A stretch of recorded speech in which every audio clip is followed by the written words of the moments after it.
Chapter 201, Identity Exposed. Jiang Zimo was sitting in his office typing on his keyboard as usual when his message notification suddenly rang. It had been 3 days since he last went home. When he saw Mother Jiang's message, Jiang Zimo couldn't help but freeze for a moment. Sure enough, Mother Jiang had set up a meeting with a friend's daughter, arranging for the two of them to meet at a nearby restaurant tonight. At this moment, Jiang Zimo only felt a bit of regret about why he had impulsively agreed in the first place. Now, there was no way out. He had originally wanted to use working overtime as an excuse to refuse. After all, he was the young master of the capital. He never expected that he would one day encounter something like a blind date. But on second thought, even if he didn't go today, Mother Jiang would surely find other ways and wouldn't let the matter rest. I understand, I'll be there on time. After a long internal struggle, Jiang Zimo typed out a reply and sent it. Sitting on the sofa at home, Mother Jiang nodded with satisfaction as soon as she saw this message. Son, let me tell you, you must perform well tonight, okay? Her daughter is very beautiful. He clicked on the voice message sent by Mother Jiang. For some reason, these words sounded a bit strange. Jiang Zimo didn't reply further. His mind was filled with thoughts about what kind of excuse he should come up with for tonight. The restaurant was very close to Lantu. He didn't know if Mother Jiang had arranged it on purpose, but Jiang Zimo took a nervous deep breath as he walked to the entrance. He had already planned that as soon as they met, he would tell her clearly that he was just there to meet a friend and had no other intentions. With that in mind, Jiang Zimo finally mustered the courage to walk inside. The first private room was the location Mother Jiang had sent. Jiang Zimo froze the moment he pushed the door open. He never imagined in his wildest dreams that the person sitting in the private room would be Tao Wanwan. Tao Wanwan was also stunned when she saw Jiang Zimo, and it took her a while to react. Are you here for a consultation? Tao Wanwan had just finished a surgery and was supposed to be resting at home, but Mother Tao called, saying a friend's child wasn't feeling well and asked her to go help take a look. Normally, Mother Tao would never take the initiative to contact Tao Wanwan, so when she received the call, Tao Wanwan naturally agreed. She had been curious why a medical consultation would be scheduled in such a place, and seeing Jiang Zimo made it even more unexpected. Why are you here? Did I go to the wrong room? Jiang Zimo's first reaction was that he had entered the wrong room. After all, he never knew before that Mother Jiang and Tao Wanwan's family were acquainted. He instinctively backed out of the room and opened his phone to reconfirm the message from Mother Jiang. This was definitely the place. Just as Jiang Zimo was hesitating, Tao Wanwan pushed open the door of the private room. Your mother sent you, right? Come in, don't just stand outside.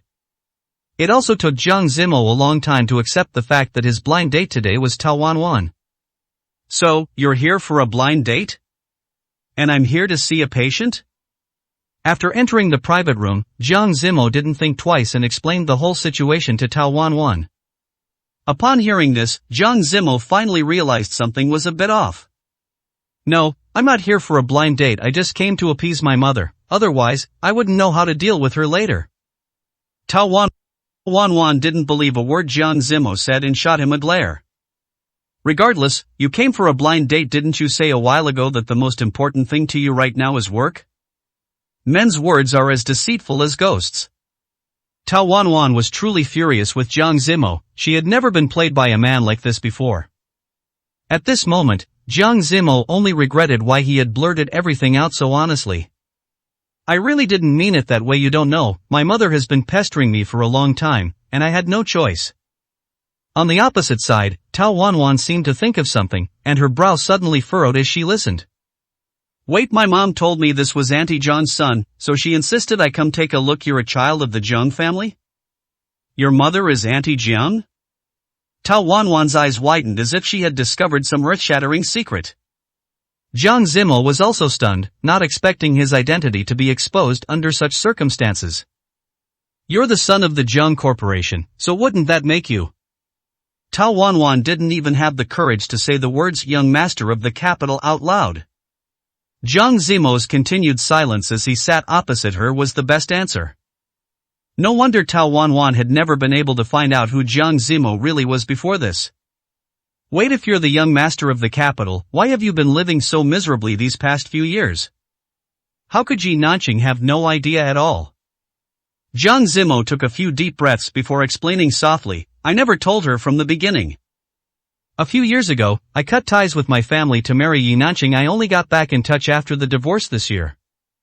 Tao Wanwan nodded, only half understanding, her mind a complete mess. Although this matter was shocking, Tao Wanwan quickly accepted the fact. Since they were already at the restaurant, the two of them naturally ordered and ate some food. You haven't been in touch lately, have you been busy with something? Jiang Zimo had wanted to ask this question for a long time, but he had been too embarrassed to bring it up. Tao Wanwan, sitting opposite him, frowned slightly. I have indeed been a bit busy. Tao Jingming's funeral was held recently, and I also performed surgery on Xiangran. A whole bunch of things just piled up at once. I haven't had a good night's sleep in a while. The look in Jiang Zimo's eyes as he watched Tao Wanwan revealed a hint of heartache, but there was really nothing he could do to help. When they were ready to leave after dinner, Tao Wanwan turned to look at Jiang Zimo and confirmed once more, you really didn't plan on coming for a blind date today, right? Jiang Zimo tilted his head slightly and thought for a good while before answering. If I had known it was you, maybe I would have.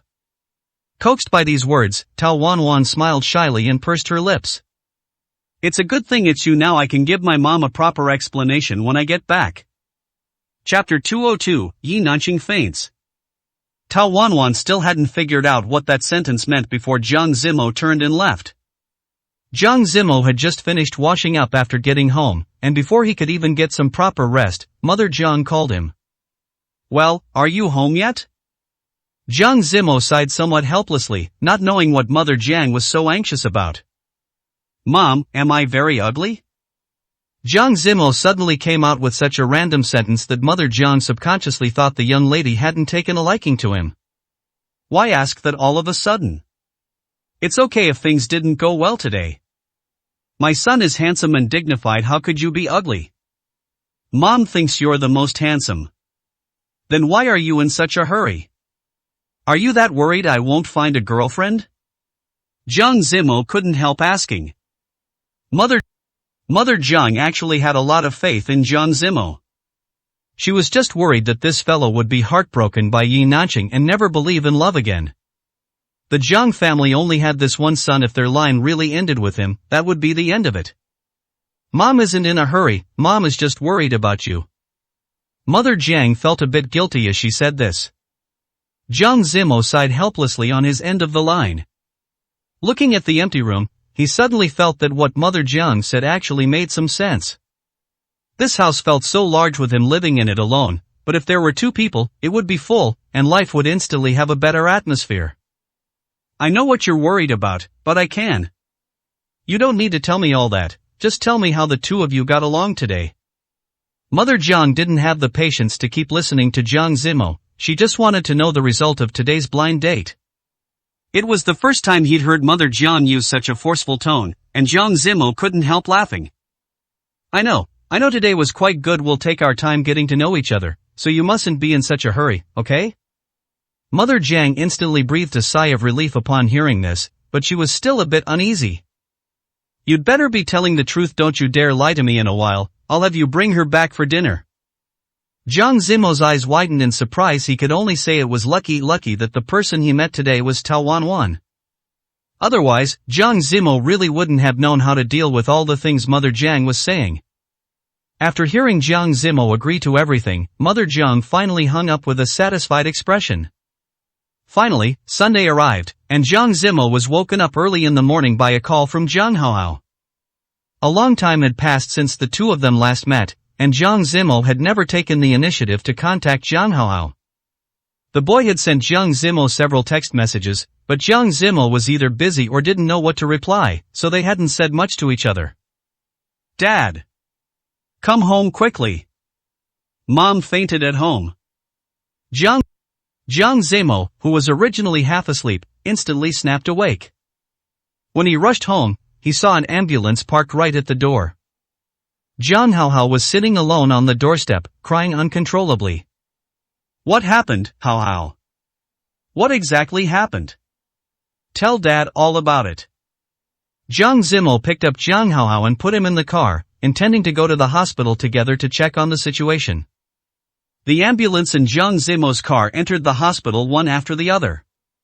When Zhang Haohao woke up in the morning, he saw Yi Nanqing lying on the hallway floor, and he had no idea what had happened. Regardless, he was just a child, so it was normal for him not to know. The doctor performed emergency treatment on Yi Nanqing and told Jiang Zimo she had fainted into shock from taking too many sleeping pills. Jiang Zimo froze when he heard this, a dosage of that level. Could Yi Nanqing be trying to commit suicide? If she really wanted to commit suicide, Jiang Zimo couldn't understand why she would be in the hallway. No matter the reason, he had to wait for Yi Nanqing to wake up before he could ask properly. Fortunately, she was brought to the hospital in time after having her stomach pumped. Yi Nanqing was already resting in a regular ward. It had been some time since Jiang Zimo and Yi Nanqing divorced. The last time they met was at his promotion dinner. He didn't know if Yi Nanqing had met with that President Chang again later. If she had, there was nothing Jiang Zimo could do about it. Standing at the door of the ward, Jiang Zimo called Gu Zihan. Gu Zihan on the other end of the line was doing who knows what, his voice sounding groggy. What? Why are you calling me so early in the morning? Are you crazy? As soon as the call connected, he was berated by Gu Zihan on the other end. I don't care where you are or what you're doing, get your ass over here right now. Gu Zihan rubbed his eyes. It was the first time he'd heard Jiang Zimo speak to him in that tone. But before Gu Zihan could ask what was going on, Jiang Zimo hung up, leaving only the hospital's address. Half an hour later, Gu Zihan finally appeared in the hospital lobby. He originally thought something had happened to the child, Zhang Haohao, and didn't expect that the person lying in the hospital bed would be Yi Nanqing. Wait, what's going on with Nanqing? Everything was fine the last time we were together. Did you do something to her? What happened to Yi Nanqing? What exactly happened? Jiang Zimo forcefully pushed Gu Zihan away. The guy was acting crazy, coming over to grab his collar. I wanted to ask what's going on with you two. Has Yi Nanqing been having a lot of trouble sleeping lately? The Yi Corporation had gone through such a major ordeal recently. Even Gu Zihan found it a bit hard to bear. Let alone Yi Nanqing. Almost every night, she was so worried about the Yi Corporation's affairs that she couldn't sleep. Gu Zihan couldn't help much, so he just tried to check on Yi Nanqing's situation as much as possible every night. It had gotten a bit better lately. Gu Zihan had already missed several drinking sessions because of Yi Nanqing's situation. So, he had gone out for a few drinks with his brothers over the past few nights. He didn't expect that when they met again, Yi Nanqing would be in this state. It's very likely because she couldn't sleep and accidentally took too many sleeping pills, but the possibility of suicide can't be ruled out. Anyway, regardless, once the patient wakes up, you family members need to comfort her properly. Don't keep arguing in the ward. As he said this, the doctor looked at the two of them with a hint of disdain.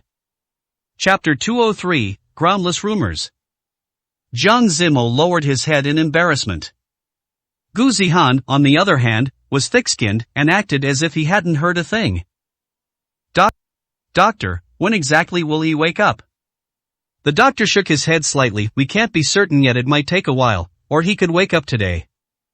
Gu Zihan curled his lips in frustration. The doctor's words were as good as saying nothing at all.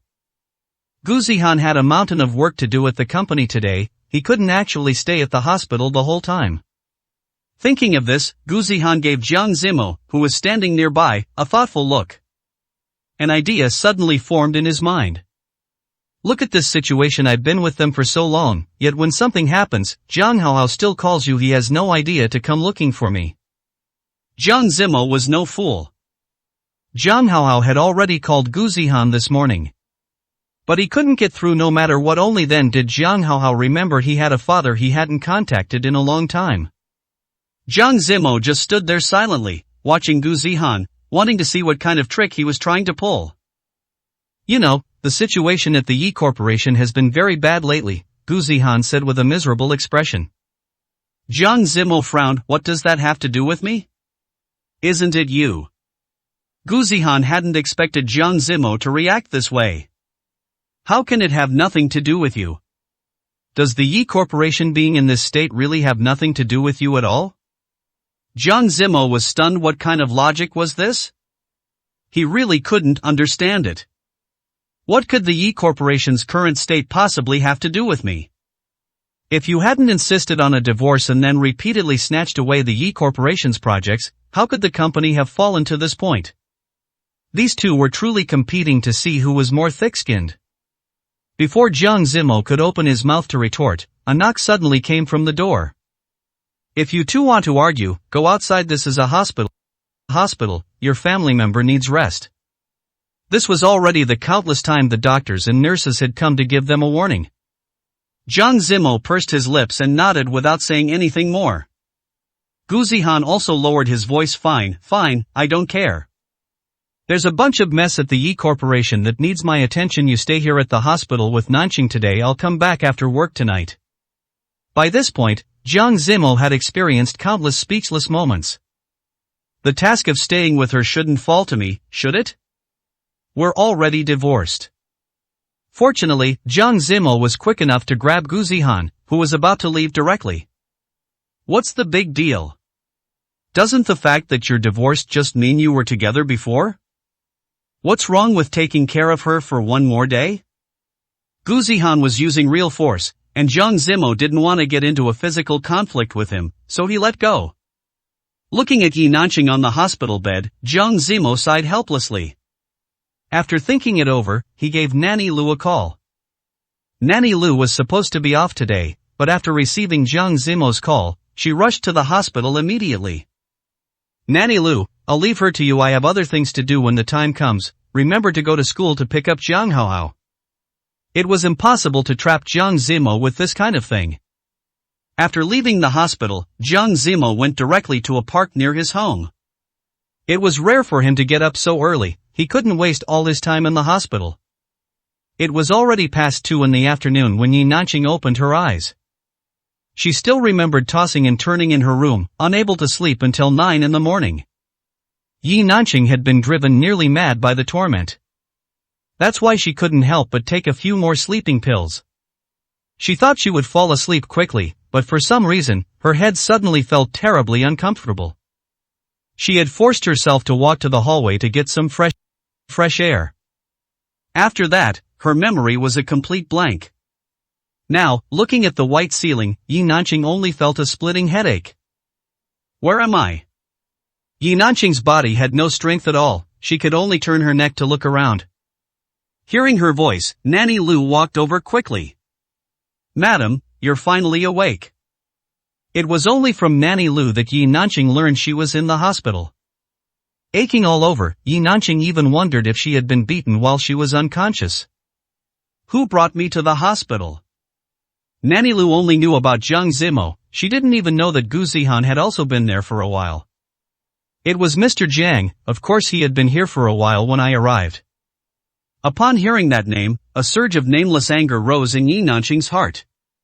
This Jiang Zimo must have come to laugh at her. Jiang Zimo didn't know what happened with Yi Nanqing in the hospital after that. However, he would often unintentionally hear his colleagues gossiping about Yi Nanqing. He wanted to listen to what they were saying, but as soon as Jiang Zimo approached, the group would instantly fall silent. He didn't know what kind of secret content it was that they were guarding so strictly against him. Furthermore, none of these people should know about the relationship between Jiang Zimo and Yi Nanqing, right? After thinking it over, Jiang Zimo could only think of one possibility: the rumor must have something to do with him. Having been curious about this all afternoon, Jiang Zimo finally couldn't help but ask during lunch today. To his surprise, Zhang Chao replied calmly, "What else could it be? Just rumors saying you two were a couple and that you abandoned Yi Nanqing."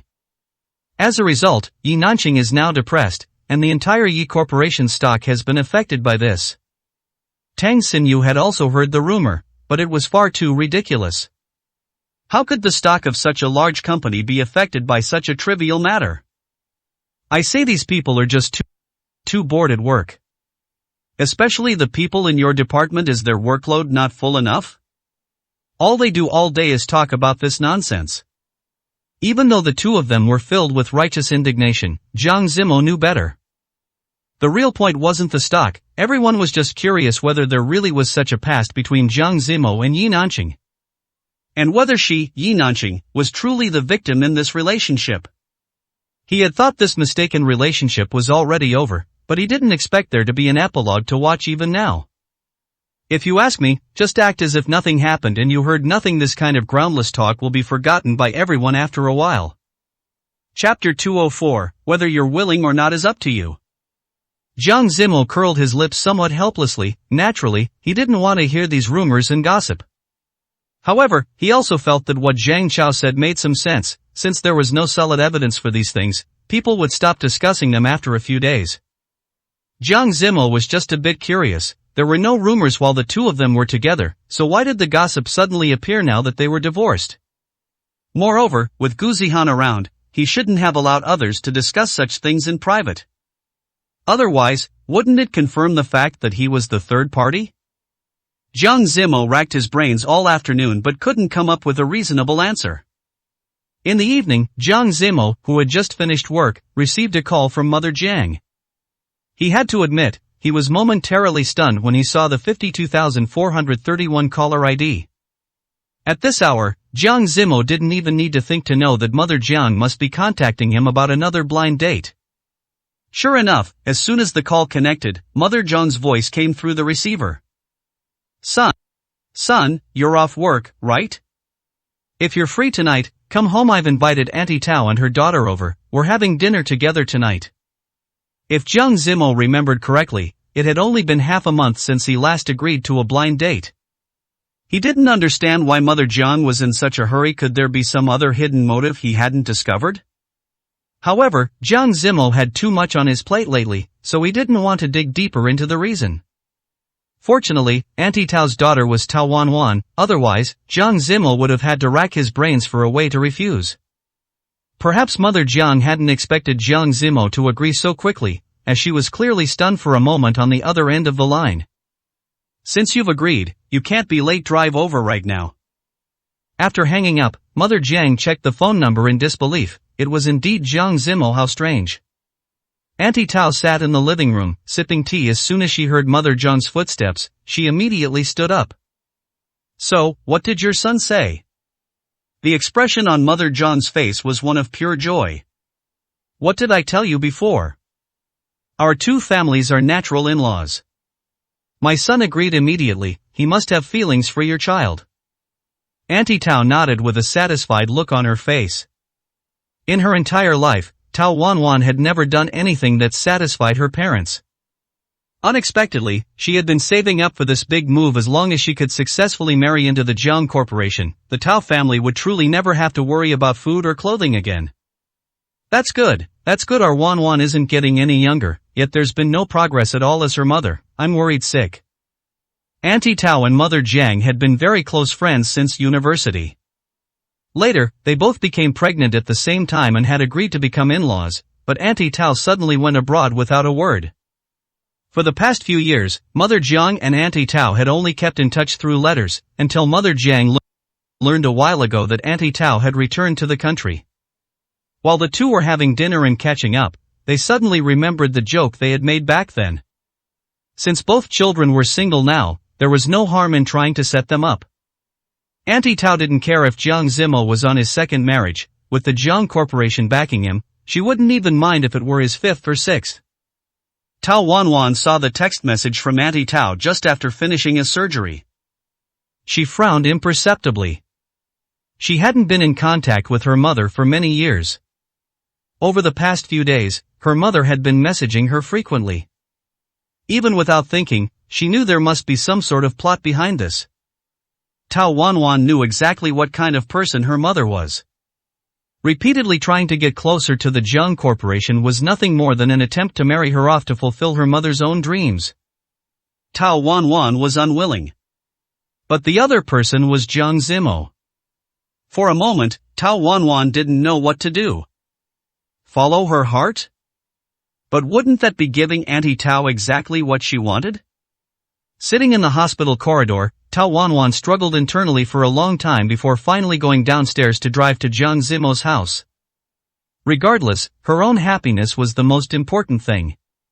If Auntie Tao hadn't suddenly pulled this stunt, she and Jiang Zimo would have naturally ended up together anyway.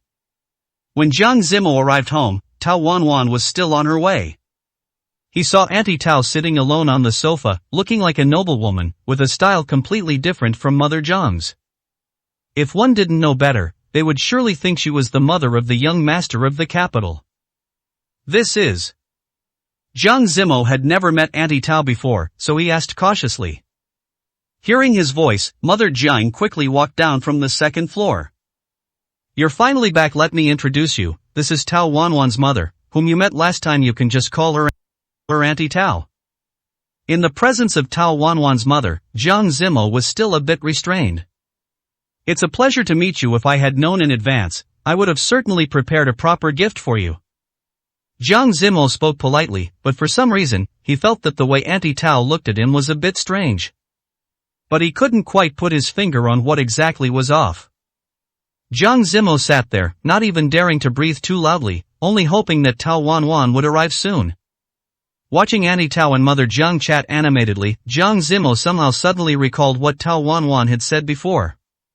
Her parents didn't really like her, and they were especially dissatisfied with the fact that Tao Wanwan had given up traditional Chinese medicine for Western medicine.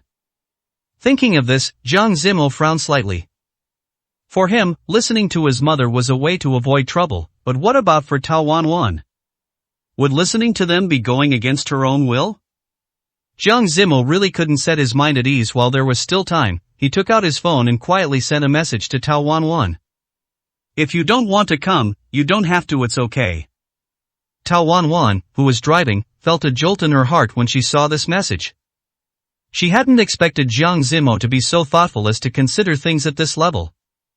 Tao Wanwan subconsciously gripped the steering wheel tightly and didn't reply. After about 10 minutes, having still not received a reply from Tao Wanwan, Jiang Zimo couldn't hold back anymore and stood up. You two chat first, I'm going to make a work call. But just as he stood up, there was a knock at the door.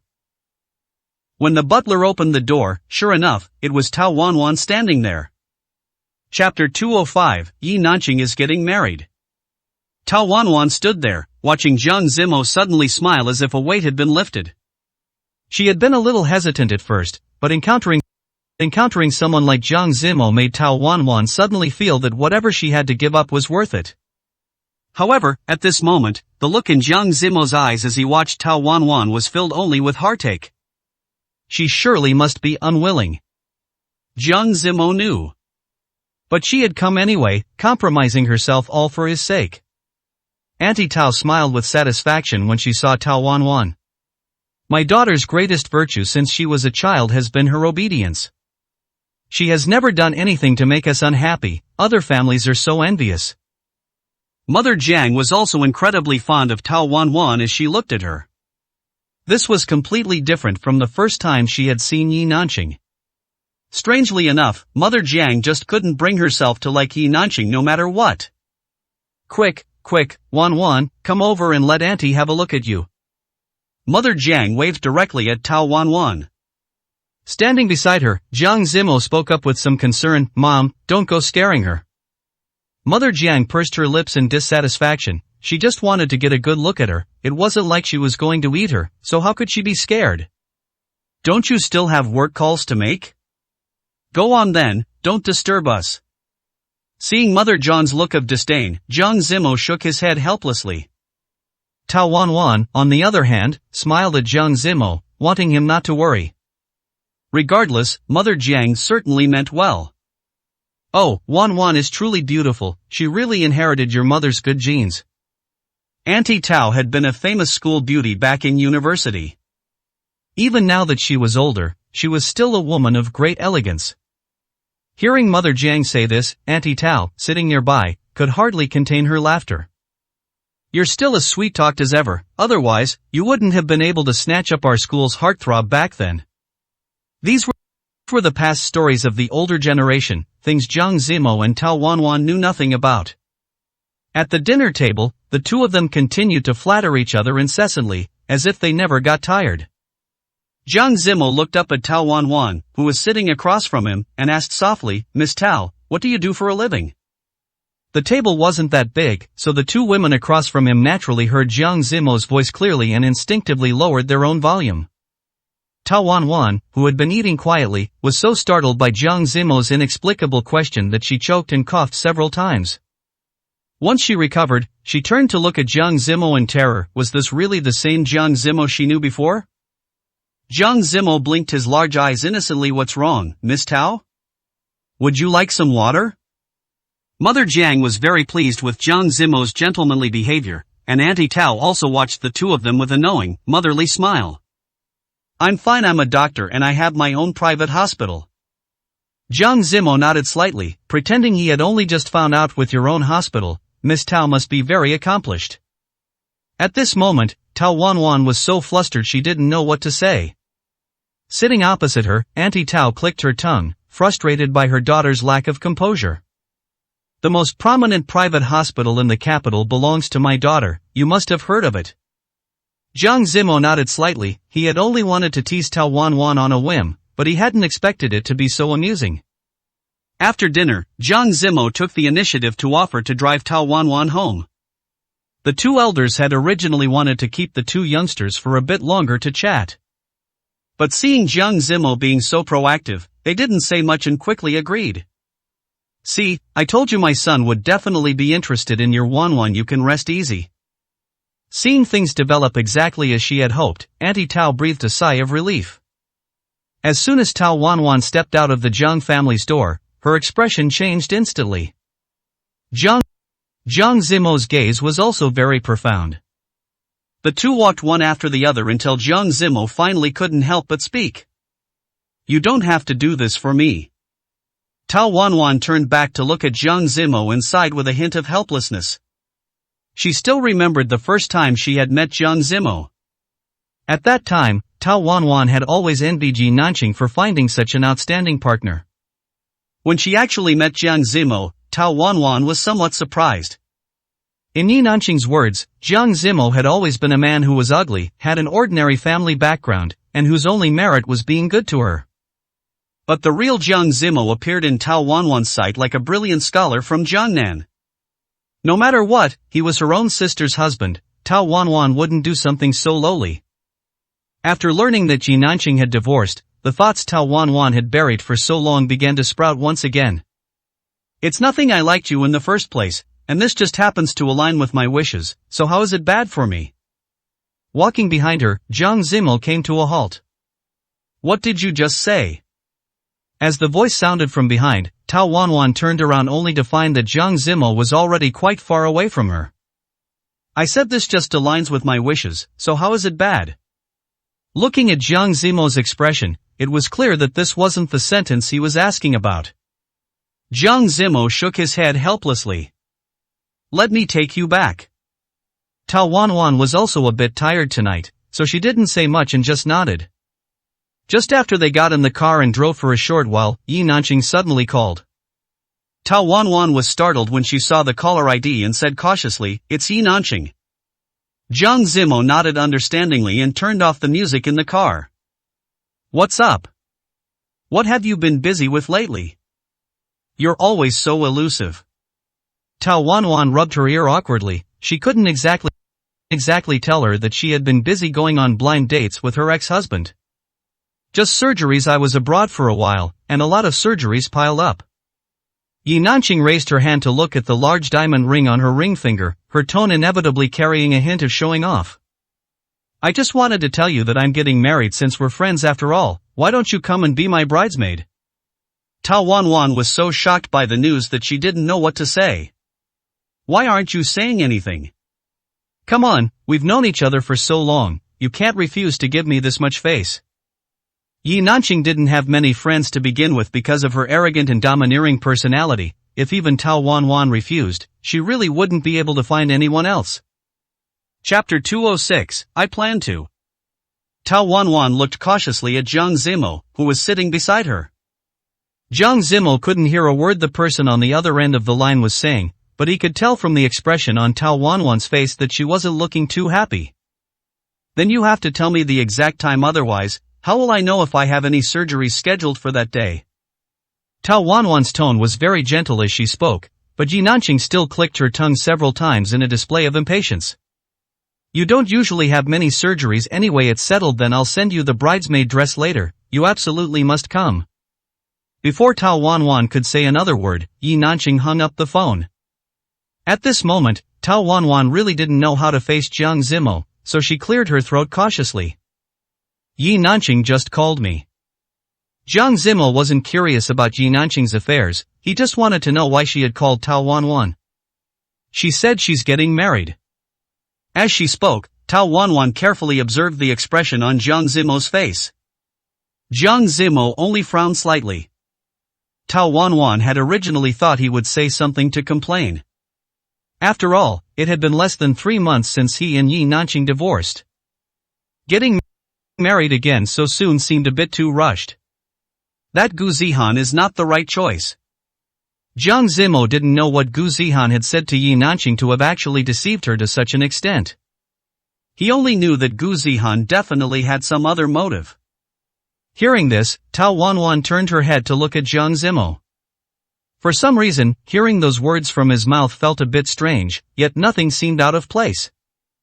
You mean that Mr. Gu? Ever since Yi Nanqing began spending all her time with Gu Zihan, Tao Wanwan's contact with her had become increasingly sparse. Jiang Zimo nodded slightly.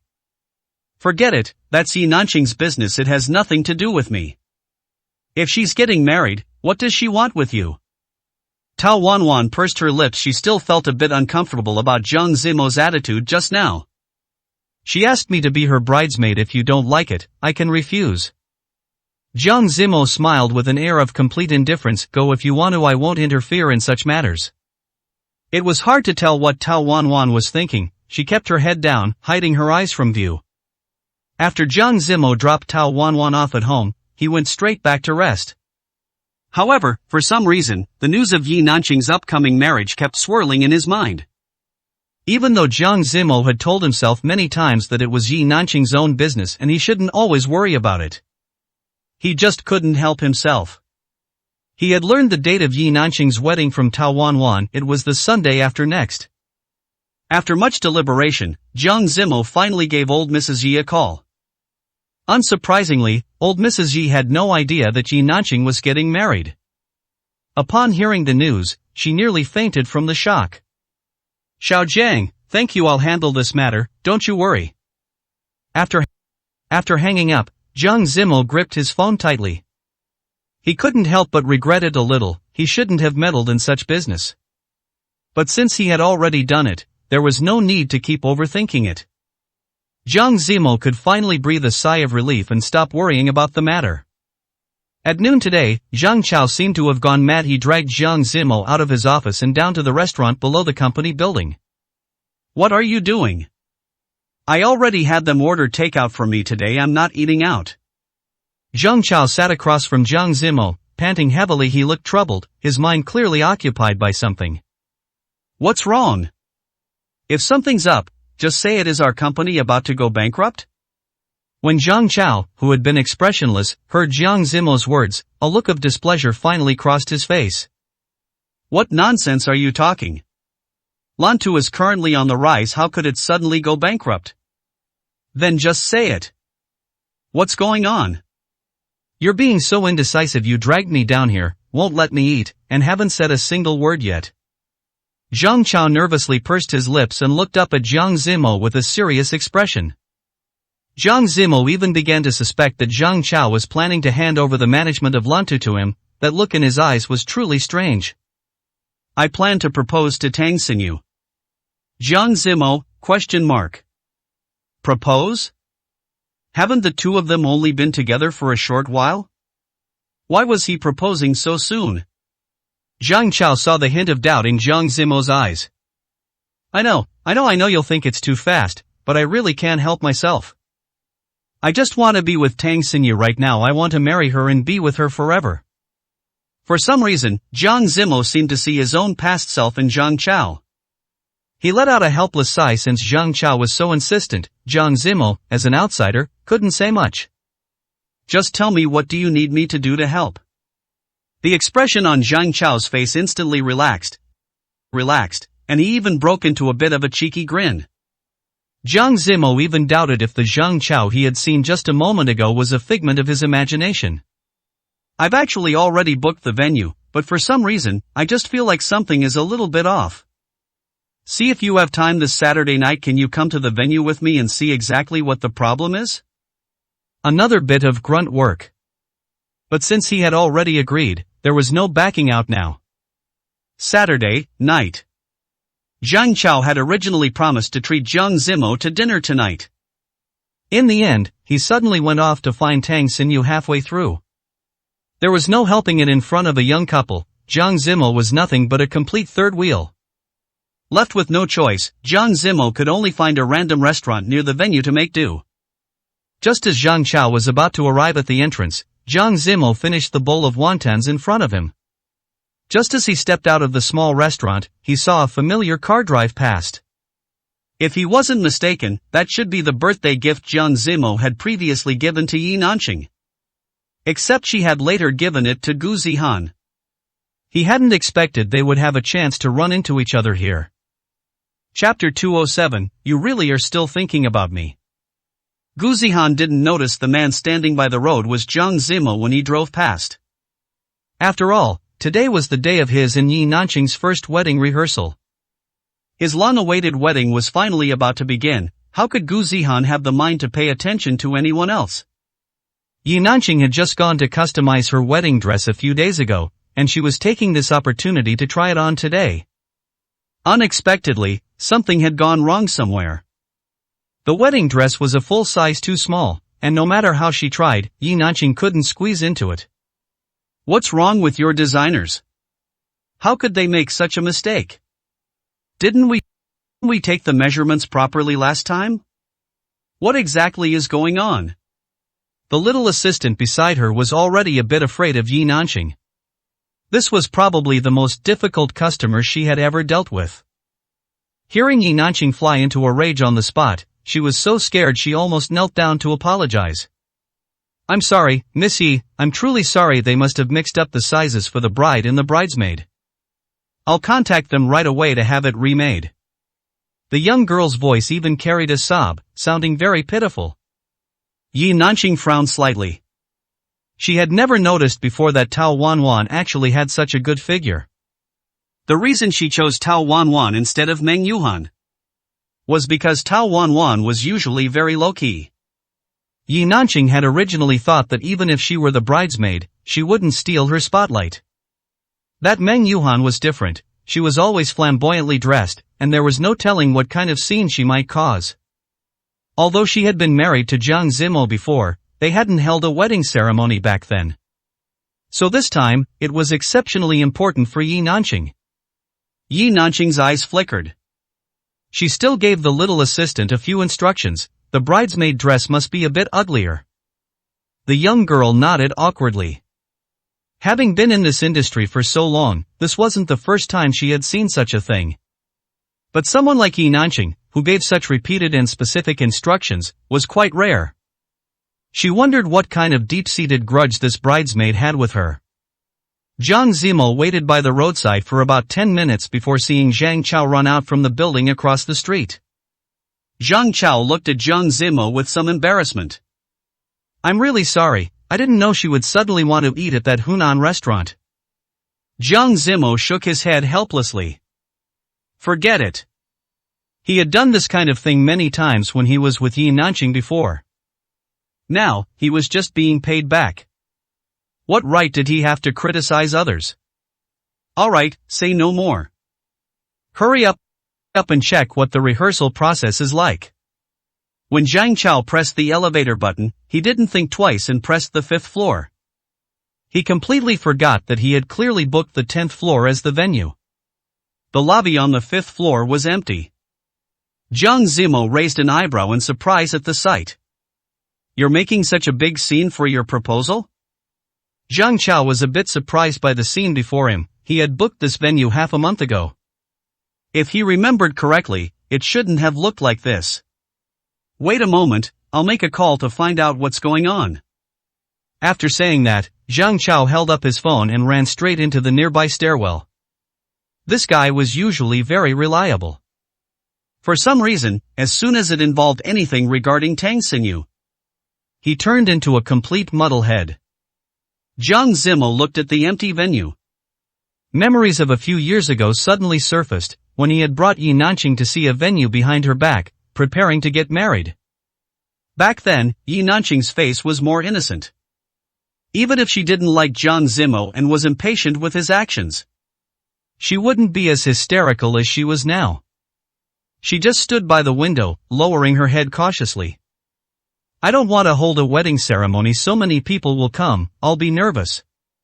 And I decided long ago that we. Jiang Zimo had been foolish and hadn't realized what she meant at all. He thought Yi Nanqing really refused because she didn't want to hold a wedding ceremony. But in reality, Yi Nanqing just didn't want to enter the hall of marriage with him. Jiang Zimo wandered around the 5th floor when he passed a fitting room. A woman's voice suddenly came from inside. Where are you? Why aren't you here yet? The rehearsal is about to start. This woman's voice was all too familiar to him. Who else could it be but Yi Nanqing? For some reason, Jiang Zimo's legs felt like they were filled with lead, and he couldn't move from the spot. He knew he should turn around and leave as quickly as possible, but he still bumped right into Yi Nanqing, who happened to be coming out of the fitting room. Why are you here? Today was clearly the rehearsal for Yi Nanqing and Gu Zihan's wedding, so she was naturally surprised to see Jiang Zimo. I'm with a friend just passing by. Even Jiang Zimo himself felt that this explanation was too far-fetched. Given their previous relationship and the current situation, everything felt a bit off. Yi Nanqing sized up Jiang Zimo. She probably guessed in her heart why he appeared here. How did you find out I was getting married?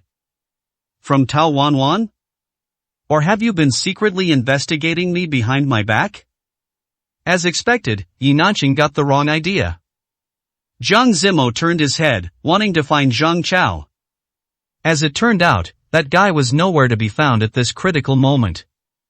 I really didn't come for you, it's just a coincidence that I'm passing by. Yi Nanqing lowered her head and smiled helplessly. She wasn't a fool. Even if he came to see her wedding rehearsal, it wasn't something to be ashamed of. After all, the two of them hadn't even held a ceremony back then. In this matter, Yi Nanqing had indeed wronged him, Jiang Zimo. But you've come at a bad time. There's an issue with the size of the wedding dress, so I'm afraid you won't be able to see me wearing it today. Jiang Zimo spoke up as if possessed. That's a pity. He had originally only wanted to express that the issue with the dress size was a bit of a pity, with no other meaning intended. But somehow, once it was said, the tone changed. And you still say you didn't come for me? Yi Nanqing looked at Jiang Zimo, the smile on her face gradually widening. For some reason, after the divorce, the more she looked at this man, the more comfortable he seemed. She had been worried before whether Jiang Zimo and Tao Wanwan had something going on between them. Now, seeing that he was still thinking about her, Yi Nanqing was completely at ease. Chapter 208, Dr. Lu passes away. Jiang Zimo thought she was so obsessed with him that she had gone through multiple channels just to find out the time of her wedding rehearsal. She even thought he was unwilling to attend her wedding. Zimo, I admit it was my fault for not holding a wedding ceremony with you back then. I'm quite willing to invite you to my wedding, so there's really no need for you to act like this. Since we've already separated, let's just take good care of our own lives, okay? Yi Nanqing looked at Jiang Zimo with eyes that were almost affectionate. It was the first time Jiang Zimo had seen such an emotion in her eyes. He originally didn't want to say anything, but seeing how deluded Yi Nanqing was, Jiang Zimo couldn't help but offer a reminder. Gu Zihan is not someone you should entrust your life to. Jiang Zimo regretted it a little as soon as he said those words. Whomever Yi Nanqing chose had nothing to do with him, they had been divorced for a long time. Sure enough, Yi Nanqing's thoughts on the matter were surprisingly consistent with Jiang Zimo's. Who I'm with has absolutely nothing to do with you. Jiang Zimo, you and Gu Zihan were the ones who secretly signed the divorce papers behind my back. I don't know what your reasons were, but regardless, there's no need for you to pretend to be affectionate here, it's disgusting. The emotion in Yi Nanqing's eyes vanished instantly. Jiang Zimo lowered his head and sighed with some helplessness. Yi Nanqing smoothed her hair and suddenly let out a long sigh, saying, "We're only holding a ceremony, we haven't registered for a marriage certificate yet." Jiang Zimo didn't quite understand what she meant by that and furrowed his brows in hesitation. After saying this, Yi Nanqing remained silent for a long time, yet she still didn't hear Jiang Zimo speak. Frowning with some impatience, she said, "What's wrong? Do you not understand?" Jiang Zimo shook his head without hesitation. "I really don't quite understand what you mean by that." He had never seen someone so brainless. Yi Nanqing thought her words were clear enough. Why did he seem like he had a short circuit? When they hadn't divorced yet, Jiang Zimo's brain clearly worked quite well.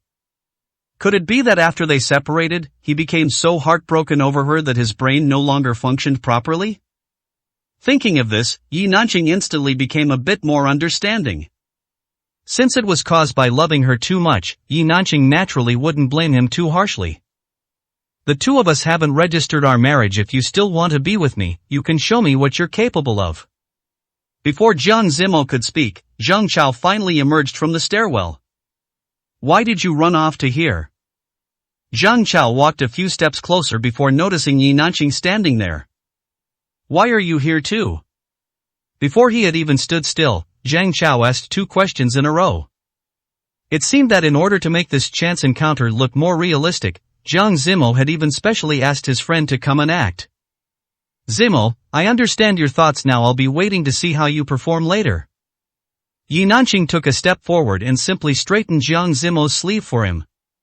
"Don't be too nervous, I have high expectations. However, I still have to attend the wedding rehearsal today. Guzihan is already waiting for me." When Yi Nanqing left, there was actually a hint of reluctance on her face.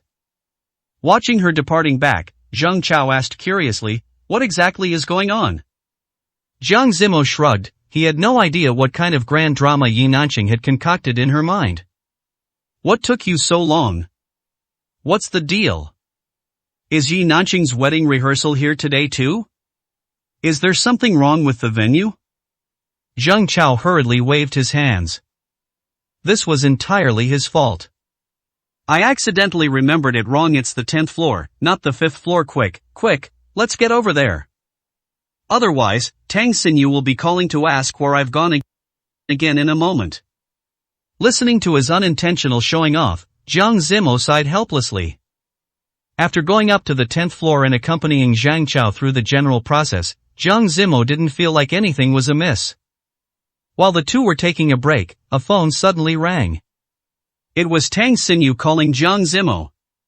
"Why is she looking for you all of a sudden?" Zhang Chao turned on his phone screen and checked it several times, but Tang Xinyu hadn't sent him a single message.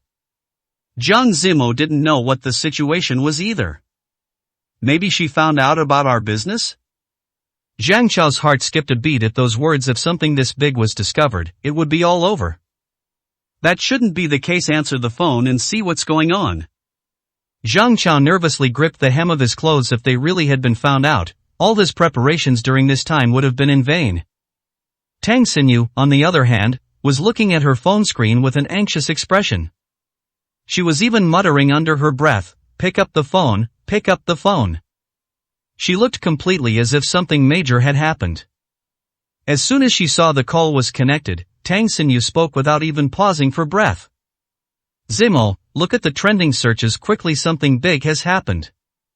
Hearing Tang Xinyu's tone, Jiang Zimo and Zhang Chao both knew this was no small matter. Otherwise, Tang Xinyu wouldn't have had such a reaction. But when they saw the trending search term, both their hearts couldn't help but tremble. #Dr. Lu passes away. Those 4 words appeared starkly before their eyes. Jiang Zimo shouted in near total disbelief, "This must be fake news, right? Hadn't Dr. Lu just attended a ribbon-cutting ceremony with them a while ago?" He had even contacted them multiple times regarding Shenhe's matters. After hanging up the phone with Tang Xinyu, Zhang Chao hurriedly dialed Dr. Lu's number. He only hoped to hear the man's own voice. That way, Zhang Chao could leave a comment under the post with a clear conscience. And give those unscrupulous reporters a good scolding. Unfortunately, the call was never picked up. The familiar voice did not come, there was only that cold automated prompt. Zhang Chao felt as if his heart had plummeted to the bottom of a valley.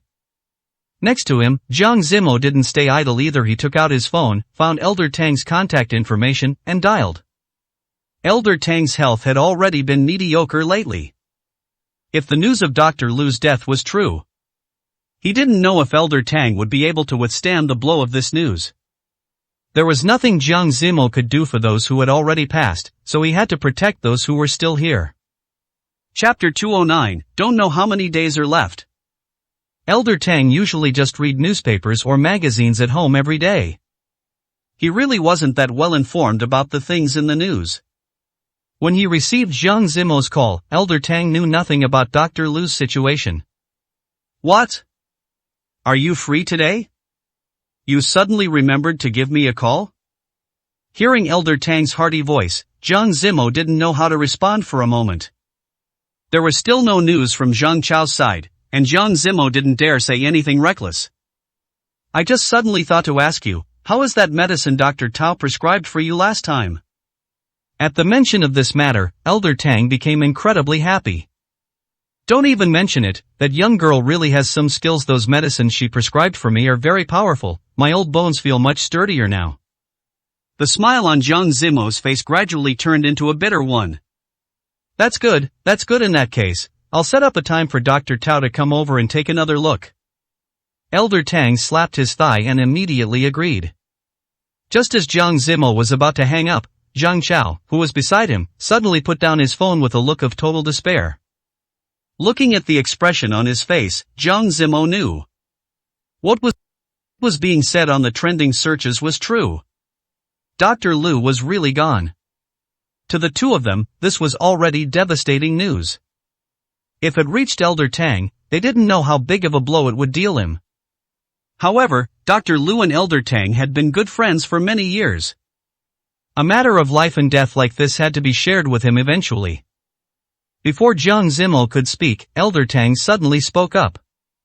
Wait a moment, Dr. Lu's wife is calling me, let me see what she needs. Mrs. Lu and Elder Tang had never quite gotten along. Mrs. Lu felt that it was all because of Elder Tang that Dr. Lu was always accompanying him in the lab doing experiments. Even their relationship as husband and wife had been affected. Therefore, Elder Tang was somewhat surprised that Mrs. Lu was calling.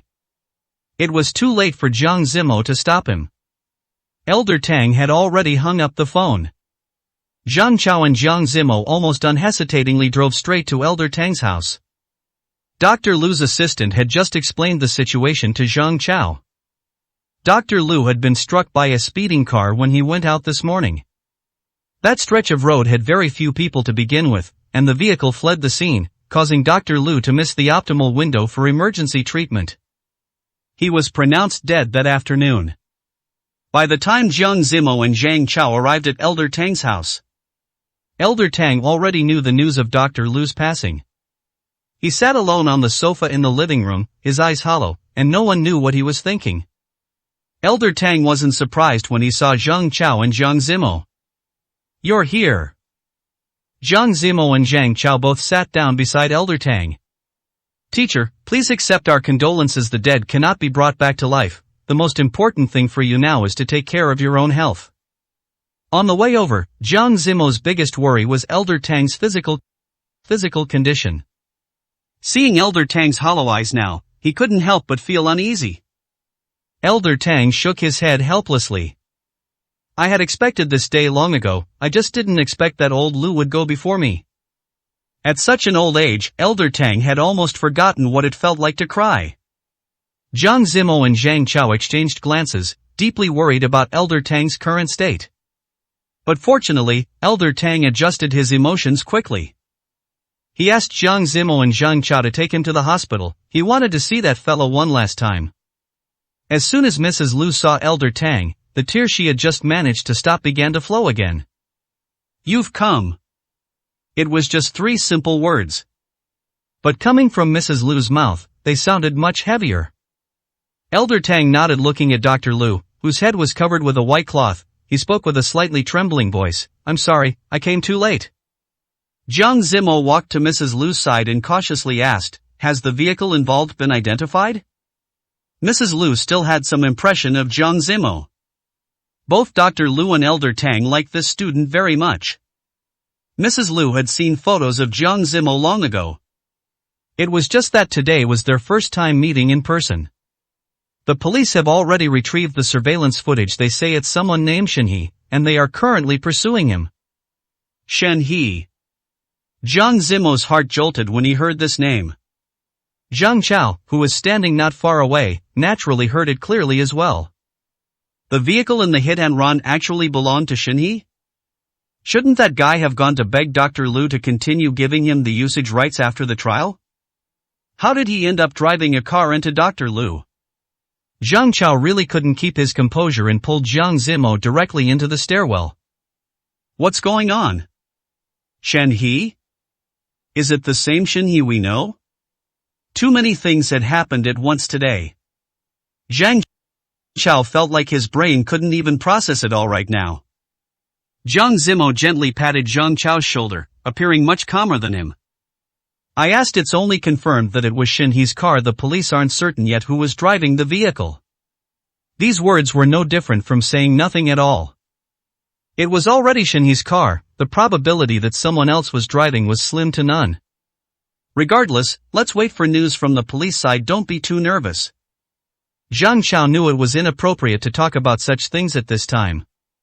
But he still couldn't help but complain. How could it be fine? The contract between our company and theirs is signed until 3 years from now. Jiang Zimo pursed his lips helplessly and didn't answer Zhang Chao's question. Late night, hospital corridor. Dr. Liu's body had long since been sent to the morgue. But Mrs. Liu and Elder Tang were still sitting there, motionless.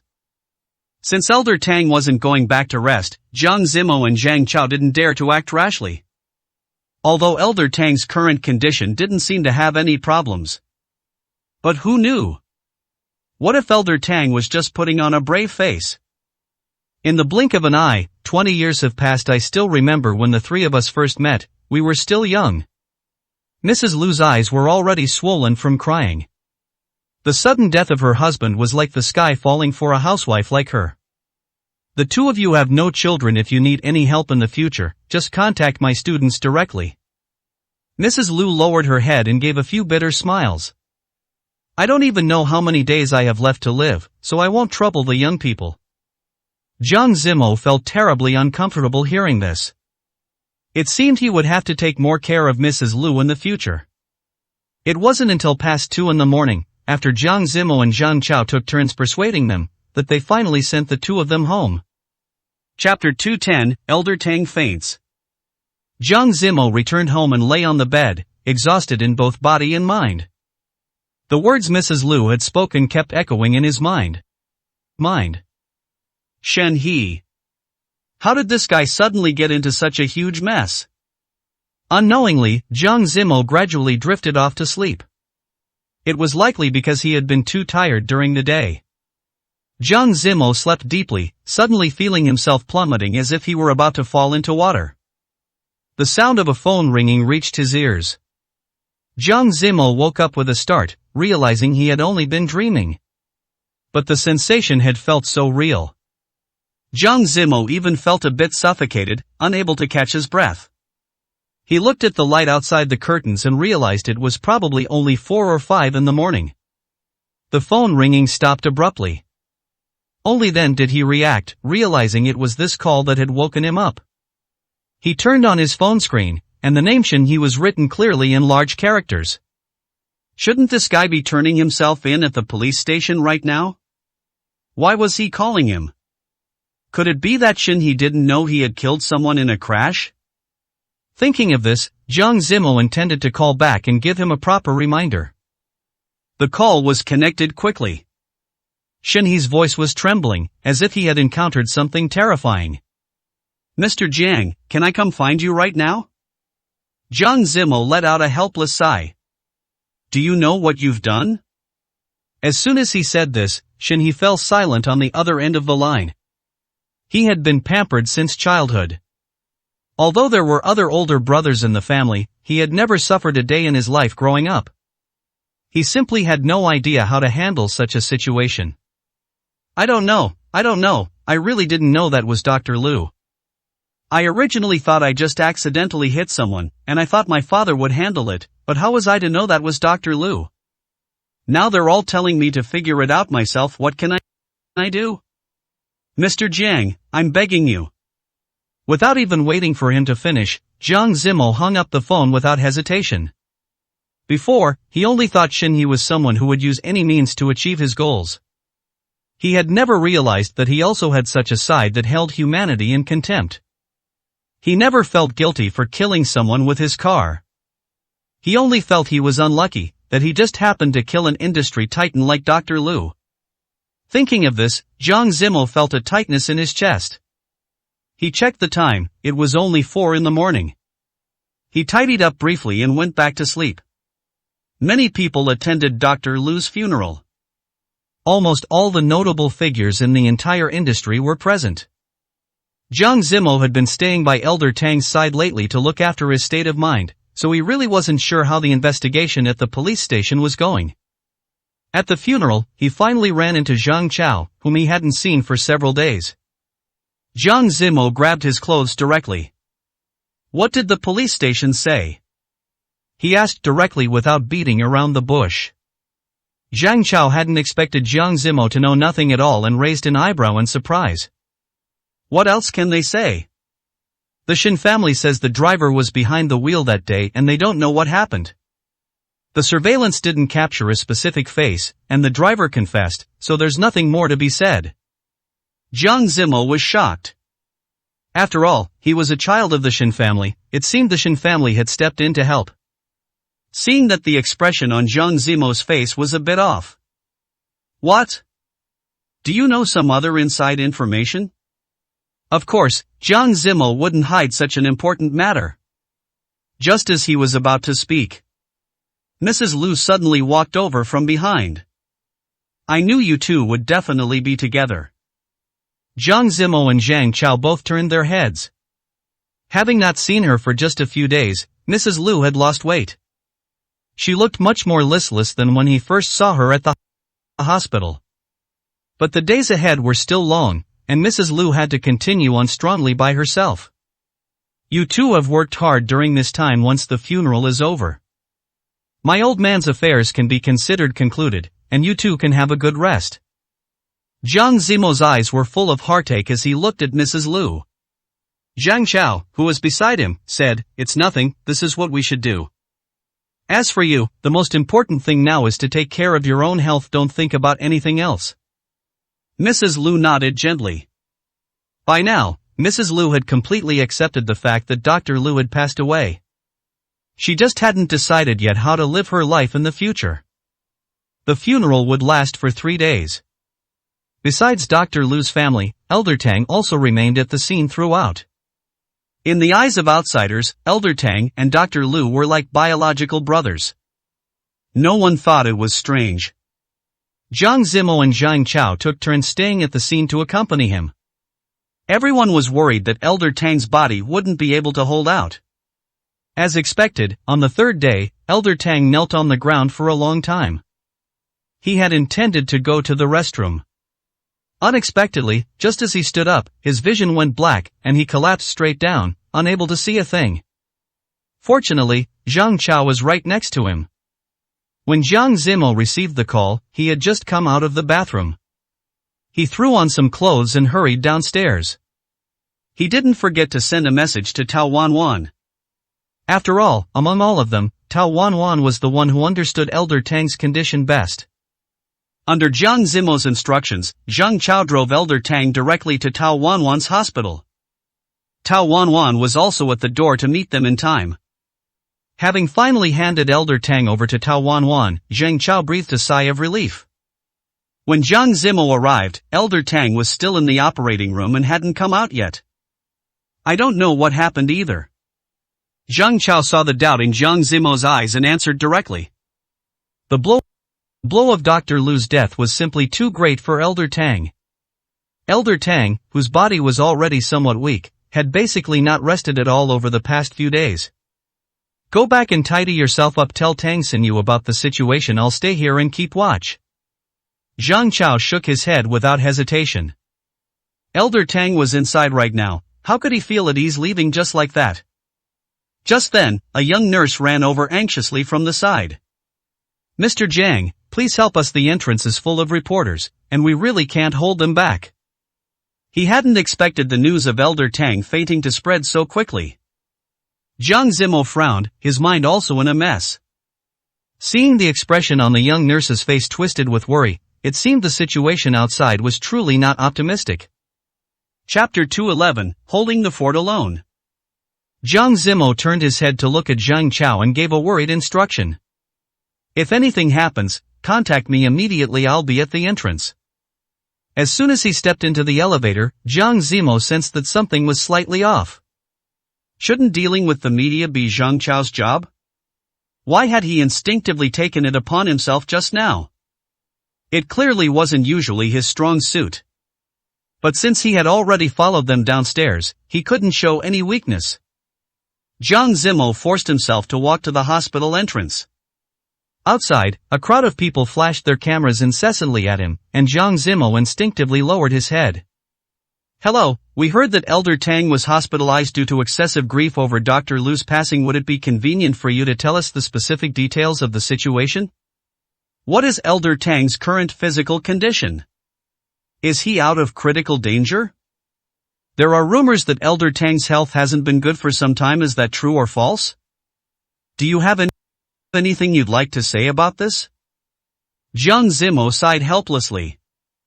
Facing so many questions, the thought in his mind was actually, Zhang Chao was really impressive in the past. Jiang Zimo raised both hands, signaling for everyone to lower their voices and calm down a bit. I'm sorry, everyone, you have too many questions. Let's take them one by one, shall we? First, regarding your concerns about Elder Tang's health, I can responsibly tell you that Elder Tang is doing very well now. There are absolutely no problems. He simply fainted due to low blood sugar because he hadn't rested well during the funeral these past few days. I hope everyone doesn't spread false rumors. Jiang Zimo thought his statement was seamless. However, the reporters below all frowned in unison, as if they hadn't received the answer they wanted. Sir, we forgot to ask just now. May I ask what your relationship with Elder Tang is? On what grounds can you take responsibility for what you just said? Such an aggressive question left Jiang Zimo momentarily stunned, and he blinked awkwardly. A man in the back was holding a camera and live streaming. Every one of Jiang Zimo's movements was now being seen clearly by the vast number of netizens. The recent release of the TV series from Shin He's company had given Dr. Lu a bit of popularity in the entertainment industry. This matter involving Elder Tang was related to Dr. Lu, so it was quite trending online right now, with tens of thousands of people simultaneously online in the live stream room. Exactly, who is this man? I've never seen him before. Wasn't it always President Zhang who came out to respond before? I suspect Elder Tang's condition might be very serious, and President Zhang is too busy to come out as he's inside accompanying teacher. Then why did this guy just say everything is fine? Isn't that just lying? Facing dozens of reporters, Jiang Zimo naturally couldn't see the netizens' bullet comments. Moreover, the reporters' questions hadn't become any more restrained. Then let me introduce myself briefly. I am Elder Tang's student and also an employee of Lantu. I can take responsibility for every word I say. Everyone can rest assured on that point. The reporter looked at Jiang Zimo, who was now across from her, with skepticism. She had never seen this man before. He suddenly popped up today claiming to be Elder Tang's student. Who knew if it was true or false? Jiang Zimo also saw the doubt in their eyes. It was his first time feeling so powerless. Did he really have to take out his graduation certificate? Fortunately, although the reporter didn't fully believe him, they didn't continue to press the matter. We don't care. We won't leave until we see Elder Tang with our own eyes. Jiang Zimo could understand their desire to be the first to publish a related post, but he didn't expect them to actually sit directly on the ground. They were right at the hospital entrance with no intention of leaving. It's fine if you want to stay here, but make sure not to disturb the rest of the other patients. Jiang Zimo simply left those words and headed straight upstairs. He had never thought he would one day experience something like this. Although it was a bit rough, fortunately, the outcome was good.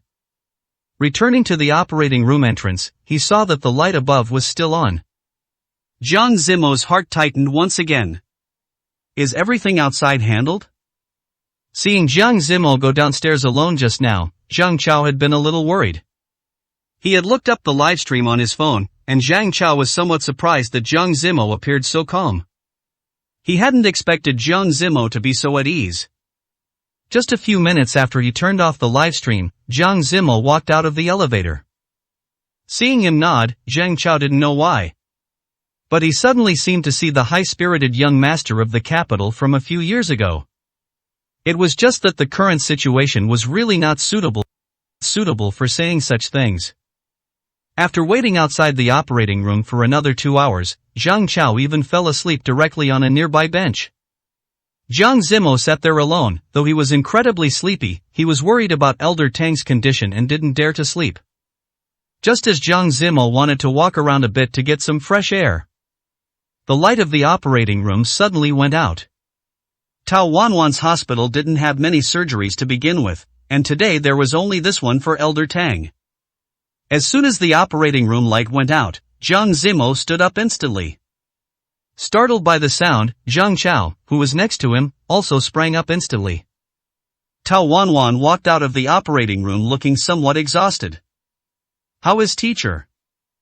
Jiang Zimo didn't even realize it himself, but his voice was trembling as he spoke. Tao Wanwan let out a long sigh. He needs to be moved to the ICU for a few days of observation. Once his vital signs are completely stable, he can be moved to a general ward. Fortunately, you brought him here in time, otherwise, it would have been quite difficult to handle. Jiang Zimo could see that the exhaustion on Tao Wanwan's face was something he had never seen before. Now that you know he's fine, can you two go back and get some proper rest? Jiang Zimo pursed his lips. He really wasn't at ease about Elder Tang. Look at you, is there anywhere in the hospital where I can stay for the night? I'll just stay here tonight and not head back.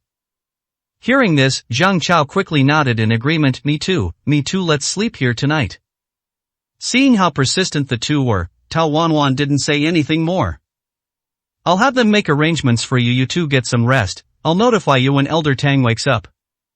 Chapter 212, Death Barbie Pink. After being observed in the ICU for less than a day, Elder Tang was transferred to a regular ward. Once it was confirmed that Elder Tang's health was no longer in danger, both Jiang Zimo and Zhang Chao breathed a sigh of relief. In the blink of an eye, the day Zhang Chao had set to propose to Tang Xinyu arrived.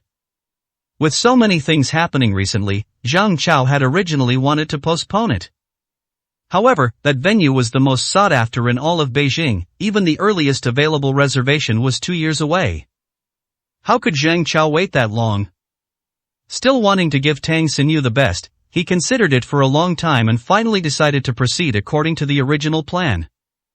Zhang Chao had originally wanted to invite Tao Wanwan to come along, but when he learned she had other arrangements that day, he felt a bit dejected. If Tao Wanwan saw his proposal seen and suddenly felt more longing for love, wouldn't that make him a perfect wingman for his own cause? Jiang Zimo got out of bed in the morning, washed up briefly, and went to help Zhang Chao decorate the venue. For this kind of manual labor, Zhang Chao naturally arranged for others to do the work. He just wasn't quite at ease and wanted Jiang Zimo to act as a supervisor. The elevator seems to be broken. Can a few people come with me to the 5th floor to move some things? A young man nearby spoke up. Everyone else had their own work to do at the moment, so naturally, they weren't free. Jiang Zimo took a sip of water and stood up calmly. Let's go, I'll go with you. The young man looked a bit surprised, but since there were truly too many things to carry alone, he didn't refuse. When they reached the 5th floor, Jiang Zimo noticed as he passed the entrance that a wedding was actually being held there today. The timelines in his mind suddenly connected. If he remembered correctly, was Yi Nanqing's wedding also taking place today? Sure enough, the wedding ceremony being held on the 5th floor was for Yi Nanqing in Guzihan. As luck would have it, while Jiang Zimo was on his last trip to move things, he suddenly heard voices coming from the nearby stairwell. Can't you see? He definitely did it on purpose. For something as big as a wedding, he didn't notify me at all. He doesn't think of the two of us as his friends at all. This was Meng Yuhan's voice. Jiang Zimo recognized it instantly. He had heard a while ago that Meng Yuhan had been traveling the world. It seemed she had only just returned. Nanqing probably thought it would be inconvenient for you since you were abroad, otherwise he wouldn't have specifically asked me to be a bridesmaid. Meng Yuhan couldn't help but laugh out loud, looking Tao Wanwan up and down. This girl had never liked offending people since she was a child. She hadn't expected her to still be this way. Are you really sure he asked you to be a bridesmaid because he treats you as a friend, and not as an enemy? Tao Wanwan gave an awkward smile, not knowing what to say. She stood there now feeling like a complete joke. In her death Barbie pink dress, she looked like a little sister who had just run out of some rural ceremony. Plus, with foundation 2 shades darker than her actual skin, it was impossible to tell what she really looked like. This outfit of yours, I couldn't even find something like this in a closet from 20 years ago. Tao Wanwan really didn't know what excuse to make for Yi Nanqing. Originally, she felt that since she and Jiang Zimo were currently in an ambiguous relationship, she still owed Yi Nanqing a bit of an apology. She intended to clear things up with Yi Nanqing after the wedding today. As long as he didn't do anything excessive, she could accept it. If you have any backbone at all, hurry up and take off those clothes and come with me. Meng Yuhan genuinely considered Tao Wanwan a friend. The relationship between the two of them and Yi Nanqing was different. Meng Yuhan and Tao Wanwan had grown up together and were practically childhood sweethearts. How could she stand by and watch Tao Wanwan suffer this kind of bullying? But Tao Wanwan was still mindful of her relationship with Jiang Zimo. In the end, she gently shook her head. I've already promised them if I leave suddenly, wouldn't Yi Nanqing be without a bridesmaid? Meng Yuhan really didn't know when Tao Wanwan had become such a pushover. She was so angry she wanted to lean against the wall for support. This was a matter between the three sisters. Logically, Jiang Zimo shouldn't interfere. But hearing that Tao Wanwan was being mistreated here made him feel terribly uneasy, as if a thorn were stuck in his heart. Meng Yuhan was startled by the door suddenly being pushed open. When she clearly saw it was Jiang Zimo's face, she understood instantly. No way, are you still pining for Yi Nanqing? It's been so long. What are you doing here today? You're not here to crash the wedding, are you? Let me tell you, that's just a plot from TV dramas. Don't let your brain be kicked by a donkey and do something like that, you hear me? Jiang Zimo was stunned. He didn't know if it was his imagination, but he felt that Meng Yuhan seemed different than before. Could it be that going abroad had broadened her horizons and made her a bit smarter too? If you ask me, both of you should just leave with me right now. Forget the wedding. That's Yi Nanqing's own business and has nothing to do with us. Tao Wanwan gently tugged at the corner of Meng Yuhan's sleeve. She hadn't had time to explain the relationship between herself and Jiang Zimo yet. It's not like that, Yuhan, listen to me. Meng Yuhan had specifically made time to come, and her patience was basically exhausted. Oh, just give me a straight answer. Are you coming with me or not? Jiang Zimo knew what Tao Wanwan was worried about and turned to look at her with some concern. If you need me to, I can go with you to explain things clearly. Jiang Zimo's gaze had mostly been on Meng Yuhan just now. He only just noticed how strange the clothes Tao Wanwan was wearing were, and he frowned imperceptibly. Explain what? What do the two of you have to explain? Meng Yuhan was much sharper than before and immediately saw that the atmosphere between the two of them was a bit off. Before Tao Wanwan could open her mouth to answer, Jiang Zimo couldn't help but directly grab her wrist. I'll take you there, don't be afraid. Watching the two of them walk away, Meng Yuhan blinked, not quite reacting.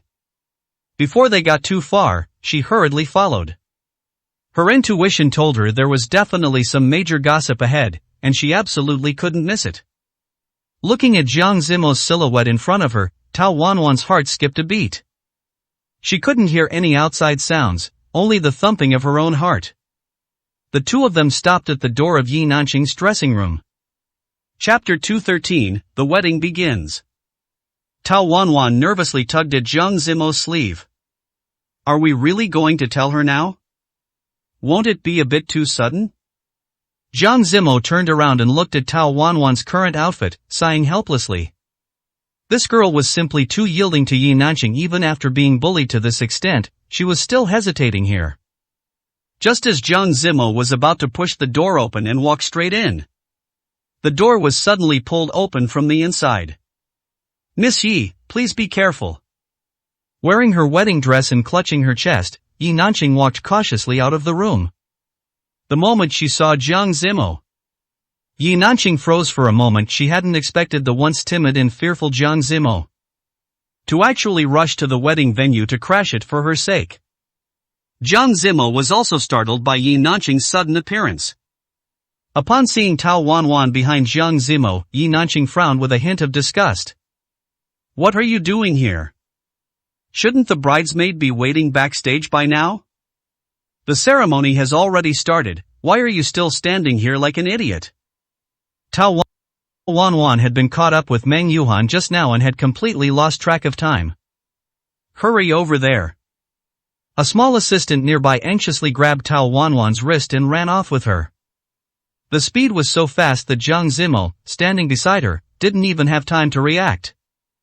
Only Jiang Zimo and Yi Nanqing were left on the spot, staring at each other. Yi Nanqing curled her lips in a smug smile. Although her little assistant was usually clumsy, she had finally done something smart today. "You actually came." While putting on her makeup earlier, Yi Nanqing was wondering whether he would show up today or not. After all, the two of them had shared feelings for several years. In fact, after getting the divorce certificate, Yi Nanqing had already regretted it a little. However, she had always been prideful, especially since the man opposite her was Jiang Zimo, that good-for-nothing fellow who was more hindrance than help. The idea of her begging Jiang Zimo to reconcile was simply a fantasy. But now it was different. Now Jiang Zimo had specifically rushed to the wedding venue to stop the wedding. He had even brought her bridesmaid along just to halt the proceedings. Yes, that's right, Yi Nanqing had misunderstood again. Ever since they met at the wedding venue last time, Yi Nanqing knew that Jiang Zimo still had deep feelings for her. She never even considered what the actual relationship between Jiang Zimo and Tao Wanwan was. After all, her brain could only ever focus on one thing at a time. Jiang Zimo rubbed his forehead helplessly. How on earth could he explain to Yi Nanqing that he wasn't here for her at all? Recalling all their past communication failures, Jiang Zimo didn't speak. He simply stepped aside. This action startled Yi Nanqing. "What do you mean by this?" Jiang Zimo closed his eyes, not even wanting to look at her as he spoke directly. "The wedding is about to start, just go ahead." Yi Nanqing understood. He wanted to stop the wedding in front of everyone's eyes. He wanted everyone to know that he, Jiang Zimo, was the one doing this. If Jiang Zimo was still willing to return to the Yi Corporation now, the company could still be brought back to life. Yi Nanqing nodded gently. "Then I'll be waiting for you at the wedding, my dear ex-husband." Jiang Zimo was speechless. He truly couldn't understand what she meant. As soon as Yi Nanqing reached the door, she saw Tao Wanwan nervously clutching her skirt. "What did Jiang Zimo say to you just now?" Yi Nanqing threw her a disdainful look, her eyes filled with contempt for Tao Wanwan. But no matter how dissatisfied she was with Tao Wanwan now, she couldn't say much. After all, Tao Wanwan was currently wearing the bridesmaid dress that she herself had carefully selected. Even the makeup was the result of Tao Wanwan's repeated instructions to the makeup artist. "Don't meddle in the business between the two of us. Today's wedding is being live-streamed across the internet. You'd better perform well when we go and don't embarrass me, you hear?" "What? Live-streamed across the internet? Why did Tao Wanwan have no idea about such a major thing beforehand? You didn't tell me it was a live stream?" If Tao Wanwan had known earlier, she wouldn't have agreed to appear in this outfit. "What's there to say? This is the most important moment of my life. What's wrong with sharing it with everyone?" Tao Wanwan nervously picked at her fingers, truly at a loss for what to do. Since it was already time, it seemed Tao Wanwan could only bite the bullet and go up. "All right." Yi Nanqing knew that Tao Wanwan definitely wouldn't refuse. Fine, the wedding is starting, stop talking nonsense." At the wedding venue, the master of ceremonies was proceeding through the program step by step according to the rehearsal script. Gu Zihan had no idea what was happening outside. He didn't know that Yi Nanqing was planning to elope with Jiang Zimo. He watched with full anticipation as Yi Nanqing walked in from the door. He had been waiting for this day for a long time. Next, let us welcome the bride. The large doors slowly opened. Yi Nanqing walked in accompanied by the wedding march. Normally, the bride should be accompanied by her father. But no one in the Yi family agreed to Yi Nanqing marrying Gu Zihan, especially old Mrs. Yi. It was unknown where she had gotten the news from. But she had even made Father Yi cancel all of Yi Nanqing's credit cards just to stop her. To Yi Nanqing, such a move was beneath her notice. She had long since achieved financial independence. Even if the Yi Corporation's current situation wasn't optimistic, she wouldn't lack for daily expenses. Jiang Zimo had already blended into the crowd. He was worried that Tao Wanwan might suffer some grievance. No one knew if Yi Nanqing would do something even more outrageous. Meng Yuhan squeezed through the crowd and managed to find a spot right next to Jiang Zimo. I'm telling you, Yi Nanqing must really be out of money. How could she pick such a small venue? It's squeezing the life out of me. Meng Yuhan's words weren't wrong. Yi Nanqing's wedding venue couldn't even compare to the one Zhang Chao used for his proposal. Jiang Zimo turned to look at Meng Yuhan. Perhaps because of the crowded room, there was a layer of fine sweat on her forehead. He found a tissue in his pocket and handed it to her. Meng Yuhan looked at Jiang Zimo with some surprise. How did you become so observant? She took the tissue and carefully wiped her forehead. Are you still looking for the young master of the capital? Jiang Zimo remembered very clearly that every year on the young master of the capital's birthday, Meng Yuhan would try every possible means to get her gift delivered to him. Even though she returned empty-handed every time, she had never given up. Chapter 214, You're here to crash the wedding, right? Jiang Zimo had already spoken to Meng Yuhan about this in person before, so she wasn't surprised. Why are you always so obsessed with this matter? Meng Yuhan looked at Jiang Zimo with some confusion. This was the second time he had mentioned the young master of the capital. Jiang Zimo shrugged. There was nothing he could do since he was the young master of the capital himself. Wasn't it normal to care a little about his own affairs? You don't need to laugh at me. I've already found the man of my dreams for this lifetime. Who cares about some young master of the capital? He just puts on airs all day long. I don't care for him at all.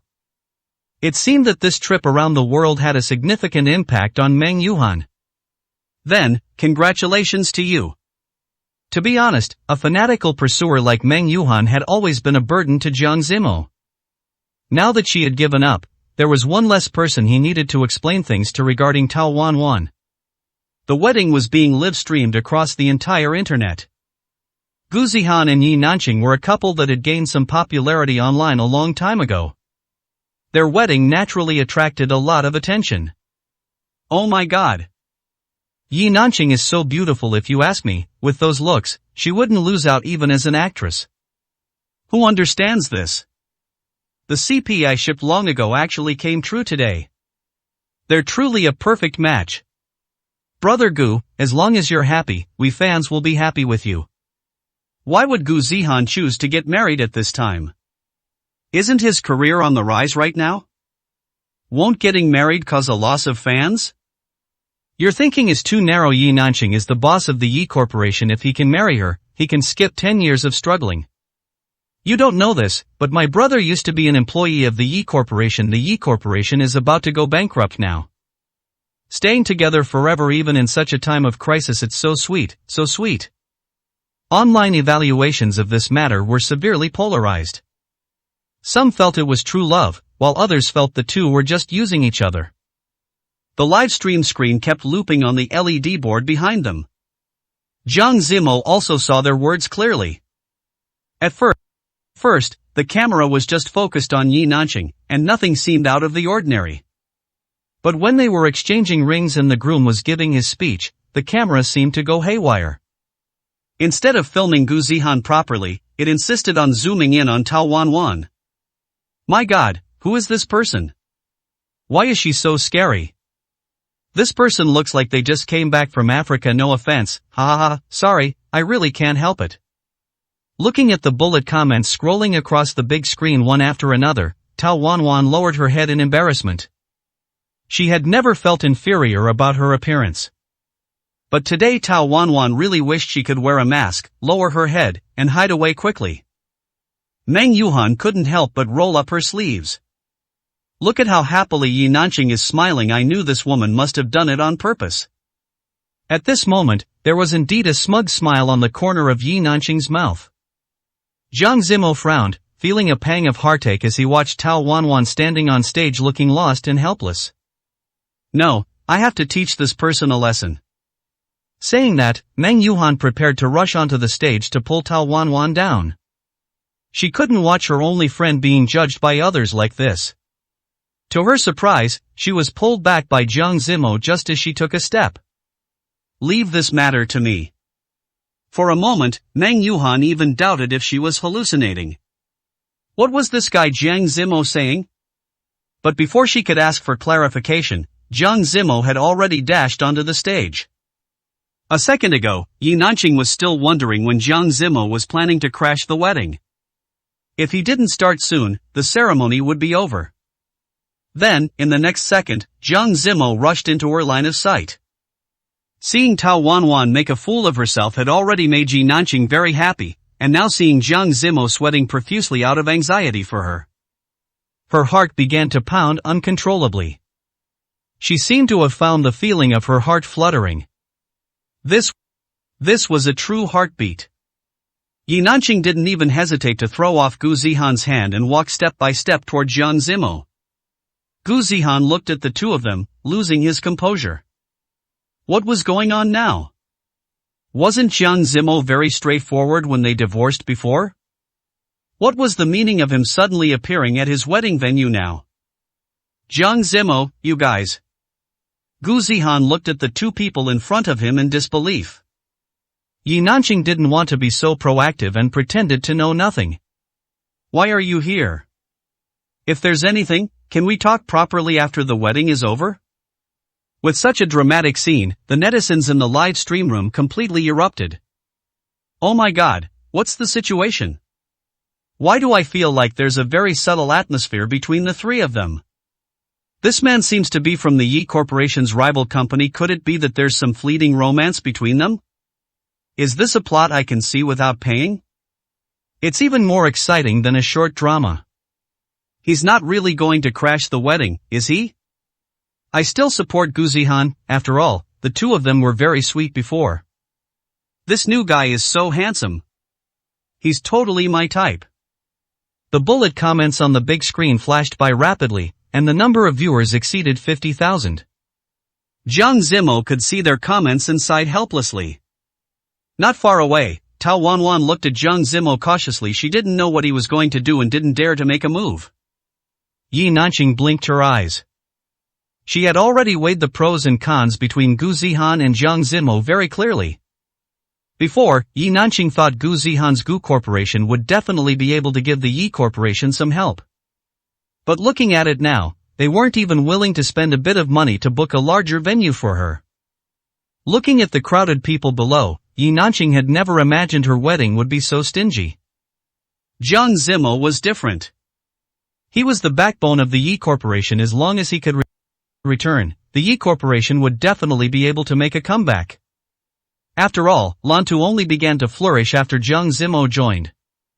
The answer was already obvious. Yi Nanqing didn't need to spend much time making a choice. Are you here to crash the wedding? Standing in the back row, Gu Zihan spoke with a cold sneer. He didn't know what Yi Nanqing was thinking. He just thought she was still the tag-along from university who always followed behind him. Chapter 215, You Are the Real Clown. Zhang Zimo never had any intention of crashing the wedding. He only wanted to help Tao Wanwan out of her predicament. However, the two of them kept hovering around him, refusing to leave, and he had no way to get close to Tao Wanwan. What I'm here for isn't important. Can you step aside first? Zhang Zimo, who had been silent for a long time, finally spoke. Yi Nanqing looked up at him, her eyes full of expectation. When Gu Zihan saw the expression on her face, he subconsciously thought he had misread it. When he looked again, Yi Nanqing had already reined in her emotions. Gu Zihan frowned in disbelief. Could it be that Yi Nanqing? No, he must have just misread it. It really looks like he's here to crash the wedding. Didn't you see that he didn't deny it? I don't think that's right. If he wanted to crash the wedding, shouldn't he just say it clearly? Why is he being so hesitant? I think there's definitely more to the story. I agree with you. Looking at the situation now, I also think it's not a wedding crashing. Such an obvious matter was clear even to the netizens behind the screens, yet neither of the two of them realized it. Jiang Zimo was also running out of patience. I said, move aside, I have other things to do. Yi Nanqing was stunned. Other than taking her away, what else could Jiang Zimo have to do? For a moment, she couldn't figure it out. Gu Zihan was also aggressive, having no intention of backing down. Jiang Zimo, today is the wedding of Yi Nanqing and me. I don't care what business you have, please resolve it after the wedding is over. Gu Zihan knew that there were many people present, and even his fans were watching the live stream. He couldn't show his usual unreasonable and uncultured side, so he could only speak word by word. Jiang Zimo was momentarily stunned by Gu Zihan's serious tone.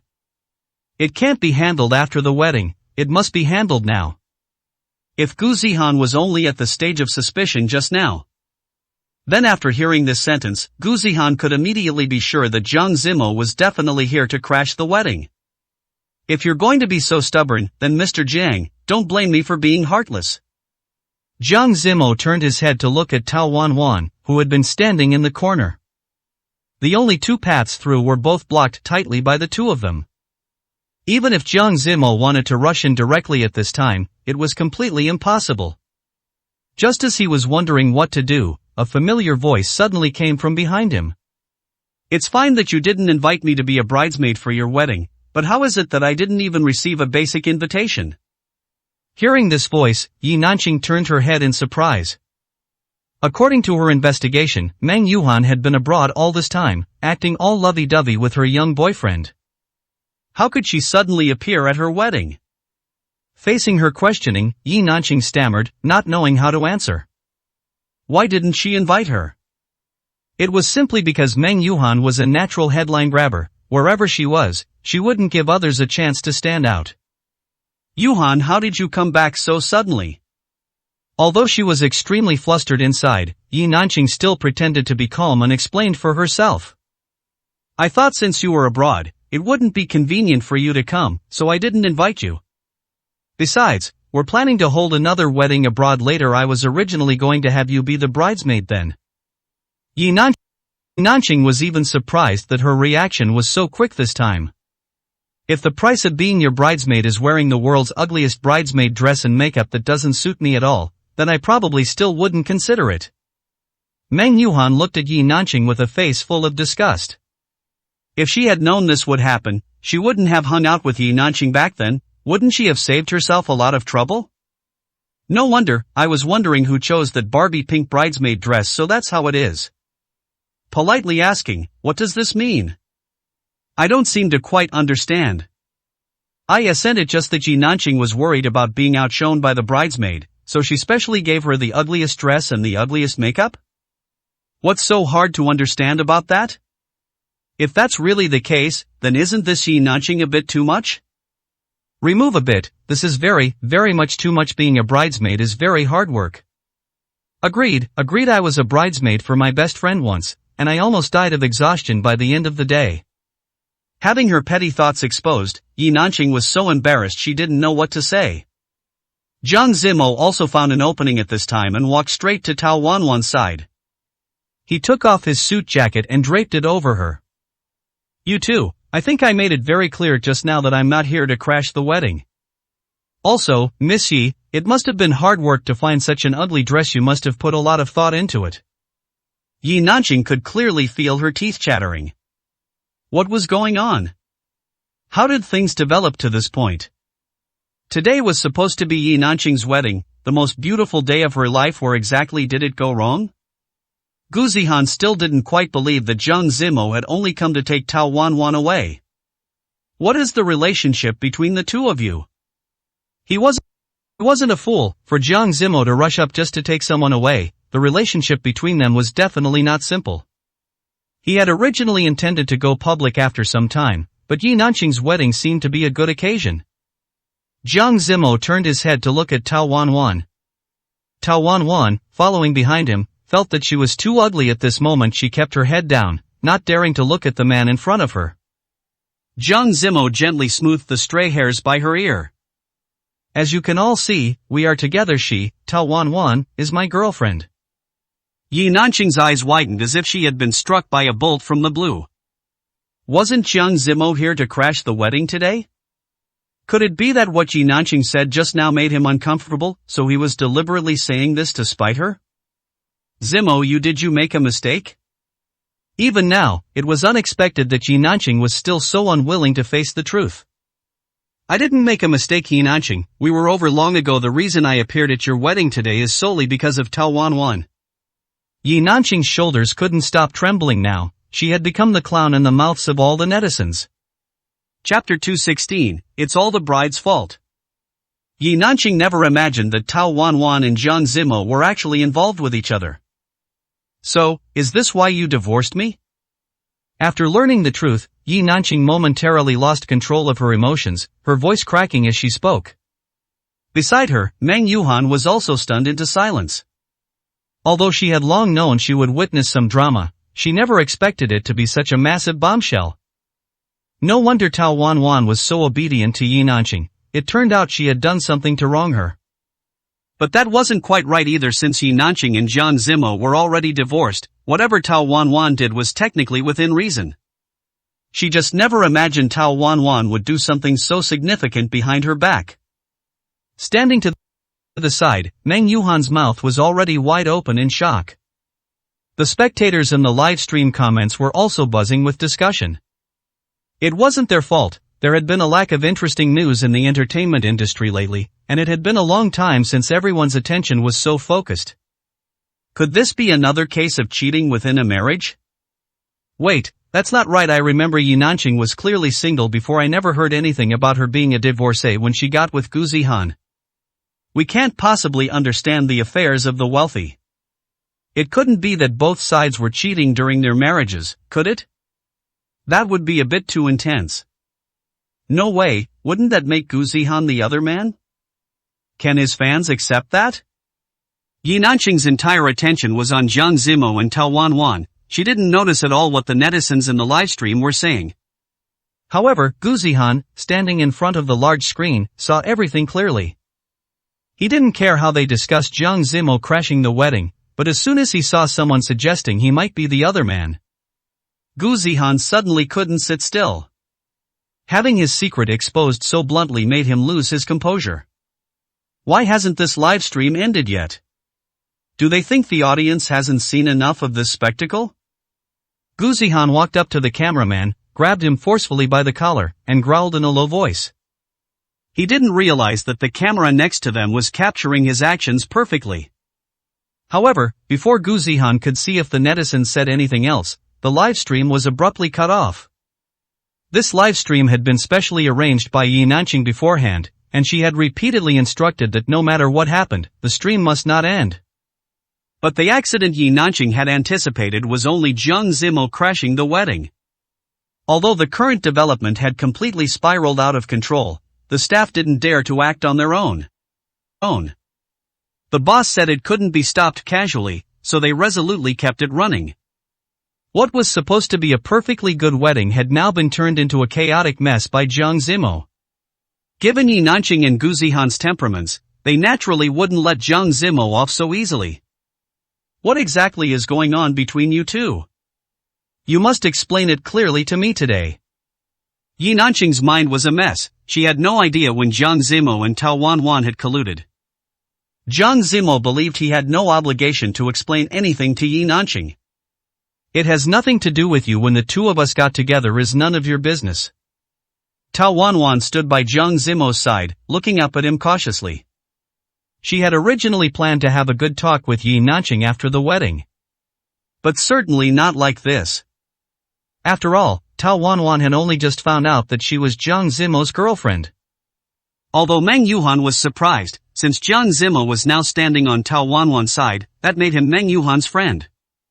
Even though there were many things Meng Yuhan had disliked about Jiang Zimo before.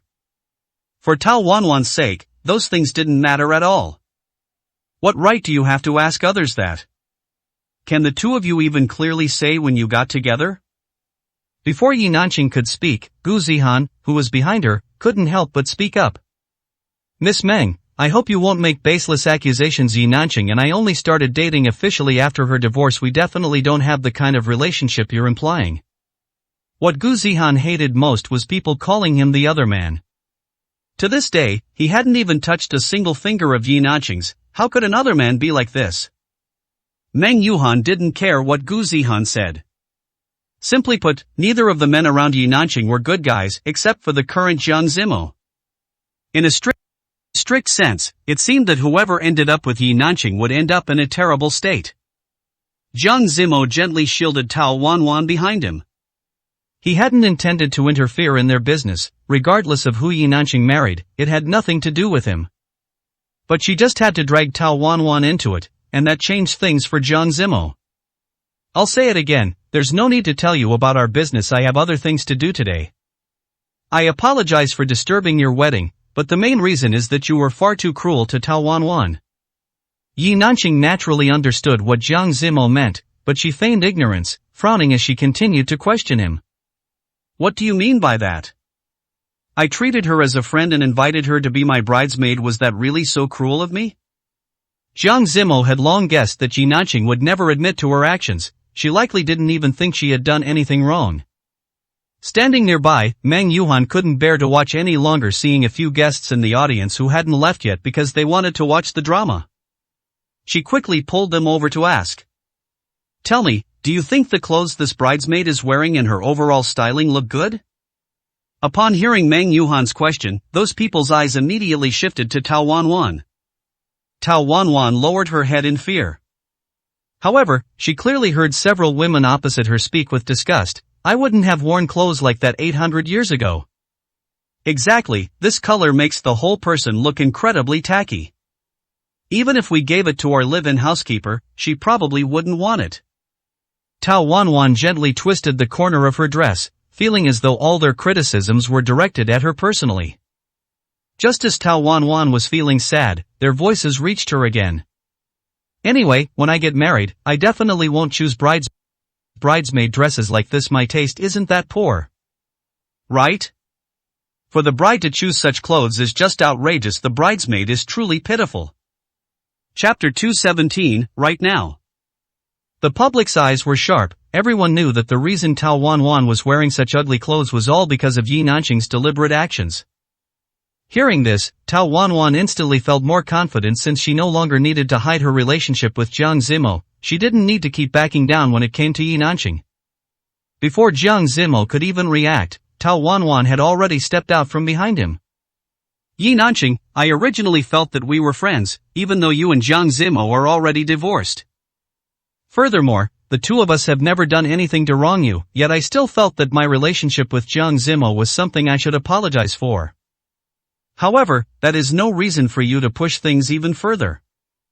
Yi Nanqing was a bit flustered as she watched Tao Wanwan suddenly stand up for herself. How did things suddenly turn out like this? I already knew when I was in the dressing room that you arranged for them to intentionally give me such ugly makeup.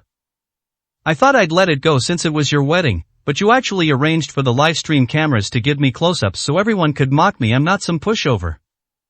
From today onward, we are no longer friends. Tao Wanwan tore off the ugly hairpiece from her head and spoke decisively while looking at Yi Nanqing. Then, she directly pulled Jiang Zimo and walked out of the venue. Standing behind them, Meng Yuhan shrugged helplessly.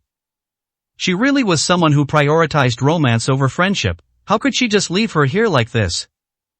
Jiang Zimo didn't have time to say much to Tao Wanwan either. After all, Zhang Chao's proposal scene was still being set up upstairs. Tao Wanwan and Meng Yuhan followed Jiang Zimo upstairs. Meng Yuhan was panting from running, neither of the two in front of her knew to stop and wait for her. After catching her breath, she realized she was now in an even larger venue. Her train of thought was always quite erratic, and as soon as she saw the scene, she spoke up without hesitation. No way, are you proposing to Tao Wanwan today?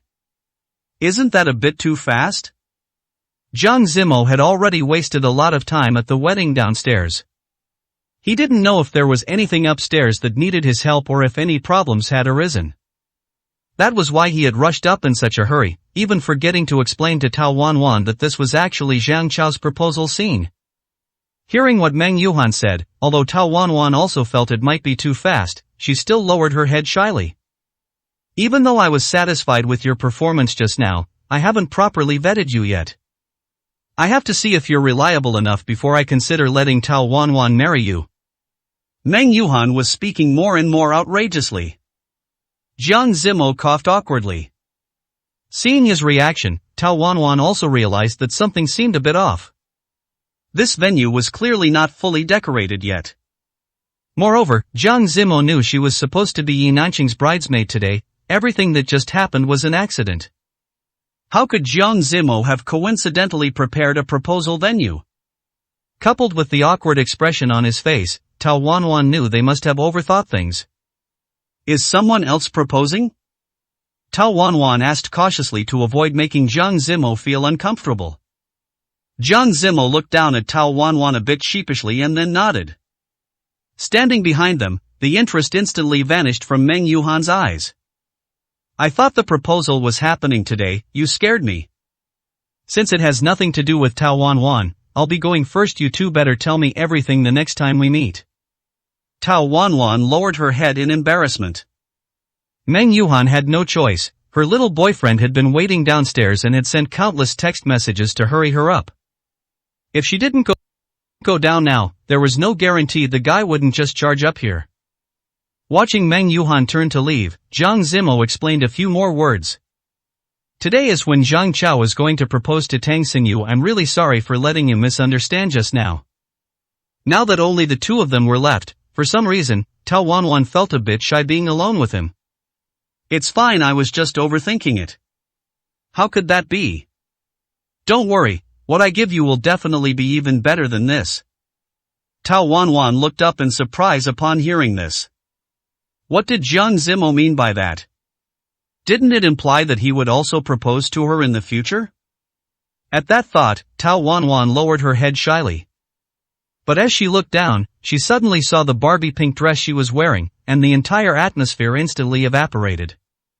Maybe I should go back and change first, then I'll come back and help you with the decorations. Jiang Zimo knew that Zhang Chao didn't dislike Tao Wanwan, besides, having someone to help him would be for the best. He naturally nodded and agreed without hesitation. Zhang Chao hadn't just chosen a random date to propose in a muddled way. Today was Tang Xinyu's birthday. Usually, Tang Xinyu spent her birthdays with her family. But this year was special. After spending the day with her family, Tang Xinyu was going to have dinner with Zhang Chao in the evening. Right now, Zhang Chao was still in the dressing room, taking nervous deep breaths. He was wearing a deep blue suit he had meticulously selected, which he had specifically ordered a month in advance to be custom-made from abroad. All for this crucial day. Watching the second hand on the clock go round and round, it finally landed on the 6 o'clock position. Zhang Chao clearly felt his heart thumping wildly. He had already called Jiang Zimo earlier to confirm the venue's setup, and there were no problems at all. Now, everything was ready. All that was needed was the final touch. Tang Xinyu was also nervous when she left her home. This was the first time she was spending her birthday with a boyfriend. She was so nervous that she had no idea how to face Zhang Chao in a moment. When the two nervous people met, the atmosphere instantly became awkward. Happy birthday. Zhang Chao looked at Tang Xinyu and stuttered for a good while before finally managing to say those words. Then, he hurriedly pulled out a meticulously prepared gift from the back seat. It was a recent limited edition bag that couldn't be bought domestically, and its price abroad was skyrocketing. Zhang Chao had put in a lot of effort to buy it. Hashtag 218 Chapter 218. This kind of thing wasn't rare for Tang Xinyu, but she knew all too well how difficult it had been to get this bag. So, after clearly seeing that it was the same one she had posted on her Moments a few days ago, she looked at Zhang Chao with a face full of surprise. "How did you buy this?" "I asked so many friends abroad, and they were all out of stock there." Zhang Chao smiled sheepishly and scratched the back of his head to say it was simple wouldn't be right, but it wasn't exactly a hassle either. "As long as it's something you like, I'll do whatever it takes to give it to you." Hearing this, Tang Xinyu didn't even think before planting a kiss on Zhang Chao's cheek. While the two of them were being very lovey-dovey in the car, Jiang Zimo, who was still waiting at the venue nearby, was so bored he was out of his mind.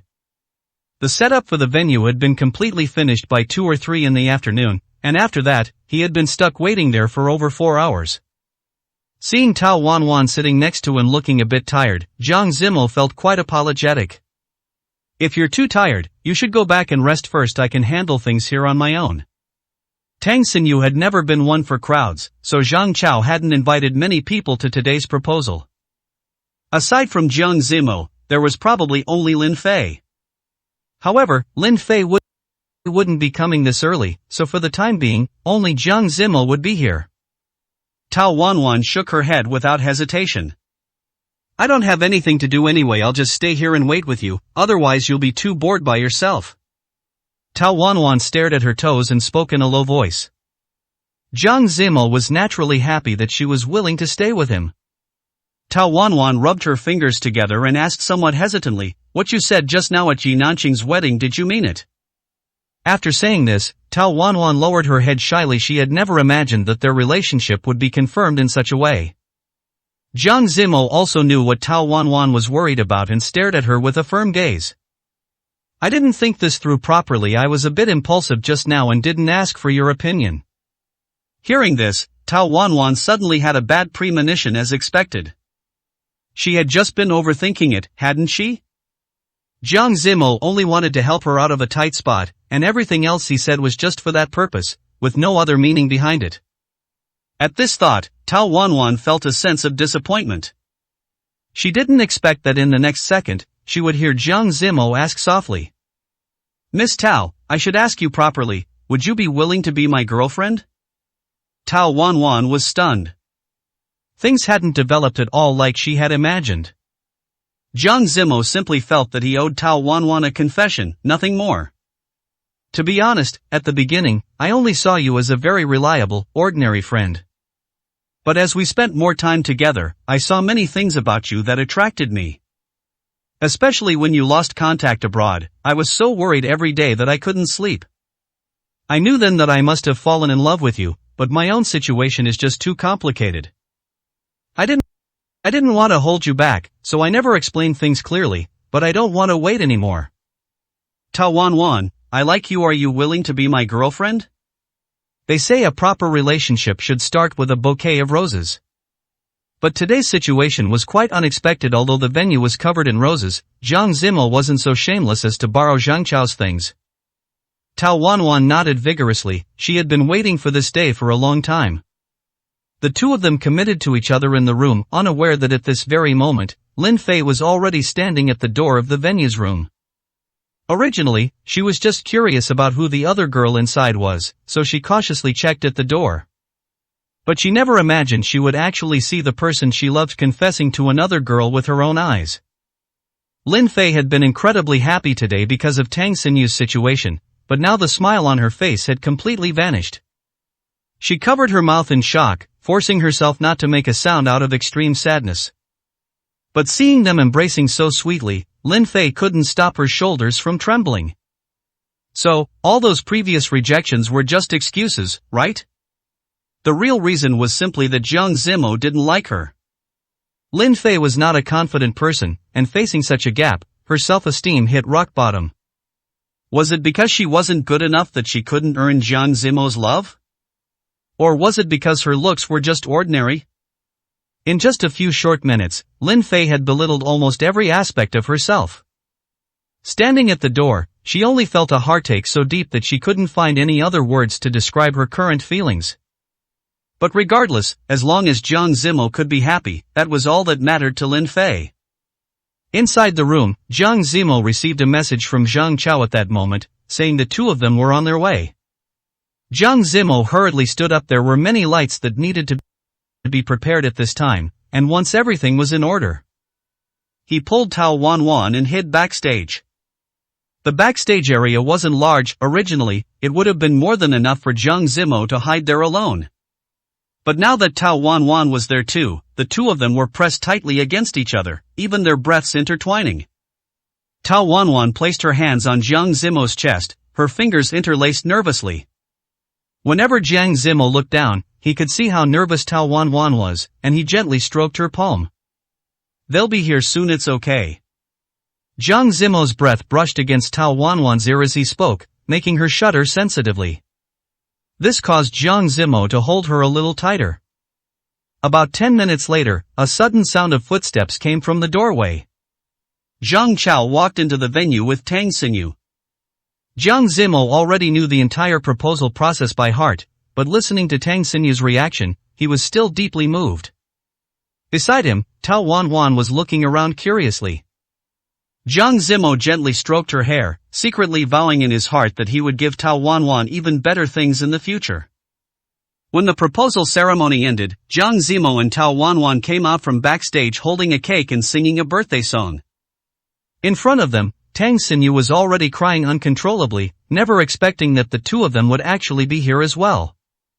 "Why are you two here as well? This is so embarrassing." Tang Xinyu shyly wiped her eyes and hid directly in Zhang Chao's arms. Chapter 219, Public Opinion Storm. Zhang Chao was stunned when he saw Tao Wanwan. He knew very well that he had only invited Lin Fei, and Tao Wanwan had clearly rejected him. Moreover, why hadn't Lin Fei, whom he had invited, shown up here? Thinking of this, Zhang Chao looked around curiously. Jiang Zimo, who was opposite him, saw this subtle movement clearly and asked softly, "What are you looking for?" Zhang Chao didn't hide anything and responded directly, "I invited Lin Fei, why hasn't she come yet?" Jiang Zimo shook his head gently. He had been here for a long time and hadn't seen anyone else besides himself and Tao Wanwan, let alone someone like Lin Fei. Only then did Zhang Chao belatedly take out his phone to see what was going on. He discovered that Lin Fei had sent a text message about half an hour ago. "I'm so sorry, something came up suddenly on my end, so I won't be coming over today." Since Lin Fei had said so, it must be something very important. Zhang Chao didn't say much and simply agreed. Everything with the proposal went smoothly, the rest was for Zhang Chao and Tang Xinyu to handle themselves. Jiang Zimo originally intended to go straight home that evening, but he suddenly remembered that Elder Tang was still in the hospital. With Tao Wanwan by his side, he drove over to check on Elder Tang's situation. "Elder Tang is fine for now, but he needs to recuperate and prepare for surgery. I've arranged everything, so don't worry." On the way to the hospital, Tao Wanwan spoke from the passenger seat. Jiang Zimo nodded. He had spoken to Elder Tang on the phone a while ago, and indeed, his spirits seemed much better. While everyone here was happy and harmonious, things weren't so comfortable for Gu Zihan and Yi Nanqing. The wedding had become a mess, and Yi Nanqing sat on the sofa at home with vacant eyes. Gu Zihan also had a deep frown on his face. It's all Jiang Zimo's fault. The two of them had originally planned to use this opportunity to boost the stock price of the Yi Corporation. For some reason, at such critical moments, Jiang Zimo always showed up to cause trouble. "I think Jiang Zimo just can't stand seeing me happy. He just had to come and cause trouble for me today. It's truly disgusting." Yi Nanqing slammed a throw pillow from the sofa onto the floor, her eyes filled with hatred. Gu Zihan looked up at Yi Nanqing thoughtfully. To be honest, her reaction when she saw Jiang Zimo at the wedding today was also very strange. It was as if she had been waiting for a long time. However, since Gu Zihan and Yi Nanqing hadn't registered their marriage yet, he couldn't ask too many questions about this. If he annoyed her, it wouldn't do Gu Zihan any good.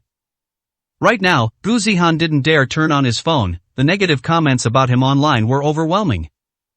Although he had ended the livestream in time, many people still believed Gu Zihan was undeniably a male homewrecker. His social media accounts had already been bombarded beyond recognition. Besides that, people from the talent agency were also frantically trying to contact him. Gu Zihan's company wasn't a major player in the industry to begin with. Within his company, Gu Zihan was already the most successful one, and that was thanks to Yi Nanqing's help. Now, the people at the company were frantically contacting Gu Zihan, wanting to know what exactly was going on. Gu Zihan had turned off his phone long ago. Out of sight, out of mind. What do you plan to do now? Gu Zihan gripped his phone tightly and looked at Yi Nanqing, asking tentatively. Yi Nanqing held her forehead in a headache. Her biggest mistake today was trusting that bastard Jiang Zimo.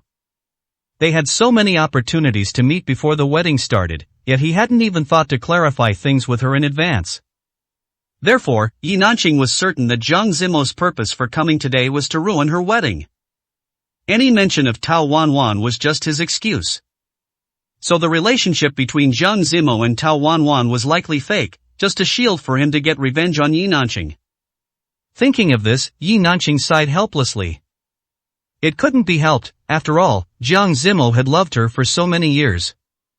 Now that he couldn't bear to watch Yi Nanqing marry another man, she could understand, but his methods were just too extreme. Moreover, after this scene, the possibility of anything between Yi Nanqing and Jiang Zimo was now absolute zero. Yi Nanqing couldn't quite figure out his real reason for doing this. But none of that mattered anymore. The most important thing now was to quickly calm the public opinion online. Zhang Chao had been nervous about his proposal yesterday. Only when he woke up the next day and checked his phone did he realize Jiang Zimo had done something so earth-shattering during the day. He also understood why Tao Wanwan had appeared at his proposal. Gu Zihan. To think I spent so much money on you before you dog, pay me back right now. You actually became a male homewrecker and ruined someone else's marriage. You're so shameless. Are those pure love lyrics in your songs just for your public persona? So in the end, are we fans who gave our hearts the only ones getting hurt? Brother Gu, can you come out and say something? I know, they must have misunderstood you. Please explain, okay? Can you use your brain when following celebrities? The live stream recording is everywhere, how could it be a misunderstanding? Aren't you guys being a bit too emotional? Gu Zihan said himself yesterday that he only got together with Yi Nanqing after her divorce. He's not a male homewrecker at all. You're being too harsh. Only brainless people like you would believe what she said. Sitting on the bed, Zhang Chao was laughing like crazy as he read the comments under Gu Zihan's social media account. Tang Xinyu, sleeping beside Zhang Chao, was woken up by his voice and curiously took the phone to have a look. She also hadn't expected that this had happened yesterday morning. Then Jiang Zimo and Tao Wanwan, aren't they together now?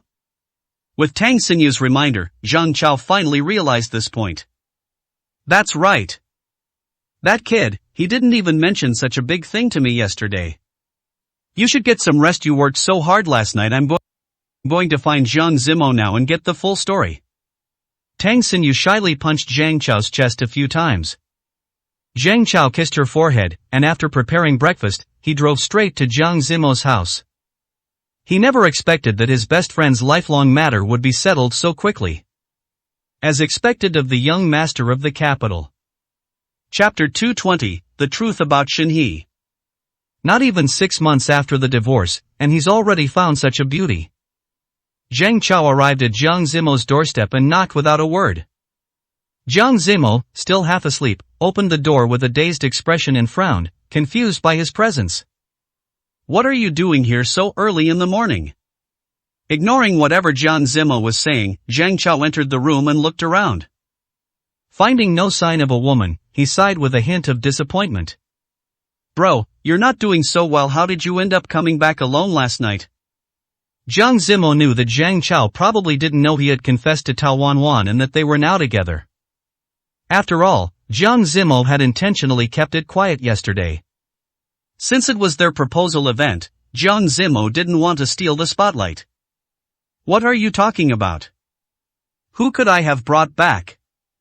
Zhang Chao knew Jiang Zimo would say that and pointed a finger at him emphatically.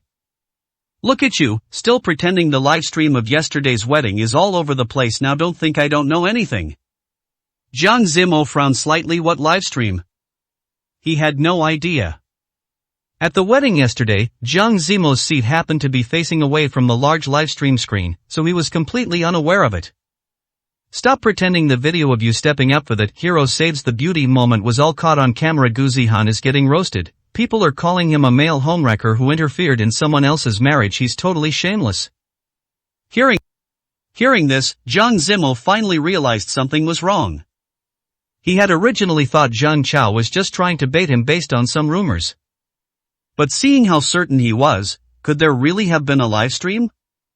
Jiang Zimo checked his phone, and the top trending search was about yesterday's wedding. Hashtag Gu Zihan male homewrecker.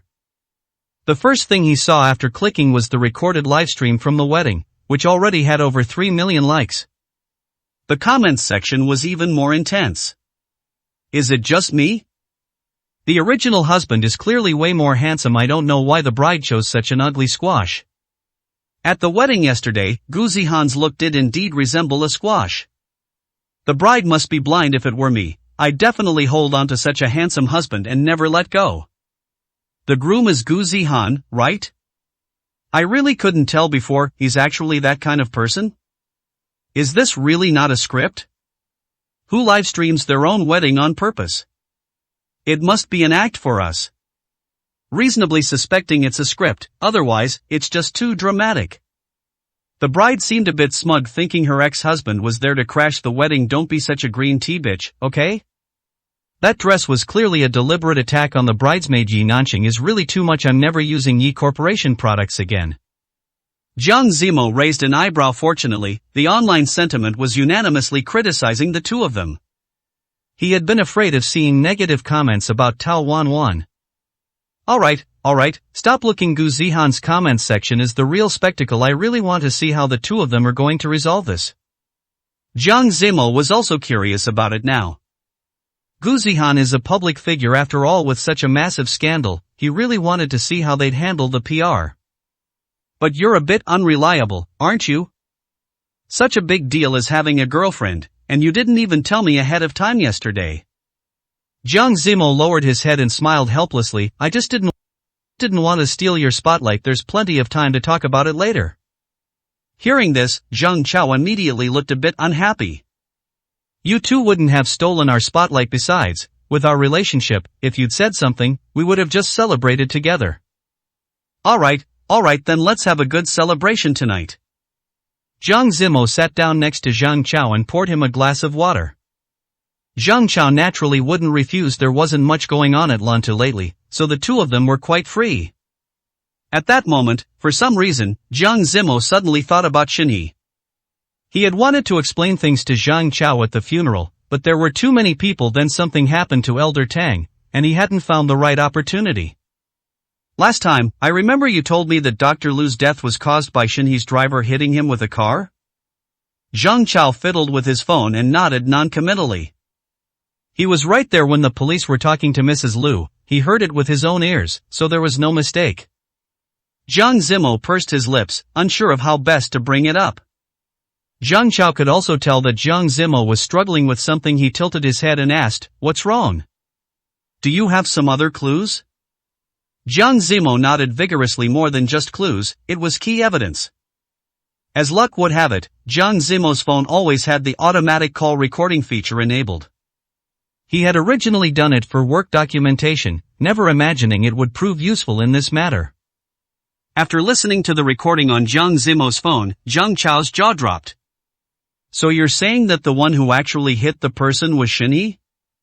His driver just took the fall. Jiang Zimo nodded once more. I've wanted to tell you about this for a long time, but it just kept getting delayed. How could something this important be delayed until now? I remember they should have already gone to court. I wonder if that driver pleaded guilty directly. Zhang Chao sucked in a breath of cold air. This news truly sent a chill down his spine. Since the Shin family put him forward to take the blame, he might already be in prison by now. You should be careful. While Shinhee himself might not be a huge problem, the Shin family is not to be trifled with. If they find out you have such critical evidence, they definitely won't let you off. Jiang Zimo subconsciously clenched his fists, unsure if this was a good thing or a bad thing. But he really hadn't seen Shinhee lately. He was probably being kept at home by the family, forbidden from seeing anyone. When evening came, Jiang Zimmel booked a restaurant early. The two of them brought their respective partners to the private room. We've both finally found where we belong. It's a good thing, a very good thing. We really need to celebrate properly at Shanghai. Zhang Chao was incredibly happy today, simply raising his glass and draining it in one go. Beside him, Tang Xinyu gently patted his back. Don't drink too much, it's not good for your health. Chapter 221, Who Cheated During Marriage? Jiang Zimmel had never seen Tang Xinyu act so coquettishly before, and for a moment, he felt a bit unaccustomed to it and averted his gaze. Just as they were about finished eating, Jiang Zimmel's phone suddenly rang. Sure enough, it was Yi Nanqing calling. To be honest, Jiang Zimmel had long guessed that she would contact him today, he just hadn't expected her to be so slow about it. He first turned to look at Tao Wanwan, then picked up his phone and said, Yi Nanqing is calling me, let me see what's going on. After all, she was his ex-wife, and he still needed to be clear with Tao Wanwan. They were the legitimate couple now, and he absolutely couldn't let any misunderstandings make Tao Wanwan unhappy. Tao Wanwan was stunned for a moment, then realized that Jiang Zimmel was reporting to her, and she nodded a bit shyly. However, she still felt sweet inside. Jiang Zimmel walked outside the private room, and as soon as he answered the call, he heard the sounds of Gu Zihan and Yi Nanqing arguing. What do you want with me? Ignoring their argument, Jiang Zimmel spoke indifferently. On the other end of the line, Yi Nanqing impatiently gestured for Gu Zihan to be quiet. You've seen what's on the internet today, I need you to help me clarify things. He truly couldn't believe his ears. He never imagined that Yi Nanqing would actually say it so matter-of-factly.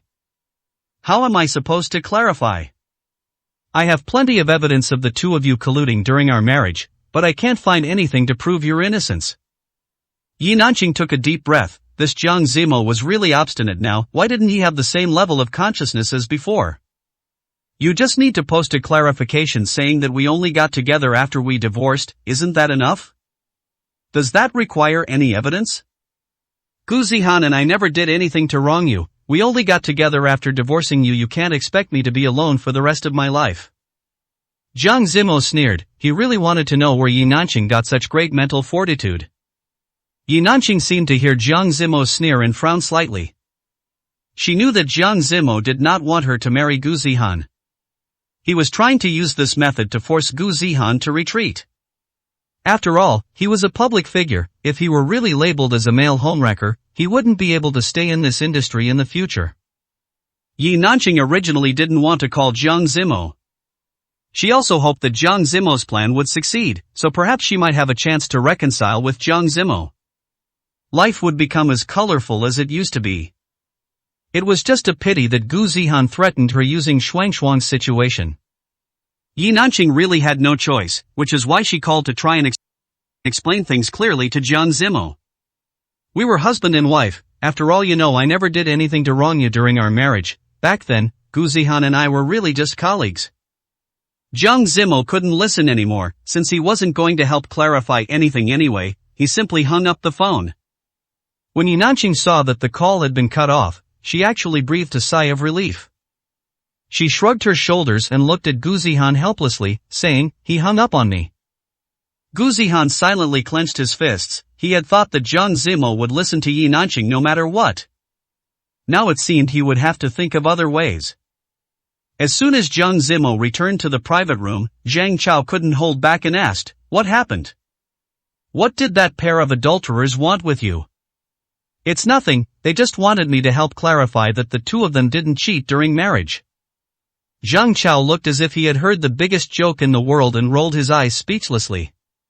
He had originally thought the matter was about over, but he didn't expect there to be a follow-up after dinner when they got home. It had to be said, Gu Zihan was quite suited for public relations. He actually thought of the photo on the big screen from when Jiang Zimmel and Lin Fei went to the music festival a few months ago. If Gu Zihan interfering in someone else's marriage was baseless, then this intimate photo of Jiang Zimmel and Lin Fei could be considered hard evidence. Jiang Zimmel looked at the photo that had been pushed to the #1 spot on the trending list and frowned with dissatisfaction. #Jiang Zimmel female homewrecker. Gu Zihan's actions must have been tacitly approved by Yi Nanqing. To drag a girl who had nothing to do with them into this irrelevant cyberbullying just like that. No matter what the reason was, Jiang Zimo could not accept it. I felt something was wrong yesterday. Look, a reversal, a huge reversal. So it was the man who cheated, then why did he make such a scene at someone else's wedding? He has absolutely no dignity left. So we misunderstood Guzihan. Look, the real cheater is someone else. The internet trolls arranged by Guzihan easily steered the narrative, and public opinion online instantly shifted in a different direction. Jiang Zimo was really worried, so he dialed Lin Fei's number, but it was still in a state of no answer. Zhang Chao naturally saw it too. He didn't waste time saying anything useless, but just sent a text message over. I'll handle the stuff online, don't worry. Jiang Zimo knew that the media companies he used to have good relations with were now basically in direct contact with Zhang Chao. His identity as the young master of the capital had not been fully disclosed yet, so it was better to let Zhang Chao handle it. He was very fast. Within half an hour, all photos regarding Jiang Zimo and Lin Fei were deleted clean. However, netizens nowadays were not that stupid. The posts that were originally very popular suddenly disappeared, and everyone knew that someone must be manipulating things behind the scenes. No way, does this mean it's confirmed? The man must be feeling guilty to have deleted all the posts. I just had a post with hundreds of thousands of likes, and it's just gone. It seems the man's background is very powerful, no wonder he dared to recklessly make a scene at someone else's wedding yesterday. Jiang Zimo really couldn't stand reading those comments on the internet. Although he knew it wasn't the best time, he still took out his phone, edited a statement, and posted it. Regarding the photos circulating today, first, she and I are just ordinary friends. Second, she has nothing to do with this matter. Please do not involve innocent people. Finally, I did not cheat during my marriage, thank you. Jiang Zimo didn't usually update his social media accounts. The last post was from when Hao Hao was born. But at this moment, Jiang Zimo suddenly remembered that he had another account. That social media account belonging exclusively to the young master of the capital. Chapter 222, Where is the sincerity coming from? When Jiang Zimo was in college, he often shared his stock trading insights on this account. After marrying Yi Nanqing, because he gave up the identity of the young master of the capital, this social media account had not been used for a very long time. Jiang Zimo sat on the sofa and logged in several times, but the password was incorrect. It took a long time to recover the password, and only then did he manage to log in. As soon as Jiang Zimo logged in, he was instantly kicked out by the sheer volume of notifications that the backend couldn't load all at once. After trying 5 or 6 more times, he finally saw the 99 plus private messages in the backend. He didn't expect that after so many years, there were actually people insisting on sending him messages. But the current Jiang Zimo didn't have that much time to look at those. Instead, he found the post he had just made. He first gave it a like. Although the young master of the capital had not appeared in everyone's view for a long time. However, his influence was still self-evident. Just a simple like caused the social media software to crash instantly. Jiang Zimo went to wash up, and when he returned to check his phone again, the number 1 trending topic had already been replaced by the name of the young master of the capital. Hashtag young master of the capital returns. Hashtag young master of the capital likes. Hashtag Jiang Zimo misunderstanding. Hashtag young master of the capital Jiang Zimo. A series of several trending search terms popped into Jiang Zimo's eyes. He didn't expect that this identity of the young master of the capital would be so useful. Jiang Zimo lifted the teacup in front of him and took a gentle sip, revealing a satisfied smile. Young master of the capital. I love you. I want to have your babies. Young master of the capital, where have you been all these years? You don't know how much I've missed you. The young master of the capital has liked the post, so Jiang Zimo shouldn't be lying, right? I still trust the character of the young master of the capital very much. I think so too, since Jiang Zimo is a friend of the young master of the capital. He definitely isn't the type of person who would cheat during marriage.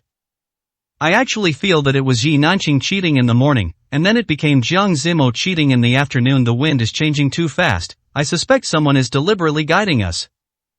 I think so too. I saw this photo a long time ago. and Zhang Zimo had already explained it back then. Bringing it up again now is obviously intentional. Zhang Zimo casually flipped through the comments section, and he didn't expect that this group of netizens would change their minds so quickly. But for him, it was a good thing. The time was really too late. Zhang Zimo had originally wanted to contact Lin Fei again. But he was worried about disturbing her rest, so he didn't make the call. Just after waking up the next day, he saw a message sent by Lin Fei. "I saw what happened online. It's okay, thank you." Looking at this message, Zhang Zimo didn't know why, but he always felt a bit strange inside. But he held his phone, hesitating for a long time, and couldn't think of what would be best to reply. After exchanging good mornings with Tao Wanwan, Zhang Zimo was really hungry, so he went to the kitchen alone to eat something. The phone rang from inside the bedroom. It was an unknown number. Zhang Zimo pressed the answer button with some confusion. He had never heard the voice on the other end of the phone before. "May I ask if this is Mr. Jian?" Zhang Zimo gave a soft "I am the assistant to General Manager Shen. If you have time today, we would like to invite you to a meal." Meal.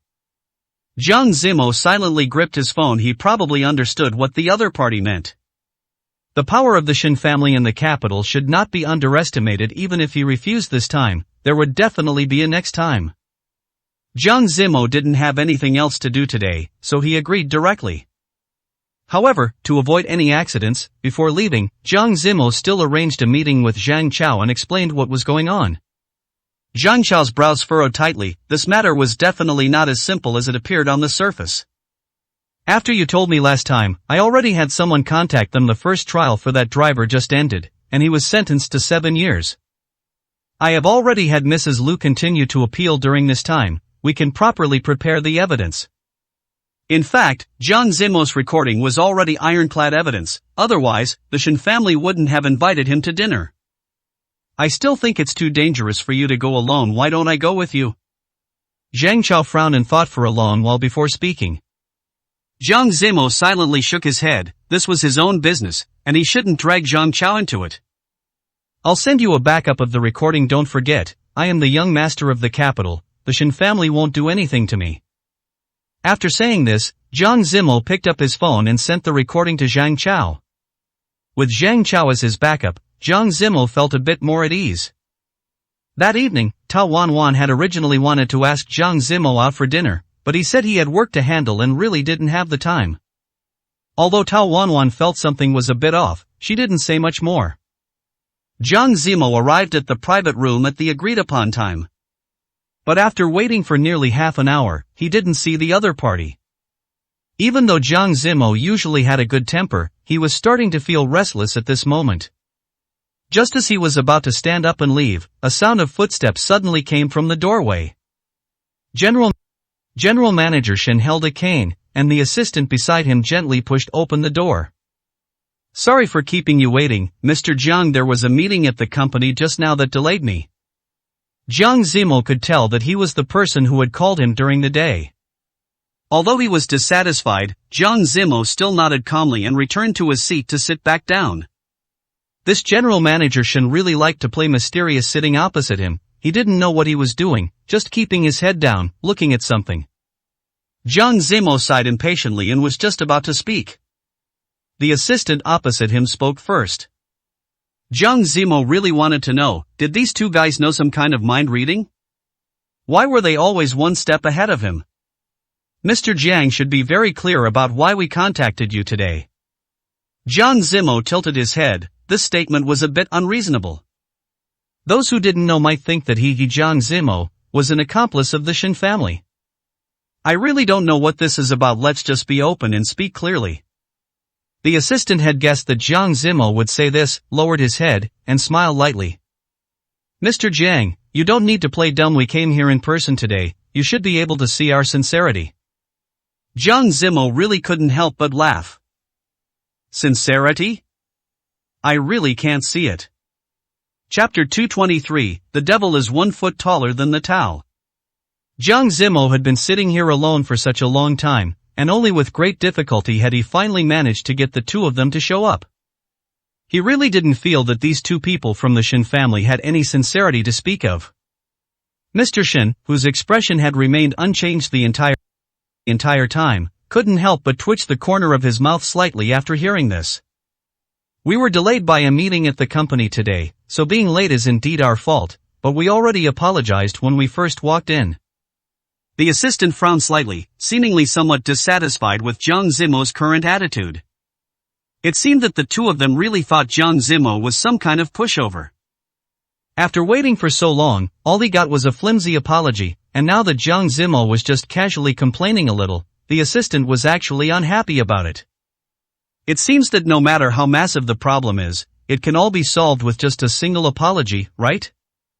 In that case, I don't think you Shin family members needed to come find me today. You might as well just go and apologize to the problem instead. Jiang Zimo hadn't originally intended to say such harsh words, but the people from the Shin family were truly going too far.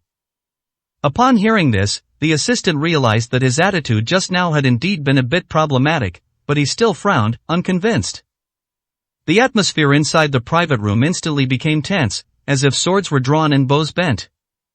It was only when Mr. Shin suddenly lowered his head and smiled that the tension eased slightly.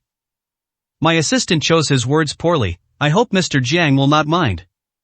But since you have said as much, I trust you are also clear about why we have come to find you. Jiang Zimo naturally knew. He had already known when the Shin family called this morning. It was nothing more than Shen He telling them about the incident where he had hit someone with his car, which Jiang Zimo was also aware of. They wanted to know if Jiang Zimo had any substantive evidence. They also wanted to know what Jiang Zimo's attitude toward this matter really was. Shen He hit someone with his car, so he should be punished by the law.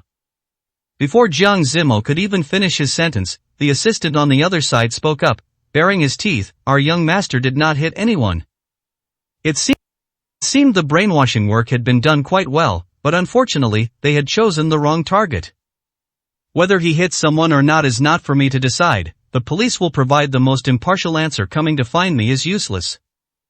Jiang Zimo did not intend to tell them that his phone automatically recorded calls. As long as he didn't expose this critical piece of evidence, the Shin family wouldn't give him a hard time without reason. However, Mr. Shin's next statement could be said to have made Jiang Zimo tremble. Mr. Jiang, don't play dumbass for the recording in your hands. Name your price. Jiang Zimo silently clenched his fists under the table. For a moment, he even felt cold sweat breaking out on his back. Jiang Zimo was certain that he had never told anyone about the feature where his phone automatically recorded calls once connected. Even Yi Nanqing had never known. How on earth did Mr. Shin know, or perhaps he actually didn't know either. Perhaps Mr. Shin was just bluffing, and if Jiang Zimo showed any weakness at this moment, it would truly be the end. Coming to his senses, Jiang Zimo hurriedly composed his expression, pretending not to understand anything. What recording? I don't quite understand what you mean, Mr. Shin. Although Jiang Zimo's reaction had been quick, that trace of panic was still seen by Mr. Shin. Alright, you are still a young man after all. There is no need to play tricks in front of me. I said it just now. No matter how much money you want, I can afford it. Jiang Zimo swallowed hard. It seemed that today's meal was going to be much more troublesome than he had imagined. Mr. Shin was determined to get his hands on the recording today. Although Jiang Zimo had already sent a backup to Zhang Chao, even so, he was unwilling to bow his head before Mr. Shin just like that. Mr. Shin, I will repeat my first point. Who hit someone, and what kind of punishment they should receive, is something for the police to decide. It has nothing to do with either of us. Since you feel that any matter can be lightly glossed over with just an apology, this junior would like to say sorry in advance here. After saying this, Jiang Zimo slowly stood up and bowed to Mr. Shin without hesitation. Only then did he walk out of the private room.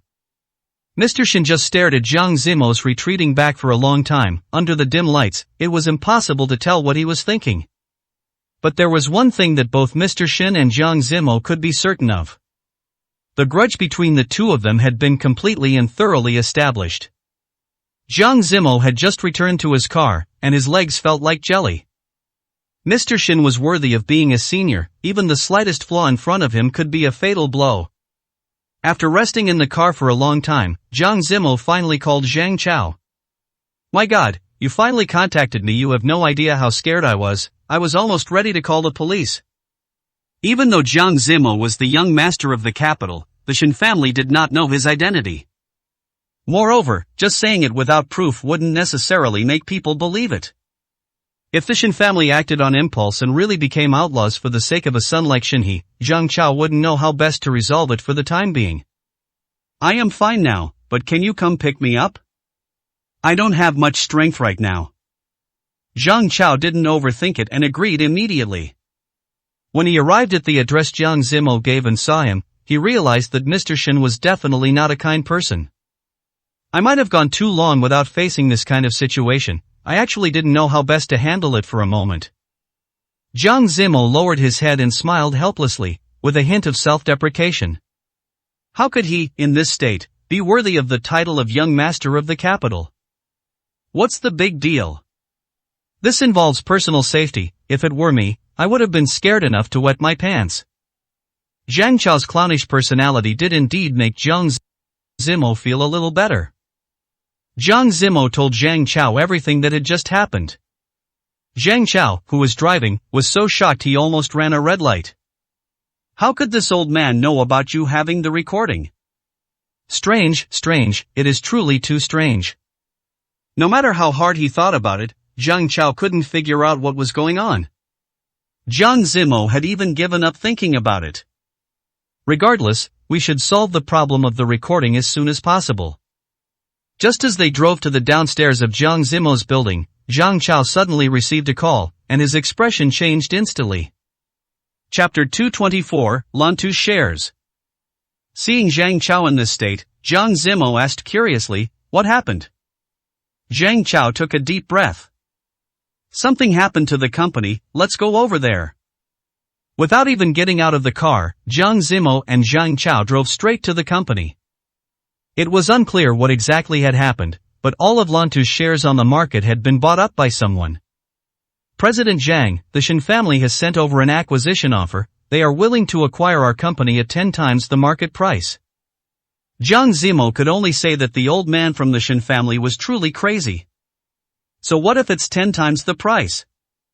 Are you planning to just give up on Lantu because of 10 times the price? Lantu's development is currently at its peak, and the Shen family is only offering a little bit more money. Who would have thought that the board of directors would turn against them one after another, wanting to sell all the shares in their hands?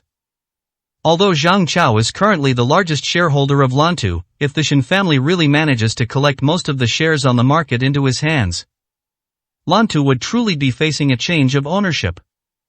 The several directors sitting below lowered their heads one after another. They knew clearly that no matter how impressive Lantu was, it had just happened to catch the trend of AI technology. Plus, their chairman was lucky enough to receive a few projects. No one could say for sure how its future development would turn out. Wasn't the former Ace Enterprise, Yi Corporation, now teetering on the brink of collapse as well? Lantu's future development definitely wasn't worth that much money. For a businessman, selling to the Shen family was definitely the most correct choice.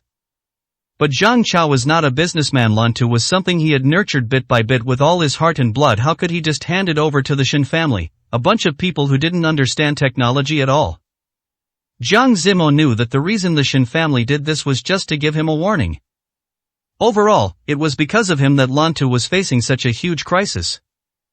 Both emotionally and logically, Jiang Zimo could not just sit by and watch. Sitting beside Zhang Chao, he lowered his head and thought for a moment, then spoke. "How about this, if you all insist on selling the shares? I can pay 10% more than the Shen family, just sell all the shares to me."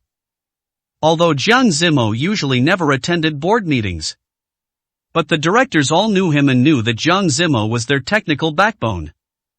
It's just that no one would believe words coming from a technical backbone. Paying 10% more. Stop adding to the chaos here. Do you think we don't have enough to worry about already? No one believed that Jiang Zimo could come up with so much money all at once. Even Zhang Chao widened his eyes in surprise. "You don't have to do this." Zhang Chao knew approximately how much savings Jiang Zimo had on hand. Although it was indeed a considerable sum, it was still a drop in the bucket for Lantu's current problem. Jiang Zimo raised an eyebrow. Anyway, I've already said what I needed to say. If you are really willing to sell the shares, I will only offer more than the Shin family, never less, and I can transfer the money to you immediately, right on the spot. If anyone is willing to cooperate with me, I can have them draft the contract right now. You don't value Lantu's future development, but I am very optimistic about it. The several directors nearby were stunned after hearing this. They didn't know if Jiang Zimo's words were sincere or if he was just messing with them. The man sitting next to Jiang Zimo asked cautiously, "What you just said, is it all true?" Jiang Zimo nodded, really lacking patience. He had already said this so many times, why did it seem like they couldn't understand human speech? I won't repeat myself. If you really want to sell, don't dawdle. Although the directors were half believing and half doubting, they were still unwilling to be the first to take the risk. How can a small department manager like you come up with so much money? To buy out all our shares, you need at least 500 million. If you can prove that you really have that much money, then we can truly believe you. What this person said made some sense. Just as Jiang Zimo was about to call Father Jiang and Mother Jiang to explain the situation, Zhang Chao suddenly grabbed his hand tightly. Maybe we should just forget it. Even if we dodge this, the Shin family will definitely think of other ways to deal with us. Jiang Zimo shook his head gently. He wasn't an unreasonable person. The matters with the Shin family were all caused by him. How could he let Zhang Chao bear the consequences for him? You don't want to watch your hard work get snatched away by others just like that, right? Jiang Zimo's words truly struck a chord with Zhang Chao. Lantu was his hard work. It was something he had built from a small office at the very beginning to such a large office building now. How could he possibly be willing to watch Lantu be taken away by others just like that? Don't worry, this is not a big deal to me. Don't forget who I am. Zhang Chao thought for a moment, then gently let go of his hand. The call to Father Jiang didn't go through, so Jiang Zimo turned and called Mother Jiang instead. Mother Jiang was very happy to see Jiang Zimo's call. "Good son, what made you think of calling me today?" Mother Jiang was just browsing at a shopping mall outside. She had been a bit bored at home alone recently. "Is there any money in the account that you can transfer to me?" Upon hearing this, Mother Jiang immediately became anxious. Since Jiang Zimo had returned home for so long, he had never once asked for money. Anything that could make him open his mouth must be a big deal. "What happened? Tell Mom properly." Jiang Zimo walked out of the office and told her the situation at Lantu in detail. Of course, he skipped over anything related to Shinhe. Mother Jiang sighed longly. "Oh my, you scared me to death. I thought something major had happened. Don't worry about this, leave it to me." Jiang Zimo didn't quite understand what Mother Jiang meant by that. Before he could ask for clarification, the call was hung up directly. Jiang Zimo returned to the office and waited for a long while, but didn't receive any money. He subconsciously wondered if Mother Jiang had misunderstood what he meant.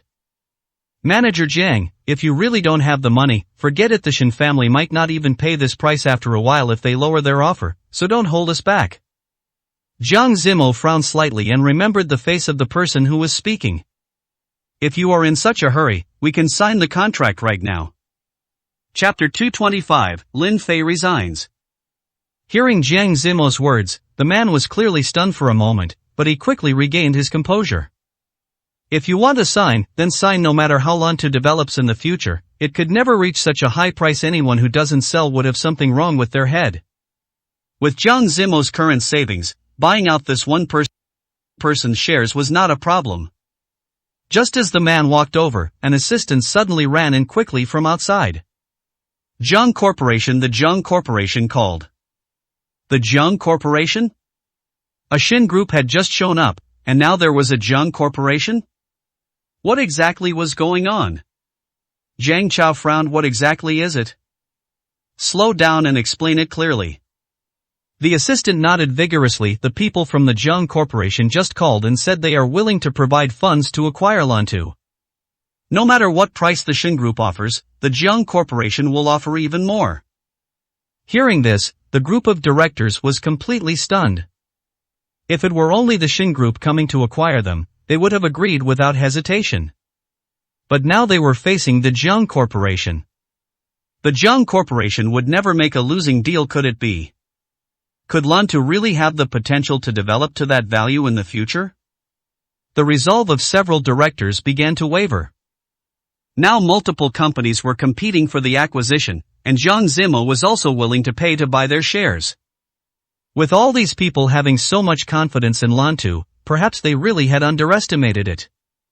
Director Zhang, I suddenly remembered that my child needs me to pick them up from school today. I've been with Lantu for so many years, no matter what problems we encounter, I won't just abandon Lantu. I will absolutely not agree to any acquisition. My stance is very clear, so I'll be heading out first. One person took the lead in stating their position, and several others followed suit, quickly leaving the office. The director who had been inciting the crowd from the beginning stood there for a moment, not knowing what to do. Jiang Zimo tapped the table impatiently, looking at the man across from him and asking word for word. Well, do you still want to sell? Don't worry, I will definitely offer a higher price than the Jiang Corporation. The director looked up at Jiang Zimo, his eyes filled with doubt. He didn't know where things had gone wrong, but the Jiang Corporation had actually stepped in. If there's nothing else, I'll be going now. The director could see that the current situation was unfavorable and left after making up a random excuse. What was supposed to be a major upheaval for the entire company was unexpectedly resolved in less than half an hour. Zhang Chao slumped into his chair. Today could be considered a day of calamity for both of them. They truly were brothers in misfortune. President Chen also hadn't expected the Jiang Corporation to suddenly appear and disrupt his plans. The Jiang Corporation, they were a giant that even he didn't dare to clash with head-on. In recent years, the Jiang Corporation had been attempting all-around development. Their presence could be found in almost every field. As for the Shen Group, although it had existed much longer than the Jiang Corporation, its current strength was like a drop in the ocean compared to the Jiang Corporation. President Shen, do you need me to investigate and see what exactly is going on? The assistant had been with President Shen for many years and naturally knew that this matter was highly suspicious. President Shen nodded slightly. Go and thoroughly check Jiang Zimo's personal connections, see if there's some link between him and the Jiang Corporation that we haven't discovered yet. The assistant paused upon hearing this. If Jiang Zimo really had a connection with the Jiang Corporation, this would be a huge problem for the Shen Group. The assistant nodded slightly and backed out of the office. On the other side, Jiang Zimo returned home, washed up briefly, and crawled into bed for an afternoon nap. He was woken up in the afternoon by a phone call. Elder Tang's surgery time has been scheduled for tonight. If you guys aren't busy, come over. Tao Wanwan's voice came through from the other end of the line. Jiang Zimo naturally agreed. By evening, Jiang Zimo, Zhang Chao, and Tang Xinyu all appeared outside the operating room. As soon as Tang Xinyu saw Jiang Zimo, she punched him without saying a word. Jiang Zimo turned to look at Zhang Chao, somewhat dazed. What's going on? Did you make her angry? Zhang Chao's eyes widened as he shook his head. How is that possible? You're the one she hit, what does it have to do with me? Tang Xinyu straightened her sleeves, looking as if she wanted to throw another punch. Jiang Zimo quickly dodged to the side. If you have something to say, just say it to me directly, don't start getting physical. Tang Xinyu looked extremely angry. You have the nerve to say that to me? If it weren't for you, how could Lin Fei have become a target of cyberbullying? Do you know that because she couldn't handle those comments, she has already resigned and gone back to her hometown? Jiang Zimo was stunned to hear this. He truly was completely unaware of this matter. Tang Xinyu had wanted to ask Jiang Zimo what was going on for a long time, but she couldn't find him at the company at all these past few days. That was why it had been delayed until now. Jiang Zimo lowered his head with a frown. If he had known Lin Fei was leaving, he should have at least gone to see her one last time. However, Tang Xinyu was right about one thing, everything was because of him. If He Nanqing hadn't been making trouble behind the scenes, the photos of the two of them at the music festival wouldn't have been exposed. No matter how you looked at it, Jiang Zimo owed her an apology. I know it's my fault, but I never expected Yi Nanqing to drag Lin Fei into this. I've done my best to stop the situation from escalating. As for the harm caused to Lin Fei, I will compensate her as much as possible. Jiang Zimo's apologetic attitude was quite sincere. Moreover, since they were in the hospital, Tang Xinyu was embarrassed to continue speaking loudly, so she nodded, and the matter was considered settled for now. After about 2 hours, Tao Wanwan finally walked out of the operating room. Don't worry, the surgery was very successful. He'll be moved to a ward in a bit. Once the anesthesia wears off, you can see him. With Elder Tang's situation completely resolved, Jiang Zimo breathed a sigh of relief. However, President Shen's face once again crossed his mind. It felt like an invisible pressure. Zhang Chao could tell that Jiang Zimo was a bit out of it today and knew what he was worried about. He lightly patted his shoulder. The fact that teacher is fine now is the best news. We can handle the other things slowly. Tang Xinyu, who was walking ahead, heard their conversation clearly. She turned around and asked suspiciously, "Is there something else going on?" Chapter 226, Going to Lin Fei's home. Neither of them wanted to tell Tang Xinyu about Xinhe's affairs. Dragging her into this would be bad for everyone. Suddenly being asked such a question, Zhang Chao didn't know how to respond for a moment. Fortunately, Jiang Zimo, who was beside him, reacted quite quickly. "Give me Lin Fei's home address. I have time to go there tomorrow and give her a proper apology." Tang Xinyu was stunned for a moment. Logically speaking, it wasn't appropriate for her to just give out someone else's home address to others. However, Tang Xinyu knew that Lin Fei had deep feelings for Jiang Zimo. Furthermore, Tang Xinyu believed that Jiang Zimo truly owed Lin Fei a sincere apology. After hesitating for a while, she took out her phone and sent a location to Jiang Zimo. "Lin Fei is a very good person. I know you already have a girlfriend now, but that doesn't mean you should let someone else be innocently scolded like this." Jiang Zimo nodded in agreement. While waiting outside the operating room just now, he had sent a text message to Lin Fei. But until now, there had been no reply. Elder Tang recovered very well. That same evening, he was already chatting with them off and on. The next day, Jiang Zimo had a simple breakfast with them in the hospital room before driving straight to Lin Fei's home. It was indeed in the countryside. It took Jiang Zimo about 4 hours to drive there. After parking the car, he was completely exhausted. Tang Xinyu had only given him the name of the village. As for exactly where Lin Fei lived, Jiang Zimo would have to search for a bit. Fortunately, the village was not large. As soon as Lin Fei's name was mentioned, the few middle-aged women at the village entrance nodded instantly. The eldest daughter of the Lin family, she got into college and left a few years ago. I don't know what happened this year, but she suddenly came back. A woman next to her shook her head with some disdain. "Look at that, what's the use of getting into college? In the end, didn't she just come back? In my opinion, going to school or not is all the same." Listening to them talk back and forth, Jiang Zimo was very surprised. He hadn't expected that in this day and age, there would still be people with such backward thinking. It was a pity that Jiang Zimo's main purpose today was to find Lin Fei, otherwise, he would have definitely argued with them. "May I ask, do you know where her home is?"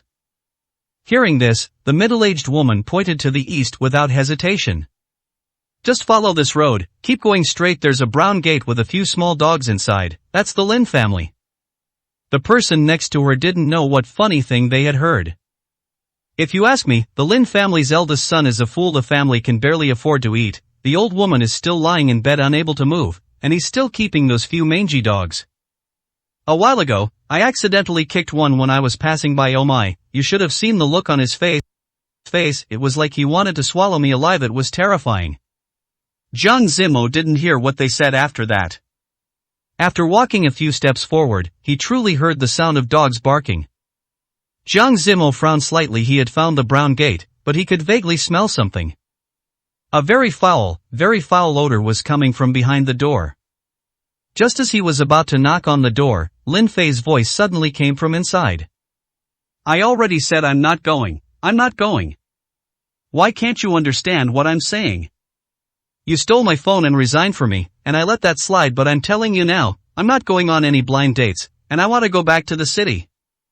Lin Fei's voice carried a hint of sobbing. She had originally just been unable to stand the online public opinion recently, and on top of that, Jiang Zimo had his own significant other. Lin Fei felt truly heartbroken, which is why she thought about coming home to rest for a while. She hadn't expected that Father Lin would submit her resignation application without a word. She didn't even know how he had learned to do that. Jiang Zimo hesitated for a long time, but eventually, he knocked on the door. The noise coming from the courtyard came to an abrupt halt. The Lin family did not have good relationships within the village, and for a moment, Father Lin couldn't figure out who would be coming to knock on their door at this time. As soon as he opened the door, he saw this handsome young man outside. "Who are you looking for?" Father Lin asked cautiously and tentatively. He still felt that the other party must have come to the wrong place. Otherwise, how could he have inexplicably appeared at his doorstep? Jiang Zimo looked around inside. It was a pity that Lin Fei was standing in a blind spot and couldn't see who was outside the door, though she felt the voice was very familiar. "I'm looking for Lin Fei." Hearing these two words, Lin Fei suddenly realized that the person at the door was actually Jiang Zimo. Could it be that he had realized there was a problem with her resignation application? Other than that, Lin Fei couldn't think of any other reason for Jiang Zimo to appear here. However, she didn't want to see Jiang Zimo, because she was currently too embarrassed. She was still wearing the clothes she had brought back a few days ago. Father Lin looked back at Lin Fei and could roughly guess that this was her friend from the city. "Lin Fei is busy right now and can't see you." Lin Fei, standing not far away, immediately became anxious. "What am I busy with? What could I possibly be busy with? I'm not busy." Father Lin looked with some surprise at Lin Fei, who had suddenly rushed forward and pushed him aside. He was stunned for a good while before he regained his senses. Since there was an outsider present, Father Lin couldn't say much and went back to his room without a word. Although Lin Fei looked completely different from how she usually appeared, she still took a step and stood directly in front of Jiang Zimo. "Mr. Jiang, please help me. I can't get out at all. He hid all my documents. He wants me to go on a blind date and get married. If you hadn't come to find me, I wouldn't have known what to do." Jiang Zimo frowned. It seemed that the situation was far more complicated than he had imagined. "Go pack your things. I'll drive you back now." Hearing this, Lin Fei was stunned for a moment, but she quickly nodded. She ran back into the house and started packing. However, only a few minutes after she went in, Father Lin's voice could be heard from inside the house. "You've already resigned. Why are you going back? You have no future there at all. As a girl, you don't get married early and are always fooling around outside all day long. Is that appropriate?" Jiang Zimo, who had originally been standing outside the main gate, couldn't help but walk in after hearing this. Father Lin was stunned when he saw Jiang Zimo enter the house. Although he didn't have much worldly experience, looking at Jiang Zimo's attire and the aura around him, Father Lin still knew that this person was not someone to be trifled with. Chapter 227, A Breakdown on the Way. Jiang Zimo sighed softly. If he had known this was the situation Lin Fei was facing, he should have come over sooner. "Hello, Uncle Lin. Please allow me to introduce myself. I am the boss of the company where Lin Fei is employed. Our company requires that any formal employee applying for resignation must appear in person. We do not accept any online resignation notices. I haven't been able to contact Lin Fei for some time, which is why I came over specifically to check on her." Father Lin's eyes darted around. Although he was a bit suspicious, what this man said was still quite convincing. He calmed down and didn't pursue the matter further. As soon as Lin Fei got into Jiang Zimo's car, she couldn't help but burst into tears. She had nothing. If she had really been kept back by Father Lin, she might have actually been forced into a blind date and marriage. Lin Fei had worked so hard to get into university and find such a good job. It couldn't end like this. Jiang Zimo reached out and gently patted Lin Fei on the shoulder. He could understand the panic she was feeling right now. Lin Fei spent a long time in the passenger seat composing herself before she finally calmed down completely. Jiang Zimo drove to a nearby town, wanting to help Lin Fei get away from her home as quickly as possible. "I originally came here today to apologize to you." Jiang Zimo took some small biscuits out of the side compartment and handed them to Lin Fei, as she looked very hungry. After taking them, Lin Fei devoured them hungrily. Actually, that matter didn't have much of an impact on me. I don't usually like going online, and if my roommate hadn't told me, I wouldn't even have known about it. Jiang Zimo was stunned. He had originally thought that Lin Fei had suddenly returned home because she was triggered by this incident. Regardless, I bear a great deal of responsibility in this. I owe you a proper apology and need to make amends. Hearing this, Lin Fei waved her hands vigorously. How could that be? If it weren't for you, I would be the one who was truly finished. It is I who should be thanking you properly. Jiang Zimo pursed his lips. He didn't continue to ask about the matters regarding Lin Fei's family, and Lin Fei didn't elaborate further. Lin Fei had originally wanted to tell him why she had returned. But she realized that if she said it out loud, it would only add to Jiang Zimo's burden, so she didn't bring it up again. The two of them grabbed a casual bite to eat in the small town, and around 7 in the evening, they drove off, preparing to head back. However, they didn't expect the car to break down on the way. Jiang Zimo tried many times, but couldn't get the engine to start. With no other choice, he had to call for assistance. It was too late, so even if they rushed over, they wouldn't arrive until 6 o'clock the next morning. The place where they had the accident was rather awkward. They were in the middle of nowhere. The nearest hotel on the map would take more than half an hour to reach even on foot. The two of them discussed it and decided to just make do in the car for the night. Jiang Zimo's car was very spacious, and by pushing the seats back, they could sleep somewhat comfortably. Perhaps because Lin Fei had taken a nap in the car after eating, she couldn't fall asleep now. Whenever she thought about Jiang Zimo being right beside her, Lin Fei couldn't control her racing heart. However, the scene of Jiang Zimo confessing to Tao Wanwan kept playing over and over in her mind. Lin Fei only felt immense pain. Jiang Zimo didn't notice anything wrong with Lin Fei. He even got out of the car to call Tao Wanwan. He explained the current situation to her clearly. Then you two must be careful. It's so late. It would be bad if something happened. Jiang Zimo knew that Tao Wanwan was worried about him, but why did it feel a little strange to hear? Don't worry, we'll just stay in the car all night and won't come out. I'm telling you this because I'm worried you might misunderstand. Tao Wanwan smiled a little embarrassedly on the other end of the line. She was indeed feeling a bit uncomfortable in her heart. After all, Jiang Zimo was going to be sharing a space with another woman tonight. However, Tao Wanwan still trusted him. Jiang Zimo certainly wouldn't do anything inappropriate. Nonsense, why would I be jealous? Just be careful, both of you. It's getting late, get some rest. The two of them were lovey-dovey for a while longer before Jiang Zimo hung up the phone. Sitting in the car, Lin Fei watched their lovey-dovey behavior during their honeymoon phase and felt incredibly envious. Seeing Jiang Zimo's expression of such happiness, Lin Fei actually felt much more relieved herself. When Jiang Zimo returned to the car, Lin Fei was already asleep beside him. The two of them had spent such a dramatic day in the car.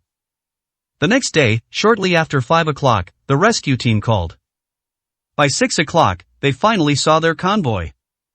It would take some time to fix the car, so Jiang Zimo had Zhang Chao arrange for a vehicle to come and pick them up. When Tang Xinyu saw Lin Fei, she was so excited she was about to cry. You're finally back. I thought you really weren't coming back. Lin Fei smiled a little embarrassedly. She didn't tell anyone else what had actually happened at home.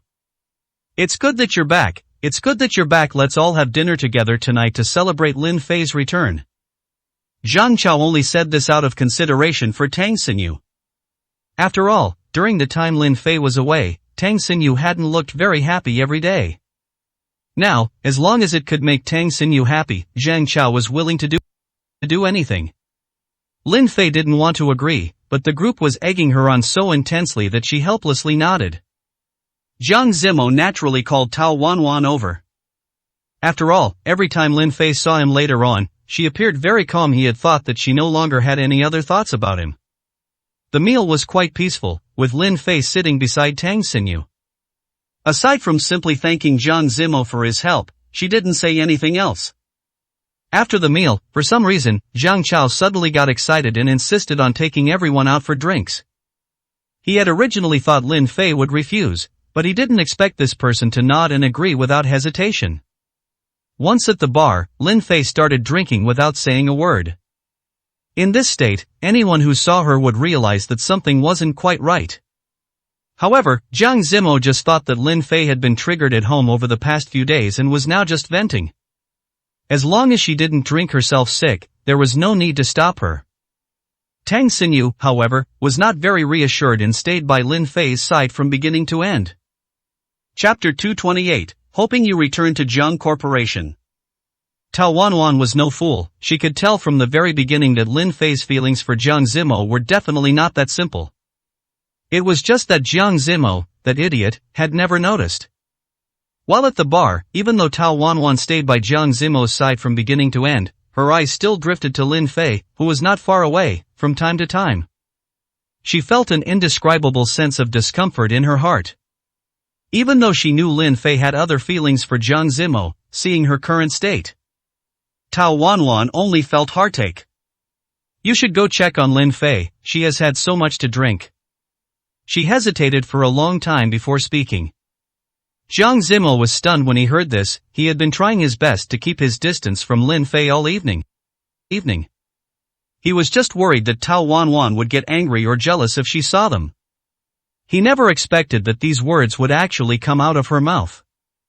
Jiang Zimo turned his head to look at Lin Fei nearby. She was basically in an unconscious state now. When Tang Xinyu saw Jiang Zimo walking over, she gave him a look that wasn't very friendly. Let's send her back first. At this moment, Jiang Zimo didn't know what to say, so he could only speak indifferently. Zhang Chao nodded lightly, hurriedly called a designated driver, and took Lin Fei home. Tao Wanwan just stood behind Jiang Zimo, not knowing what to say for a moment. Don't worry. Jiang Zimo turned his head and said softly to Tao Wanwan. The small episode regarding Lin Fei could be considered completely over. Later on, Jiang Zimo hardly heard any news about Lin Fei. The resignation application that Father Lin had secretly submitted had long since gone through the internal processes at Lantu. Although Jiang Zimo had taken her away from that home, Lin Fei later went to another company. Although Tang Xinyu and she were still in contact, she never mentioned it to Jiang Zimo. As for Jiang Zimo and Zhang Chao, they had been tormented terribly by the Shen family recently. I've asked around. The submission of evidence starts this Friday. If the Shen family really intends to make a move, they will definitely take action before this Friday. Zhang Chao said listlessly on the other end of the line. For the past few days, the Shen family had been constantly looking for opportunities to do something to Lantu. It could only be said that it was fortunate that the protection of Jiang Corporation had been silently shielding Lantu, otherwise, they really wouldn't know what to do. That night, Jiang Zimo still intended to explain to Father Jiang exactly what kind of situation he had encountered. He drove straight home. Mother Jiang was overjoyed when she saw Jiang Zimo. Oh my, you finally remember to come back. How long has it been since Mom saw you? The moment the door opened, Jiang Zimo even felt that Mother Jiang was about to cry the next second. A lot of things have indeed happened recently, but didn't I come back as soon as I had time? The expression on Mother Jiang's face improved only after hearing this. Why did you come back alone? I thought you and Tao Wanwan were chatting quite well last time. Why didn't you bring her back with you? Before Jiang Zimo's butt was even warm on the sofa, Mother Jiang asked impatiently.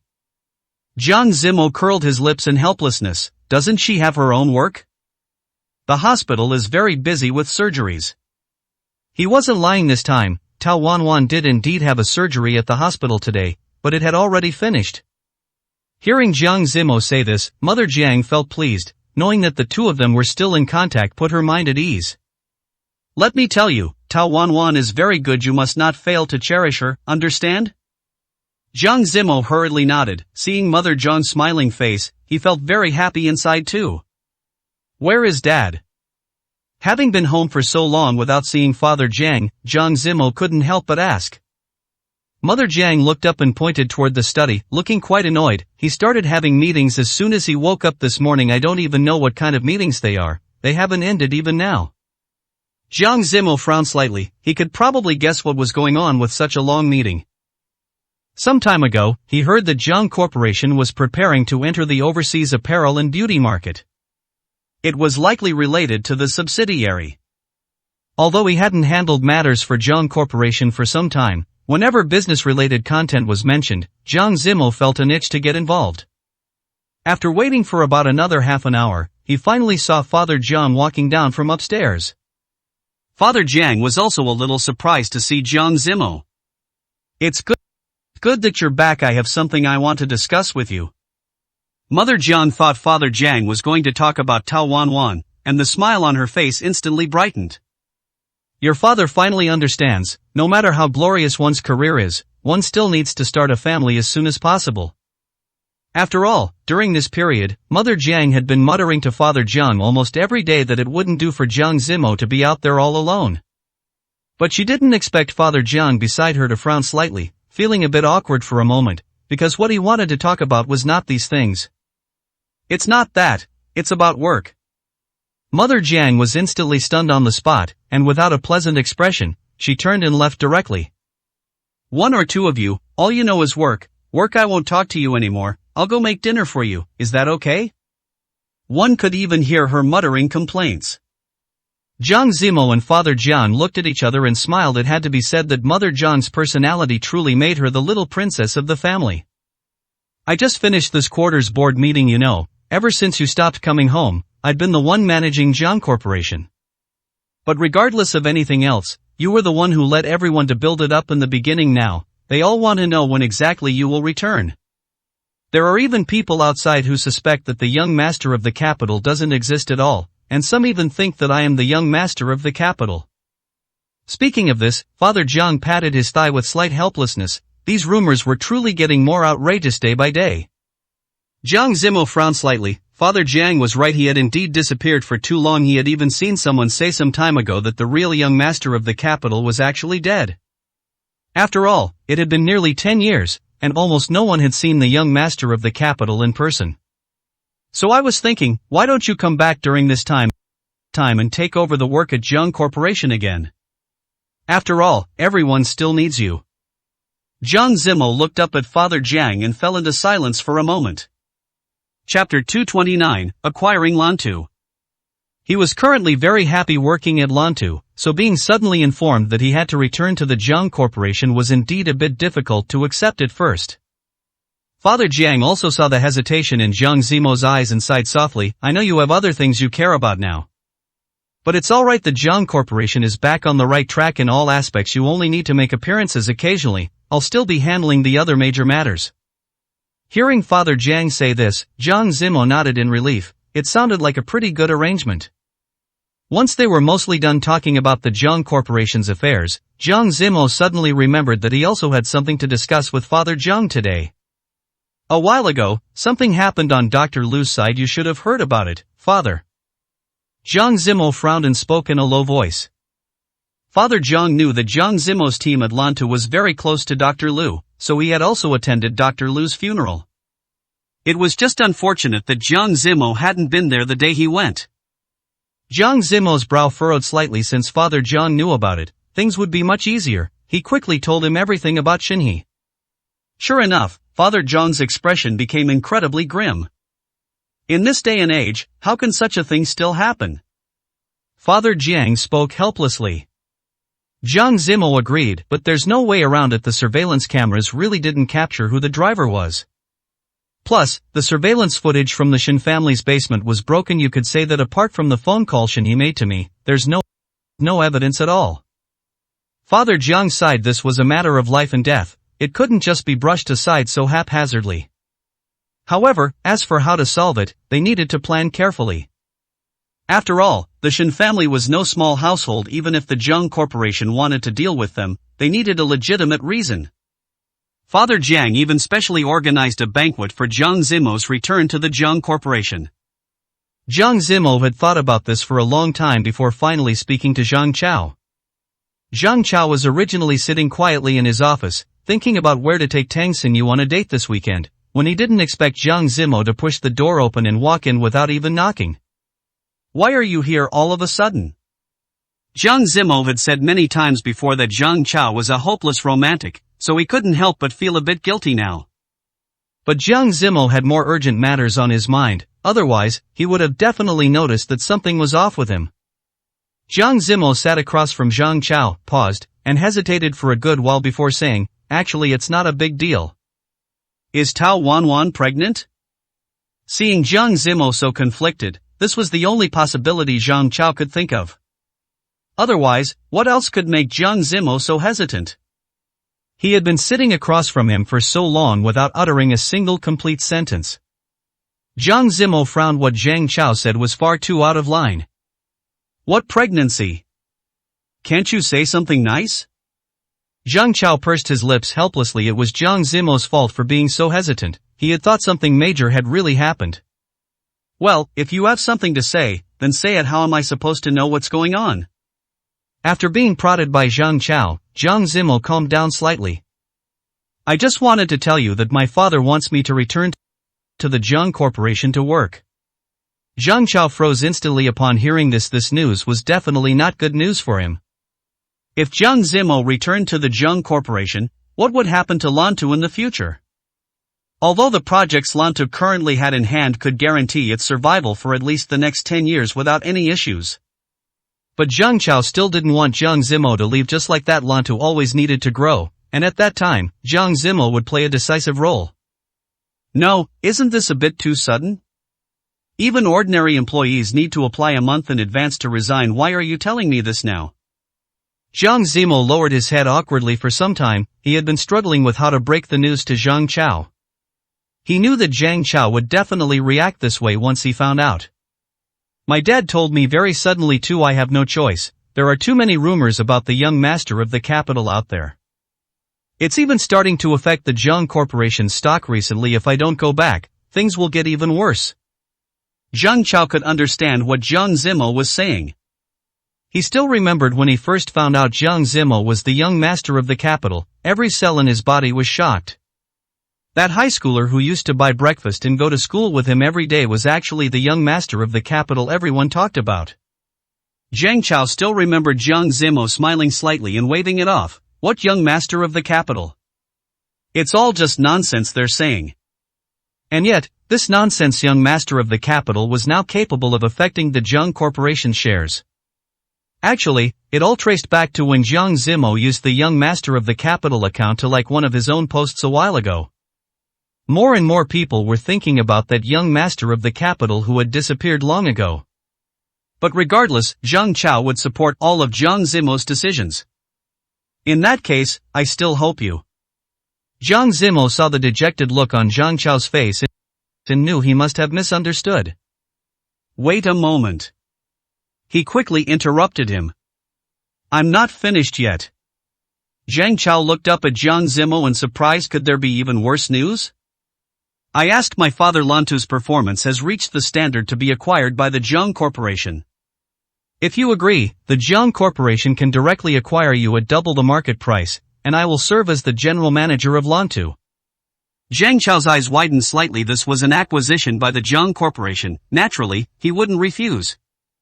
From today onwards, he and Jiang Zimo would officially become superior and subordinate. The news of the young master of the capital's return quickly spread throughout the capital. Everyone was extremely curious about what the young master of the capital, who had never appeared in public, actually looked like. As soon as this news was released, the Jiang Corporation's stock rose sharply. The news of the Lantu acquisition would also be announced at the banquet for the young master of the capital's return. During this time, Jiang Zimo could be said to be busy beyond belief. Not only did he have to prepare for the return of the young master of the capital, but he also had to gradually take over the main operations of the Jiang Corporation. What was most annoying was that the Shin family side kept sending him harassing phone calls. It was worth mentioning that both the Shin family and the Yi Corporation had received invitations to the young master of the capital's return banquet. Chapter 230, each one worse than the last. Jiang Zimo had already made his plans. He was determined to make good use of this opportunity. Zhang Chao had been incredibly happy these past few days. Almost everyone in the company knew that something good was about to happen. But as to what exactly it was, Zhang Chao wouldn't say, and the ordinary employees couldn't guess. Tao Wanwan finally had some free time today to cook a meal herself, and she remembered promising Jiang Zimo a long time ago that she would let him properly taste her cooking. At noon, she specially ran over to Lantu to deliver lunch to Jiang Zimo. Jiang Zimo had just asked his assistant to bring in his takeout when he saw Tao Wanwan walk in from outside, carrying a lunchbox. Wanwan? Why did you suddenly come by? Tao Wanwan stared blankly at the takeout on Jiang Zimo's desk, then said somewhat sadly, "You already ordered takeout?" It was all her fault for leaving so late today. She had originally intended to come earlier so that Jiang Zimo wouldn't have ordered takeout in advance. She hadn't expected to miss the chance. Who would have thought the roads would be so congested at noon? She arrived much later than she had anticipated. Jiang Zimo naturally noticed the lunchbox in Tao Wanwan's hand and asked without hesitation, "Did you bring me something to eat?" Tao Wanwan nodded a bit shyly, "But since you've already got takeout, then never mind." As she spoke, Tao Wanwan carefully hid the lunchbox behind her back. Unexpectedly, Jiang Zimo blinked and stood up, looking happy. "Perfect. I've been getting tired of eating takeout lately. Being able to have the home-cooked meal you brought is great." Hearing this, Tao Wanwan's eyes instantly lit up. "Really?" Jiang Zimo nodded vigorously, his eyes shining as he looked at Tao Wanwan. After finally getting all the food out of the lunchbox, Jiang Zimo fell into deep thought for a moment. Why did it feel like something wasn't quite right? Did the auntie at Tao Wanwan's house seem to lack a bit of skill in cooking? "Wanwan, how is the cooking at your place?" Jiang Zimo felt embarrassed to speak the truth directly, so he asked tentatively. Fortunately, Tao Wanwan sitting opposite him didn't notice anything amiss. She raised an eyebrow, tidied up the bowls and chopsticks, and then said, "It's pretty good. Auntie Chen's cooking is very delicious. A while ago, I gained a lot of weight, and I even specially asked her not to make so many tasty things all the time." Hearing this, Jiang Zimo felt instantly comforted. Even if it didn't look good, so what? As long as it tasted decent, that was enough. Thinking of this, Jiang Zimo made up his mind and picked up a piece of black braised pork belly and put it into his mouth. At the same time, Tao Wanwan's voice came from above. "But auntie is off today, so I made all this food by myself. Hurry and taste it to see how it is. I told you a long time ago that I would let you taste my cooking, but I rarely cook usually if it doesn't taste good. Please be understanding." Tao Wanwan finished tidying everything up and sat down beside Jiang Zimo. Resting her chin in her hands, she looked at him with an expectant expression, very curious to know how Jiang Zimo would evaluate the dishes she had made herself. Tao Wanwan had eaten Jiang Zimo's cooking a long time ago, and at the time, she felt it didn't seem very difficult. She thought her own cooking should also be quite good. Thinking of this, Tao Wanwan's eyes sparkled even more. It was only after Jiang Zimo put the braised pork into his mouth that he understood why it was so strangely black. He had originally thought it was burnt, but now he realized it was because Tao Wanwan had dumped all the sugar in the house into it. Jiang Zimo even suspected that after eating this bite of braised pork, his blood sugar would skyrocket. However, seeing Tao Wanwan's expectant little gaze, Jiang Zimo gritted his teeth, chewed twice, and swallowed it directly. "For your first time cooking, it tastes quite good. It seems you have quite a talent for it." This was the first time Jiang Zimo had spoken so against his conscience, but looking at Tao Wanwan's happy expression, he felt it was all worth it. Tao Wanwan nodded vigorously and pointed to the other dishes she had learned to make online today. "Then hurry and taste this, tomato scrambled eggs. They said this dish looks easy, but it's actually quite difficult to make." Jiang Zimo had just thought that what she brought today was 3 dishes in 1 soup. He hadn't expected that this wasn't tomato egg soup, but tomato scrambled eggs. He figured she must not have mastered the heat well when cooking. Otherwise, the tomato scrambled eggs wouldn't have turned out like this. Jiang Zimo was slightly stunned, then looked at the other 2 dishes on the side. This garlic sprout stir-fry with meat seemed to look a little better. "How about I eat this one instead? I quite like garlic sprouts." Tao Wanwan completely failed to hear the helplessness in Jiang Zimo's tone. She thought he genuinely liked it and nodded hurriedly. Jiang Zimo tasted it. Fortunately, this garlic sprout stir-fry with meat was just a little salty, with no other issues. There was one last one, cumin cauliflower. It had to be said that the combination of these 4 dishes was quite good. It seemed Tao Wanwan had seriously done her homework. However, this cauliflower was truly a bit burnt. When Jiang Zimo put it in his mouth, he only felt a bitter taste. Seeing Jiang Zimo frown slightly, Tao Wanwan finally realized something wasn't quite right. What's wrong? Is this not good? Jiang Zimo hurriedly shook his head. No, it's just a bit harsh on the throat. Tao Wanwan wasn't stupid. She immediately picked up her chopsticks and tasted a bite. Her features instantly scrunched up. Good heavens, what is this? Why is it so bitter? She looked up at Jiang Zimo, somewhat surprised. This guy really can endure. Tao Wanwan tasted all the dishes she had made one after another. They were truly, every single one of them, terrible. Since they're so terrible, why didn't you tell me? Now she finally understood why Jiang Zimo had asked about the auntie's cooking skills at the beginning. The dishes she had made wouldn't even be eaten by a dog. Opposite her, Jiang Zimo was still happily picking up his chopsticks and eating a few more bites of the garlic sprout stir-fry. What's wrong? I think it's actually quite delicious. It suits my taste quite well. Tao Wanwan knew Jiang Zimo was doing this to make her happy, and she couldn't help but smile. But she still hurriedly gathered up everything on the table. All right, stop eating. It seems I really don't have any talent for cooking.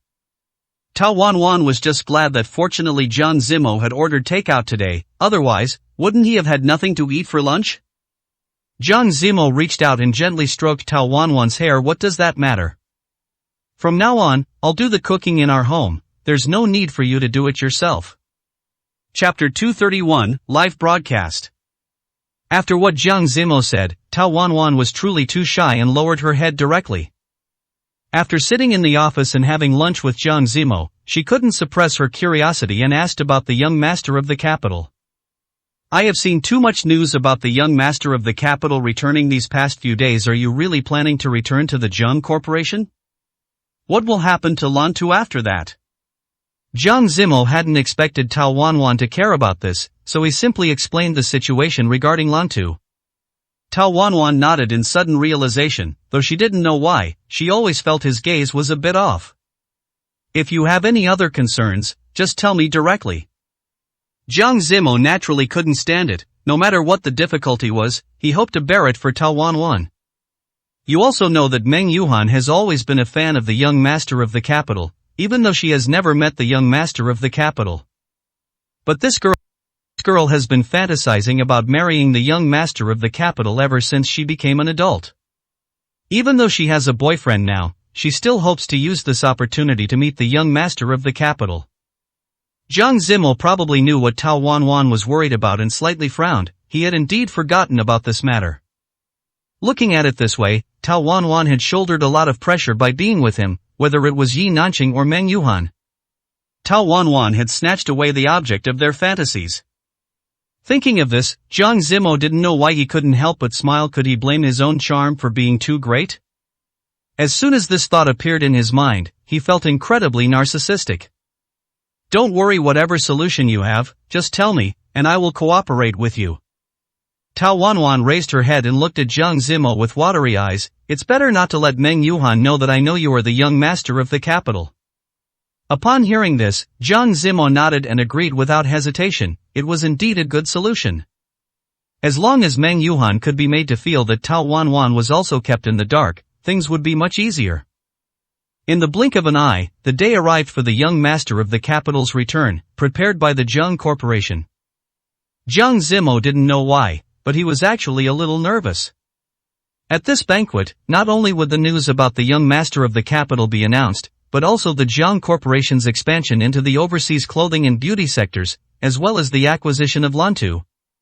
Besides that, Jiang Zimo had also prepared a big surprise for some people. The Yi family had prepared for this banquet for a long time. Ever since the farce at the last wedding, Yi Nanqing had softened her stance and went back to find old Mrs. Yi.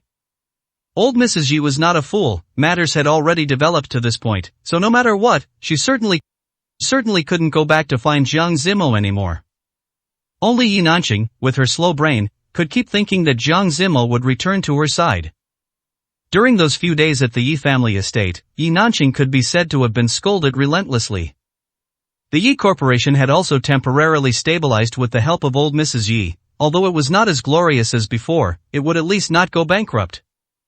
Gu Zihan was also arranged by Yi Nanqing to stay at home and take care of Hao Hao, and he could not interfere with any matters of the Yi Corporation. If it weren't for the fact that Father Gu had a decent relationship with the Jiang Corporation, Gu Zihan wouldn't even have the qualifications to attend the banquet.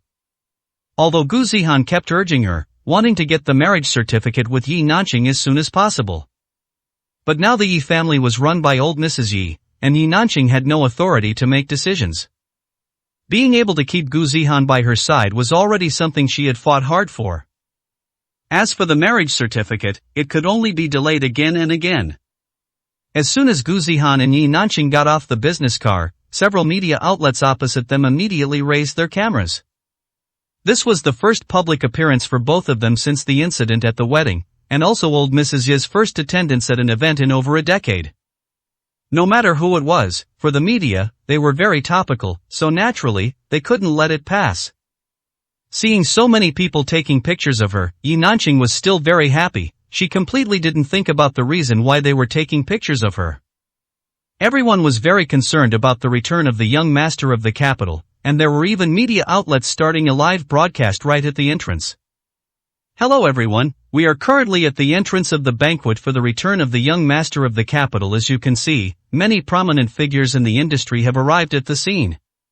Tens of thousands of bullet comments flashed rapidly across the screen. That was the young master of the capital, after all.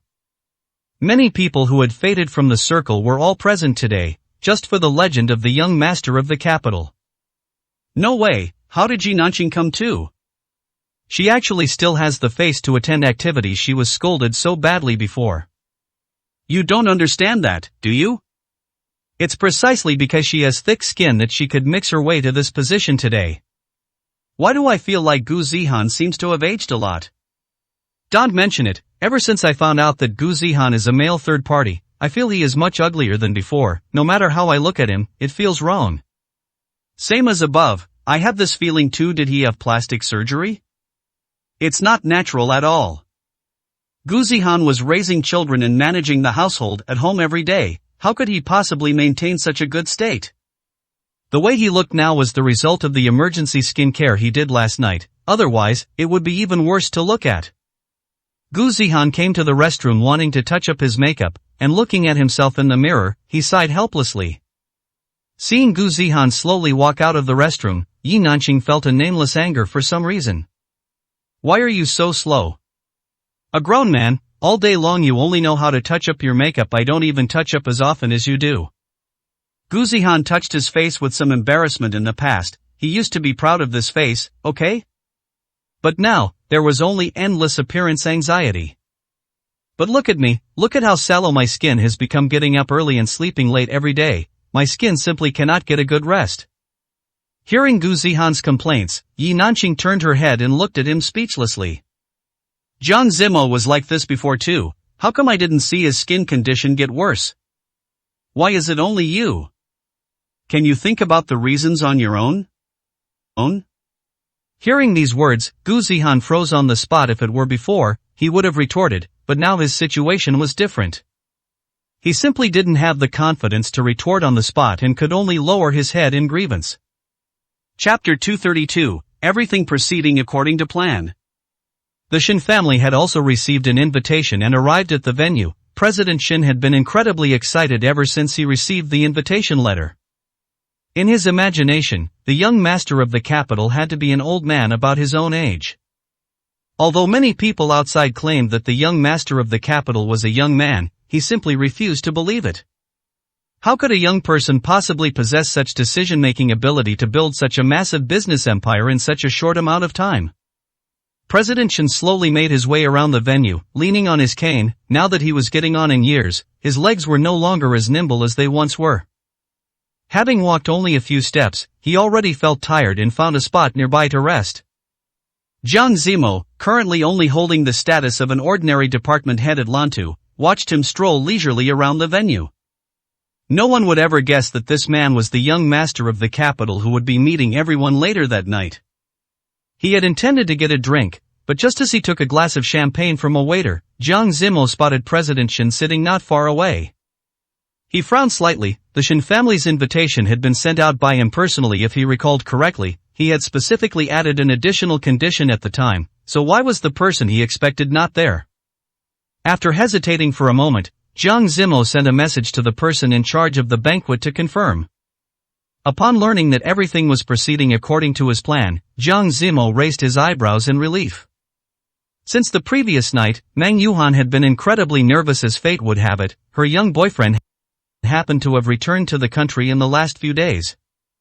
Otherwise, Meng Yuhan wouldn't have known what excuse to use to brush him off, although she truly had no designs on the young master of the capital anymore. However, Meng Yuhan had admired the young master of the capital ever since high school. She had become his fan back when not many people even knew who he was. Since the Meng family had received an invitation, there was no reason not to go and see for herself, right? It wasn't for any other reason, it was just to bring closure to her years of persistence. Tao Wanwan sat nearby, watching Meng Yuhan turn her entire wardrobe inside out without finding a single suitable outfit. For such an important event, why didn't my parents tell me? If you hadn't come to ask me today, I wouldn't have known about it at all. Prior to this, Meng Yuhan had been completely unaware of the news regarding the return of the young master of the capital. Before setting off, Tao Wanwan couldn't help but feel a bit guilty, so she gave her a call. That was how Meng Yuhan learned why the capital had been so lively recently. It turned out to be for this reason. However, it was also her own fault. Recently, Meng Yuhan had been spending almost every day canoodling with her foreign boyfriend, so she had no time to pay attention to the news. What should I do, Wanwan? That's the young master of the capital. I can't go there wearing such ordinary clothes. As for evening gowns and the like, Meng Yuhan usually had her family's housekeeper list them on a second-hand platform immediately after wearing them once. It wasn't for the money, but rather because Meng Yuhan simply never kept evening gowns to wear a second time. If she didn't sell them, her wardrobe would just end up stuffed to the brim, leaving no room for any other nice clothes. Zimo gave me some clothes a while ago, do you want to go take a look? Tao Wanwan actually rarely mentioned Jiang Zimo in front of Meng Yuhan, as she knew Meng Yuhan didn't have a very high opinion of him. Sure enough, upon hearing this, Meng Yuhan rolled her eyes. What kind of decent clothes could he possibly give you?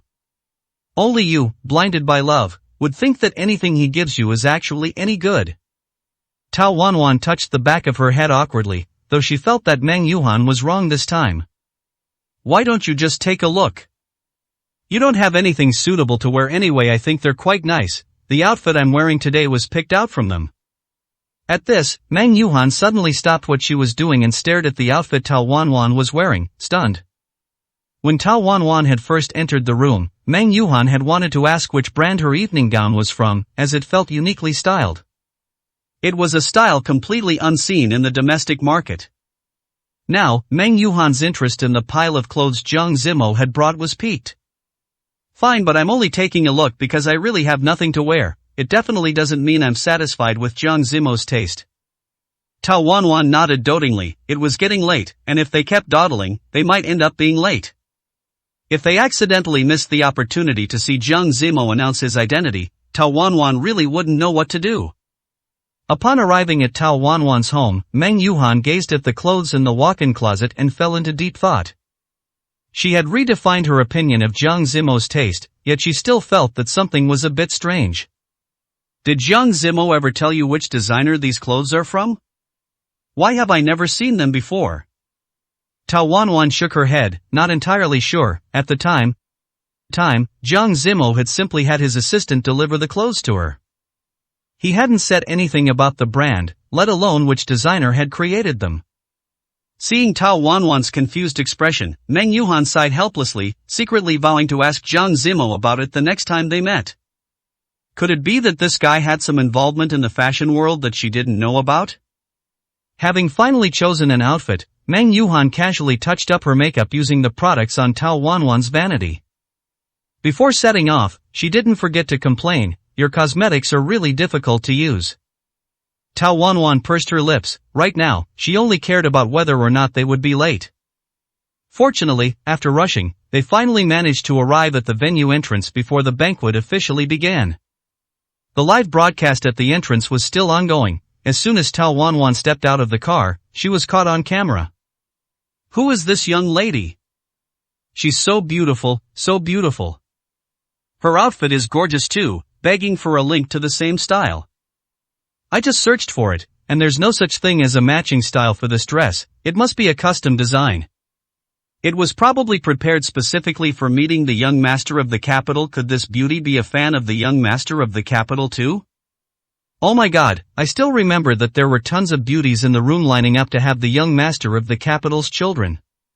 Tao Wanwan tidied up her outfit at the entrance. She saw the camera, but never imagined it was being used for a live broadcast. Chapter 233, The Showdown. Since there were so many media reporters taking photos, Tao Wanwan didn't think much of it and smiled at the camera. After all, looking good in the pictures was what mattered most. However, she completely didn't expect that. At the same time, the comments on the live stream screen began to scroll by rapidly. The beautiful lady's smile is just too pretty. I thought she was a big celebrity. Big celebrities rarely have this kind of wealthy heiress temperament, okay? Could the lady please consider entering the entertainment industry for my sake? People in their social circle wouldn't even consider the entertainment industry. After all, they aren't short on money. Wait, why do I feel like this beauty looks familiar? Is she the girl who was confessed to at Yi Nanqing's wedding? As soon as this comment appeared, the people in the live stream instantly sobered up. Everyone had just been immersed in Tao Wanwan's beauty and had actually overlooked such an important matter. Oh my god, now that you mention it, I suddenly feel like she looks so similar. It couldn't really be her, could it?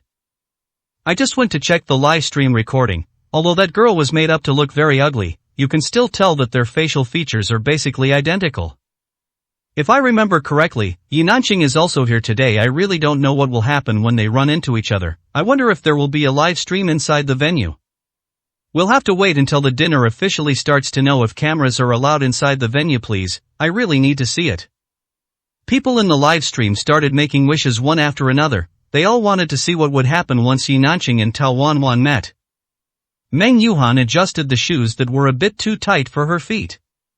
Having rushed to Tao Wanwan's house in a panic, Meng Yuhan could be said to have brought nothing, and she had just picked a pair of shoes at random from Tao Wanwan. However, Tao Wanwan's shoe size was one size smaller than her own. It hadn't felt like much while sitting in the car, but now it was just excruciatingly painful. If you're really uncomfortable, just lean on me. I'll have Jiang Zimo arrange a lounge for you in a bit. Tao Wanwan was just too worried about Meng Yuhan, and as a result, she accidentally blurted out Jiang Zimo's name. Fortunately, Meng Yuhan didn't think anything was amiss, just frowned and asked softly, Jiang Zimo is here too? Meng Yuhan had just been thinking about asking Jiang Zimo where this dress came from. She didn't expect to have the opportunity so soon. Tao Wanwan was so nervous for a moment that she didn't know what to say, stammering for a long time before she finally spoke up. Yeah, Lantu also received an invitation, and Zhang Chao and Tangxin, you are here too. Meng Yuhan tilted her head. These two names sounded familiar, but she couldn't remember who they were. Don't know them. Oh well, whatever, just hurry up and find me a lounge. I'll come out once the event officially starts. Tao Wanwan nodded hurriedly and, supporting Meng Yuhan, limped into the venue. The dinner was scheduled to start promptly at 8 o'clock, and when Tao Wanwan and the others arrived, it was only 7:30. She had originally planned to go straight to the lounge, but to her surprise, after walking only a few steps, she was intercepted by Yi Nanqing, who was walking towards them. The moment Tao Wanwan saw Yi Nanqing, her first reaction was still a bit of guilt. But the next second, she suddenly remembered what Yi Nanqing had done at the wedding, and she instantly straightened her back. Looking at Yi Nanqing, Meng Yuhan also furrowed her brow tightly. She had always known that Yi Nanqing's character was mediocre. It was just that Yi Corporation was in its prime at that time, and for Meng Yuhan, getting closer to Yi Nanqing had only advantages and no disadvantages. She hadn't expected Yi Corporation to decline so rapidly. She had originally thought it would at least last for a decade or so.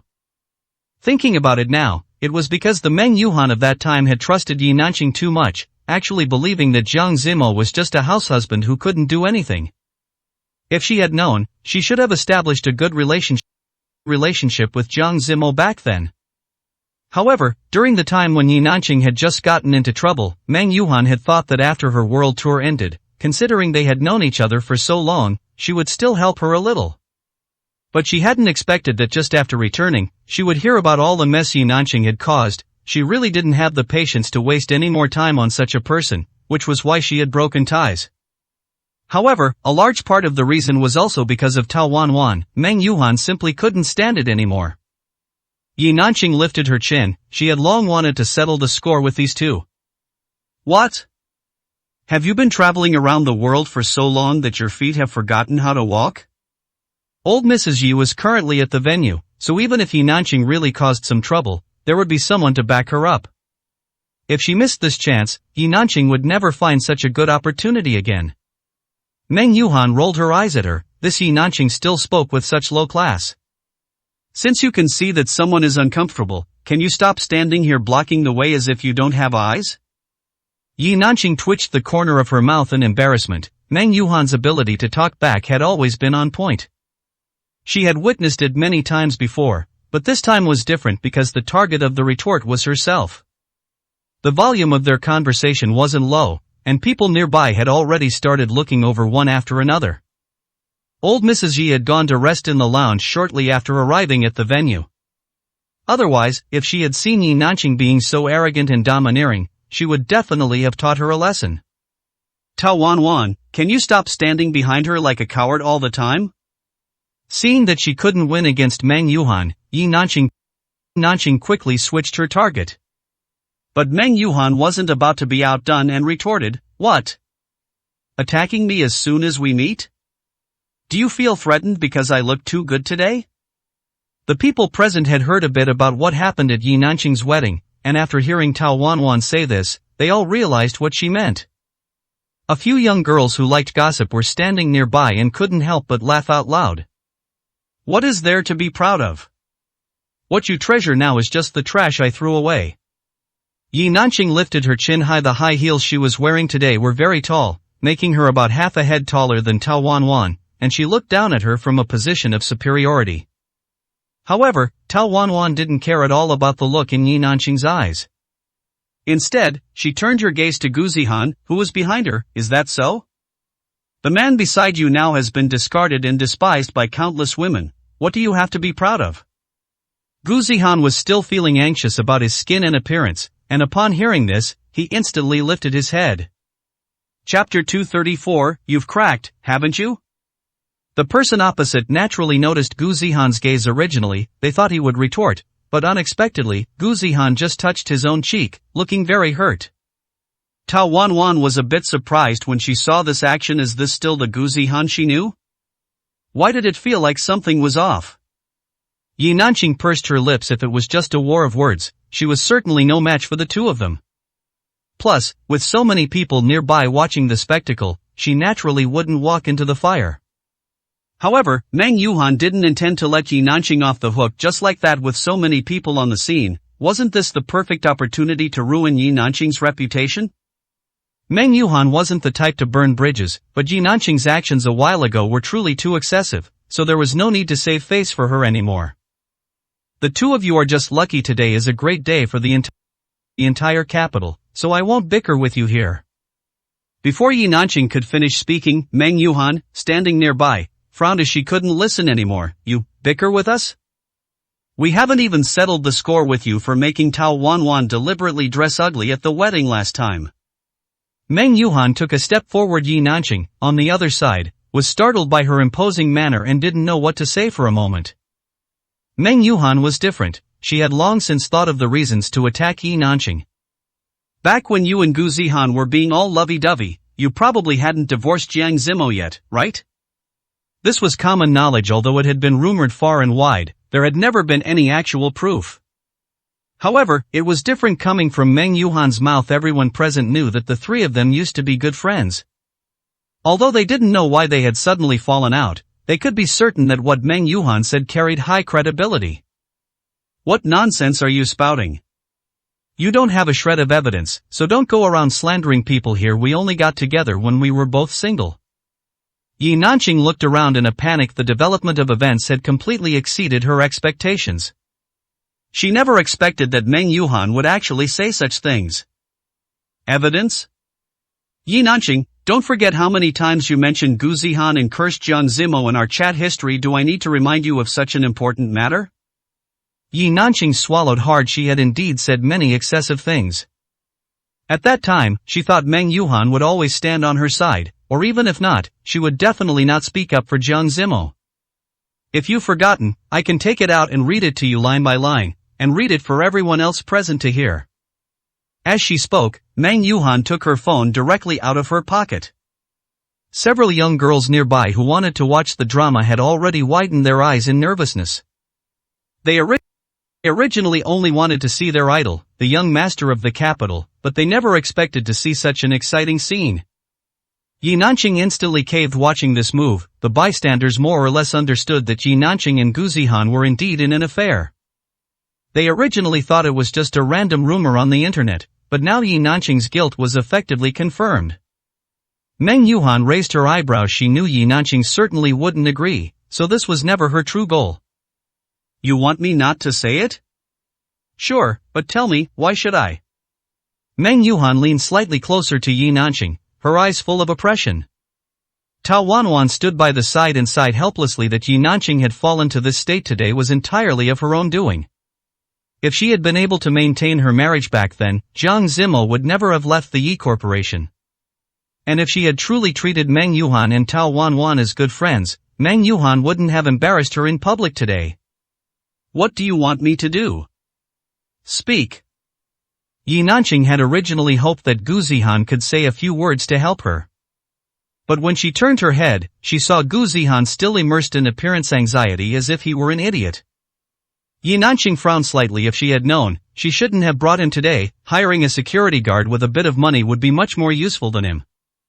Meng Yuhan raised her eyebrows in triumph. It's nothing much after all, we've been friends for so many years, how could I make you do anything too excessive?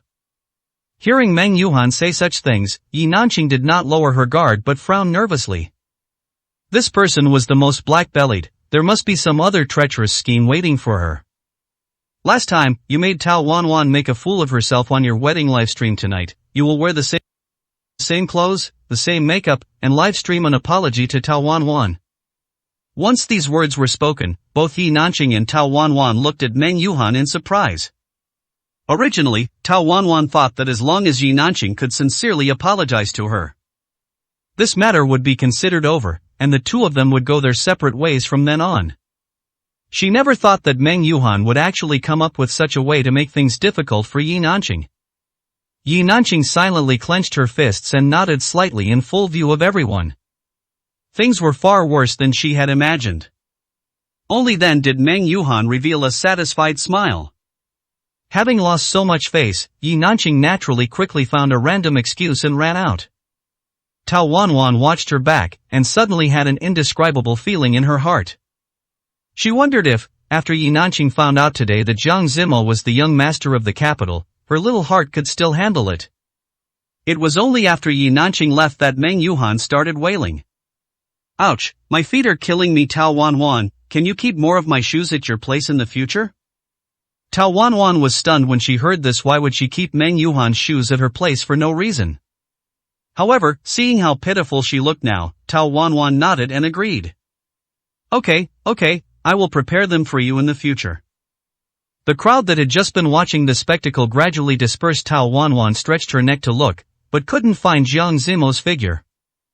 That's right, after all, he is the protagonist of today. Perhaps he is still in the backstage preparing at this moment. Tao Wanwan hurriedly took Meng Yuhan to the lounge. The shoes on her feet were chafing Meng Yuhan terribly. One couldn't tell at all that she was the same person who had just angrily confronted Yi Nanqing. Arriving at the lounge, it took a while for her to recover. She never expected that meeting the young master of the capital would be so full of twists and turns. Chapter 235. Chapter 235, The Scene of Meeting an Idol in Person. Meng Yuhan tapped her leg with some impatience. Why was time moving so much slower than she had imagined? She had originally thought that once she arrived at the venue, she would be able to see the young master of the capital, but now it seemed that things were not progressing as smoothly as expected. Guests were still arriving at the entrance in an endless stream, and even though it was almost time for the banquet to start, the flow of people had not decreased. Shinhe had been under house arrest at home for some time recently, and the decision-making power in the company had been completely handed over to his second brother. Shinhe now felt like a walking corpse, and he originally did not want to come today. However, his father promised him that as long as he came, he would consider transferring the company's shares back to him. Having had such a major incident occur, the thing Shin he cared about most was always his shares. He had never even expressed the slightest regret over the departure of Dr. Lu. He even felt that it was all Dr. Lu's own fault, who told him not to agree to extend the usage rights of the model. Otherwise, Shin he wouldn't have driven near his building that night. Who knew that the person he hit would actually be Dr. Lu? If it had been anyone else, there wouldn't have been such big trouble. Shin he even felt that this Dr. Lu must have been incompatible with his horoscope, otherwise, how could everything related to him always make Shin he feel so dissatisfied? He felt that as long as he successfully attended today's banquet, his future days could become as smooth as before.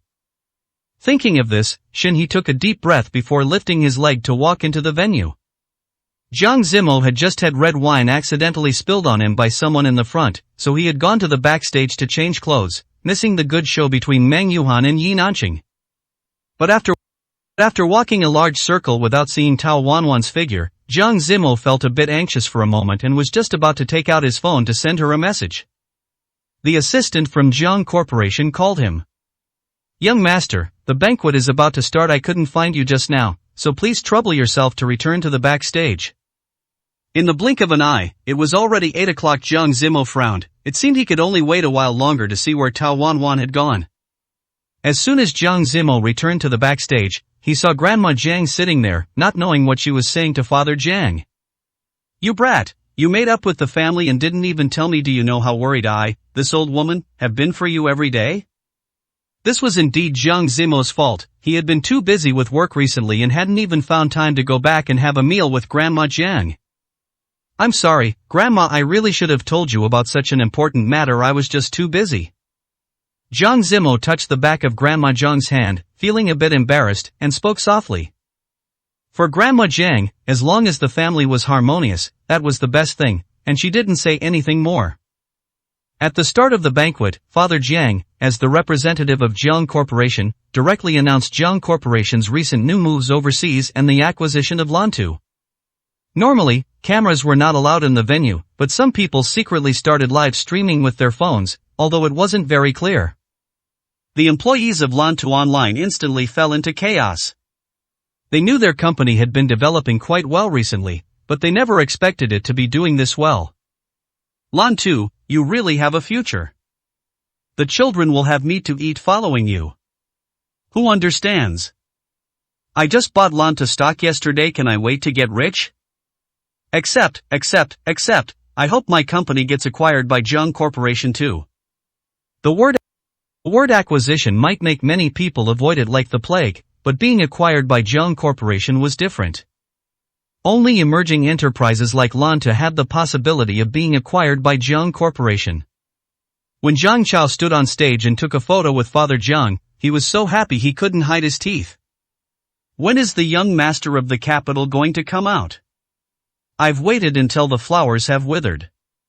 Exactly, it's already been over an hour. There's really nothing to say about Jiang Corporation's recent development, other than it's impressive, very impressive, especially impressive. I suddenly realized my summarizing ability is quite good. Besides netizens, there were also a huge crowd of the young master of the capital's fans at the venue. Especially those girlfriend fans. To be honest, the young master of the capital's fan base was quite strange. After all, until now, they still didn't know what the young master of the capital actually looked like. They just judged by his usual posts on social media that the young master of the capital must be a well-educated, dashing young gentleman. Everyone was very nervous about this grand meeting in person. Some people had even thought about what to do if the meeting in person failed.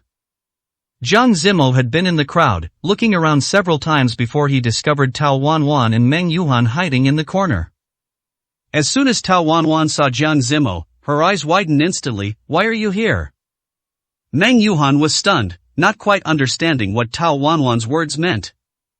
He came to attend the banquet. Where else would he be if not here? Tao Wanwan had just wanted to ask, since the banquet had already started, why was Jiang Zimo still wandering outside instead of preparing? After all, he was the young master of the capital who was going to make an appearance tonight. After hearing Meng Yuhan's reminder, Tao Wanwan realized that her words sounded a bit strange. "I just meant, I couldn't find him anywhere just now, so how did he end up here?" Meng Yuhan just looked at Jiang Zimo opposite them. All her attention was on the young master of the capital right now. She didn't want to watch how the two of them were flirting. Jiang Zimo had just noticed that the clothes Tao Wanwan was wearing today were the ones he had specially sent people to deliver. This outfit looks very good, it suits you very well. Tao Wanwan lowered her head, looking at her outfit with some embarrassment, her voice so soft it was almost inaudible. Thank you. Watching Tao Wanwan's shy appearance, Jiang Zimo felt an inexplicable sense of satisfaction in his heart.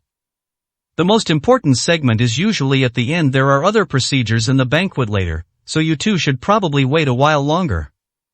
Jiang Zimo could tell that not only Meng Yuhan but even Tao Wanwan was a bit impatient now. Hearing this, Tao Wanwan nodded gently, but Meng Yuhan was a bit devastated. What's the point of dragging this out? Tell me, could the young master of the capital actually be an ugly freak? Otherwise, why would he always be afraid to come out and meet people? Jiang Zimo was stunned, and Tao Wanwan opposite him also carefully looked at Jiang Zimo's expression, finding it quite amusing. If Meng Yuhan knew that Jiang Zimo was the young master of the capital, would she start to hate the idol she had liked for so many years? Chapter 236, The Disappearance of Tao Wanwan. Tao Wanwan did not dare to think about such questions, especially since Jiang Zimo was right in front of her now. The assistant, who had been speaking on stage for a long time, finally showed signs of stopping. Next, everyone, please move to the corridor to watch the fireworks show prepared by our Jiang Corporation. Tao Wanwan instinctively looked up at Jiang Zimo, who merely raised an eyebrow slightly, with an expression that suggested he had everything under control. As the large crowd walked over, Jiang Zimo held Tao Wanwan tightly in his arms to protect her. Unexpectedly, he accidentally bumped into someone behind him. Turning around, he saw Shinhe standing there, frowning with an impatient look on his face. The moment Shinhe saw Jiang Zimo, his eyes widened, and he took a few steps back as if he had seen some kind of monster. Jiang Zimo was also taken aback for a moment. He knew Shinhe was attending the banquet tonight, but he had not expected them to run into each other at this moment.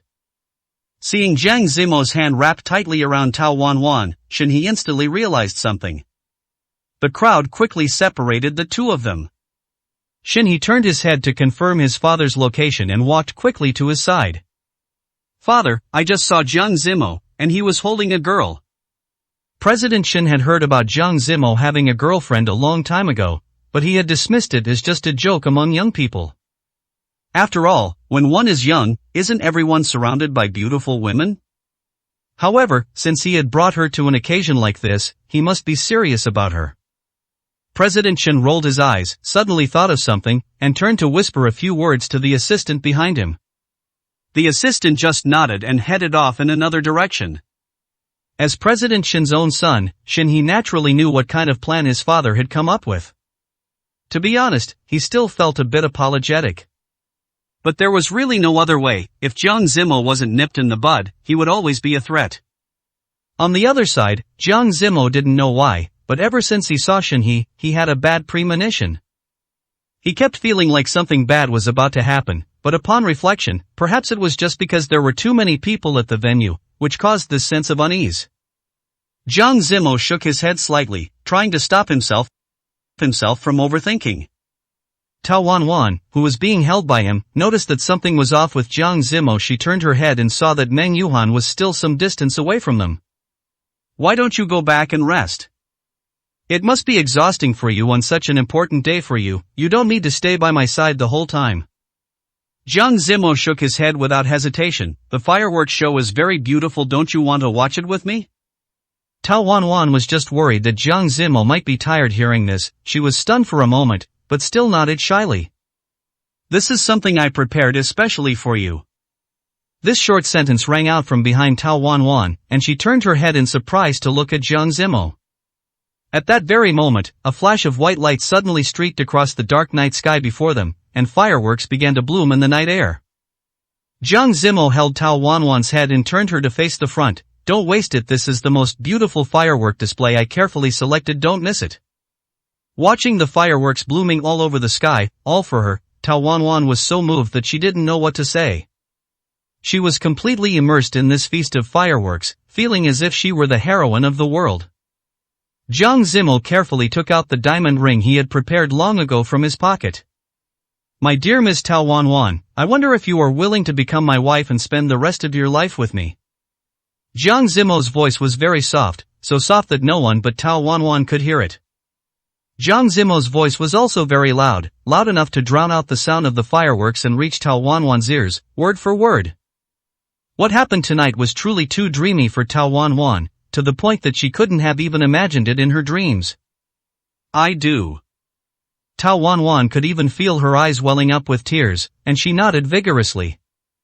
After the fireworks show ended, Meng Yuhan finally managed to squeeze her way to their side. "When you two are in love, you really don't see anyone else, do you? Jiang Zimo, what would it have cost you to just pull me along earlier?" The shoes Meng Yuhan was wearing today were already uncomfortable. She had tried to pull Jiang Zimo forward several times, but she just couldn't catch him. Jiang Zimo shrugged, "Sorry, it's not very convenient for non-single people." Meng Yuhan rolled her eyes at him. When she lowered her head to catch her breath, she noticed the pigeon egg-sized diamond ring on Tao Wanwan's hand. "Oh my god, I only left for a little while, what on earth just happened between you two?" Without a word, Meng Yuhan immediately lifted Tao Wanwan's hand and examined it closely in her own. Tao Wanwan smiled happily, and when she looked up at Jiang Zimo, her eyes were so sweet they could melt. "Jiang Zimo, this diamond ring isn't fake, is it? How could you possibly have that much money?" Jiang Zimo pursed his lips helplessly at such a romantic moment. Meng Yuhan had to go and pour oil on the fire like this. "If you don't know how to speak, just shut up. How could this possibly be fake? Besides, who told you I don't have money?" Seeing Jiang Zimo sound so confident, Meng Yuhan didn't ask any further. However, on the way back to the venue, Jiang Zimo wasn't paying attention for a moment, and Tao Wanwan disappeared. She had been right on his left side just a second ago. Perhaps there were just too many people at the scene, and Tao Wanwan hadn't stood firm and was pushed away by others. Now that people were packed shoulder to shoulder, it was impractical to go looking for her directly. Jiang Zimo decided to return to the venue first to see what was going on. The clothes Meng Yuhan was wearing were easy to recognize, and with just one glance, Jiang Zimo located her. "Where is Tao Wanwan?" Seeing that Jiang Zimo was alone, Meng Yuhan was also stunned for a moment. "Wasn't she with you the whole time? How would I know where she is?" Seeing how anxious Jiang Zimo was, Meng Yuhan finally spoke up to comfort him. "Don't worry too much. Tao Wanwan isn't a child anymore. Maybe she just went to the restroom. Just wait a little while." Jiang Zimo knew this logic, but for some reason, he felt incredibly flustered inside. After walking around the venue several times and still not seeing Tao Wanwan, he couldn't help but dial his assistant's number. Chapter 237, The Young Master of the Capital makes an appearance. The venue was huge. Even with the assistant going out to look for her personally, there was absolutely no news. It was nearly 10 o'clock, and Tao Wanwan had been missing for almost half an hour. Jiang Zimo was originally scheduled to make his appearance at 10 o'clock, but now, the matter regarding Tao Wanwan had him trapped, and he had absolutely no mind to attend to the situation at the venue. After searching another large circle inside the venue, he did not see Tao Wanwan, but he did run into Zhang Chao and Tang Xinyu. "Why are you still here? They've already started the warm-up on stage, aren't you going back to prepare?" Jiang Zimo took a deep breath and briefly explained the current situation. However, Zhang Chao was dismissive. He just felt that Tao Wanwan was a grown woman and surely wouldn't get into any trouble. But Jiang Zimo could not set his heart at ease. No, I must find her. I keep feeling like something has happened." Zhang Chao and Tang Xinyu exchanged a glance, also understanding why Jiang Zimo was so anxious. "Then what about the matter with the young master of the capital? You can't just ignore everything. Everyone came here today for you." Jiang Zimo naturally realized this problem, but he suddenly thought of a very good solution. Meanwhile, the venue's lights began to dim. The original entrance design was meant to have Jiang Zimo stand in the crowd, and then a spotlight would land on top of him. At the same time, Tang Xinyu would also appear by his side. At this very moment, the spotlight that had been designed was already beginning to drift around the venue. Jiang Zimo was not standing at the originally planned location, and the lighting technician searched for quite a while before finally spotting him. Let us welcome the man who once dominated the scene, stirring up the entire capital, the legendary young master of the capital. The moment the spotlight fell, Jiang Zimo did not hesitate to pull Zhang Chao directly into it. The venue was really too dark, and everyone just thought that it might have been a small mistake by the lighting technician. No one ever suspected that Zhang Chao was a fake, and that he had been pushed up there by Jiang Zimo. Even Zhang Chao himself hadn't expected that Jiang Zimo would resort to such a low-handed method. The name young master of the capital was not something one dared to falsely claim lightly. If it were discovered later that he was just a snot-nosed brat back in college, wouldn't he be finished?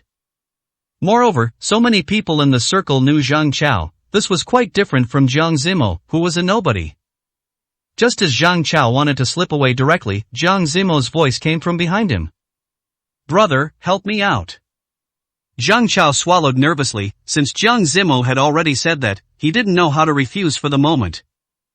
Most importantly, the gazes of the people around him, besides surprise, were filled with admiration.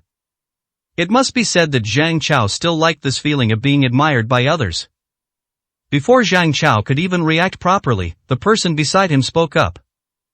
"I completely didn't expect that Mr. Zhang is actually the young master of the capital. I had always felt that Mr. Zhang had an extraordinary temperament among his peers, and sure enough, it is true. Yes, and he has made Lanta so successful now. It really is the style of our young master of the capital." Compliment after compliment reached Zhang Chao's ears. He just felt incredibly guilty. Before, when he had achieved so much, they had just brushed it off with a light remark. Now, with the added status of the young master of the capital, there were more and more people flattering him. "What? The young master of the capital already has a girlfriend? Then what are we supposed to do?" Several girls nearby acted coyly, their eyes filled with envy as they looked at Tang Xinyu. Although Zhang Chao's appearance was not as outstanding as they had imagined, overall, he was still acceptable. Tang Xinyu also swallowed nervously, feeling that the young master of the capital's female fans would love to devour her alive right now. She really wanted to drag Jiang Zimo back and demand to know what was going on. How did Zhang Chao suddenly become the young master of the capital? But when she turned back to look through the crowd, there was no shadow of Jiang Zimo anywhere. This guy didn't know where he had run off to long ago. The lighting technician still hadn't realized that something was wrong. He was feeling smug about having accurately and flawlessly cast the light onto Jiang Zimo just a moment ago. With his reaction speed, he might be able to get quite a bit more bonus this month. Little did he know, Jiang Zimo had already left the venue at this very moment. The assistant had just seen from the surveillance video that Tao Wanwan had indeed accidentally separated from Jiang Zimo when the crowd surged. But that was only for a few minutes. A few minutes later, Tao Wanwan was suddenly pulled by someone into a room next to the corridor. It wasn't until everyone had returned to the hall that the door of that room was opened, and a person wearing a hat and a mask pushed a cart out from inside. The size of the cart was just right to hold a person, and Jiang Zimo reasonably suspected that Tao Wanwan had been taken away by them. He had been pondering who would kidnap Tao Wanwan at such an occasion. After all, this was the territory of the young master of the capital. If anything happened, who could take responsibility? However, the assistant quickly investigated and found that, apart from a few playboy young masters who had disappeared in the venue, there was only the assistant beside President Shen. The playboy young masters were just not interested in the young master of the capital and had snuck off to the bar to drink. But President Shen's assistant was quite different. Jiang Zimo also roughly understood why the expression on Shenhe's face became so strange after seeing him.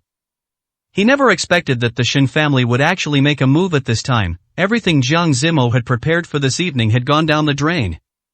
But none of this was important now. What was important was to get Tao Wanwan back safely. Not half an hour after he had driven out, President Shen had called directly. Jiang Zimo was just about to find this President Shen to ask what was going on. How could she play dirty instead of being above board? He really looked down on such people. Where is Tao Wanwan? President Shen had originally wanted to show off her actions, but she had not expected that Jiang Zimo already knew. How did you know that I took Tao Wanwan? From the very beginning, she hadn't intended to hide it. Wasn't kidnapping Tao Wanwan meant to threaten Jiang Zimo? If she didn't tell him, how else could she threaten him? I am asking you one more time, where is Tao Wanwan now? The assistant beside Father Jiang had just found out that the Shen family had an abandoned factory in the suburbs, and they suspected that the assistant had taken Tao Wanwan there. Jiang Zimo was currently driving on the way there, but just in case, he wanted to see if he could get any clues from President Shen. Chapter 238, The Responsibility of Being Mrs. Jiang. President Shen furrowed his brows slightly. Could Jiang Zimo really think he was a fool? How could he possibly just tell him such an important matter so casually? You want to know where Tao Wanwan is, right? It's very simple. As long as you agree to delete the recording in your hand, I can guarantee that Tao Wanwan won't be in any danger. Up until now, President Shen still thought of Jiang Zimo as just a stinky brat. He believed that with a little casual intimidation, he could scare him into wetting his pants and begging for mercy on his knees. Once these words were spoken, President Shen could even imagine how Jiang Zimo would be crying bitterly on the other end of the line, begging him to let Tao Wanwan go, and then agreeing to all his demands. However, he didn't expect that Jiang Zimo would simply sigh, "President Shen, I just gave you a chance.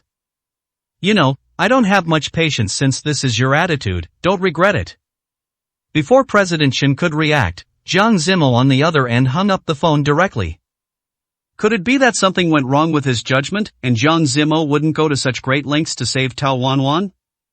But that wasn't right. He kept feeling like something about this was off. President Shen, still feeling uneasy, called his assistant. Only after confirming that Tao Wanwan was still in their hands did he breathe a sigh of relief. He figured Jiang Zimo was probably just bluffing. Thinking of this, President Shen finally set his mind at ease. In any case, Jiang Zimo would definitely call to surrender eventually. He just needed to wait. The suburbs were still some distance from the venue, but fortunately, there was basically no traffic along the way. It was likely because everyone was at the banquet for the return of the young master of the capital. After driving for about 2 hours, Jiang Zimo finally arrived near the factory mentioned by the Jiang Corporation assistant. The car belonging to President Shen's assistant was parked there quite conspicuously. They probably hadn't expected anyone to be able to track them down. Moreover, their kidnapping of Tao Wanwan was an impulsive decision, so they certainly hadn't made foolproof preparations. Thinking of this, Jiang Zimo also breathed a sigh of relief. If anything really happened to Tao Wanwan, he would not let the Shen family off the hook. Tao Wanwan, who was tied up tightly to a chair, looked surprisingly calm, not at all as nervous as one might imagine. To be precise, she had spent some time accepting this reality. She had originally been at the venue when she was suddenly dragged into a room, gagged, and knocked unconscious. When she opened her eyes again, she saw the stranger in front of her. Tao Wanwan had no idea why he had kidnapped her, but from his manner of speaking, she could guess that it likely had something to do with Jiang Zimo. "Then when do you plan to let me go?" Sitting here for so long without even being able to shift her position, Tao Wanwan was truly very uncomfortable. The assistant opposite her sighed softly, "Let's wait until Jiang Zimo gets here." "Then what if he never comes?" Tao Wanwan couldn't help but carefully probe. Having been a doctor for so many years and seen so many partings of life and death, she had never been someone who feared death. From the moment she learned that Jiang Zimo was the young master of the capital, Tao Wanwan knew she wouldn't be able to avoid the disputes of the business world. She just hadn't expected it to come so soon. Tao Wanwan looked at her surroundings. It looked like an abandoned factory. The man in front of her seemed a bit impatient, so she didn't continue speaking. She felt no discomfort in her body, so she figured she hadn't been unconscious for very long. This place definitely wasn't far from the venue. Tao Wanwan lowered her head and pouted helplessly, wondering when Jiang Zimo would arrive. If they really wanted to use her to threaten Jiang Zimo into doing something immoral, Tao Wanwan wouldn't mind making some sacrifices. As time ticked by minute, Tao Wanwan couldn't help but feel nervous.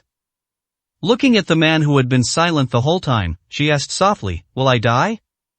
Hearing this, the man seemed surprised and looked up, then suddenly chuckled. "No, you won't die." Tao Wanwan looked at this guy and didn't think he was the type to kill someone in cold blood. She just wanted to know when Jiang Zimo would arrive. She was a little scared. It was already late at night, and there wasn't even a sound outside. The assistant frowned, feeling a bit irritable. Ever since he started working for President Shin 3 years ago, he had been handling all sorts of messy affairs for the Shin family. This kind of kidnapping was already considered simple. If it hadn't been for the fact that the driver happened to have a seriously ill daughter who needed a large sum of money, perhaps the person who went in to take the fall for Shin he would have been me. Thinking of this, he sighed weakly. Tao Wanwan heard the sound of a car from outside. She looked at the man opposite her, but he didn't seem to have noticed. This factory was very large. Even if Jiang Zimo really came, it would still take him some time to find her. It seemed Tao Wanwan needed to briefly distract the man in front of her. Can I know why exactly you kidnapped me? The man chuckled, his expression full of mockery, as if he had heard some huge joke. Jiang Zimo actually didn't tell you what he's been dealing with lately? Could it be that what was said is true, that you two are truly in love? Hearing this, Tao Wanwan was a bit confused. What true love? Love or not true love? She didn't understand. But what had Jiang Zimo been dealing with lately? Why didn't she know anything about it?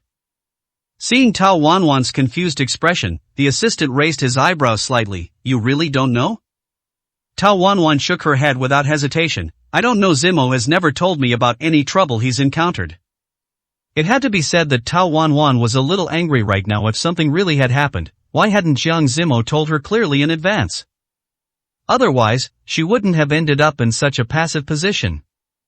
After arriving at the abandoned factory, Jiang Zimo looked at the building structure inside and had a headache for a moment. He didn't know where exactly they had taken Tao Wanwan. Just as he was carefully walking upstairs, his phone suddenly rang. It startled Jiang Zimo so much that he almost fell right off the stairs. It was Meng Yuhan. Where are you? Haven't you found Tao Wanwan yet? Our banquet on this side has already ended. Jiang Zimo was stunned. He hadn't expected that so much time had already passed. Jiang Zimo still hadn't told Meng Yuhan about Tao Wanwan being kidnapped.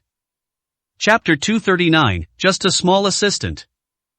Jiang Zimo looked at the ruined staircase and sighed calmly. It's nothing. He suddenly had an upset stomach, so I've already sent her home. Meng Yuhan breathed a sigh of relief after hearing this. It was good that nothing was wrong. Tao Wanwan's sudden disappearance and Jiang Zimo's anxious appearance had truly frightened her. However, it had to be said that Jiang Zimo was much more reliable than she had imagined. If Tao Wanwan truly chose to be with him for the rest of her life, she could rest much easier. It was just, when the young master of the capital appeared tonight, Meng Yuhan felt as if her heart was about to break. She hadn't expected Zhang Chao to actually be the young master of the capital. That guy looked so average. He didn't have the divine appearance she had imagined at all. However, it really wasn't convenient for Meng Yuhan to complain about these things to Jiang Zimo. She would just have to wait until Tao Wanwan was feeling better so she could pour out her grievances to her properly. After hanging up the phone, Jiang Zimo realized that Manager Shin had sent him 2 text messages over 10 minutes ago. How is it? Have you thought it over? If you keep stalling, I can't guarantee whether your little girlfriend will be bullied or not. Looking at these threatening words from Manager Shin, Jiang Zimo raised his eyebrows helplessly. It was always the same few lines. He wondered if Manager Shin ever used his brain when threatening others. Jiang Zimo didn't reply and simply turned off his screen. Tao Wanwan might be somewhere on the floor above him right now. He didn't have time to play these games with Manager Shin. However, he had to admit that Manager Shin's actions had, to a certain extent, actually saved him. Jiang Zimo had originally intended to publicly release the recording between him and Shin He at tonight's banquet. Now, with all this trouble caused by Manager Shin, his mind was entirely focused on Tao Wanwan. He looked up at the 3rd floor staircase, where there were clear drag marks. They must have been left when the assistant brought Tao Wanwan through. It had to be said that Manager Shin really wasn't afraid of trouble, even going so far as to have his own people carry out a kidnapping. Did they at the Shin Group have nothing else important to do? Tao Wanwan, who was currently on the 3rd floor, was still tirelessly trying to strike up a conversation with the assistant. Perhaps because the assistant was bored on his own, he had initially responded a few times, but he soon realized something was wrong. Just sit there quietly. Don't keep rambling on and asking so many questions. None of it has anything to do with you. Seeing that the kidnapper seemed angry, Tao Wanwan was too scared to speak for a moment and nodded cautiously. When Jiang Zimo had just arrived on the third floor, he accidentally bumped into a steel pipe against the wall. The assistant sitting inside the room naturally heard it clearly and stood up instantly. This place was in the middle of nowhere, there was usually no one here, so how could it be such a coincidence that someone came today? The assistant felt something was off. No matter how he thought about it, he didn't go out to check directly but instead dialed Manager Shin's number to explain the situation. Manager Shin's eyes widened instantly upon hearing this. No wonder Jiang Zimo hadn't been anxious at all just now. However, Manager Shin wanted to know how he had figured out where Tao Wanwan had been taken. It was truly very strange. Jiang Zimo knew he had exposed his location, so he began to move openly and boldly. He had seen that assistant of Manager Shin's before. He was thin and weak, he could take on 10 of him. The assistant frowned slightly as he watched the footsteps at the doorway draw closer. This was the third floor, even if one jumped, there wouldn't be any life-threatening danger. Thinking this, the assistant pulled Tao Wanwan's chair to the edge of the wall without hesitation. If she moved just one step forward, Tao Wanwan would fall straight down. The assistant didn't know when Manager Shin would take action, so in the meantime, he could only do his best to ensure his own safety. Since Jiang Zimo could come here for Tao Wanwan, he would definitely be willing to risk his life for her. He didn't have any leverage in his hands right now, the only thing he had was Tao Wanwan's life. Jiang Zimo's heart tightened instantly when he saw the two of them, and he sighed helplessly. Why must you do this? The assistant was stunned when he heard this, completely unexpected that Jiang Zimo would be so calm. But it made sense, as long as he felt unhappy, he could push Tao Wanwan down, so Jiang Zimo naturally wouldn't act impulsively. Stand there and don't move. Take one more step forward, and I'll throw her down. Tao Wanwan gasped when they were chatting just a moment ago. She had even felt that this man wasn't the ruthless type. Could she have misjudged him? Tao Wanwan looked at Jiang Zimo standing not far away, and for some reason, her heart, which had been very tense just a moment ago, instantly calmed down. As long as Jiang Zimo was here, Tao Wanwan believed she definitely wouldn't be in any danger. I know, you are just someone working for Manager Shin. The person behind the scenes making the real decisions is still Manager Shin. There is no need for me to make things difficult for you. The assistant smiled helplessly, having long seen through everything. The only reason Jiang Zimo was saying this was because Tao Wanwan was in his hands. Now, whatever you want, you can tell me directly. Jiang Zimo smiled confidently. In truth, he didn't really like this assistant's personality. He was better suited to being by the side of someone as ruthless as Manager Shin. But there was no other way now. After all, the most important thing right now was to ensure Tao Wanwan's safety. The assistant shook his head gently. At the very beginning, when he did these things for Manager Shin, he still had things he wanted. He wanted to earn money, a lot of money, to treat his younger sister's illness, but later, his sister died, and he hadn't been able to see her one last time because he was busy cleaning up Manager Shin's mess. From that moment on, he didn't want anything anymore. May I know what your name is? The assistant was stunned. It had been a long time since anyone had called him by his name. Chen Ming. My name is Chen Ming. Seeing that Chen Ming's emotions seemed to have calmed down a lot, Jiang Zimo breathed a sigh of relief. I can tell that you don't want to do these things. If there is anything I can help you with, you can tell me directly, and I will do my best. It had to be admitted that Chen Ming was indeed shaken for a moment. But he quickly calmed down again. Don't think I don't know what you are thinking right now. You just want me to calm down and then return this woman to you. Chapter 240, Who is the real young master of the capital? Jiang Zimo hurriedly shook his head. He could find a better solution. He didn't necessarily have to fight Chen Ming to the death. Tao Wanwan was sitting right there, and Jiang Zimo forced himself to focus, trying not to let his mind wander. After taking a few deep breaths, Jiang Zimo spoke softly. How about this? I know that being by President Shin's side, you must have suffered a lot of grievances. Although Jiang Zimo had never investigated this, he was certain of it, especially after their meeting at the restaurant last time. Even though Chen Ming had been arrogant and overbearing toward him, he had instantly cowered the moment he heard President Shin's voice. Such a simple action proved that Chen Ming was definitely terrified of President Shin in his daily life. He had perhaps been bullied for a long time. Sure enough, upon hearing this, Chen Ming froze and lowered his eyes, lost in thought. He had clearly been touched by Jiang Zimo's words. As long as you give her to me now, I can guarantee that from today on, President Shin will never find you. I will send you abroad, where you can be free and carefree. Tao Wanwan naturally heard what Jiang Zimo said, and without a moment's hesitation, she added, "That's right. If your sister saw you living so unhappily right now, she would be sad for you too." Perhaps it was those words that completely stung Chen Ming. He actually crouched down and burst into tears. Jiang Zimo and Tao Wanwan exchanged a look, and the heavy stone in their hearts finally fell to the ground. "Is everything you just said true?" After a long while, Chen Ming's crying stopped, and after composing himself, he asked. Jiang Zimo nodded without hesitation. "You left the banquet early today, so you don't know the specific situation. My friend, Zhang Chao, is the young master of the capital. Surely the young master of the capital can handle such a simple matter." Chen Ming knew that today was the banquet where the young master of the capital would make an appearance, but he hadn't expected the young master of the capital to be their friend. He wasn't a fool. The current situation was already quite favorable for him.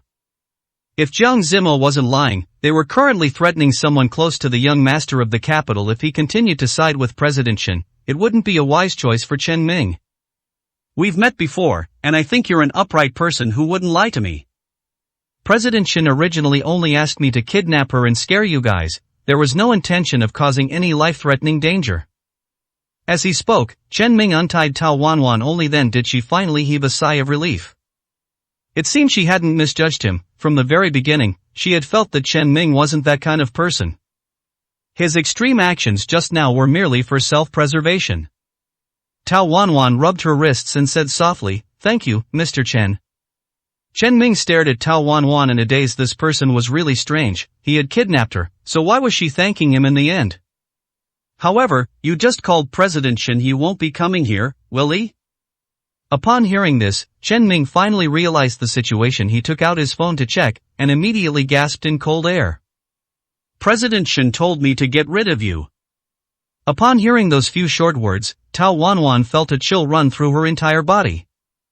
Fortunately, Jiang Zimo had managed to turn Chen Ming just now. Otherwise, whether she could walk out of here alive today would have been another matter entirely. "What are you planning to do next?" Chen Ming looked at Jiang Zimo and asked. He needed to know Jiang Zimo's plan for the future and also ensure his own safety. "I'll arrange for you to go abroad first. You don't need to worry about the rest." Chen Ming froze. He had originally thought Jiang Zimo would have other things for him to do, but he hadn't expected him to just send him away like that. After coming to his senses, Chen Ming nodded. Jiang Zimo had many thoughts in his mind now. How should he deal with President Shin's side? If he just handed the evidence over to the police like this, it would be letting the Shin family off too easily. Turning his head to look at Tao Wanwan, who seemed a bit exhausted, Jiang Zimo said, "I'll drive you back to the Jiang family. You can rest there for the night too, and I'll send you away tomorrow." It was almost midnight. He couldn't send Chen Ming away at this hour. If he let Chen Ming go home alone, Jiang Zimo would be a bit worried about his safety. What if the Shin family noticed something was wrong and came to find trouble with him? Upon hearing this, Chen Ming nodded without hesitation, though he was also a bit curious. Did Jiang Zimo have a connection to the Jiang Corporation? If that was the case, Jiang Zimo really was someone close to the young master of the capital. It seemed he hadn't chosen wrong. It wasn't until he saw Jiang Zimo drive into the gates of the Jiang family that Chen Ming finally breathed a sigh of relief. But after entering, Jiang Zimo realized that something seemed a bit off. Why were there so many people sitting in the living room? Why are you all here? Father Jiang sat on the sofa, frowning heavily. Beside him, Zhang Chao and Tang Xin Yu were also nervous, not daring to move a muscle. The moment he saw Jiang Zimo, Father Jiang slammed the table hard. "What exactly is going on with you?" Before the banquet started, everything was agreed upon. Well, why did you disappear as soon as it began, and why did you push someone else up there instead? Now the entire capital thinks the boss of Lantu is the young master of the capital. What are you supposed to have the directors of our Jiang Corporation do? You have no idea how many insiders called me tonight to ask what was going on. They even thought that since we hadn't met for so many years, you had gone for plastic surgery. They even said, "No wonder we couldn't find you for so many years." Although this was a serious occasion, upon hearing these words, Jiang Zimo couldn't help but laugh out loud. He had to admit, This was truly hilarious. They actually thought that because he had gotten plastic surgery, they hadn't been able to find him, and that was why they didn't recognize him when they met. Seeing the smile on Jiang Zimo's lips, Father Jiang couldn't hold back and threw the pillow next to him. You still have the nerve to laugh? Hurry up and explain to me what is going on. What possible reason could you have to suddenly disappear during such an important occasion? Tao Wanwan, who had been standing next to Jiang Zimo the whole time, took a nervous deep breath. This was her first time meeting Jiang Zimo's father, and seeing him so angry, she couldn't help but feel a little nervous. But regardless, Jiang Zimo had missed such an important moment because of her. Chapter 241, The medical record seems off. Tao Wanwan stepped forward without hesitation, her eyes filled with apology as she spoke. Father Jiang, I'm sorry, tonight was all because of me. Before Tao Wanwan could continue, Jiang Zimo stepped directly in front of her. Isn't this fine? The whole banquet ended successfully, otherwise, you could just tell them that I really did get plastic surgery. Besides, Zhang Chao was very capable. Even if he were to handle Zhang Corporation's affairs, he would certainly be more than equal to the task. Father Jiang was so infuriated by these words that he almost coughed up blood. He pointed at him, unable to speak for a long time. Zhang Chao really couldn't watch anymore. He didn't know what to do, which is why he had come to Father Jiang for help. Alright, stop talking. Zhang Chao walked over to Father Jiang and gently patted his back. Jiang Zimo hadn't expected that such brief words could make Father Jiang so angry. What exactly is going on? Hurry up and explain. Also, why did President Shun's assistant come back with you? Just after entering the door, Zhang Chao felt that the man beside Jiang Zimo looked familiar. He had only just realized that this was the assistant beside President Shun. Jiang Zimo sighed helplessly and recounted everything that had happened today. He even turned his head to look at Tao Wanwan with some heartache. Tao Wanwan was the one who had truly been wrong tonight. Fortunately, Mother Jiang had gone back to her room to sleep early. Otherwise, if she had heard this, she would have been heartbroken. After all, this was the daughter-in-law she had worked so hard to choose. After understanding the ins and outs of the matter, Father Jiang frowned tightly. I really had no other choice at the time. If I had arrived a little later, I don't know what they might have done to Tao Wanwan. Whatever, young master of the capital, whatever banquet, I didn't think about any of that. Father Jiang didn't say anything more. He also felt that Jiang Zimo's choice was not a problem. However, Zhang Chao was extremely wary of Chen Ming. Are you really planning to let him stay here tonight? Who knows if this kid has really turned over a new leaf or is just faking his allegiance? Since you want to send him abroad, why not just find a random hotel near the airport and send him off tomorrow? Chen Ming naturally understood that his status was somewhat suspicious. After hearing these words, he clenched his fists tightly, but still did not defend himself.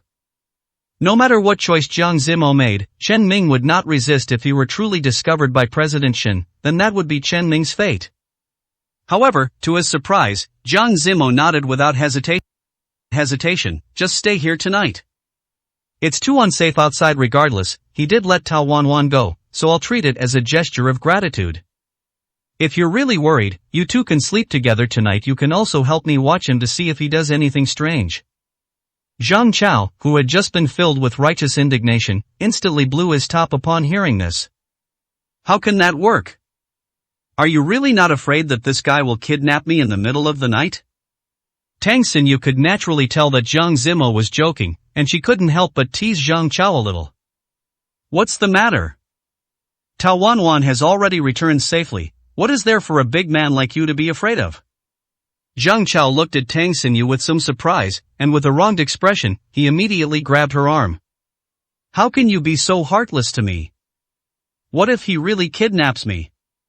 Tang Xinyu didn't care about that and smiled lightly. You are the young master of the capital now, how could he dare to touch you? Hearing this, Chen Ming roughly understood what was going on. This Zhang Chao was not the real young master of the capital. Jiang Zimo was. It was just that due to an emergency, Zhang Chao had impersonated him. Father Jiang was a bit tired now and sighed softly. Alright, stop talking, go back and rest early. As for this person, he will stay here tonight. If something really happens, we can stop it in time. Jiang Zimo nodded gently. After arranging rooms for everyone, he went to wash up and prepare for bed. After 3 o'clock in the morning, for some reason, it suddenly started to rain heavily outside. Tao Wanwan was already a bit sensitive to sleeping in new places and couldn't fall asleep, so she thought about going downstairs to drink some water and rest. Chen Ming was also feeling restless because of today's events, tossing and turning in bed, unable to sleep. He thought about going downstairs to see if he could step out for some fresh air, but he didn't expect to see Tao Wanwan's figure just as he came down the stairs. "Why aren't you asleep yet?" Hearing the footsteps, Tao Wanwan turned her head to look, pursed her lips, and asked curiously. Chen Ming was momentarily embarrassed and didn't know how to face her, his tone of voice sounding a bit unnatural. "I couldn't sleep, the room was a bit stuffy, so I came down to get some air." Tao Wanwan nodded gently. There was a laptop in the living room. Tao Wanwan had been bored earlier, so she had opened it and taken a casual look. Upon seeing Chen Ming, she suddenly remembered something and asked, "You said earlier that your younger sister was sick? What kind of illness was it?" Chen Ming was stunned. Tao Wanwan also knew that her question was too sudden, so she quickly explained, "I am also a doctor, you can tell me about it." Chen Ming pursed his lips. Even if he told her now, what would be the point? His younger sister had already passed away anyway. Acute lymphoblastic leukemia. Chen Ming lowered his head. Inside the living room was too dark, and Tao Wanwan couldn't see the expression on his face clearly. However, from his trembling shoulders, Tao Wanwan could still tell that Chen Ming was devastated to the extreme. At the time, there was already a suitable match, but for some reason, it was still too late. There was still a nurse on duty at the hospital, so Tao Wanwan asked them to help check the medical records of Chen Ming's younger sister, Chun Lan.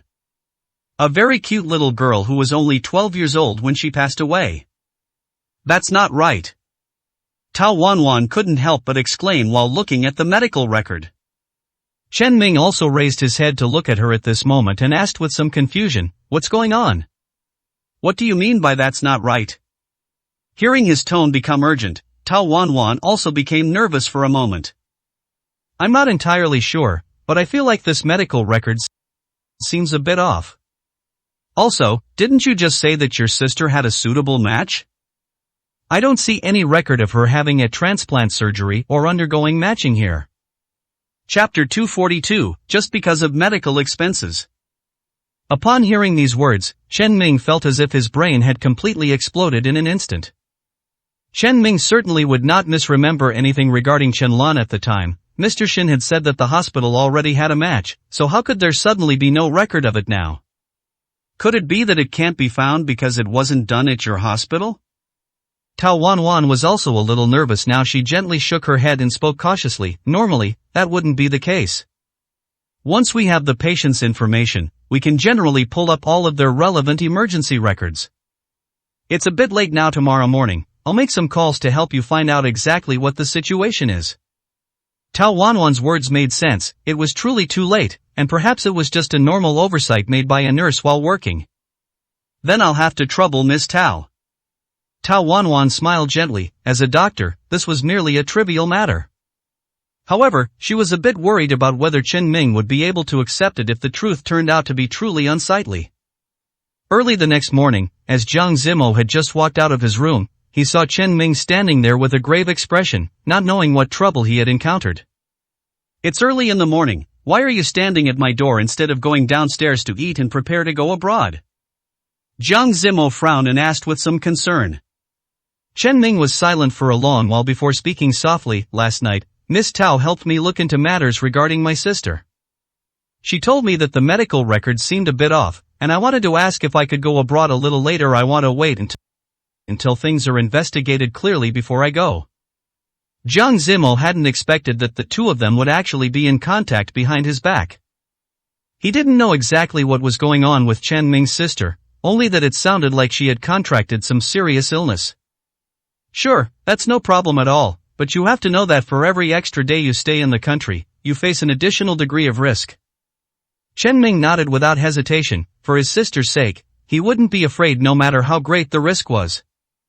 The Jiang family's breakfast had never had any rules. You could eat when you arrived and leave when you were finished, much like a buffet.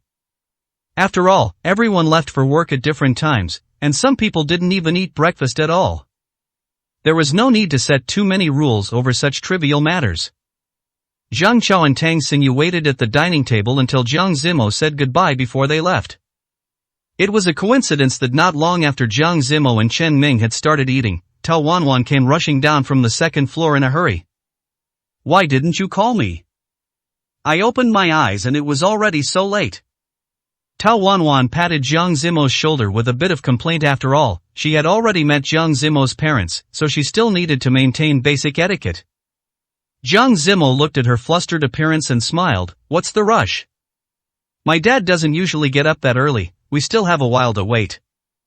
Upon hearing this, Tao Wanwan finally breathed a sigh of relief. Last night, the wind had been howling outside, and it wasn't until after 4 o'clock that Tao Wanwan had finally fallen asleep. That was why she had woken up so late this morning, not even hearing her alarm clock. After breakfast, Tao Wanwan directly contacted the hospital regarding the situation from back then. It could only be said the truth was indeed very cruel.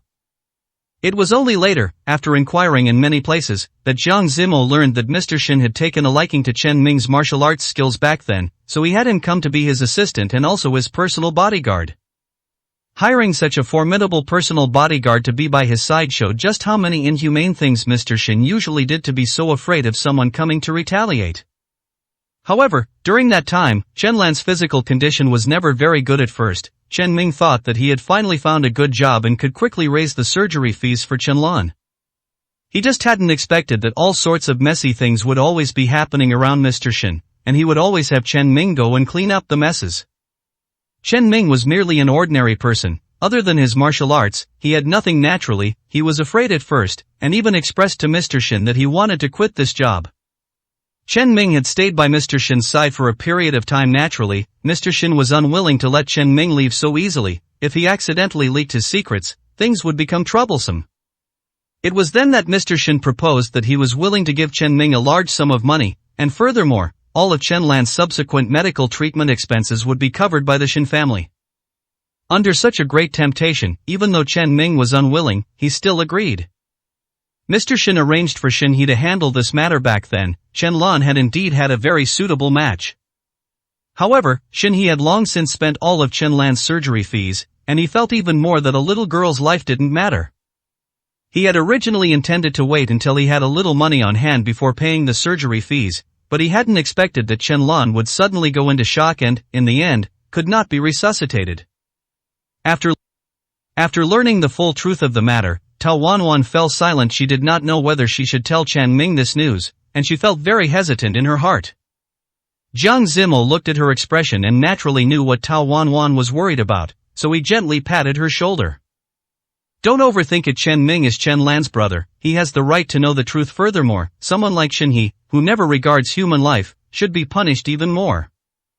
Upon hearing Jiang Zimo say this, Tao Wanwan finally nodded with determination, but in the end, it was Jiang Zimo who personally told Chen Ming everything. Upon hearing the truth of the matter, Chen Ming froze on the spot instantly. The world became so quiet that he could only hear the sound of his own heartbeat. He dared not imagine if he had been able to arrive a little earlier at that time, or if he had been able to pay attention to Chen Lan's medical expenses in advance, would this kind of thing not have happened? But during those nearly 6 months, Chen Ming had been abroad with Mr. Shin, and in the end, it was only when he received the call from the hospital that he caught a flight back. In the end, he still hadn't managed to see Chen Lan one last time. That period of time was the darkest moment in Chen Ming's life. Having composed his emotions and processed what had happened, Chen Ming, with hatred in his eyes, almost rushed straight out of the room. Fortunately, Jiang Zimo, who was nearby, reacted quickly and grabbed his arm. What are you going out to do? Chen Ming said through gritted teeth, to avenge Lan Lan. The Shin family is a bunch of scum, they all deserve to die. Tao Wanwan hurriedly blocked the exit. You cannot be so impulsive. Even if they did something wrong, we should still plan carefully. Jiang Zimo knew that Chen Ming's martial arts skills were very good. Now, he had gained another teammate by his side. Chapter 243, Playing the Hero Saving the Beauty Again. Jiang Zimo and Tao Wanwan spent a long time persuading Chen Ming, and only then did he calm down. However, his eyes were still filled with resentment toward the Shin family. It was just a hair's breadth away, just a tiny bit more, and Chen Lan could have survived. Chen Ming had stayed with the Shin family for so many years just to repay the kindness they had shown him back then, he hadn't expected that in the end, he would just be a joke. Although Tao Wanwan did not know Chen Lan, seeing Chen Ming looking so sad and heartbroken made her feel uncomfortable as well. Is there really no other way for us to deal with the Shin family? She didn't even know what kind of conflict existed between Jiang Zimo and the Shin family, but so many things had happened in the last few days. If Jiang Zimo wanted to tell her, he would do so voluntarily. Jiang Zimo frowned and thought for a moment. He had been away from the Jiang Corporation for too long and didn't know much about most things in the business world. However, he firmly believed that a company like the Shin family, which had risen to prominence overnight, must have something shady going on behind the scenes. Furthermore, the current Shin family was secretly making their own artists go out to accompany clients for drinks. If they could use this matter to make a case, they might be able to completely topple them. However, Jiang Zimo couldn't be sure just how large the forces behind the Shin family were. But so what? He was the young master of the capital, and the entire Jiang Corporation was his backing. Could he really be afraid of a mere Shin family? I need to ask Father Jiang about exactly what should be done. Tao Wanwan and Chen Ming both trusted Jiang Zimo, and hearing him say this, they nodded without hesitation. Father Jiang had never really had any contact with the Shin family, so he was stunned when he suddenly heard Jiang Zimo ask this. Coupled with the events of the last few days and yesterday, Father Jiang could guess what Jiang Zimo wanted to do. That old man from the Shin family has a very serious tendency toward violence. His first divorce was because of domestic abuse, though he eventually paid money to resolve it. As for now, I've only heard rumors, but there's no evidence. The old man of the Shin family puts whichever son has the worst company performance that month under house arrest and beats them, but you will need to find the evidence for that yourself. A tendency toward violence? Jiang Zimo had never noticed this issue before. Zhang Chao had been quite busy lately because of the incident where he was mistaken for the young master of the capital. Almost every day, people called to ask him out for meals. The company had just been acquired, so there was a mountain of things to deal with, and with one phone call after another, Zhang Chao felt like his brain was about to explode. He truly couldn't take it anymore and dragged Jiang Zimo out of the Jiang family residence. As soon as Jiang Zimo entered the private room, he saw Zhang Chao looking furious. You must explain this to me clearly. How exactly do you intend to resolve this matter of the young master of the capital? You can't just let them misunderstand forever, can you? Looking at Zhang Chao's face, which seemed much more exhausted now, Jiang Zimo couldn't help but chuckle. Is Lantu so busy lately? Why does it feel like your dark circles are about to hit the floor? Zhang Chao rolled his eyes directly at him, feeling speechless inside. This Jiang Zimo was really good at playing dumb while knowing the truth. If you hadn't stirred up so many messy things, I wouldn't have been exhausted like this. I'm busy with work every day now, and I don't even have time to go out on dates with Tang Xinyu. Do you know how many times she has argued with me because of this? Jiang Zimo smiled awkwardly. Regardless, Zhang Chao had done him a huge favor, and he couldn't just be disloyal like that. It will still take some time. It has indeed been hard on you during this period, but remember that you are the young master of the capital. If you don't like it, just refuse them directly. People might gossip behind your back, but no one will dare to act out of line in front of you. If anyone does, just tell me, and I'll help you solve it. Seeing Jiang Zimo's serious expression, Zhang Chao didn't know why, but he actually felt a bit unaccustomed to it. Fine, I got it. He lowered his head, feeling a bit strange inside. It was his first time acting as the young master of the capital, and he was still not quite used to it. The two of them had a simple meal, and Jiang Zimo explained the situation regarding Chen Ming to Zhang Chao. Although Zhang Chao still didn't quite trust Chen Ming, since Jiang Zimo had made his decision, he wouldn't say anything more.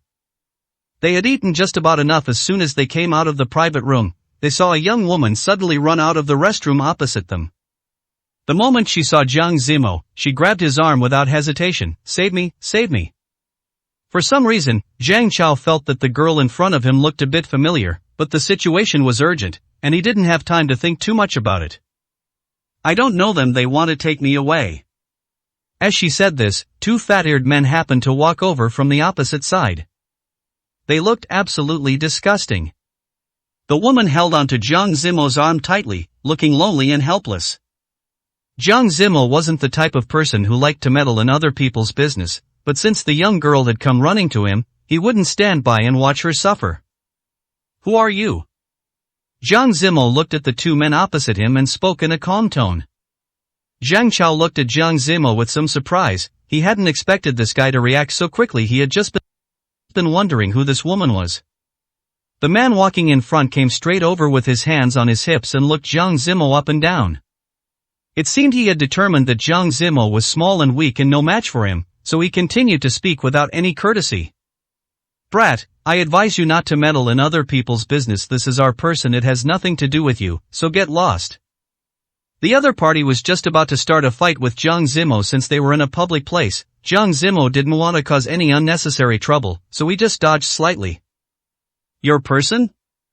This is my sister. How did she become your person?" The big guy nodded with some disdain, obviously not believing what Jiang Zimo said. The expression on his face turned mocking. "You say you're her brother? Then do you know how much money she owes me? Since you're her brother, then you should pay back all the money she owes." Jiang Zimo was stunned. He hadn't expected this development. He turned his head to look at the woman. The woman just shook her head vigorously, not knowing what she wanted to say. Jiang Zimo even began to suspect that he had encountered a scam. Why did it feel like an inside job? Chapter 244, Delivering Herself? However, looking at the panic in the woman's eyes, it didn't seem to be faked. Moreover, in such a serious matter, it was better to believe it than to ignore it. Jiang Zimo was a grown man. It was impossible for him to be bullied by them. Just as Jiang Zimo was about to step forward to confront the other party, Zhang Chao suddenly walked out from the side. "I think you two are the ones with the guts. Do you know who I am?" "I said this is my younger sister, so she is my younger sister." The two men opposite looked at Zhang Chao's confident expression, and for a moment, they actually felt a bit doubtful. The two looked at each other, and after a while, someone recognized that the Zhang Chao in front of them was the young master of the capital who had just made a public appearance not long ago. This seems to be the young master of the capital. The other party's cautious, probing voice reached Jiang Zimo's ears. He was still a bit surprised. Although Zhang Chao had been complaining to him for a long time, just now, it seemed now that he had adapted quite well to the identity of the young master of the capital. "So it is the young master of the capital. We too truly failed to recognize a superior and hope that the eldest young master will not hold this against us." After a few more simple flatteries, the two left sheepishly. Watching their retreating backs, Zhang Chao instantly breathed a sigh of relief. He had looked so relaxed just a moment ago, but in reality, he was incredibly nervous. If Jiang Zimo hadn't been standing right behind him, he would never have had the guts to impersonate the young master of the capital in front of others. "Not bad, you're much better than I imagined." Jiang Zimo couldn't help but reach out and pat his shoulder. Zhang Chao even had beads of sweat on his forehead from the nervousness. "Don't even mention it. I feel like my legs have turned to jelly. It was truly too terrifying." Zhang Chao had been so imposing just a moment ago. Jiang Zimo couldn't help but burst out laughing at how he had changed so quickly. The two exchanged a few jokes, and only then did they remember that there was still a trembling woman beside them. Zhang Chao had felt this woman looked familiar earlier, but now, upon closer inspection, he realized she was the lead actress of a currently popular TV series. Why would she appear here? "You are?" Zhang Chao asked tentatively. After all, he didn't usually watch TV dramas. He only watched a bit because of Tang Xin Yu. It would be embarrassing if he mistook her for someone else. The woman didn't answer Zhang Chao's question. She just turned to look at Jiang Zimo and spoke softly. "Can I go with you? I don't know when they will come back." "Back? If they come back, I'll be done, for they will definitely take me away again." Jiang Zimo frowned. He was a complete stranger to this woman and had absolutely no reason to take her home. Moreover, Tao Wanwan was at home right now. What would it look like if he just brought her back like that? Jiang Zimo shook his head without hesitation. "If you need help, I can help you. Call the police." Hearing Jiang Zimo's refusal, the woman looked as if she had encountered the end of the world and was on the verge of tears. Zhang Chao leaned into Jiang Zimo's ear and whispered, "I keep feeling like she's a female celebrity, and from the Xin group at that. Why don't you consider it?" Jiang Zimo froze upon hearing this. He had been investigating the Xin family lately. How could it be such a coincidence that an artist from the Xin group had come to him on her own? Zhang Chao also realized this issue, but the Xin family exploiting their artists was nothing new. Perhaps they were just lucky. With such a good opportunity right in front of them, how could they easily let it go? The woman could see they were worried and hurriedly explained her current situation. You might know me, but it doesn't matter if you don't. I can introduce myself briefly. I am not a bad person. The people you saw just now were my manager's assistants. They wanted me to go to a hotel and sleep with someone. I refused, so I ran away. Please, I beg you, only you two can help me, otherwise, I really don't know what to do tonight. Jiang Zimo was still a bit hesitant in his heart, but what this person said didn't seem like a lie. He turned to look at Zhang Chao beside him. There was even a hint of sympathy in his eyes. Jiang Zimo sighed helplessly before saying, I can help you, but you also need to help me. Shen Xian was stunned when she heard this. They were just passing acquaintances. What could she possibly help him with? Could it be? Jiang Zimo could tell that this young girl was overthinking it again. I won't make you do anything improper. There are some things regarding the Shin group that I need to understand. Hearing this, Shen Xian nodded without hesitation. If it was about the Shin group, she would tell him everything she knew without holding anything back. Tao Wanwan had called Jiang Zimo several times, but no one answered. With so many things having happened recently, she was naturally a bit worried. When she saw Jiang Zimo return safely, Tao Wanwan breathed a sigh of relief, but when she saw the woman beside him, the smile on her face instantly froze. Jiang Zimo went out for a meal and actually brought a woman back, and she was so beautiful.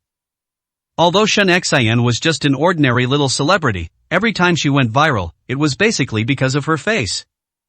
There was no need to say much about just how beautiful she was. For some reason, Tao Wanwan had a bad premonition. Although the two hadn't said a word to each other, she still felt something was strange.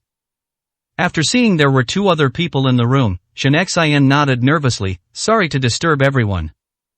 Jiang Zimo didn't mention what had happened at the restaurant earlier, he just gave a simple introduction, this is. Just as he was about to speak, Jiang Zimo realized he didn't even know her name.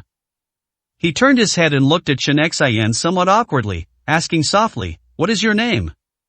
Hearing the voice, Shen Xian looked up in surprise. She had originally thought Jiang Zimo would recognize her. After all, her recent TV series was very popular, and she had even trended on social media several times.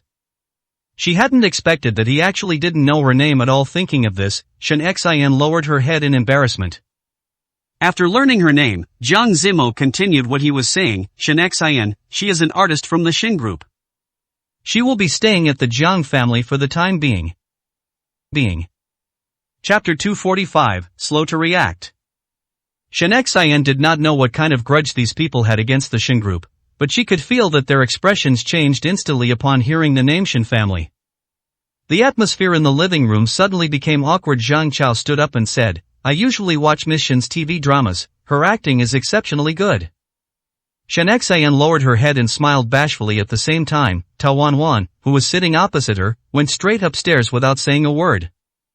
Jiang Zimo naturally sensed that Tao Wanwan's mood was a bit off, but he did not know what he had done wrong. He just assumed that perhaps Tao Wanwan was not feeling well today, so he did not think much of it. After all his attention was currently on Shen Xian. He only wanted to know what the Shin family had done to her. Chen Ming was never one to talk much with so many people in the living room. It had suddenly become lively, so he quietly went upstairs. The living room, which had been crowded just a moment ago, was now left with only Jiang Zimo, Zhang Chao, and Shen Xian. Just as Jiang Zimo was about to ask what was going on, Zhang Chao's phone suddenly rang. You bastard, where exactly are you right now? I just went to the company to look for you, but you weren't there at all. Where did you run off to? Tell me quickly. Zhang Chao was not lying. He had indeed worked overtime this evening, but at 9 o'clock, he just went out to have a meal with Jiang Zimo. He never imagined that he would run into Tang Xinyu checking up on him. Zhang Chao then answered honestly, I am at Jiang Zimo's house right now, we were eating together this evening. As soon as he finished speaking, he heard Tang Xinyu sneer on the other end of the line. She spoke sarcastically, then come and open the door right now. I'm at Jiang Zimo's doorstep. I want to see for myself if you are actually there. Zhang Chao felt a chill run down his back. Fortunately, he hadn't lied just now. He hurriedly ran to the door and opened it for Tang Xinyu. The two of them had not hung up the phone yet. The moment Tang Xinyu saw Zhang Chao, she was stunned. She hadn't expected him to actually be there. Zhang Chao looked at Tang Xinyu with a lucky smile and said, see? I wasn't lying to you at all. I really was at Jiang Zimo's house.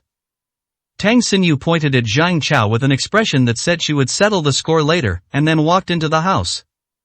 Seeing how affectionate the two of them were, Jiang Zimo felt a bit envious for a moment. He couldn't help but think about how he hadn't really spoken to Tao Wanwan all day. He felt a bit guilty. He had been so busy lately that he had actually been somewhat cold toward Tao Wanwan.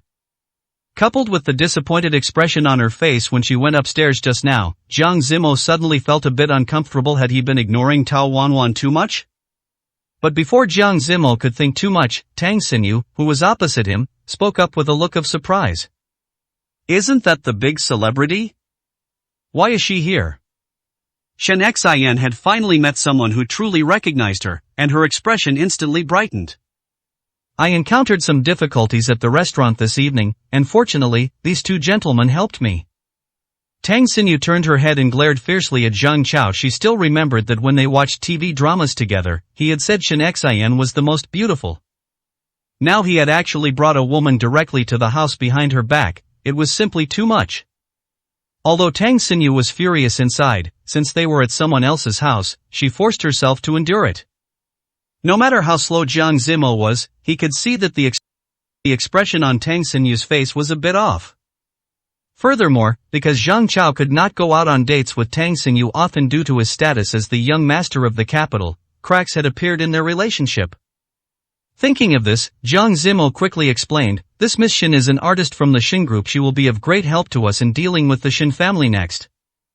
Although what Jiang Zimo said sounded very reasonable, Tang Xinyu still believed that the two brothers were thick as thieves. Even if there really was something fishy going on, they would only cover for each other. Shen Xian was still completely confused what was going on. This man also seemed very wealthy. It wouldn't be that she had just crawled out of one wolf's den only to fall into another, would it? However, Shen Xian had no other choices now. This man at least seemed a bit more reliable, so she could only take another gamble. What time is it? No matter what the matter is, let's wait until tomorrow to discuss it. Go back and rest. Jiang Zimo did not stop them and let Tang Xinyu take Zhang Chao away. Now only the two of them were left in the living room. It was not very appropriate for a man and a woman to stay alone together. Moreover, Jiang Zimo was worried about Tao Wanwan upstairs. He didn't know if she was angry because he had neglected her. "I will have the housekeeper arrange a room for you to rest in. Let's leave it at that for tonight, and tomorrow I will ask you about the matters concerning the Shin family." Shen Xian nodded, feeling a bit bewildered, but she was indeed quite tired now and needed to rest quickly. Otherwise, it would be bad if she developed dark circles under her eyes. After all, she was a celebrity and needed to maintain basic self-care for her appearance. After going upstairs and washing up, Jiang Zimo went straight to the door of Tao Wanwan's room and knocked. Hearing the knock, Tao Wanwan was stunned. When she had just gone upstairs, she had hoped that Jiang Zimo would chase after her and explain things clearly. But after waiting for such a long time without hearing a knock, she had already given up. She hadn't expected Jiang Zimo to come over just as she was preparing to go to sleep. Tao Wanwan originally did not want to open the door, but after thinking it over, she felt she should give Jiang Zimo a chance to explain, so she opened the door with some impatience. The moment he saw Tao Wanwan, Jiang Zimo knew that she was definitely unhappy. He rubbed the back of his head rather sheepishly and said softly, "I'm sorry, I have been really too busy lately." "I don't know if you've been bored at home alone. Why don't I take you out to have some fun tomorrow?" Hearing these words from Jiang Zimo, Tao Wanwan found it inexplicable and responded in a huff. "How could I be bored? Chen Ming has been keeping me company these past 2 days. We have been chatting very happily." She had originally thought that Jiang Zimo would definitely be jealous upon hearing this, but she hadn't expected that he wouldn't catch the meaning behind her words. He actually thought Tao Wanwan was being sincere. He was not worried about anything between Tao Wanwan and Chen Ming. On the contrary, he was genuinely happy that the two of them could become friends. "That's good. Chen Ming has recently learned about his sister's situation and must be quite sad. It is good that you, as a doctor, can comfort him." Chapter 246, Star? Or Vase? Tao Wanwan really couldn't understand what on earth was going on in Jiang Zimo's head right now. Looking at Jiang Zimo's sincere expression, she just felt speechless and shut the door without saying another word. Jiang Zimo was left standing at the doorway alone, blinking in confusion. He didn't seem to have said anything wrong just now, so why had Tao Wanwan suddenly become so angry? He scratched the back of his head, feeling bewildered. He stood at the door for over 10 minutes without figuring out what was going on. Finally, overcome by sleepiness, he returned to his room, feeling a bit aggrieved. The next day, after Jiang Zimo woke up, he originally intended to ask Tao Wanwan to clarify what happened last night, but to his surprise, she had already packed her luggage and left. At the dining table, Jiang Zimo suddenly remembered that Chen Ming had been close to Tao Wanwan lately, so he casually asked a question. Tao Wanwan packed her luggage and left this morning. Do you know where she went? Hearing this, everyone at the table looked at the two of them without exception, especially Mother Jiang, whose eyes widened as if she had heard some shocking news. Where your girlfriend went? You don't even know yourself? Why are you asking someone else at the dinner table? Mentioning this, Jiang Zimo did feel a bit embarrassed. He had been too busy lately and had somewhat neglected Tao Wanwan. Things regarding the Shen family have been happening one after another. It's been a while since I've had a good chat with Wanwan. I heard that you and Tao Wanwan have been getting along well lately, so I thought I'd ask. Chen Ming swallowed awkwardly. He actually did know where Tao Wanwan had gone. Everyone has their own things to be busy with every day. Since there were only the two of us left at home, it was normal to chat yesterday afternoon. She told me she had a surgery today and needed to leave early. I just didn't expect that she hadn't told you. Jiang Zimo was stunned. He checked his phone in disbelief. Indeed, Tao Wanwan hadn't sent him a single message before leaving. Mother Jiang's face instantly darkened. Although she hadn't met Tao Wanwan many times, she knew that this young lady wasn't the type to throw tantrums for no reason. Her son must have done something wrong to make her this angry.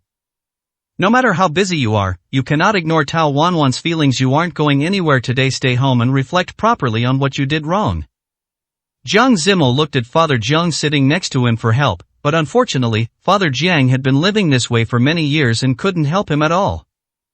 Mother Jiang even noticed Jiang Zimo's gaze. The two of you are the same. Neither of you is allowed to do any work today. Just stay at home. I want to see if the company can still run normally without the two of you. Father Jiang just sat there eating in silence, as if he hadn't heard anything. Mother Jiang had never liked those celebrities in the entertainment industry, feeling they were just vases with no real ability. They were only so glamorous because of the packaging from entertainment companies. It wasn't entirely Mother Jiang's fault for having this stereotype. After all, in the past, every time Father Jiang went out for business dinners, other company bosses would always try to push some young celebrities into Father Jiang's bed.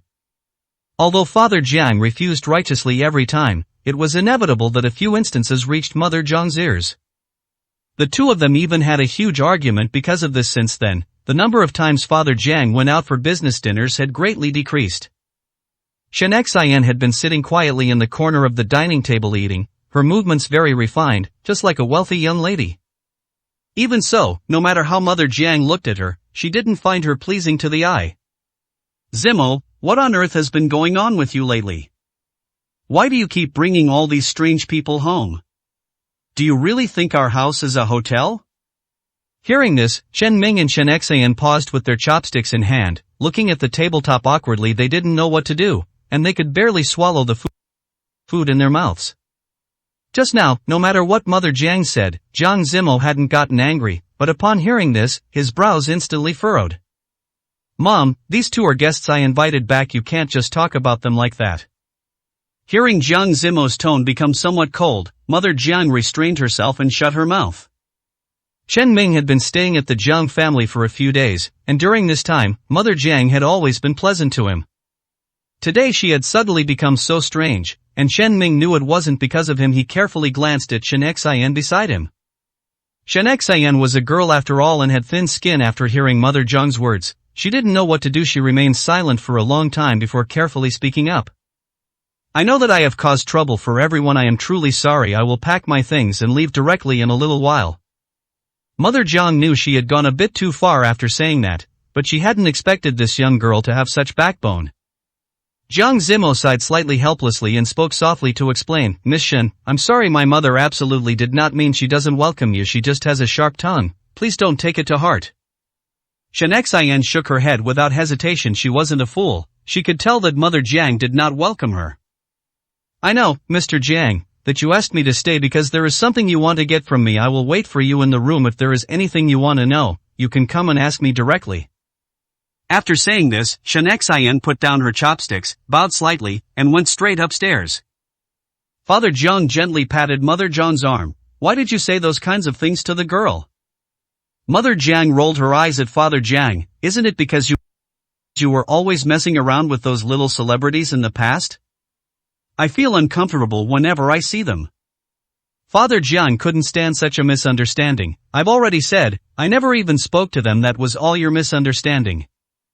Mother Jiang naturally knew this after being together for so many years. She knew very well what kind of person Father Jiang was.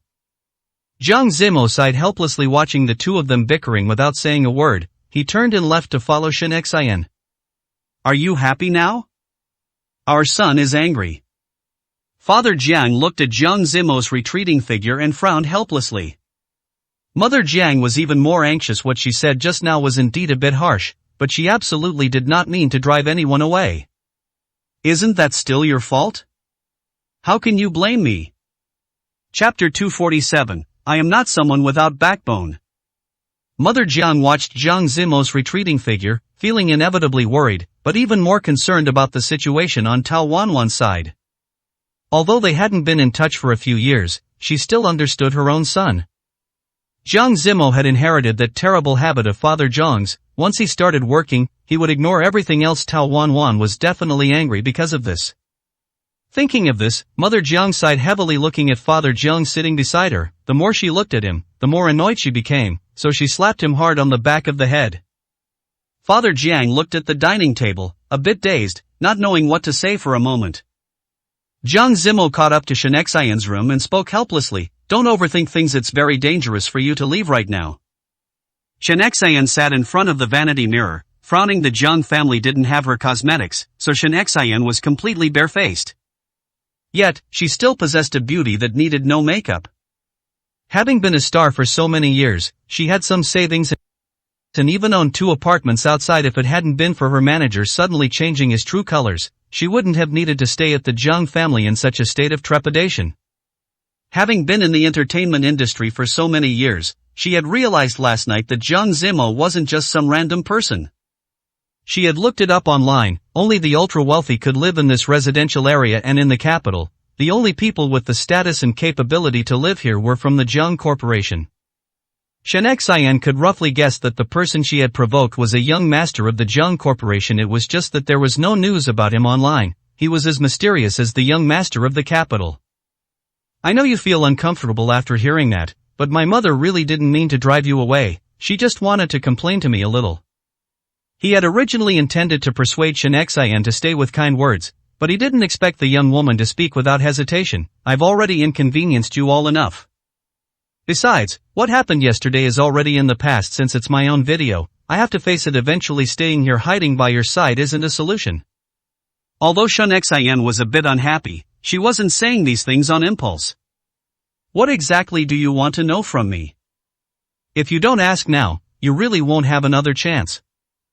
Jiang Zimo frowned slightly, seeing the serious expression on Shenxian's face. He knew she wasn't joking, but rather stating the result of careful consideration. I understand. In the time that followed, through asking one question after another, Jiang Zimo learned of Shenxian's experiences at the Shen family. At first, her manager could be said to have taken great care of her, even bringing her to participate in many television dramas and variety show activities. Shenxian had wanted to be an actress since she was a child, and at that time, she thought her dream was finally about to come true. However, later on, the manager intentionally or unintentionally revealed that the unspoken rules in the industry were very serious. But he would always block them for Shenxian, and Shenxian was very moved when she heard this. But now it was clear, the manager at that time was just testing Shenxian's thoughts, even hinting to her that only those willing to submit to the unspoken rules would have opportunities, wanting to entice Shenxian to voluntarily say she was willing to accept them. However, Shenxian's attitude at the time was very firm, so the manager changed his attitude. As a result, the drama currently airing online was actually just a small short drama, and the production cost wasn't very high. It was just because the chemistry between Shenxian and the male lead was so strong, combined with the fact that both of their acting skills were very good, that it unexpectedly exploded online, causing a huge stir. Shenxian had originally thought this would be the turning point in her acting career, but she hadn't expected it to become the darkest moment of her life. The manager was always taking her to attend all sorts of messy drinking parties, initially claiming they were her celebration banquets. Later, he didn't even bother pretending. Every time, the private room would be filled with one greasy, pot-bellied man after another. During the toasts and conversations, they would even get handsy with Shunexayan, but Shunexayan never cooperated, so several of the big shots didn't like her very much. Before this drinking party began, the manager had warned Shunexayan not to be ungrateful, and the two of them had a huge argument in the hotel. Even so, Shunexayan was still forcibly dragged into the private room. This time, the big shot was different. He was originally a fan of Shunexayan, and he especially liked women with this kind of personality. Shunexayan clearly felt that they were trying to force alcohol on her, so she tried every possible way to slip out of the private room. It can only be said that it was fortunate she ran into Jiang Zimo, otherwise, she didn't know what would have happened to her afterward. After saying these things, Shunexayan's shoulders were still trembling with fear. Those men, the way they looked at her was as if they were looking at merchandise, with no respect to speak of. Then, within the Shin group, have you heard any other rumors? Hearing this, Shunexayan was stunned for a moment, then spoke cautiously. Some time ago, that very famous actress, Zhang Lele, do you know her? Jiang Zimo had heard of this name. It seemed she had just won a very impressive international award. He just hadn't expected that she was also an artist under the Shin group. A month ago, it was reported that she had a fracture and was admitted to the hospital externally. It was said that she accidentally fell down the stairs, but I heard them accidentally let it slip after they had too much to drink. It seemed to mean that Zhang Lele was beaten by someone in the company. Shunexayan wasn't lying once. When her manager was drunk, he told her to be more obedient, otherwise, Zhang Lele would be her fate. From that moment on, Shunexayan began to realize that the Shin group seemed to be rotten to the core from the inside out. Jiang Zimo frowned. It seemed this Zhang Lele was another clue. Watching Shunexayan pack her luggage and prepare to leave, Jiang Zimo still felt a bit uneasy. Where are you planning to go now? Jiang Zimo asked cautiously. Although he knew that Shunexayan didn't have to tell him these things, he still wanted to ask. Shunexayan didn't really have many belongings, just some toiletries she had ordered via delivery yesterday. I have an apartment in the south of the city. They don't know about this property of mine. I plan to go stay there for a while. Jiang Zimo nodded gently. If you need any help in the future, you can contact me at any time. After Shunexayan agreed, she took her things and left directly. Thinking of the face of Shunexayan's manager, Jiang Zimo still didn't feel at ease. He walked to the door of Chen Ming's room and knocked gently. Chapter 248, Simply a Blockhead. When Chen Ming opened the door and saw Jiang Zimo, he was stunned for a moment, thinking he had come to ask him about Tao Wan again. Before Chen Ming could ask what was going on, Jiang Zimo spoke up from across the way. Shunexayan just left. Drive and follow her. If anything happens, please help her out. Chen Ming was taken aback. He didn't know what kind of trouble Shunexayan had encountered, but since Jiang Zimo had said so, he nodded slightly. After arranging everything regarding Shunexayan, Jiang Zimo finally remembered Tao Wan, who had left without saying goodbye that morning, and took out his phone to send her a text message. However, the message was like a stone sinking into the ocean. He waited all day without receiving a single reply. It wasn't until after 10 o'clock at night that Jiang Zimo finally couldn't help but call Tao Wan. To his surprise, the call was hung up by the woman on the other end. As soon as it connected, Jiang Zimo immediately knitted his brows, realizing that something seemed wrong. If he remembered correctly, Chen Ming had said that morning that Tao Wan had left in a hurry because of a surgery at the hospital. Looking at the phone that he couldn't get through to, Jiang Zimo rubbed his hair, feeling a bit confused. Could something have gone wrong with the surgery? He couldn't help but wonder. Unable to set his mind at ease, he drove straight to Tao Wan's hospital. Upon arriving at the hospital, for some reason, he felt that the nurses' gazes were a bit strange. He took the elevator straight to the top floor. Seeing the lights on in the room, Jiang Zimo breathed a sigh of relief. But he didn't expect that as soon as he pushed the door open, he would see Mother Jiang sitting inside. On the table sat the exact dinner the Jiang family had eaten that evening. It seemed Mother Jiang had specially packed it and brought it for Tao Wan. He didn't know how Mother Jiang had gotten Tao Wan's contact information. Perhaps Mother Tao had given it to her, as they had been friends for so many years. As soon as Mother Jiang saw Jiang Zimo, she rolled her eyes at him, leaving Jiang Zimo feeling baffled. Could he have done something wrong again? He had already been scolded by his mother for no reason at the dinner table that morning. Seeing how happily the two of them had been chatting just moments ago, the atmosphere changed instantly after he opened the door and entered. Mom, why are you here? Shouldn't you be at home sleeping at this hour? Mother Jiang sighed speechlessly. Her son was truly a blockhead, completely stubborn and dense. Tao Wanwan has been performing surgeries all day and is so exhausted, so I came to bring her some food. What's wrong with that? As for you, as her boyfriend, you haven't sent a single message from morning till night. Shouldn't you reflect on yourself? Jiang Zimo rarely saw Mother Jiang so agitated, and he was caught off guard, feeling a bit surprised. Holding his phone, he stammered awkwardly for a long time before finally offering an explanation. How did I not send any messages? It's just that she was too busy and never had time to reply to me.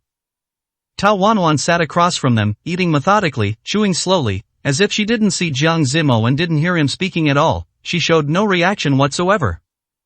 Mother Jiang was not someone who lacked social awareness. It was better for the two young people to resolve their own matters. After all, she was an elder, and she couldn't keep interfering. It's getting late, so I'll be going now. Wanwan, get some rest after you finish eating. You've had a hard day performing surgeries. If there's anything you're unhappy about, just take it out on my son. When Mother Jiang said this, she looked at Jiang Zimo, who was standing across from her. With resentment, Jiang Zimo even began to wonder if he was really her biological son. Why did it feel like Mother Jiang had some personal bias when she said that? Jiang Zimo couldn't put his finger on what exactly was wrong. Mother Jiang usually had the habit of going to bed early, and today was already considered staying up late, so she hurriedly packed her things and left the hospital.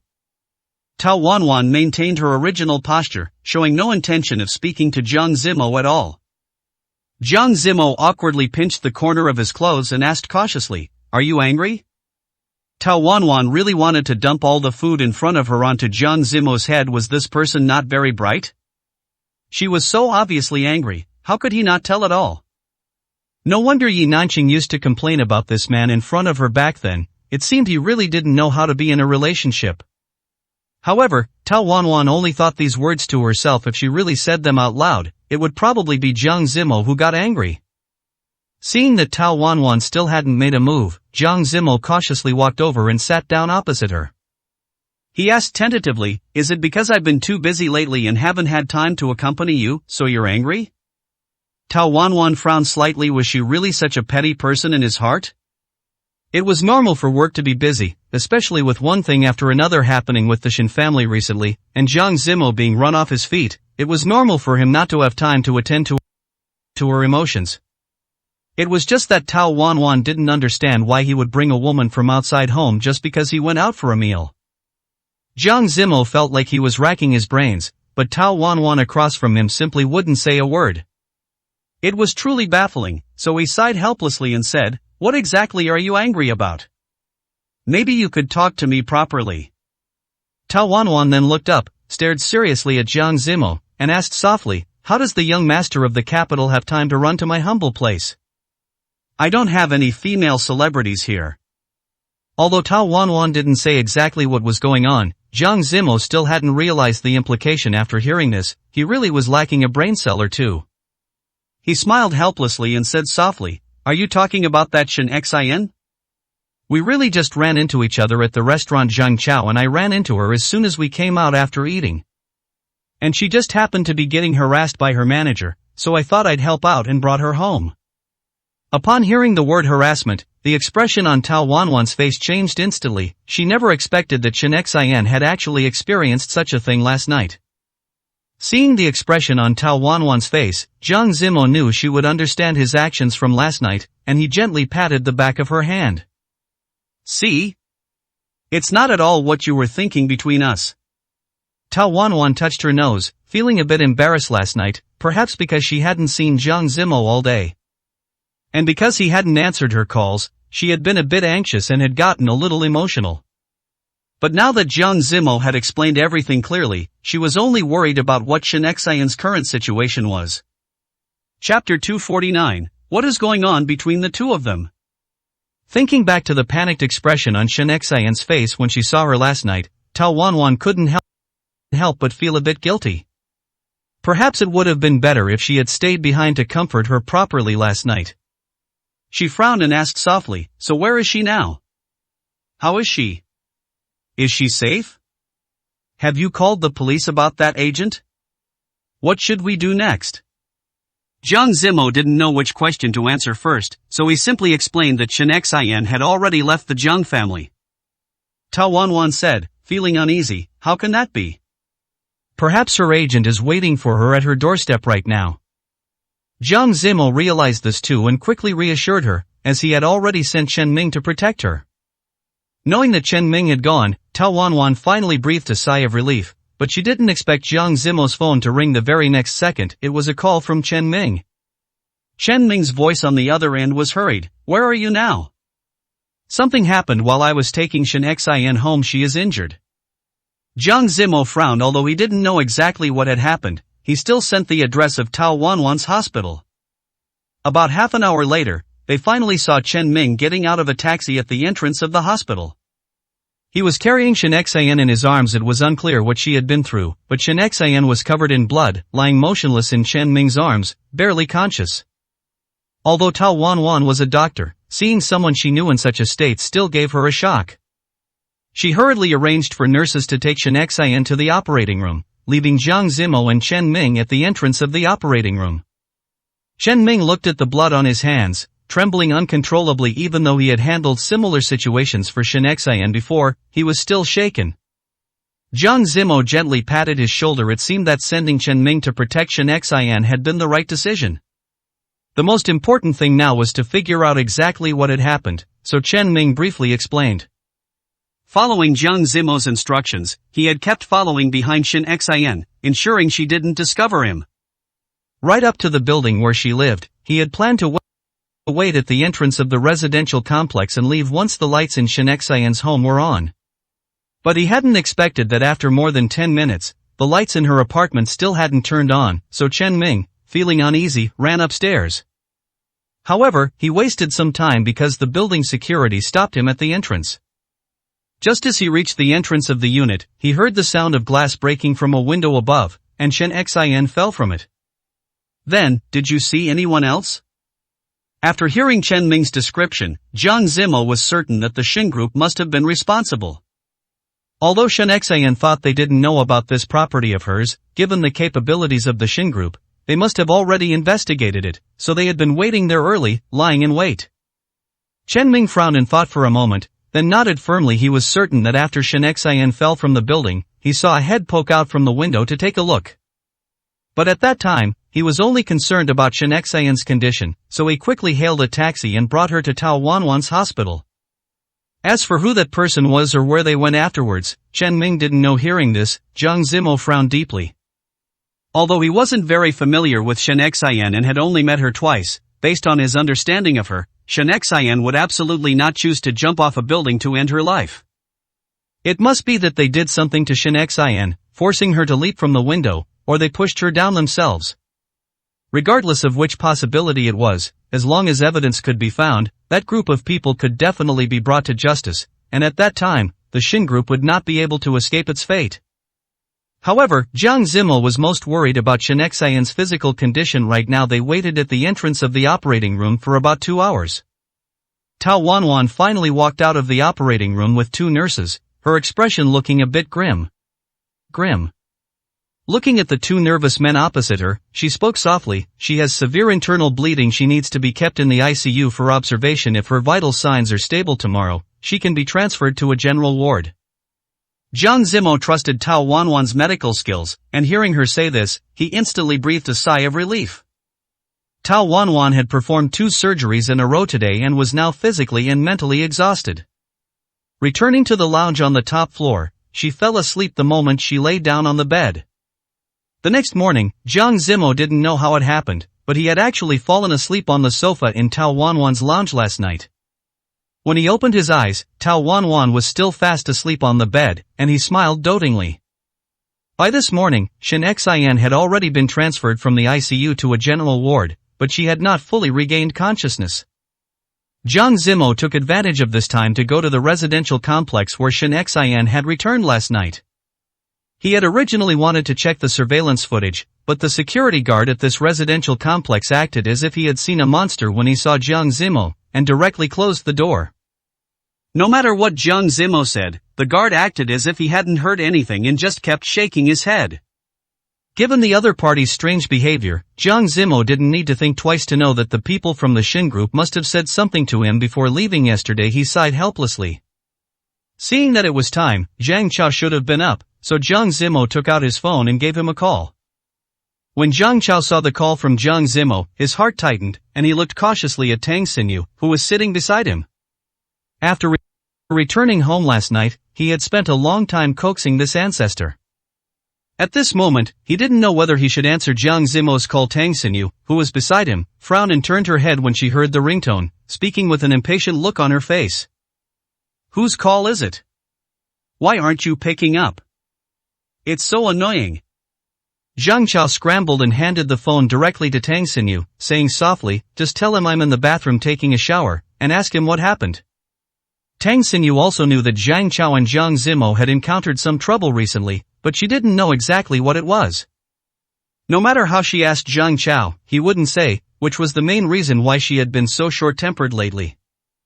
As soon as she pressed the answer button, Jiang Zimo on the other end said, Shen Xian has had an accident.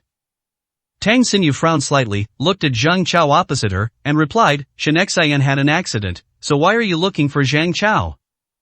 Is there something going on between the two of them? Chapter 250, a fan of the young master of the capital. When Jiang Zimo heard Tang Xinyu's voice, his heart tightened. He never expected that Tang Xinyu would be the one answering the call.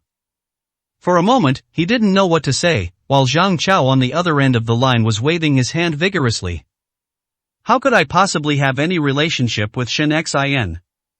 They had only met for the first time last night, hadn't they? It would be more accurate to ask if Jiang Zimo had fallen for this woman at first sight. Last night, he had helped her with a huge favor without a second thought, and even brought her home to stay for the night. However, Zhang Chao only grumbled about this silently in his heart, as he knew Jiang Zimo only brought Shen Xian home to investigate matters regarding the Shin group. He couldn't just say whatever he wanted. If Tao Wanwan heard him, he would be done for. Jiang Zimo thought for a long while on the phone before speaking truthfully. The girl Zhang Chao and I met at the restaurant the night before last, went home after she left yesterday. On her way home, she encountered enemies and accidentally fell from upstairs. She is currently at Tao Wanwan's hospital. Hearing this, she gripped her phone tightly for a moment. She never expected that the lead actress of the currently airing hit drama would encounter such a thing. Wasn't this a massive piece of gossip? Even so, Tang Xinyu quickly calmed herself down. She patted Zhang Chao's arm hard and said, wait a moment, Zhang Chao is in the bathroom right now. I'll call him out so you two can have a proper talk. Tang Xinyu didn't know exactly what had happened, and in this situation, it was more appropriate to let Zhang Chao discuss it himself. After hanging up, half an hour passed before Zhang Chao finally called Jiang Zimo back. Jiang Zimo happened to be driving back to the hospital. What's going on with Shen Xian? I heard she fell from a building. Is it serious?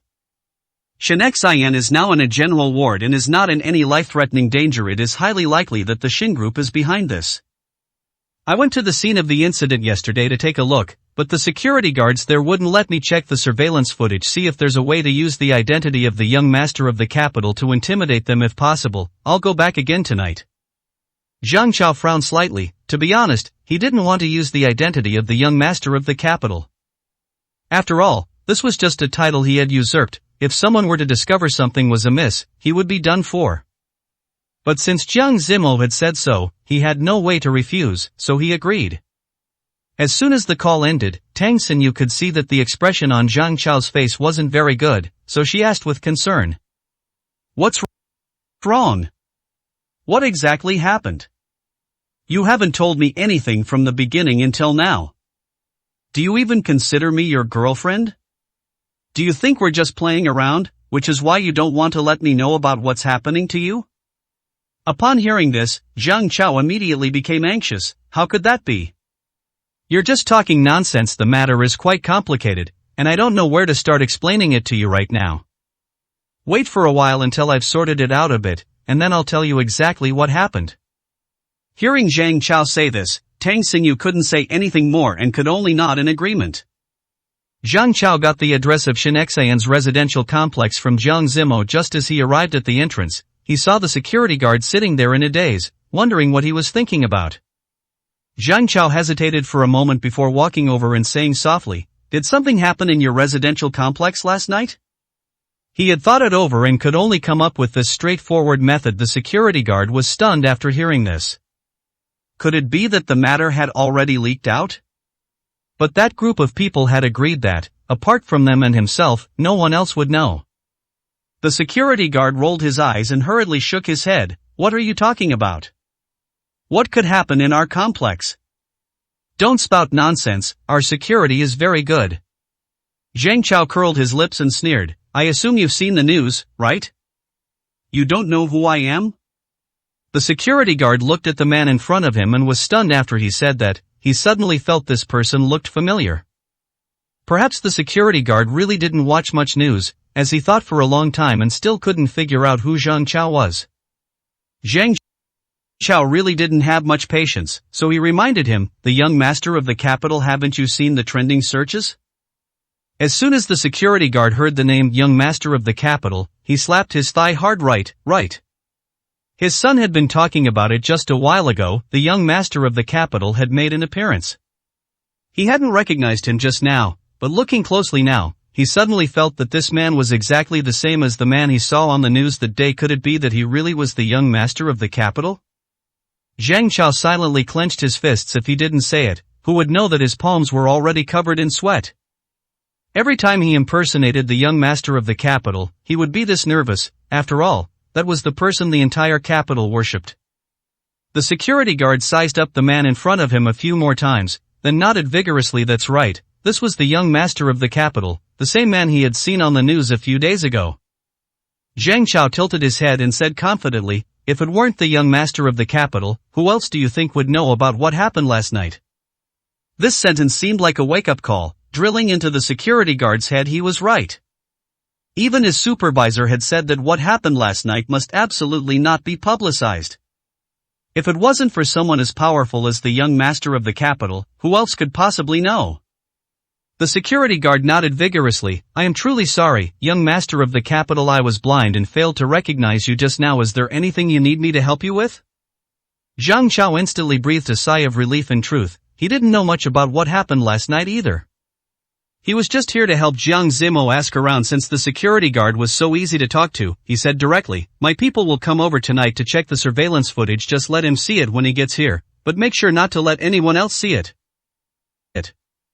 The security guard nodded, his eyes full of admiration. He didn't even know how to describe the excitement in his heart right now. After all, the man in front of him was the young master of the capital, his son's favorite idol. "No problem. Young master of the capital, these are just small matters. Do you have time to take a photo and sign an autograph with me? My son really likes you, he is a fan of yours." Zhang Chao's mouth twitched involuntarily. He hadn't expected to run into a fan of the young master of the capital here, and to have this imposter sign an autograph for him, it was simply too ridiculous. Chapter 251, Surrounded. After Zhang Chao gave the security guard an autograph, he left the residential complex immediately without saying anything else to him. If he accidentally let it slip that he wasn't the real young master of the capital, wouldn't that be trouble? Just after leaving the complex, Zhang Chao called Jiang Zimo directly. "I've already settled things with the security guard here. You can just come over tonight." Jiang Zimo was having dinner with Tao Wanwan. Hearing this, a smile instantly broke out on his face. "I knew you could do it. I'll head over tonight. If we find direct evidence, then we can expose them online." Zhang Chao hadn't thought carefully about how to deal with the Xin group, but since Jiang Zimo was so confident, he figured there shouldn't be any major issues tonight. Shen Xian's condition was still unclear. She remained unconscious and completely unresponsive, though her vital signs had stabilized. Tao Wanwan told Jiang Zimo that given the situation, it was only a matter of time before Shen Xian woke up. With Tao Wanwan's assurance, Jiang Zimo finally felt relieved. After finishing dinner, he drove straight to Shen Xian's residential complex. When the security guard saw Jiang Zimo, he frowned deeply and waved his hand dismissively. "Why are you here again? Didn't you come this morning? No loitering is allowed in our complex. Are you a resident here?"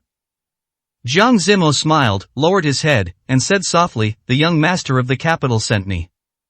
As soon as those simple words reached the guard's ears, his expression changed instantly. He looked at Jiang Zimo with a fawning face. "Oh, so you're with the young master of the capital. Quick, follow me this way." Jiang Zimo didn't know how to describe his current feelings. When he had come this morning, he had been turned away at the door. He hadn't expected that Zhang Chao just coming over and saying a few casual words would make things so easy. It seemed the identity of the young master of the capital he had imagined. Sitting in front of the monitors, the guard muttered to himself, "What happened last night was so sudden. I was sleeping in the security booth. There was a sudden loud bang over there that gave me quite a fright. Oh right, there was also a man rushing in like a madman. I have no idea what that was all about. Then, not long after you guys left, the supervisor came. He instructed us that this matter must not be known by anyone outside the complex. If the residents ask, we're to say it was because a window spontaneously shattered."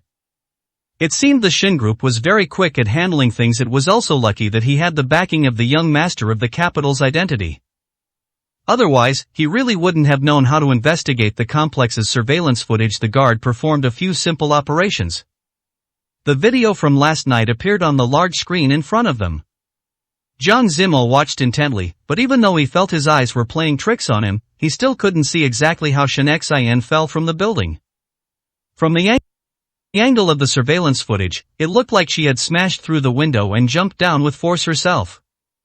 Jiang Zimo tilted his head and asked curiously, "Are there no other cameras in the hallway? Can I see what happened inside?"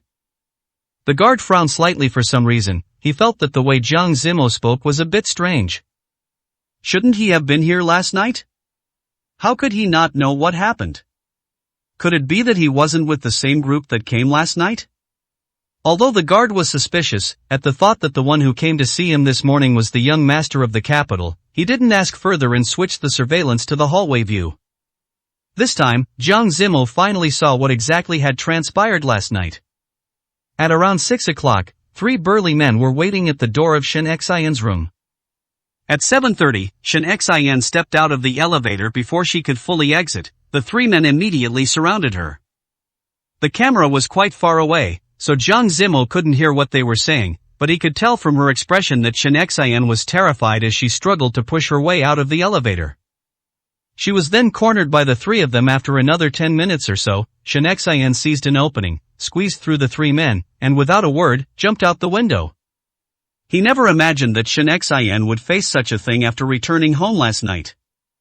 Now, Jiang Zimo was just somewhat relieved that he had arranged for Chen Ming to follow her. Otherwise, who knows where those 3 men would have taken Shen Xian after going downstairs. Having understood most of the situation, Jiang Zimo didn't intend to waste any more time here. He handed his USB drive directly to the guard and said softly, "Help me export all of last night's videos onto this USB drive. I'll take them with me." The guard was stunned for a moment as he took the USB drive, then nodded in agreement after recovering. Normally, surveillance footage from the complex couldn't be shared freely, but thinking that this was the young master of the capital's man, the guard made an exception. As Jiang Zimo watched the backup progress bar slowly grow longer, for some reason, he suddenly became nervous. Sure enough, in the next second, a series of footsteps suddenly came from the doorway. Jiang Zimo whipped his head around. The man leading them looked somewhat familiar. He seemed to be the same man he had encountered at the restaurant on the night he first met Shen Xian. The man clearly recognized Jiang Zimo as well, and his expression instantly turned sour. Pointing at Jiang Zimo, he shouted at the top of his lungs, "Why is this guy here?"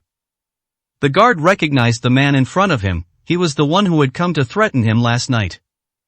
Could it be that Jiang Zimo wasn't one of them? For a moment, the guard was at a loss. Taking advantage of the moment when neither Jiang Zimo nor the others had reacted, he fled through the back door. Jiang Zimo noticed the guard's movement and intended to follow him, but because he was unfamiliar with the layout, he was a bit slow and couldn't outrun the people from the Shin group. The leading man was full of hostility and looked at Jiang Zimo with impatience. "Why is it you again? It was you that night, and it's still you now. What exactly is your relationship with Shen Xian? Are you her old flame?" Jiang Zimo didn't know how to explain for a moment. Surely he couldn't tell him that he was the young master of the capital. He was only here to investigate dirt on the Shin group. No matter how he explained it, it would sound strange, so Jiang Zimo simply kept his mouth shut. Chapter 252, Who Called the Police? Although Jiang Zimo was a decent fighter, he was no match for such a large group of people. His first choice was to find a way to slip away, but the expression on the man opposite him clearly showed he had no intention of letting Jiang Zimo go. He pointed a finger at him and raised his voice even louder. Why aren't you saying anything? Are you a mute? Weren't you quite the talker that night? If the person standing next to him that night hadn't been the young master of the capital, he never would have let Jiang Zimo leave. Just thinking about how President Shin had scolded him relentlessly after he returned that night made him feel miserable today. He was determined to vent all that anger. Jiang Zimo clenched his fists tightly. It seemed he wouldn't be able to avoid this fight tonight. The bald man in the lead gave a slight wave of his hand, and the men around him all charged toward Jiang Zimo. After a few rounds, Jiang Zimo inevitably sustained some injuries. Just as Jiang Zimo was trying to find a way to escape, a police siren suddenly wailed in the distance. Jiang Zimo looked up in the direction of the siren and frowned slightly. Who else would have called the police? Jiang Zimo couldn't figure it out, but the bald man's expression turned worried upon hearing the siren. He quickly led his lackeys away from the scene. Jiang Zimo's arm had been slashed several times with a knife, and blood was now flowing freely. Even so, Jiang Zimo's first instinct was to return to the security room and retrieve the USB drive he had used to transfer the files from the computer. He didn't see the security guard anywhere and assumed he must have fled in the heat of the moment. Jiang Zimo even wondered if the guard was the one who called the police, but now it seemed he might have been wrong. He drove straight back to Tao Wanwan's hospital. There were quite a few surgeries scheduled at the hospital. There were quite a few surgeries scheduled at the hospital over the last couple of days.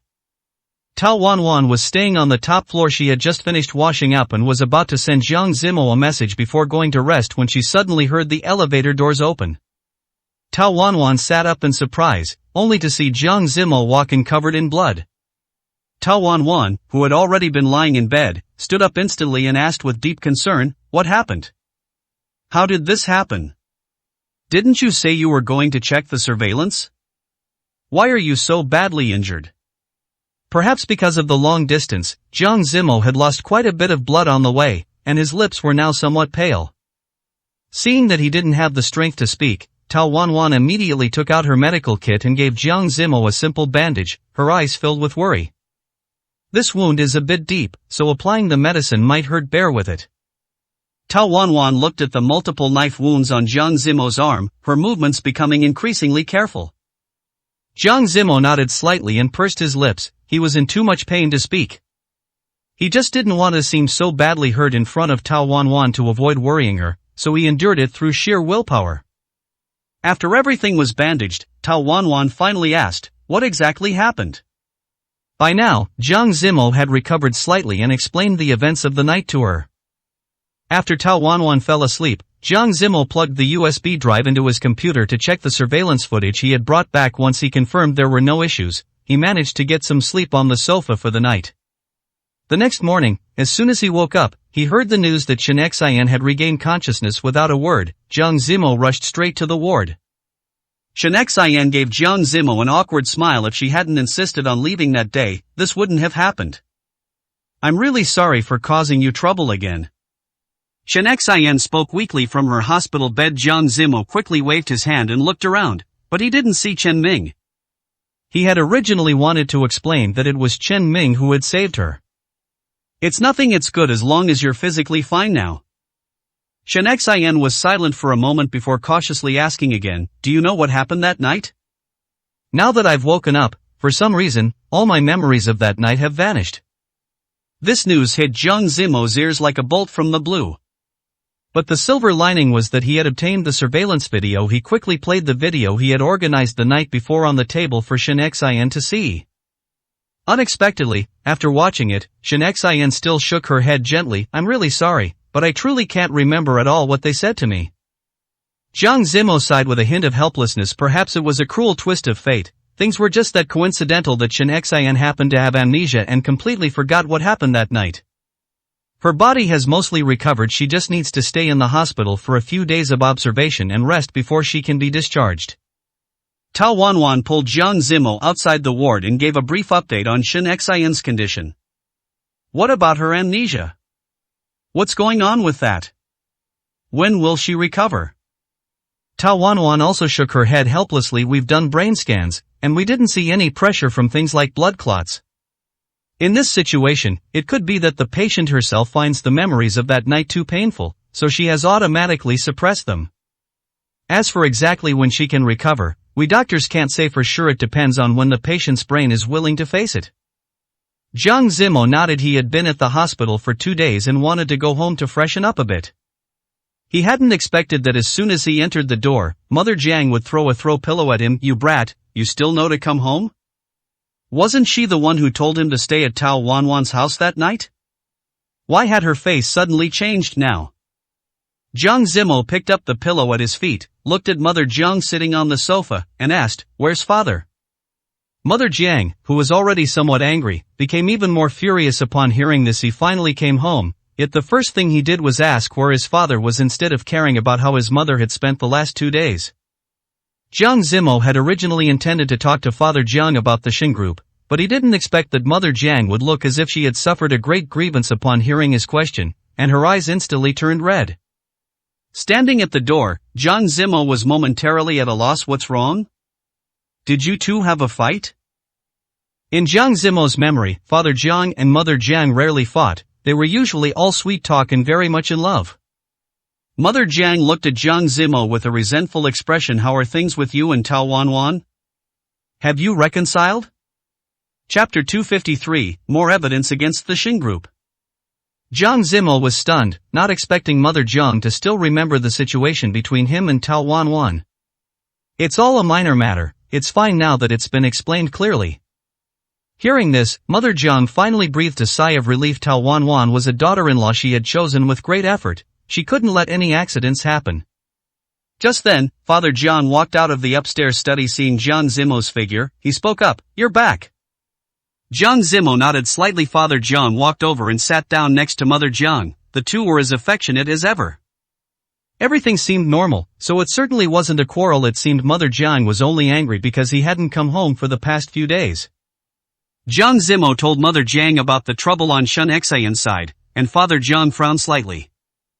He hadn't expected the Shin Group to have become so arrogant. He took out the evidence he had collected during this period from a drawer. They were all documents regarding tax evasion by the Shin Group. Jiang Zimo was stunned. He hadn't expected Father Jiang to have these clues in his possession. Since the last time you came to see me, I had my assistant keep an eye on the Shin Group's movements. This is what the assistant gave me. See if any of it is useful? Hearing Father Jiang's words, Jiang Zimo didn't know how to describe his emotions for a moment. He hadn't expected Father Jiang to actually do so much for him behind the scenes. Jiang Zimo briefly looked over the documents in front of him and nodded vigorously. The evidence he currently had was enough to bring down the Shin Group. But for some reason, he always felt as if something was still missing. If it was just an exposure, Jiang Zimo felt it would be too mediocre. He needed an opportunity that could truly and completely topple the Shin Group. Recently, since Lantu was acquired, there had been some changes within the company. After Zhang Chao was revealed to be the young master of the capital, the entire Lantu staff was in an uproar. No wonder Lantu had developed so well in recent years, even directly surpassing the former industry giant, the Yi Corporation. It turned out it was because their boss was the young master of the capital. Gossip was constant within the company, but aside from that, the ones most affected were the directors. They had been wanting to convene a board meeting to ask Zhang Chao for a clear explanation of what was going on. Zhang Chao hadn't thought of a good reason or excuse, so he could only delay repeatedly, leading the board to have a very poor opinion of him. Having no other choice, Zhang Chao finally agreed to hold the board meeting today. President Shin, why didn't you tell us sooner about such an important matter as you being the young master of the capital? One of the directors spoke up with a look of confusion. The man sitting next to him was even more filled with silent rage. He had almost fallen for the Shin Group's trap and become their lackey. He didn't know if Zhang Chao would hold a grudge because of previous events. If so, it would be a devastating blow to him. Little did he know, Zhang Chao's own mind was currently a mess. He had no time to settle old scores. When I first founded Lantu, I wanted to start over and escape the identity of the young master of the capital. This time, I was forced by circumstances to reveal my identity. I hope you all can understand. Regardless of my status, I will certainly remain just as dedicated to Lantu now that we are under the Zhang Corporation. We will only develop better in the future. Several directors whispered among themselves. Zhang Chao nervously rubbed his fingers, worried if he had just said something wrong. After a moment, one of the shareholders spoke up. We have followed President Zhang for many years. We wouldn't make things difficult for you over such a small matter. We just wanted to ask for clarification. When you kept delaying recently, President Zhang, we became anxious. If we have offended you, we hope you can forgive us. Zhang Chao nodded with some guilt, though his expression remained calm. The board meeting was finally over. Lately, Zhang Chao felt so busy he was about to forget his own name. Just as he finally managed to catch a brief rest, there was a sudden knock at the door. President Zhang, the Shin Group just sent someone over to deliver something to you. Zhang Chao was stunned. Could they have sent some kind of death threat or warning? But on second thought, he was now the young master of the capital. How could they have the guts? What is it? Bring it in for me to see. The assistant nodded slightly and pushed the door open to enter. It's an invitation to the birthday of the eldest miss of the Shin family. The assistant also mentioned that the young master of the capital must attend. President Shin wants to apologize to you in person for previous matters. Although Zhang Chao had been busy lately, he wasn't so busy that he'd lost his head. He understood exactly what President Shin meant. Presumably, after learning he was the young master of the capital, President Shin was worried that Zhang Chao would retaliate for the Shin Group's previous attempt to acquire Lantu. Thinking of this, Zhang Chao smiled helplessly. If President Shin hadn't come knocking himself, Zhang Chao likely wouldn't even have remembered that matter. But since the other party had reminded him, Zhang Chao would have to keep it firmly in mind. Go give them a reply and say that I will definitely be there. The assistant nodded slightly and left the office. For dinner, Jiang Zimo had arranged to meet Zhang Chao at the restaurant where they frequently met. When Jiang Zimo arrived, the private room was still empty. Zhang Chao was nowhere to be seen. After waiting for nearly half an hour, he finally saw him push the door open and walk in, looking exhausted.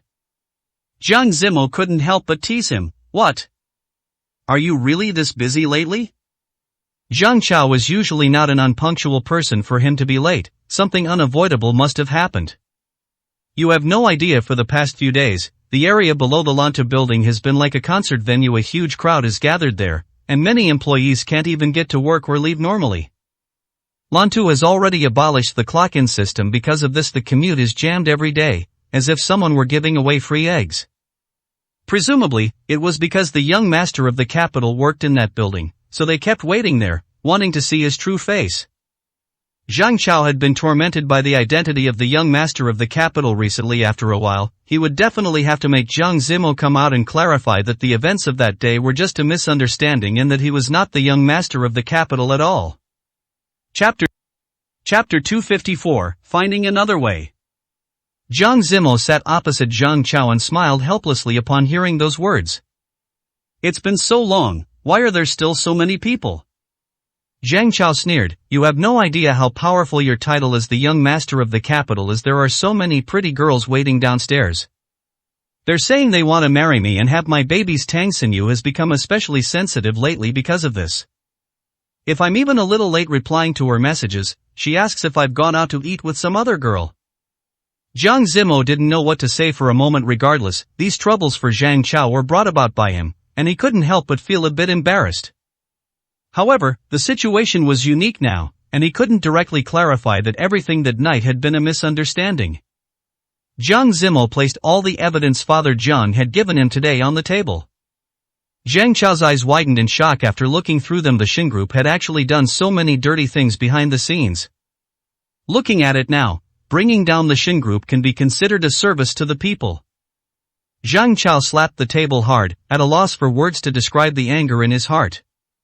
Jiang Zimo nodded in agreement. The purpose of their meal together today was to discuss how exactly to deal with the Shin Group. After all, Shin He was the real culprit who had struck and killed Dr. Lu. Such a person couldn't be allowed to remain at large. Zhang Chao suddenly thought of something and took an invitation out of his pocket. President Shen sent someone to deliver this to me today. It's an invitation to the birthday banquet of Shen's eldest daughter. Jiang Zimo's eyes lit up. He had been pondering what opportunity to use to expose the Shen group so they would never be able to stage a comeback. It seemed that the birthday banquet for Shen's eldest daughter was the perfect opportunity. After taking the invitation, Jiang Zimo couldn't help but laugh. It was as if heaven were helping him. Then I'll attend with you when the time comes. Zhang Chao frowned slightly upon hearing this. He had come today specifically to talk this over with Jiang Zimo. Having known each other for so long, Jiang Zimo knew just by looking at his expression that Zhang Chao had some reservations. What? Do you think it'll be too obvious if I go, since the Shen group knows me? Zhang Chao nodded vigorously. It seemed Jiang Zimo knew exactly what he was worried about.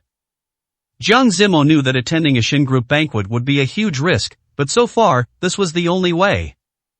The two were silent for a moment before Jiang Zimo thought of another possibility, or I could sneak in disguised as a waiter. Hearing this, Zhang Chao's eyes widened as if he'd heard a joke. You mean you're going to dress up as a waiter? Jiang Zimo didn't understand why Zhang Chao's reaction was so extreme. Wasn't this a good idea?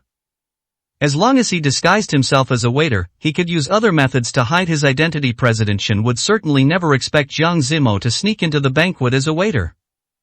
Zhang Chao was silent for a moment. Although the plan sounded normal, he felt there was something strange about Jiang Zimo acting as a waiter.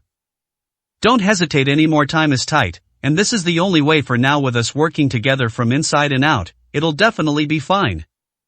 Left with no choice, Zhang Chao could only nod and agree. After eating, Jiang Zimo took Zhang Chao to the hospital to see how Shen Xian was doing. Shen Xian was alone in the large hospital room. Her body had mostly recovered. But if she were discharged, she didn't know where to go. Regardless, this was Jiang Zimo's territory, and staying here meant someone could protect her. After deliberating for a long time, Shen Xian still asked Tao Wanwan to postpone her discharge date. Tao Wanwan also knew that Shen Xian was in a difficult position and agreed without hesitation. How are you feeling now? Jiang Zimo looked at Shen Xian and asked softly. Shen Xian nodded. I'm mostly better. I'll just rest here for a while longer. We've collected comprehensive evidence against the Shen group. In a few days, we'll expose their actions during this period directly at a banquet. Shen Xian lowered her head, making it impossible to see the expression on her face. Jiang Zimo didn't know what she was thinking, but he felt that after everything she'd been through, Shen Xian must be feeling very miserable. Zhang Chao patted Jiang Zimo's shoulder gently. As two grown men, they didn't know how to comfort Shen Xian, so they could only give her some space and quietly left the room. Just as they left the room, they saw Tao Wanwan in a white coat coming out of the elevator. Why didn't you two tell me you were coming? Zhang Chao rubbed his nose awkwardly. He hadn't originally planned on coming, as he wouldn't know how to explain it if Tang Xinyu found out. But on second thought, he and Jiang Zimo had been the ones to bring Shen Xian back from the restaurant. One should see things through to the end, so he came to see how Shen Xian's recovery was going. We just thought we'd drop by after lunch for a quick look, so we didn't bother you.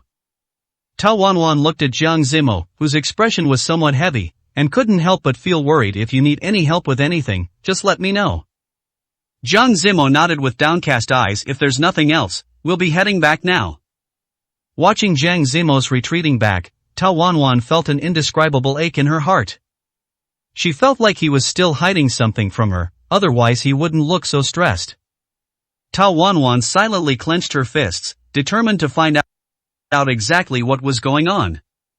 Just after getting home, washing up, and preparing to rest, Jiang Zimo suddenly heard his phone ring. Thinking it might be more news from Zhang Chao, he checked his phone only to find it was actually a call from Yi Nanqing. Jiang Zimo's brow furrowed instantly. The two of them hadn't been in contact since the identity of the young master of the capital was announced. He had originally thought Yi Nanqing realized the class difference between their identities and had stopped making a fool of herself. He hadn't expected to see a call from Yi Nanqing today. Jiang Zimo hesitated for a moment before pressing the answer button. On the other end of the line, Yi Nanqing also raised an eyebrow in surprise when she saw the call go through. She had originally thought Jiang Zimo wouldn't bother with her anymore. Now it seemed he still had some feelings for her, otherwise, why would he be willing to take her call? Chapter 255, Who to Give a Way Out? Yi Nanqing gripped her phone nervously, not knowing how to say the first word before she could even make a sound. Zhang Zimo spoke up with a hint of impatience on the other end. What do you want from me? A smug smile curled at the corners of Yi Nanqing's mouth. They had been together for so many years, how could she not know what Zhang Zimo meant by that? It was just a bit of tsundere behavior after a fight. Every time they argued before, Zhang Zimo would wait for her to call him. As long as she called, he would say the exact same thing. Hearing this, Yi Nanqing knew he was just putting up a front and had actually stopped being angry long ago. Can't I call you if nothing's wrong?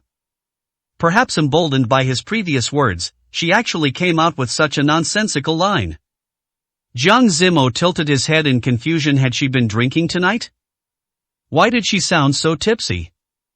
If you've been drinking, you can call me back after you've sobered up.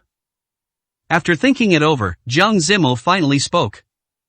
Yi Nanqing was baffled. Why did Zhang Zimo's words sound so strange? Her tone instantly became irritable. What do you mean, I've been drinking? I haven't had a drop. If you haven't been drinking, then hurry up and say it. What exactly do you want from me? Yi Nanqing let out a heavy sigh. So, now that you have a young master of the capital as a friend, you look down on your ex-wife, is that it? If he had known Yi Nanqing still had the same old temper, Zhang Zimo would never have picked up this call for anything now. His mind was filled with nothing but endless regret. Why did neither of you ever tell me before that Zhang Chao was the young master of the capital? Were you intentionally waiting for this day to make a fool of me? Yi Nanqing really had too much internal drama. Who did she think she was? Why would he intentionally try to make a fool of her? Zhang Zimo complained silently in his heart but didn't say it aloud. If he did, Yi Nanqing would have a mountain of nonsense to say in response. What does whether he's the young master of the capital have to do with you? The two of you weren't close to begin with. Yi Nanqing sucked in a breath of cold air upon hearing this. How could it have nothing to do with her? If she had known from the start that Zhang Chao was the young master of the capital, she would have done everything possible to build a good relationship with him. Instead of completely burning bridges with Zhang Chao just to divorce Zhang Zimo. At the mention of this, Yi Nanqing grew angry. If it weren't for you back then, my relationship with Zhang Chao wouldn't have become so strained. Zhang Zimo felt as if he had heard a huge joke. Was it not her own choice to let her relationship with Zhang Chao sour to this point? It was she who had exposed her ugly side to Zhang Chao time and time again. Zhang Zimo checked the time. It was nearly 11 at night. I'll give you 10 more minutes if you still won't tell me clearly why you're looking for me. I'm going to go rest. Yi Nanqing silently clenched her fists. Although she was certain Zhang Zimo still had feelings for her, they were already divorced. Furthermore, Zhang Zimo now had a young master of the capital as a backer. No matter how bold Yi Nanqing was, she didn't dare to provoke him recklessly. After a moment of silence, she finally softened her voice and spoke. The Yi Corporation's capital chain has had some issues lately. Could you perhaps ask Zhang Chao for me if it's possible to resume our previous cooperation? Zhang Zimo frowned slightly. He wasn't unaware of the Yi Corporation's current situation. All the core technical staff had already resigned, leaving behind nothing but a ragtag crew. If Lantu cooperated with them, it would be asking for trouble with absolutely no cost-effectiveness. It would be better to just find any small company in the industry with strong momentum. But Yi Nanqing didn't realize these problems. She simply felt that because the Yi Corporation had so many years of experience, it must be the best choice for Zhang Chao. Zhang Zimo didn't give her a definitive answer, but instead replied vaguely for a bit before hanging up the phone. As soon as Yi Nanqing hung up, Gu Zihan, who was beside her, leaned in immediately. How was it? What did he say? Ever since Zhang Chao's identity as the young master of the capital was revealed, Yi Nanqing hadn't given Gu Zihan a single good look. If Gu Zihan hadn't interfered in their relationship from the beginning, Yi Nanqing wouldn't have divorced Zhang Zimo, and the Yi Corporation wouldn't have fallen to its current state. Yi Nanqing spoke with some impatience. What could he say? How else could he talk to me? He told us to wait. Gu Zihan pursed his lips in anger. He had originally thought that even a starved camel is bigger than a horse, and that no matter how much the Yi Corporation declined, it wouldn't fall too disgracefully. He hadn't expected Zhang Chao to be the young master of the capital. This was a fatal blow to the Yi Corporation. Now, whenever any company in the industry thought of AI cooperation, their first choice was Lantu. After all, that was a company backed by the young master of the capital, completely stifling the development space of other companies. Yi Nanqing thought for a moment. Waiting for news from Jiang Zimo was too passive, so she called old Mrs. Yi. Lately, old Mrs. Yi had been worried sick over the Yi Corporation's affairs, gaining quite a few more white hairs. Unfortunately, none of the children in her family were capable after such a big incident. There wasn't a second reliable person besides Yi Nanqing.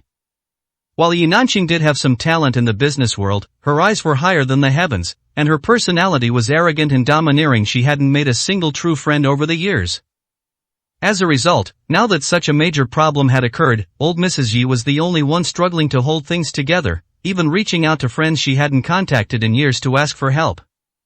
Seeing Yi Nanqing calling her, old Mrs. Yi frowned imperceptibly. She had already helped as much as she could during this time. If the Yi Corporation still showed no improvement, they could only wait to declare bankruptcy.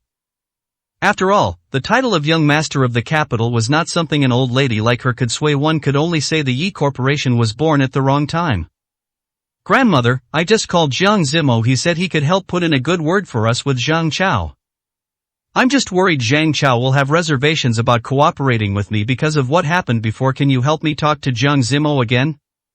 Old Mrs. Yi never in her wildest dreams expected that Yi Nanqing would go to Jiang Zimo again. She was truly incorrigible. "Didn't I tell you? Stop contacting him." Chapter 256, There Are Always Shameless People. Yi Nanqing pursed her lips, somewhat unconvinced at old Mrs. Ye's age. How could she still understand the affairs of young people? Since Jiang Zimo had agreed to help her without hesitation, it meant he must still have feelings for her. Yi Nanqing gently pursed her lips. It was just that the situation was too complicated, and she didn't know how to explain it to old Mrs. Yi. "Just don't worry about it. Since Jiang Zimo agreed, he will definitely do it. I'm just a bit worried. If you have time, please call him and talk to him for me." Old Mrs. Yi sighed helplessly. Fine, I understand. I'll find some time to call and speak with him." As soon as she hung up, old Mrs. Yi massaged her forehead in exasperation. Her granddaughter was truly too self-righteous. Jiang Zimo had suffered so many years of grievances in the Yi family. Now that he finally had a backer of his own, how could he possibly be willing to work for them? Although the old lady hadn't spent a long time with Jiang Zimo, only a few short years. But she knew that a child like Jiang Zimo had always had a strong sense of self-respect. Previously, he had only been unwilling to bicker with their family for the sake of Yi Nanqing. If they tried to seek him out now, he might even trip their family up. Old Mrs. Yi thought it over. Regardless, Jiang Zimo was a person who valued sentiment and loyalty. She and Jiang Zimo still had some bond after all these years, which was why she wanted to try calling him to test his attitude. The next day, Jiang Zimo had just finished breakfast when he received a call from old Mrs. Yi. Yi Nanqing had just called last night. Now, he didn't even have to think to know what old Mrs. Yi was calling for. Jiang Zimo sighed helplessly. Although he didn't want to do anything for the Yi family, old Mrs. Yi was the only one among them who treated him as an equal. Since old Mrs. Yi was calling, there was no reason for Jiang Zimo not to answer. "Grandmother, how has your health been lately?" As soon as the call connected, Jiang Zimo asked with a slight smile. Old Mrs. Yi's laughter was as kind as ever. "My health is the same as always, but the Yi Corporation has run into some trouble recently, so I've gained a few more white hairs." Hearing this, Jiang Zimo realized it had been a while since he last saw old Mrs. Yi. When he was discussing the divorce with Yi Nanqing, he had promised old Mrs. Yi that he would visit often whenever he had time. Jiang Zimo then said, "I've been too busy lately, otherwise I would definitely have gone back to the old house to see you once I finish handling the company's affairs. I'll take you out for a nice stroll." Old Mrs. Yi smiled. "At my age, it's better to just stay home honestly." On his end of the phone, Jiang Zimo nervously picked at his fingers, unsure of what to say. He knew in his heart that the old lady had a purpose for making this call. He could only wait quietly for her to state her intention. Sure enough, the next second old Mrs. Yi sighed and said, "You, really that friend of yours didn't mention beforehand that he was the owner of Beijing Tower. If our Yi Corporation had known, we would have treated him with the utmost courtesy." Jiang Zimo smiled awkwardly. These words were exactly the same as what Yi Nanqing had said last night. "Grandmother, you didn't have any contact with Zhang Chao before, so there's no point in saying this now." Old Mrs. Yi could hear the meaning behind Jiang Zimo's words, so she stopped beating around the bush. Yi Nanqing called you last night, didn't she? Jiang Zimo breathed a sigh of relief upon hearing this. These were the kind of words he expected from old Mrs. Yi. She did. Yi Nanqing just wanted me to help ask if Zhang Chao would be willing to continue cooperating with the Yi Corporation. Old Mrs. Yi lowered her head and smiled helplessly. The sound of her laughter in Jiang Zimo's ears carried only endless resignation. You are likely clear about the Yi Corporation's current situation. No matter how much Lanta considers past sentiments, they wouldn't choose our Yi Corporation. Hearing this, Jiang Zimo curled his lips awkwardly. Old Mrs. Yi seemed to have some misunderstanding about this matter. If Jiang Zimo remembered correctly, the Yi Corporation and Lantu had always been competitors, with no such thing as past sentiments. You can't say that if, after considering all aspects, the Yi Corporation still has some advantages. Perhaps Zhang Chao really would give it serious thought. Old Mrs. Yi knew Jiang Zimo was just comforting her. Alright, you don't need to say anymore. I have a good idea of how this matter will turn out. Don't take what Yi Nanqing said to heart. You've been wronged in the Yi family these past few years. If you have time in a couple of days, come back and have a meal with me. Jiang Zimo nodded gently and agreed. Then I'll drive back this Saturday to see you. After hanging up, Jiang Zimo stood by the corridor and sighed helplessly. In his memory, old Mrs. Yi had always been an extremely elegant old lady. Now, she was actually calling him specifically for these matters.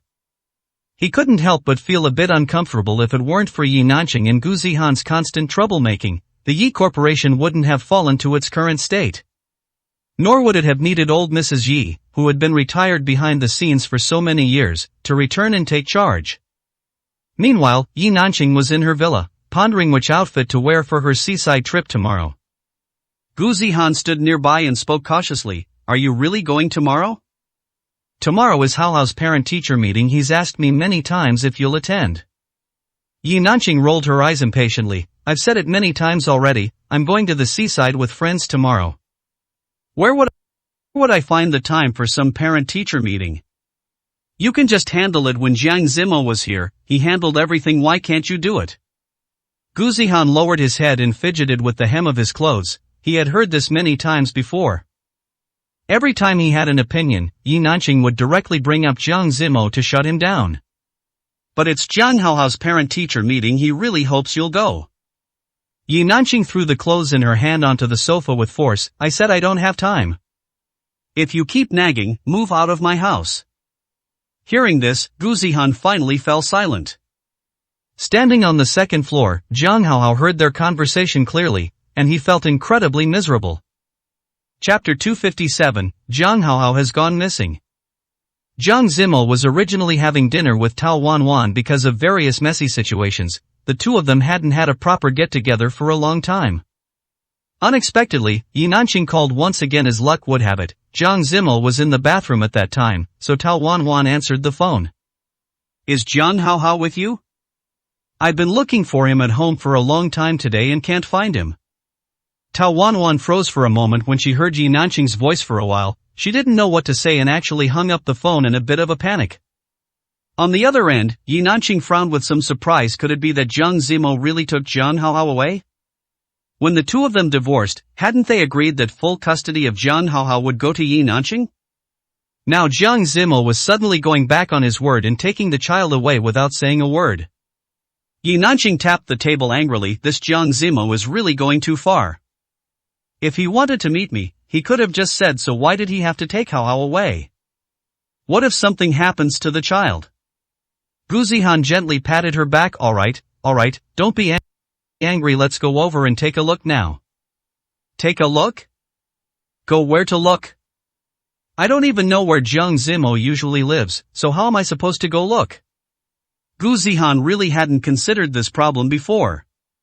Yi Nanqing looked at Gu Zihan with some disdain. He couldn't even think of a solution to such a simple problem. She really didn't know what use he was. Gu Zihan naturally noticed the impatience in Yi Nanqing's eyes and hurriedly said, I suddenly remembered, isn't your good friend Tao Wanwan with Jiang Zimo now? Why don't you go check Tao Wanwan's house? Gu Zihan's words served as a reminder to Yi Nanqing. He wasn't completely useless after all. Yi Nanqing quickly drove straight to Tao Wanwan's house, but after pounding on the door for a long time, there was still no response from inside. Exhausted, Yi Nanqing suppressed her anger and called Tao Wanwan directly. Just after Jiang Zimo came out of the bathroom, Tao Wanwan hurried to tell him what Yi Nanqing had said on the phone. Hearing this, Jiang Zimo's subconscious reaction was to ask, "She didn't say anything to make things difficult for you, did she?" Tao Wanwan shook her head in a bit of a daze. "I didn't know what to say, so I just hung up." After confirming that Tao Wanwan hadn't been mistreated, Jiang Zimo breathed a sigh of relief. "Jiang Haohao used to like running away from home often, but I found him every time, so Yi Nanqing doesn't know. Maybe he felt wronged at home again this time, so he wanted to run away to scare them.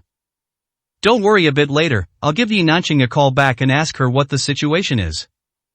Hearing Jiang Zimo say this, Tao Wanwan finally felt relieved. After all, Jiang Haohao was still a child. She hoped nothing bad had happened.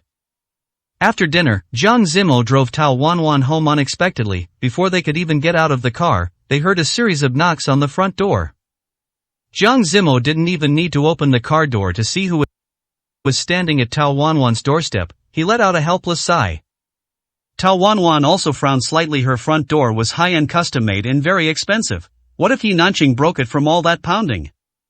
Just as Tao Wanwan was about to open the car door and go see what was happening, Jiang Zimo, in the driver's seat, grabbed her arm. "I'll go check instead." Tao Wanwan was a little worried. "What if you two start arguing again when you meet?" Jiang Zimo shook his head gently. "You don't need to worry about that. We won't end up fighting right in front of your door." Tao Wanwan knew Jiang Zimo was saying that just to cheer her up, and she couldn't help but laugh. Jiang Zimo got out of the car and saw Yi Nanqing standing at Tao Wanwan's door like a lunatic, pounding on it forcefully. "Stop knocking." The moment she heard the voice, Yi Nanqing whipped her head around. She was startled when she saw Jiang Zimo. For some reason, although Jiang Zimo looked exactly the same as he did a few months ago, Yi Nanqing felt that something about him had changed. "Long time no see, Mr. Jiang." Jiang Zimo disliked Yi Nanqing's high and mighty attitude and frowned slightly. "I knew you were here. Speak up. Where is Jiang Haohao now?" During his final time in the Yi family, the person who had hurt him the most was Jiang Haohao. Under Gu Zihan's education, Jiang Haohao no longer showed any trace of his former well-behaved and sensible self. Every time he spoke harsh words to Jiang Zimo felt as if his heart was bleeding. With a child like that, how could Jiang Zimo possibly go through the trouble of wanting to bring him along? "I think you've misunderstood. I didn't take Jiang Haohao away. There's surveillance at your front door. If you really can't find him, you can check the footage to see what happened."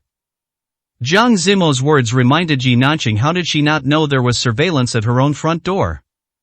"But just because you say you didn't take him doesn't mean you didn't show me some proof." Jiang Zimo hadn't expected Yi Nanqing to be as difficult to communicate with as before. He closed his eyes and let out a helpless sigh. "I told you to go back and check the surveillance. You'll naturally find out where Jiang Haohao went through the footage." "What proof am I supposed to give you now? You're the one saying I took Jiang Haohao away. Why don't you provide some proof?" For a moment, Yi Nanqing actually thought what Jiang Zimo said made sense and didn't know how to respond. While she was silent, Tao Wanwan walked in from outside. "I knew you two were together. As long as I can find you, I'll definitely find Jiang Zimo." Tao Wanwan sighed helplessly. She had known for a long time that Yi Nanqing was not an easy person to get along with. It was only because of Meng Yuhan that they could barely maintain their relationship. "I thought that when I was your bridesmaid, the grievances between us were settled. Your sudden intrusion into my home today has already disturbed my rest." Yi Nanqing snorted coldly. Such threats wouldn't scare her. She wasn't someone who grew up being easily intimidated. "The grievances between us? Your current boyfriend is my husband. You stole my husband, and you think the grievances between us can be settled so easily?" She hadn't expected Yi Nanqing to still be so petty about this matter. Tao Wanwan looked at her with a face full of annoyance. Chapter 258, Leaving on his own with a small backpack. Jiang Zimo took a step forward, directly shielding Tao Wanwan behind him. "Yi Nanqing, stop being so unreasonable. The matters between us were settled clearly before today. There's no need to drag Tao Wanwan into our affairs." Yi Nanqing sneered. How long had these two even known each other? They were already protecting one another like this. Had he forgotten how he used to pursue her? "I don't want to talk about this with you. I just want to know where Jiang Haohao went." Although Jiang Zimo already knew Yi Nanqing had a problem with not listening to others, he hadn't expected that after all this time, she hadn't improved at all. I've already made it clear, go home right now and check the surveillance footage, then you'll know exactly how Jiang Haohao left the house. That surveillance camera had been installed by Jiang Zimo specifically to prevent Jiang Haohao from running away from home. Yi Nanqing looked at the two people across from her, knowing she was outnumbered and no match for them. She turned around and called Gu Zihan. Since Jiang Haohao had finally left home, Gu Zihan had been busy running around for him these past 2 days. He could finally breathe a small sigh of relief. He was sitting leisurely on the sofa, but the moment the phone rang, he jumped up. Could it be that Jiang Haohao had been found? That was too fast. He hadn't had enough rest yet. Wearing a facial mask, Gu Zihan answered the phone and quickly feigned anxiety. How is it? Has Haohao been found? Yi Nanqing frowned on the other end of the line. Go ask Auntie Lu. There should be surveillance footage at our front door. See exactly when Jiang Haohao left the house. Gu Zihan breathed a sigh of relief. As long as he hadn't been found yet, he could still rest for a little while longer. After hanging up, Gu Zihan went straight to Auntie Lu and got the memory card for the surveillance footage. He watched the playback for the entire day on his computer. To his surprise, around 7 in the morning, Jiang Haohao had left the house alone with a backpack. He immediately synchronized this news with Yi Nanqing. Still standing outside Tao Wanwan's door, Yi Nanqing was stunned when she saw the text from Gu Zihan. She hadn't expected that Jiang Haohao really left on his own. No, Jiang Haohao was just a child. How could he have the guts to run away? Yi Nanqing was still convinced that Jiang Zimo must have been pulling strings behind the scenes. Tell me, did you call Jiang Haohao last night and tell him to go find you today? Hearing this, Jiang Zimo knew they had seen from the surveillance that Jiang Haohao left by himself. It was just that Yi Nanqing was completely unreasonable, still believing that Jiang Haohao's disappearance was related to him. Instead of wasting time talking nonsense with me here, why don't you go look for where Jiang Haohao actually went? To be honest, Jiang Zimo already had a few general ideas. After all, when Jiang Haohao ran away in the past, he only went to a few specific places. However, Yi Nanqing simply wouldn't listen to a word he said. You're still making excuses. You know exactly where Jiang Haohao is, and you're intentionally not telling me. Yi Nanqing was truly exasperated, pointing her finger directly at Jiang Zimo as she spoke. What reason would I have to hide it from you? When we divorced, it was clearly stated that full custody of Jiang Haohao belongs to you. Now that he's missing, do I still need to take responsibility? Yi Nanqing snorted coldly. How long had it even been since their divorce? Isn't Jiang Haohao your biological son? How could his disappearance have nothing to do with you? Besides, you were unwilling to divorce back then. Who knows if you've regretted it now and want to take back custody of Jiang Haohao? Jiang Zimo really didn't want to waste any more time with Yi Nanqing, so he took out his phone and pulled up his chat history with Jiang Haohao. Look at our chat records yourself. We haven't been in contact since the divorce. Yi Nanqing tilted her head away, refusing to even look, and shot him a disdainful glare. Who knows if you deliberately deleted your chat history yesterday because you were worried I'd check. Jiang Zimo truly didn't know how to describe his current mood. Every word he spoke felt like playing a lute to a cow. Beside him, Tao Wanwan also looked at Jiang Zimo helplessly, unsure of what to do next. Jiang Zimo took a deep breath before speaking. Then tell me, what exactly do you want to do? Yi Nanqing's eyes darted around. To be honest, she didn't know what the next step should be either. I suggest that if you really want to find Haohao as soon as possible, you should go to the police first. He's so young, it wouldn't be good if something actually happened to him.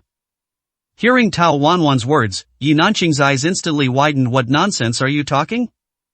Are you trying to curse our Haohao on purpose? Tao Wanwan was momentarily speechless. She was only trying to persuade Yi Nanqing to do something meaningful quickly. I don't care. I'm only giving you one day. I must see Jiang Haohao by 8 o'clock tonight, or else I'll go to the police and say you kidnapped my child. After saying this, Yi Nanqing didn't even give them a chance to think. She turned around, got into her car, and drove away. Jiang Zimo sighed helplessly as he watched Yi Nanqing's departing figure.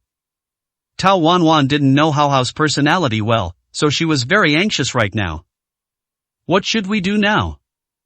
Haohao is so young, surely nothing bad will happen to him, right? Jiang Zimo patted her shoulder gently. Don't worry, although I don't know exactly where the boy is right now, we'll definitely find him. Seeing Jiang Zimo's calm demeanor, Tao Wanwan also breathed a sigh of relief. The two of them drove to many places where Jiang Haohao used to go when he ran away. However, they didn't see any sign of the boy. Jiang Zimo frowned with concern. In the past, Jiang Haohao ran away just to be spiteful and try to threaten him. Now, Jiang Zimo wasn't sure what the reason for Jiang Haohao running away again was. He could only drive around aimlessly. Just when he thought they would return empty-handed today, he suddenly saw a young boy with a backpack sitting on a bench by the lake in the park he often frequented. Chapter 259, I want to go home with Dad.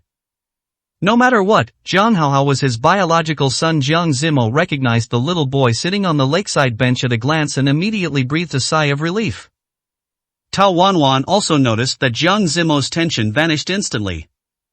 Following his gaze, she saw Jiang Haohao sitting alone on the bench, doing who knows what. Jiang Zimo walked over quickly and, without a word, gave Jiang Haohao a smack on the back of his head. Jiang Haohao turned his head in surprise, not expecting the person standing behind him to be Jiang Zimo. The two of them hadn't seen each other for a long time. Although Jiang Haohao still preferred Gu Zihan as a father, he felt a strange sensation in his heart upon seeing Jiang Zimo. Dad, you finally came. Without hesitation, Jiang Haohao hugged Jiang Zimo's leg. Jiang Zimo, who had been full of anger, instantly quieted down upon hearing this, not knowing what to say. He simply raised his hand and gently stroked Jiang Haohao's hair. What exactly happened at home? Tell me everything. Don't just run away from home like that. You have no idea how worried your mother is. Hearing this, Jiang Haohao grew furious and pouted, saying petulantly, she doesn't care about me at all. From that single sentence, Jiang Zimo guessed that Jiang Haohao had probably run away because of Yi Nanqing, so he quickly asked. What's wrong? Did something happen at home? Is your mother neglecting you again? Jiang Haohao nodded vigorously. Dad, you have no idea. Ever since you left, Uncle Gu has been doing everything for me. Mom doesn't care about me at all. She won't even attend my parent-teacher meetings anymore. I specifically asked her before, and she said she had no other plans and would be free, but tomorrow is the meeting. Yet she's going to the beach with her friends. She doesn't even remember she has a son. Jiang Zimo frowned slightly. Actually, Yi Nanqing had always been like this. It was just that back then, he would make time to take Jiang Haohao out to play. But most of the time, it was with Gu Zihan. Claiming to take Jiang Haohao out was merely an excuse to be with Gu Zihan. Jiang Zimo reached out and gently patted Jiang Haohao's back. You're a little man now. Your mother really can't focus on you all the time. If you have thoughts, you should tell her directly instead of acting out like this. Jiang Zimo sat on the bench and chatted with Haohao for a long time. He wasn't sure if it was just his imagination, but he felt that Jiang Haohao seemed a bit different this time. Jiang Haohao stared at Jiang Zimo for a long while. He used to feel that this father nagged him about everything. Even what clothes to wear or how his homework was going, he was completely different from Uncle Gu. Uncle Gu only thought about taking him out to play skiing, mountain climbing, hiking, and so much more. Back then, Jiang Haohao only thought Uncle Gu was incredibly fun, while his own father was quite boring. But thinking about it now, he realized his father had actually done a lot for him. Jiang Haohao looked at Jiang Zimo, fell silent for a moment, and then suddenly spoke with determination. Dad, can I live with you from now on? For a moment, Jiang Zimo even wondered if he had misheard. How could the son who used to be so annoyed by him suddenly say such a thing? After recovering, he first turned to look at the expression on Tao Wanwan's face. Tao Wanwan was clearly startled by Jiang Haohao as well. She knew that Jiang Zimo had a son. But she had always felt that the relationship between Jiang Haohao and Jiang Zimo wasn't very good. Thus, she had never considered the possibility of living with Jiang Haohao in the future. But now, the issue was laid out plainly before her. Tao Wanwan clenched her fists nervously. Jiang Zimo didn't know how to answer for a moment. He just stroked the top of Jiang Haohao's head and said, Dad will think about it carefully, but for today, let me take you back to your mother's house first, okay? Jiang Haohao realized he seemed to have been rejected and lowered his head in disappointment. I know you two are divorced, and I know what divorce means. My classmates told me that from now on, Mom and Dad won't live together anymore. But neither of you ever asked me for my choice. Jiang Zimo's hand, resting on Jiang Haohao's head, froze. Jiang Zimo had actually asked Jiang Haohao this question a long time ago. But at that time, Jiang Haohao was still immersed in Gu Zihan's pampering, and he had chosen Gu Zihan without hesitation. Jiang Zimo also knew that Jiang Haohao only wanted to come with him because he no longer received that supreme level of attention in that home. Dad told you, I will think about it carefully. After saying this, Jiang Zimo picked Jiang Haohao up from the bench and put him in the car. Yi Nanqing had only been home for 2 hours. She was thinking that if there were really no clues from Jiang Zimo's side, she would go to the police. She paced anxiously around the house. To her surprise, a moment later, she heard the sound of a car outside the window. Gu Zihan poked his head out to look and recognized it as Jiang Zimo's car at a glance. See? I told you he must have taken Jiang Haohao away. Now that he's been caught, he's bringing him back to us. Yi Nanqing had been wavering a bit, thinking she might have accidentally misunderstood Jiang Zimo, but now it seemed it really was his doing. Jiang Haohao got out of the car unhappily, clutching his little backpack. He didn't want to return to this home. No one here truly cared about him. Jiang Haohao looked back at Jiang Zimo reluctantly. Dad, when will you come to see me again? Seeing Jiang Haohao's pitiful gaze, Jiang Zimo didn't know how to respond for a moment. But before he could think of an answer, Yi Nanqing ran out of the house in a panic and angrily gave Jiang Haohao a slap. You've certainly grown bold, actually daring to run away from home. Didn't I tell you that you're not allowed to contact your father in secret? Jiang Haohao never expected that Yi Nanqing would actually hit him, and he looked at the mother in front of him in disbelief. Once he processed what happened, he couldn't help but burst into tears and instinctively ran to Jiang Zimo's side. Chapter 260, Getting One's Wish. Yi Nanqing had only acted out of a moment of urgency, and she immediately regretted it once she realized what she had done. I'm sorry, Haohao. Mommy didn't mean it. Please come back, okay? Mommy apologizes to you. Jiang Zimo squatted down and gently wiped away Jiang Haohao's tears, frowning slightly with a sense of helplessness. I don't believe you. You're always lying to me. Jiang Haohao pointed a finger at Yi Nanqing and spoke, tears still hanging on his face. Yi Nanqing froze when she heard those words. She didn't know what she had done to make Jiang Haohao look at her with such eyes. Mommy was just too impulsive just now. You don't know how worried Mommy was about you. It's good that you're back now. Don't do something like this ever again. Jiang Haohao shook his head vigorously. No. I don't want to come back. I want to go with Daddy. Hearing this, Yi Nanqing instantly gritted her teeth. She knew Jiang Zimo must have said something to Jiang Haohao. Otherwise, everything was fine yesterday. Why would Jiang Haohao suddenly say something like this today? Jiang Zimo, don't you think this is shameless? Jiang Zimo truly felt like he was suffering an underserved misfortune. It was one thing to be scolded inexplicably by Yi Nanqing after dinner. He had spent the whole afternoon driving around looking for Jiang Haohao. Now that he had finally brought Jiang Haohao back, he was still being scolded by Yi Nanqing like this. Can you stop slandering people so casually? What does this have to do with me? Also, don't speak so loudly in front of the child. Perhaps it was because of what Jiang Haohao had said by the lakeside, but Jiang Zimo began to consciously or unconsciously pay attention to his thoughts. If it weren't for you, how could Jiang Haohao suddenly say he wants to go with you today? You must have said something to him after taking him away. Gu Zihan, who had been standing beside a boy and hadn't spoken, suddenly spoke up.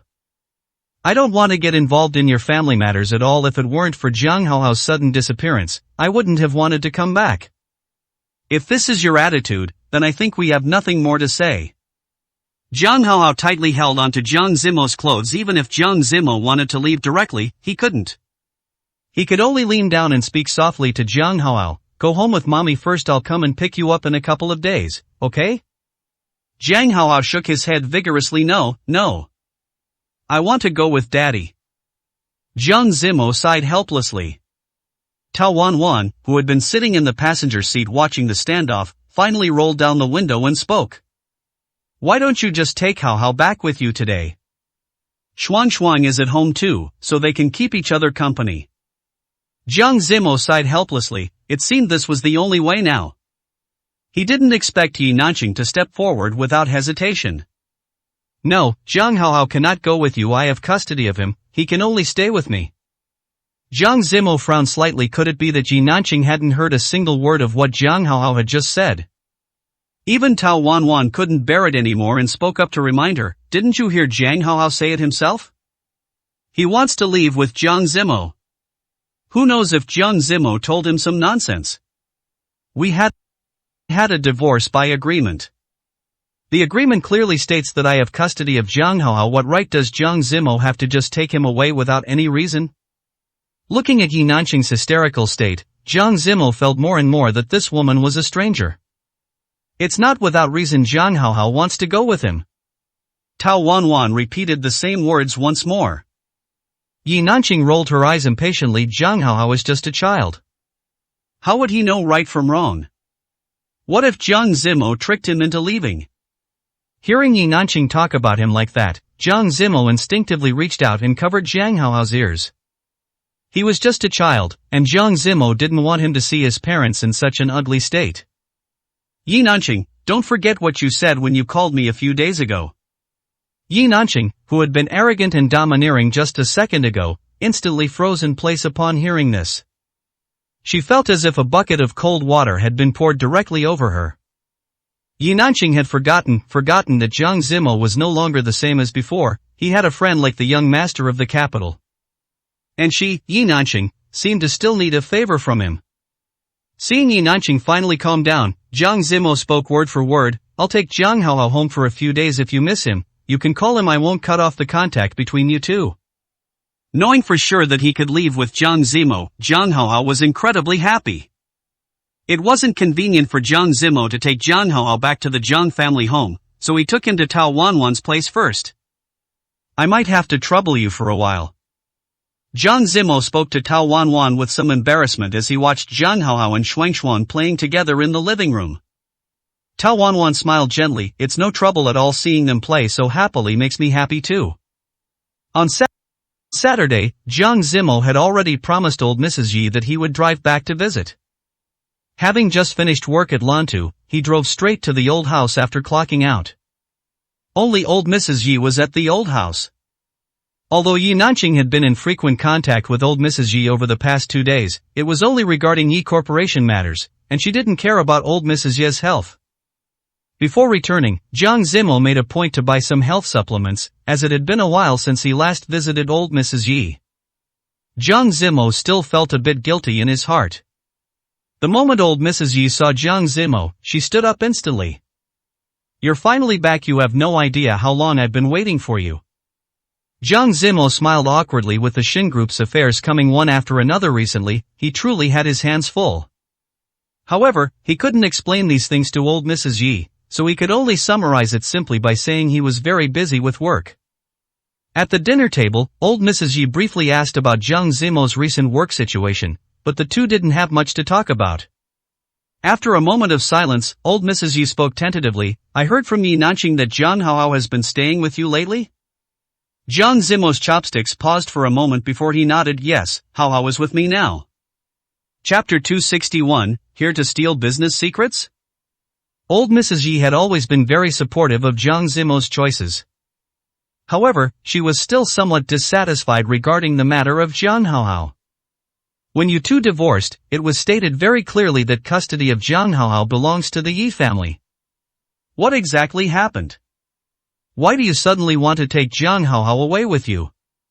Jiang Zimo lowered his head, not knowing how to explain for a moment. After all, he didn't even know where to begin regarding the things Yi Nanqing had done.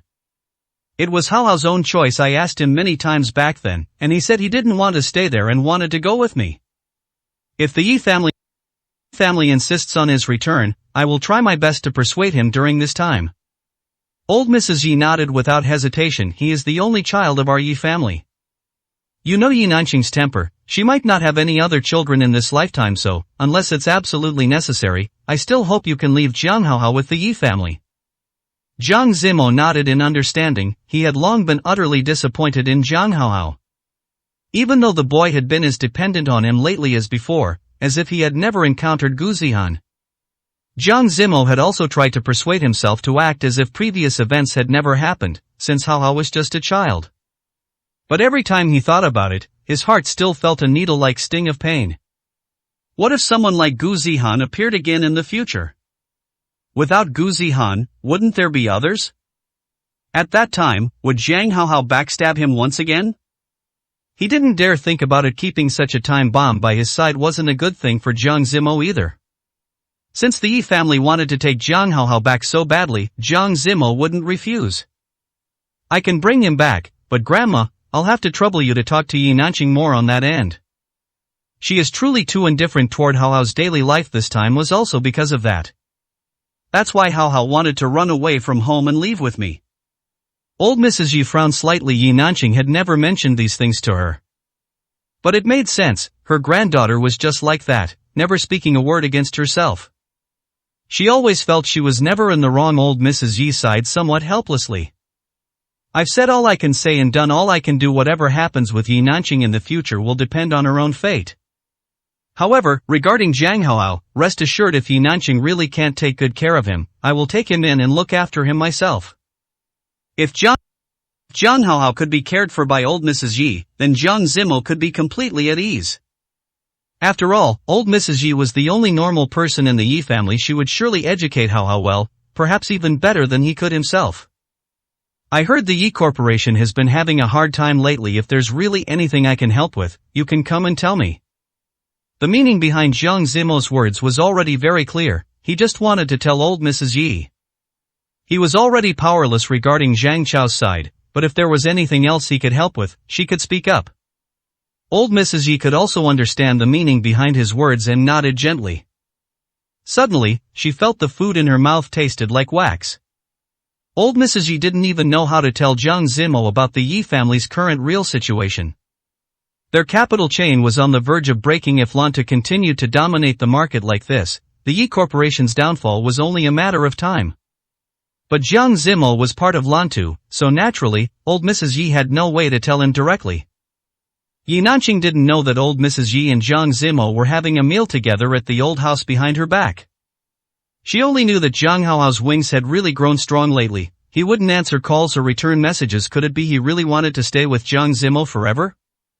It was truly laughable. She didn't know what kind of bewitching soup Jiang Zimo had fed him. Yi Nanqing finally couldn't help herself and ran straight to Lantu. She had no choice. She didn't know where Jiang Zimo was living now. She didn't know if it was because she had secretly driven to Tao Wanwan's neighborhood before. This time when she drove over, she was blocked at the gate by the security guard, who said non-residents weren't allowed entry. Yi Nanqing caused a scene for a long time, but the guard wouldn't budge. That was why she had no choice but to drive to Lantu, hoping to catch Jiang Zimo while he was at work. The company's security had never been that strict. Yi Nanqing followed behind the employees and slipped through the turnstiles. She hadn't expected the current Lantu to be so grand. Yi Nanqing couldn't resist wandering around inside Lantu.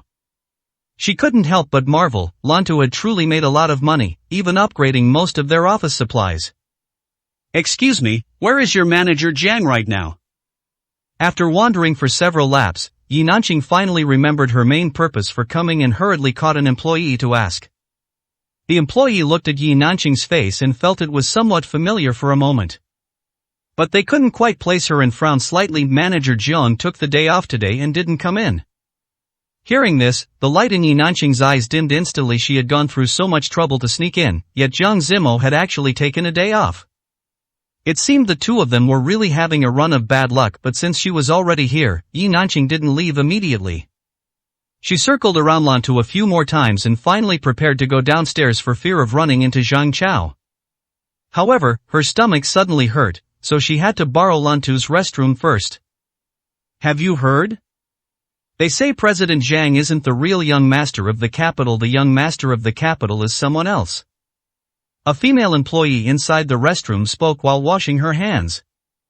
The female employee next to her immediately widened her eyes in surprise upon hearing this. How is that possible? You must be joking, right? How is it impossible?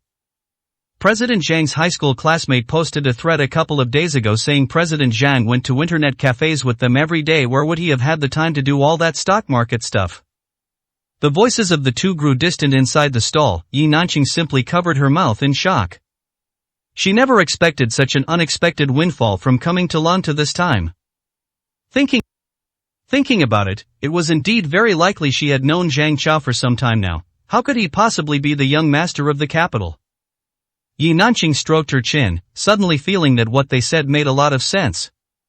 Chapter 262, Actually Working as a Waiter. In the blink of an eye, the Shen's eldest daughter's birthday banquet arrived. Jiang Zimo had prepared a waiter's uniform early on. Before the banquet had even officially begun, he had already changed into the outfit. Tao Wanwan's eyes widened in surprise when she saw Jiang Zimo like this. She had never seen Jiang Zimo looking so formal before. Why are you looking at me like that? Does it not suit me? Tao Wanwan hurriedly shook her head. No, it's just the first time I've seen you dressed in this style, so I'm not quite used to it. Jiang Zimo lowered his head and chuckled upon hearing this. Tao Wanwan had a point. He felt a bit uncomfortable himself, as if he were wearing someone else's clothes. Even if you are disguised as a waiter, there is still a risk of being recognized.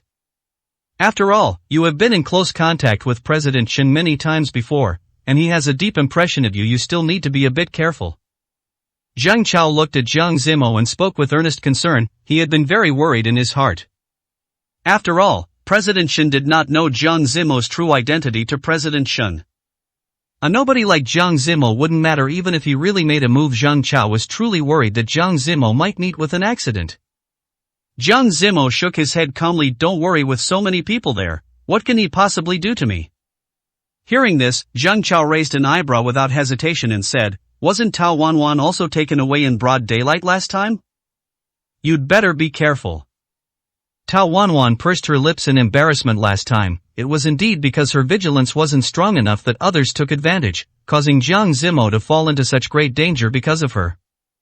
Jiang Zimo, dressed in his waiter's uniform, didn't go with the others but slipped in through the back door by himself. Before he could get his bearings in the venue, a woman wearing a hat suddenly rushed over. Why are you still standing there dazed? There's a whole pile of desserts in the kitchen that haven't been prepared yet. Jiang Zimo took a moment to realize she was talking to him. Oh, right, he was a waiter today, it was only right that he did some work. Realizing this, Jiang Zimo quickly nodded and followed the woman. The kitchen was packed with people. No hot dishes were prepared for the banquet, it was all just ordinary desserts and fruit. However, the initial cutting and plating required many steps. Jiang Zimo had originally planned to use this time to get a clear look at the venue's layout. He hadn't expected to be dragged here to do plating. After the afternoon passed, he felt his back and waist aching. Seeing the large pile of fruit still left to process, Jiang Zimo sighed heavily. The woman beside him, seeing how slow Jiang Zimo was, said with some disdain, "Is this your first time doing this kind of work? Why are you so slow? At this rate, the banquet will start tonight and you still won't be ready." Jiang Zimo was momentarily speechless. Not only was it his first time doing this kind of work, but it was also his first time being a waiter. It was also his first time attending a banquet in such a capacity, but he couldn't say those things out loud, as he had snuck in secretly. Before Jiang Zimo could speak, a young girl from the other side walked up with a smile. "Sister Zhang, don't be angry, he's a newcomer. If he can't finish, I'll help him." Jiang Zimo stared at the girl, stunned. If he remembered correctly, this was the first time they had met. They were complete strangers. He didn't understand why she was helping him like this. Once the woman called Sister Zhang left, the girl spoke softly. "Don't think too much of it, Sister Zhang is just sharp-tongued but soft-hearted. We're short on time and have a heavy workload today, but the pay from the Shin family is quite generous. If you can't finish, I can help you, but I still have some plating to finish myself, so you'll have to wait a bit." Jiang Zimo nodded gently. Looking at the earnestness in the girl's eyes, he realized she probably wasn't lying to him. Jiang Zimo really did need help right now. If he couldn't complete the plating smoothly, he wouldn't even be able to attend tonight's banquet, let alone expose the Shin group's recent actions. All the arrangements would collapse because of this, so the most important thing for Jiang Zimo right now was to finish the plating work. He finally managed to find a moment to go to the restroom. Opening his phone, he saw a bombardment of messages and calls from Zhang Chao and Tao Wanwan. Jiang Zimo quickly gave a brief explanation of his current situation. Zhang Chao sent a voice message back in surprise. No way, brother, you actually went to work? Didn't you say you'd just pretend to be a waiter? Even if you're a waiter, couldn't you have found a job at the front desk in charge of reception? When Jiang Zimo first came in, he really hadn't thought of that. He might have been able to find a job greeting guests at the front desk, but now that things had come to this, there was no point in saying anything else. Don't worry, I'll definitely finish my work on time and meet you guys out front. Zhang Chao had always trusted Jiang Zimo, and Tao Wanwan also felt that since Jiang Zimo said so, there wouldn't be any issues. The two of them finally felt at ease. When Jiang Zimo returned from the restroom, the girl who had promised to help him was already at his workstation. What took you so long? I looked at your progress, and you haven't even finished a third of it. If we don't have this ready before the banquet starts, neither of us will get paid. The expression on the girl's face was quite serious, as if getting paid was a very important matter to her. Don't just stand there dazed, come and help me. Hearing this, Jiang Zimo snapped out of it and quickly walked over to sit beside the girl. Fortunately, he had her help, or he really wouldn't have managed today. Half an hour before the banquet began, all the plating was finally finished. Sister Zhang returned at this time seeing the arranged fruit and desserts. She nodded in satisfaction. Good, very good. For the rest of the time, you two go to the front and attend to the guests. If the guests need anything, just give them a hand, but be careful not to cause any trouble for me, understood? The girl nodded vigorously, and Jiang Zimo also breathed a sigh of relief. There's some food at the front we can eat, but we'll have to stay and clean up once the banquet is over. Alright, the guests at the front usually just want us to help them get things. If there's something you don't know how to handle, you can ask me or Sister Zhang. For a moment, Jiang Zimo almost forgot he was disguised as a waiter. Seeing the girl's serious expression, Jiang Zimo quickly nodded. The two of them then went their separate ways. Chapter 263, The Banquet officially begins. Jiang Zimo walked several laps in the front before he finally spotted Tao Wanwan's figure. As soon as Tao Wanwan saw Jiang Zimo, she walked over quickly. But then she suddenly remembered that Jiang Zimo was currently posing as a waiter, and it wasn't convenient for the two of them to communicate directly like this. She could only pretend to take a glass of champagne from the tray in Jiang Zimo's hand and asked softly. How is it? Are you all ready? Jiang Zimo didn't speak, he simply nodded slightly. Zhang Chao and I were together just now, but he was called away by President Shen. I don't know what President Shen wanted with him. But you're on your own, so be careful whatever you do. Don't let President Shen find you. Jiang Zimo blinked to indicate to Tao Wanwan that he had heard her. With so many eyes and ears around, he couldn't say much to Tao Wanwan, so he could only turn and walk in the opposite direction. Tao Wanwan watched Jiang Zimo's retreating back and frowned with some concern. On the other side, as soon as Zhang Chao entered the venue, he was invited over by President Shen's new assistant. President Shen's new assistant looked very similar to Chen Ming, but upon closer inspection, there were some subtle differences between the two. It seemed that after Chen Ming left, things were quite inconvenient for President Shen, as he had found a new assistant so quickly. I wonder if he has sent people to search for Chen Ming's whereabouts. But even if he did, it would be useless, since Chen Ming was currently at the Zhang family residence. Even if President Shen searched the entire capital, he wouldn't be able to find him.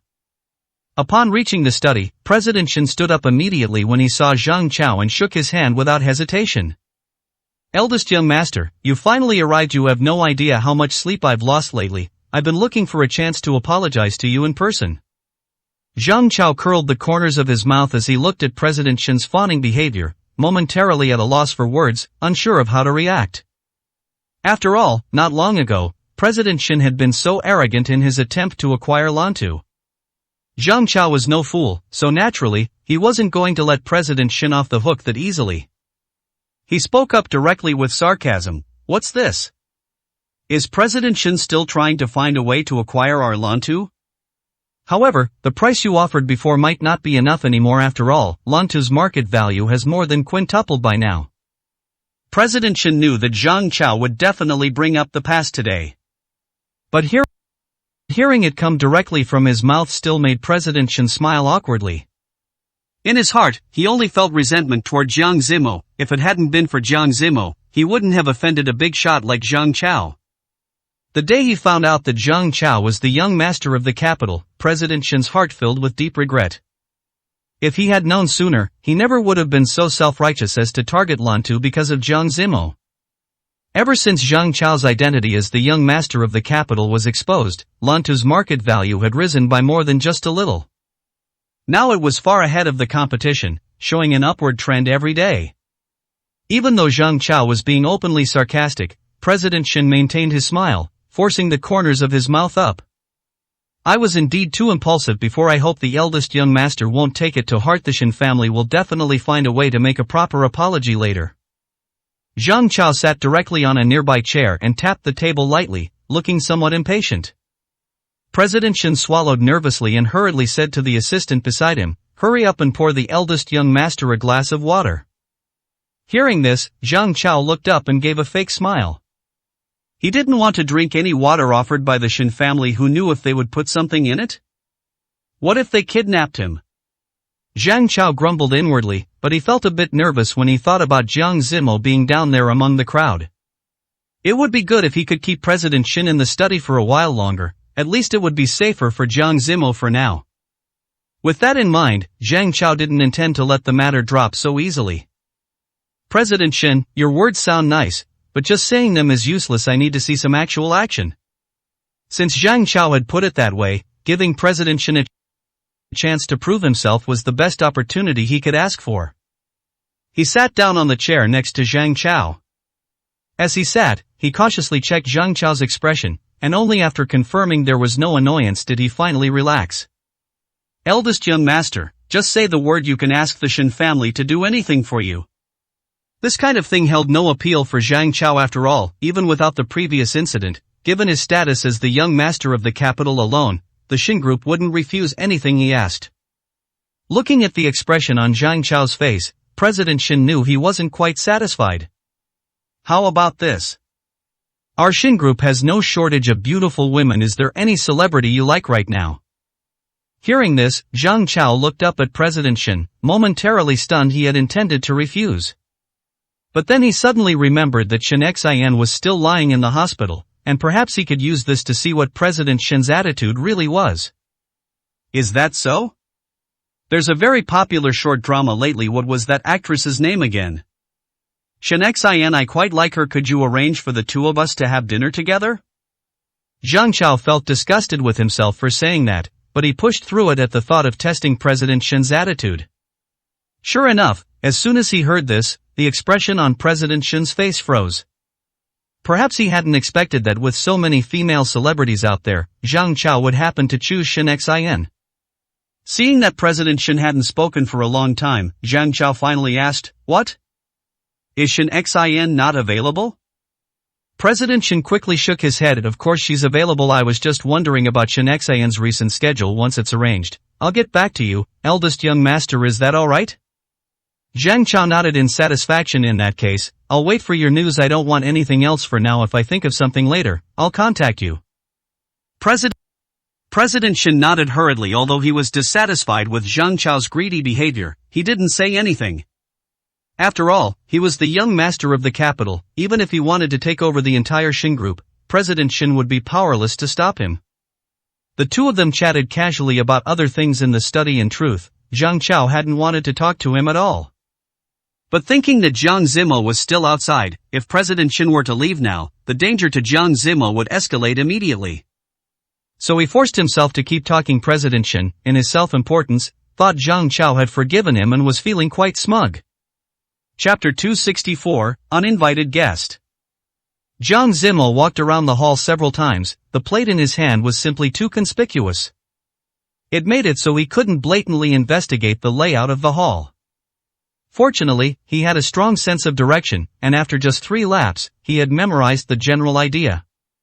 Since the start of the banquet, Jiang Zimo hadn't seen President Shen or the Shen heiress, and he had no idea where the two of them had gone. But regardless of where they went, the current situation was favorable for Jiang Zimo. Upstairs, Zhang Chao and President Shen had been chatting for a long time. President Shen checked the time on his phone and finally spoke. "I didn't realize I kept the eldest young master chatting for so long. Why don't we head downstairs and grab a bite to eat?" Zhang Chao originally wanted to keep President Shen talking about something else, but he really couldn't think of any other topics. He was also worried that being too obvious would make President Shen suspicious, so he agreed. Tao Wanwan had met President Shen a few times before for this banquet. She had specifically changed her style of dress, thinking that President Shen probably wouldn't recognize her. She had originally intended to look for Jiang Zimo in the hall to ensure his safety. To her surprise, as soon as she turned her head, she saw President Shen and Zhang Chao coming down from the second floor. Tao Wanwan instantly tightened her grip on the water glass in her hand and took a deep breath. She was terrified that President Shen would run straight into Jiang Zimo. Fortunately, Jiang Zimo wasn't in the area at that moment, otherwise, it would have been dangerous. Taking advantage of the fact that the two across from her hadn't noticed her, Tao Wanwan quickly took out her phone and sent a message to Jiang Zimo to warn him. Just then, Jiang Zimo had just put down his tray. He was planning to go to the restroom to tidy up a bit when he saw the message from Tao Wanwan.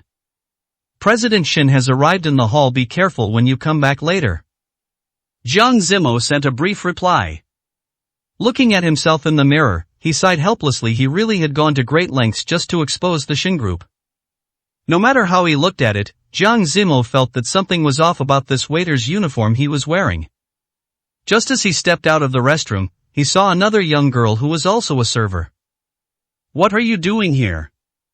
For a moment, Jiang Zimo was so embarrassed he didn't know what to say, so he just made up an excuse. "Someone accidentally spilled champagne on me just now, so I came over to clean my clothes." Hearing this, the girl looked at Jiang Zimo's clothes with some concern. However, she didn't see anything wrong. Instead, she noticed that the quality of Jiang Zimo's clothes seemed a bit better than hers. Could it be that the Shen group also favored men over women, giving the male servers better quality uniforms than the female ones? The girl couldn't help but complain to herself, but she didn't show it on the surface. The banquet is about to officially start, and many guests are pouring in. Why don't you come with me to refresh the fruit for them? Jiang Zimo nodded and quickly followed the girl's lead. There were indeed many more guests in the front hall, and the time was nearing 8 o'clock. He wondered where the Shen heiress had gone. No one had seen her true face yet. Jiang Zimo was originally in the lounge preparing the fruit and drinks needed for the guests who were about to rest. To his surprise, he suddenly heard the sound of footsteps coming from the doorway. The clicking sound of high heels passed by the door, and Jiang Zimo frowned slightly.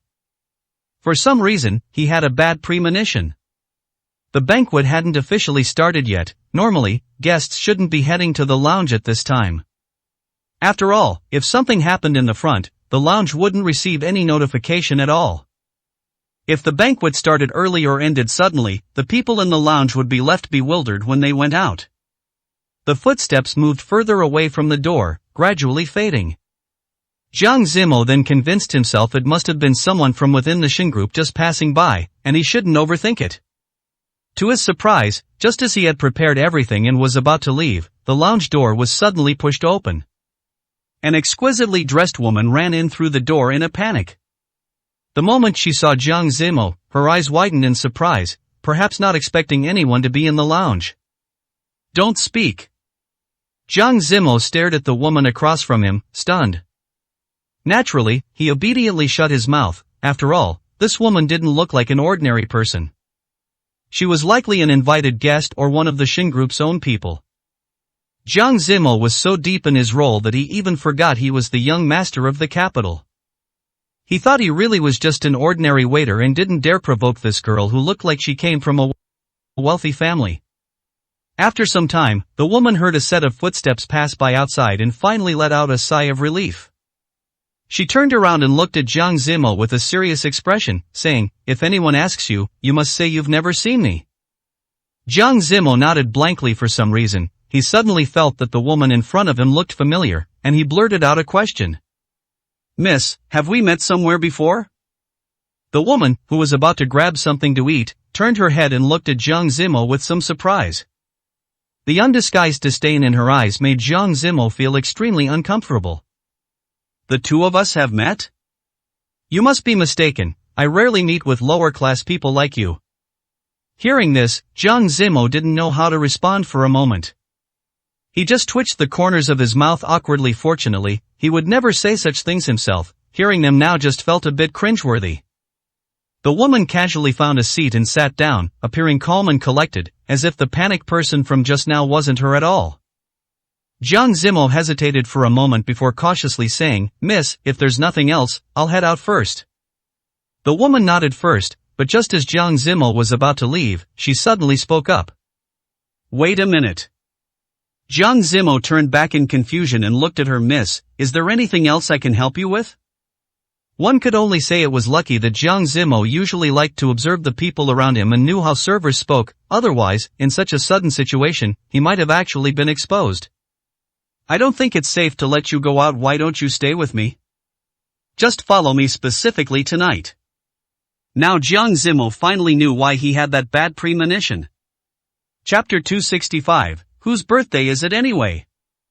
The woman noticed the somewhat reluctant expression on Jiang Zimo's face. Frowning, she spoke impatiently, "What do you mean by that? Didn't my father hire you all just to prepare for my birthday banquet? What's the problem with me asking you to attend to me personally?" Hearing this, Jiang Zimo instantly understood. So, the person before him was the daughter of the Shin family, the protagonist of tonight's events. He just didn't quite understand why she was here. But Jiang Zimo quickly reacted and said, "It's not that I can't, but I need to speak with my supervisor. Otherwise, he'll think I'm deserting my post. It wouldn't be good if he refuses to pay me tonight." Jiang Zimo originally intended to use this as an excuse to explain his situation to Tao Wanwan and the others. To his surprise, the woman opposite him laughed upon hearing his words, as if she had heard some hilarious joke. "Your supervisor's salary is paid by my father anyway. If you make me unhappy today, then even going to your supervisor won't help. With just one word from me, you won't get a single cent." Jiang Zimo felt utterly helpless. Like father, like daughter, indeed. President Shen was so unreasonable, and his daughter was just as irrational. One could only say it was fortunate that Jiang Zimo was the one who encountered her today, otherwise, any other worker would have been driven to tears by the grievance. Jiang Zimo lowered his head and pursed his lips before finally nodding slightly in agreement. "Very well, Miss Shen, rest assured, I will stay by your side." Hearing Jiang Zimo say this, Shen Lu finally nodded with satisfaction. "The birthday banquet is about to start. The only thing you need to do now is help me find another way out so I can escape. I don't want to attend this birthday banquet." Jiang Zimo was a bit puzzled. He was just an ordinary waiter, how could he possibly know such things?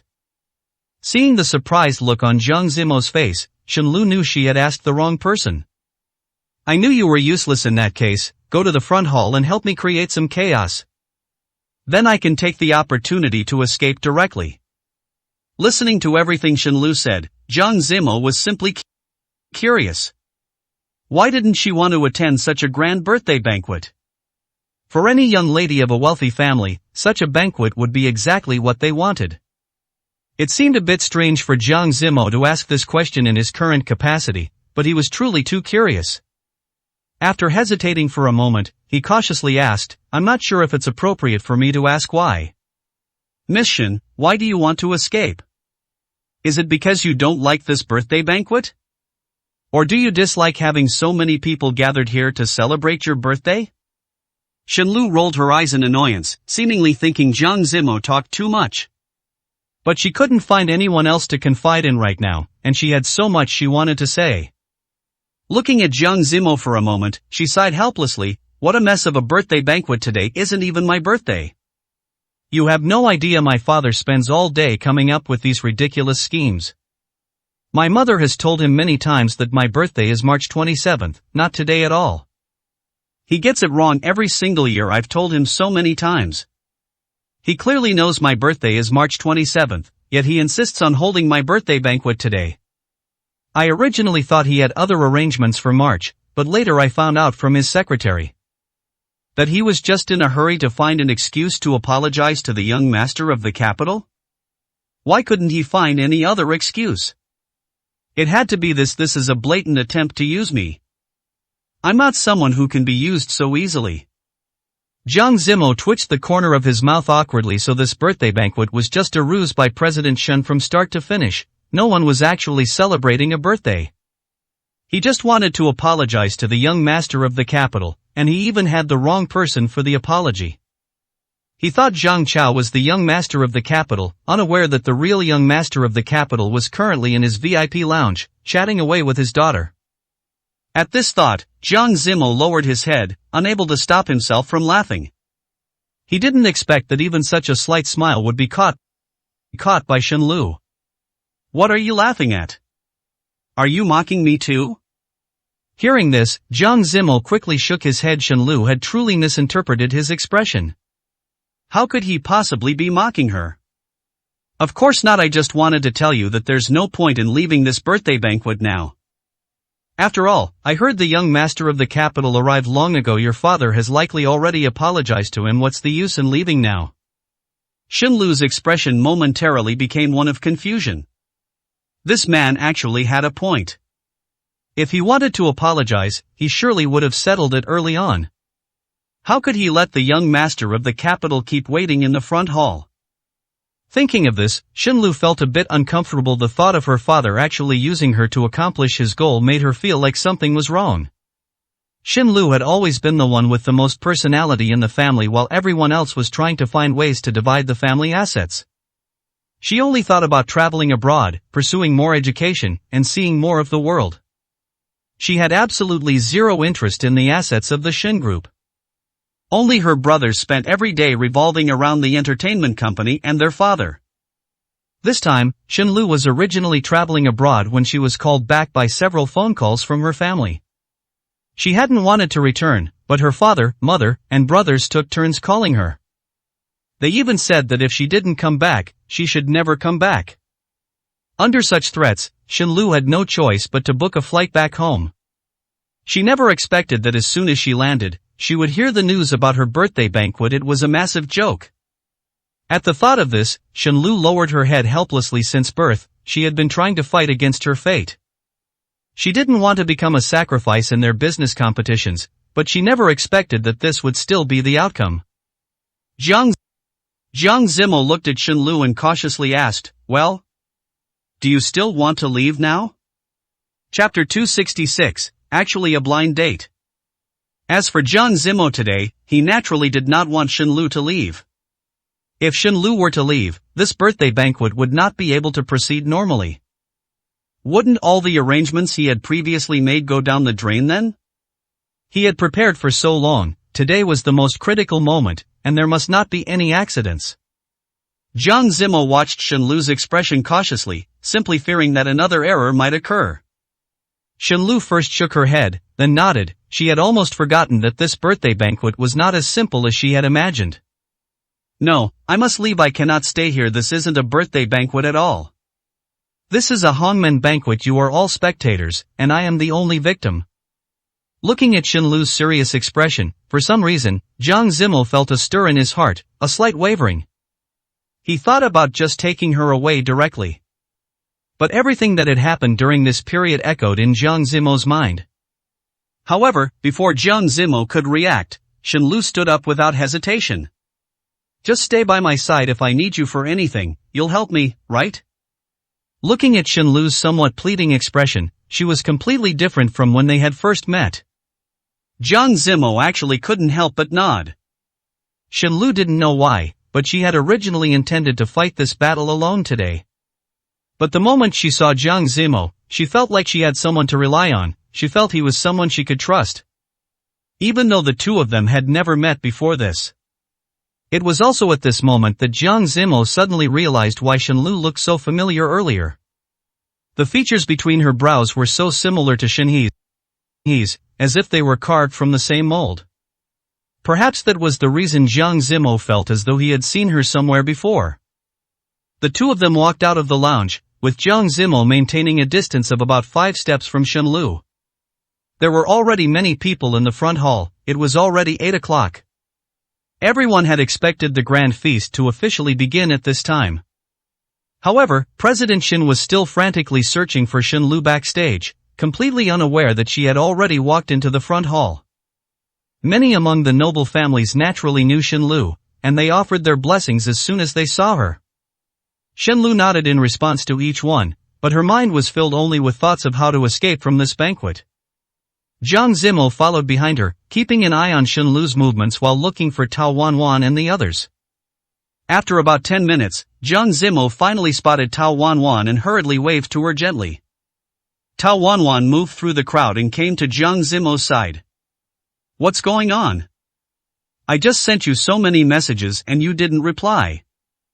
Jiang Zimo sighed helplessly and quickly told Tao Wanwan everything that had happened in the lounge. Tao Wanwan's eyes widened in shock. She never expected that Jiang Zimo would run into Shenlu by such a coincidence. "She is the key figure tonight, we can't let her just leave like this." Jiang Zimo naturally understood the logic that Tao Wanwan knew, and he nodded vigorously. "Don't worry, I'll do everything I can to stall for time. Tell Zhang Chou he can find a way to release those videos now." Hearing this, Tao Wanwan quickly agreed and turned to leave. By the time Jiang Zimo turned back around, Shenlu was surrounded by a group of people. Looking at her expression, she seemed reluctant and was looking for a way to get away from them at any moment. Seeing the troubled look on Shenlu's face, Jiang Zimo sighed helplessly. Since they had already met, it wouldn't be right not to help her out, so he cautiously walked over. "Miss Shen, the master is looking for you, please come with me." Shenlu raised an eyebrow in surprise upon seeing Jiang Zimo, knowing he was there to help her out. She quickly took the opportunity and said, "Then I'm sorry, I'll take my leave first. I've received everyone's blessings. Once the birthday banquet officially begins in a moment, I will celebrate with everyone."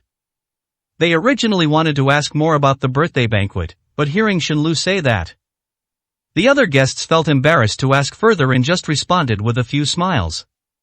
Shenlu hurriedly followed Jiang Zimo out of the front hall. She hadn't expected there to be so many people earlier. It was clear that many people were looking at her with predatory eyes. Shenlu finally breathed a sigh of relief after leaving the front hall. "You don't know, but today isn't just my birthday banquet, it's also a massive blind date. My father said I've reached the age this year and need to get married as soon as possible, but he never even asked for my opinion." Shenlu looked into the distance, and for some reason, she suddenly spoke up like this. Jiang Zimo was a bit surprised to hear these words. They had only just met, yet she was already telling him something so significant. Perhaps President Shen is truly worried about you being alone and feels you can't take care of yourself. Hearing this, Shenlu curled her lips slightly as if she had heard a huge joke. He just wants me to enter a business marriage to secure a better foundation for commercial cooperation. So today, the biggest bargaining chip he's using to apologize to the young master of the capital is me. This time it was Jiang Zimo's turn to be shocked. He figured Zhang Chao probably didn't know about this yet. "But I heard that the young master of the capital has a girlfriend." Jiang Zimo hesitated for a moment before speaking cautiously.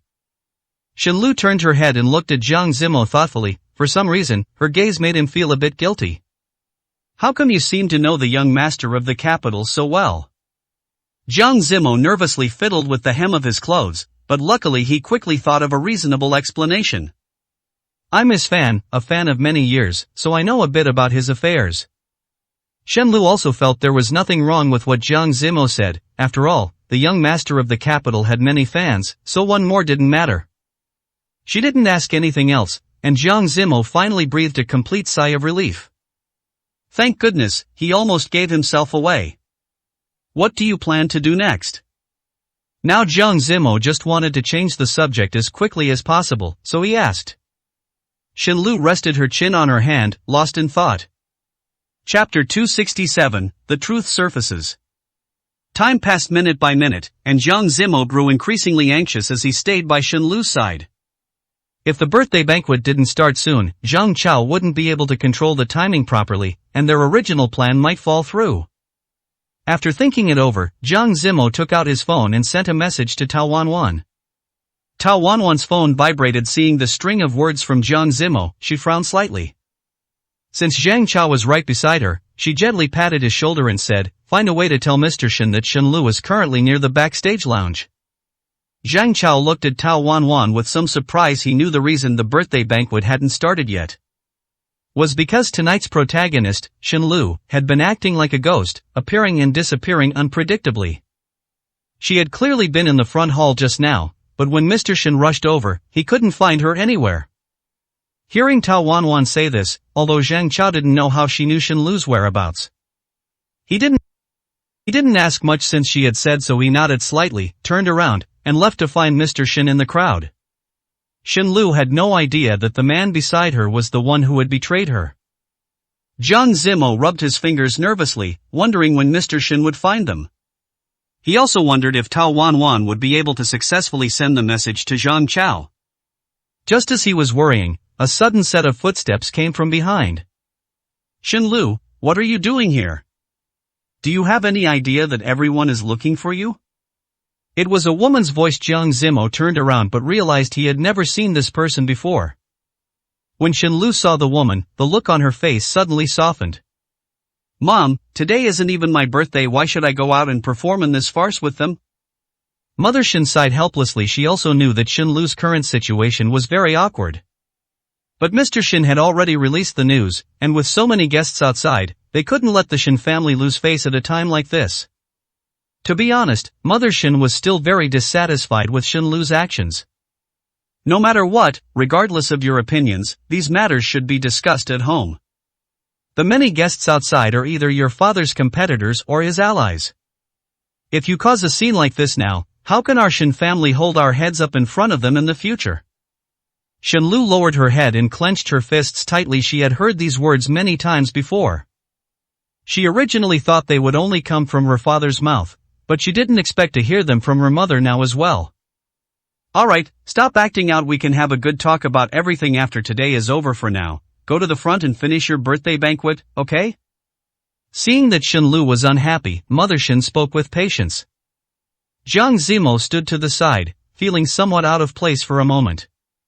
But fortunately, the one who came was Mother Shen and not Mr. Shen, otherwise, his identity might have actually been discovered. Shenlu remained silent for a moment before finally nodding in agreement. Now that things had reached this point, Shenlu had completely given up on the idea of escaping. Both her father and mother had accepted that today was her birthday.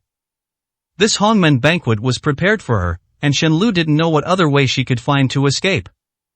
When they arrived at the front hall, Mr. Shen's expression instantly darkened the moment he saw Shenlu. However, because there were many others around, he didn't say much. After several twists and turns, the birthday banquet finally officially began. Thank you all for attending my daughter's birthday banquet today. My daughter has been traveling abroad for some time, so many people in the country might not know her today. I'll give everyone a brief introduction. The guests looked up at Mr. Shen and Shenlu on the stage, their expressions making it hard to tell if they were offering congratulations or felt envious. Taking advantage of the chaotic crowd, Jiang Zimo cautiously made his way to Tao Wanwan's side. Tao Wanwan had been intently watching the two people on stage when she suddenly felt someone gently tap her back. She turned around with a start and, as expected, it was Jiang Zimo. Where did you go? Zhang Chao and I looked for you for a long time. Mr. Shen didn't find you, did he? Jiang Zimo curled his lips into a smile. If he had been found, how could he possibly be standing here now? Of course not. He hasn't even seen me, so how could he have found me? Hearing this, Tao Wanwan instantly breathed a sigh of relief. That's good. I thought you had been taken away. Where is Zhang Chao? Why don't I see him? Jiang Zimo looked around and, after confirming that Zhang Chao was indeed not with Tao Wanwan, he asked. He's backstage. All the material has been exported directly to a flash drive. He needs to wait until the people in the back aren't paying attention to play the video. Originally, Zhang Chao had wanted to bribe them, but for some reason, Mr. Shen had been extremely cautious lately. Everyone working at this birthday banquet was one of his own people, so there was no possibility of bribery. Zhang Chao could only think of other ways to see if he could distract them with something else. Just as she finished speaking, the people around them suddenly began to applaud. Jiang Zimo then realized that Mr. Shen's speech on stage had ended, and the segment for offering blessings to Shenlu had begun. While Tao Wanwan was still thinking about how she should congratulate Shenlu.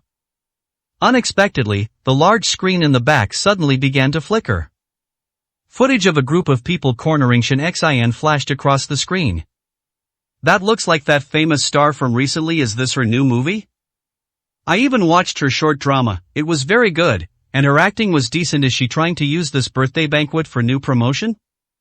Then this actress's status must be extraordinary, to use the birthday banquet of Mr. Shin's biological daughter as a springboard. Maybe it was accidentally played by mistake. Wait, that's not right. This looks like surveillance footage. There's a date at the bottom. Could this be something that actually happened? The guests in the audience were all talking at once. Finally, everyone confirmed that the video before them was surveillance footage, not a promotion for a new drama. A sudden commotion broke out in the crowd. She jumped. She jumped out of the window. Heavens, did something happen? No wonder there hasn't been any news of her lately. Could she have been forced to jump? What's the background of those people? How do they dare to bully a big star nowadays? Mr. Shin had already noticed something was wrong with the video and wanted his people to go backstage to see what was going on. However, Zhang Chao was no fool. He had locked the door long ago, so no one could push their way in now. Nor could they see who was inside the broadcast room. Zhang Chao shook his head helplessly as he watched everything unfolding on the surveillance footage. If Mr. Shin hadn't made so many mistakes back then, Shin Lu wouldn't have to bear these consequences now. Now everyone knew that Shin Lu's birthday banquet had turned into an exposé of the Shin family. He didn't know if Shin Lu would become a laughingstock among her peers in the future. Chapter 268, Severing Ties. Shin Lu turned her head to look at the video on the big screen, her expression completely calm, as if this matter had nothing to do with her at all. Jiang Zimmel was in the crowd, and for some reason, he kept staring intently at Shin Lu, fearing that she would be affected by this incident. However, seeing that Shin Lu didn't seem to care, he breathed a sigh of relief. After the video ended, everything did not end there. Shin He's voice came out from the speakers on the screen. Now, the truth about him driving and hitting Dr. Lu to death had finally come to light. One must also thank President Shin for giving Jiang Zimmel such a great opportunity, with so many reporters at the scene. They would certainly spread this news to the internet at the fastest speed. By then, even if President Shin wanted to turn the tables, the possibility would be almost zero. Thinking of this, Jiang Zimmel couldn't help but curl the corners of his lips. Tao Wanwan gently patted his shoulder. After so long, this matter can be considered closed. Let's go on a trip in a while. It can be considered a little break. Hearing this, Jiang Zimmel nodded without hesitation. He really needed a good rest. The discussion at the scene grew louder and louder, and Jiang Zimmel and Tao Wanwan took this opportunity to slip out of the crowd. The two of them still had to figure out how to let Zhang Chao retreat unscathed from the backstage. But in reality, President Shin was already too busy to take care of himself. How could he possibly care about what happened backstage? However, he would still want to investigate who was pulling the strings behind the scenes today.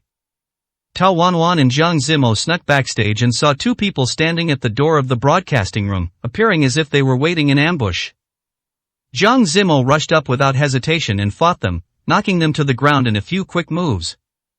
It was effortless for him to pull Zhang Chao out of the broadcasting room. How is it? How is it in the front? Zhang Chao had been sitting in front of the computer the whole time and couldn't see what kind of reaction the audience in the front had. Jiang Zimmel smiled lightly. Rest assured, it was quite a show. Now the three of us need to take this opportunity to leave quickly, otherwise, it will be difficult to handle once President Shin reacts. Just as the three of them turned around and were about to slip out the back door, they didn't expect to see Shin Lu standing not far away when they turned their heads. After the recording of Shin He was exposed, President Shin had fled directly from the front stage. After all, if he didn't leave, a swarm of reporters would rush up. It would be difficult for him to leave then. Shin Lu was the one forgotten again, standing alone at the front stage. She didn't know how to face the questions one after another as the reporters rushed up. She had originally been abroad, and she knew absolutely nothing about the things Shin He had done. She also didn't know that her father had told such a big lie to cover for his son. Shin Lu looked at Jiang Zimmel and the other two, blinking her eyes gently. I knew you weren't an ordinary person. After a moment of silence, she spoke softly. Jiang Zimmel didn't know how to face her. He had clearly just promised Shin Lu that he would find a way to take her out of the birthday banquet. Yet he didn't expect that he would now personally push Shenlu into the abyss. Jiang Zimo turned back to look at Tao Wanwan and Zhang Chao, and said, "You guys go out first, I'll have a quick word with her." Tao Wanwan looked at Jiang Zimo with some unease. But she knew that Jiang Zimo and Shenlu only had a passing acquaintance, perhaps something else had happened between them just now, and it needed to be explained clearly. Thinking of this, Tao Wanwan didn't say much more and left through the back door with Zhang Chao. In the corridor, only Jiang Zimo and Shenlu were left. Jiang Zimo lowered his head and spoke somewhat embarrassedly, "I'm sorry, I deceived you today. If there is a chance in the future, I will make it up to you." Shenlu shook her head gently. "What chance?" "There won't be another chance.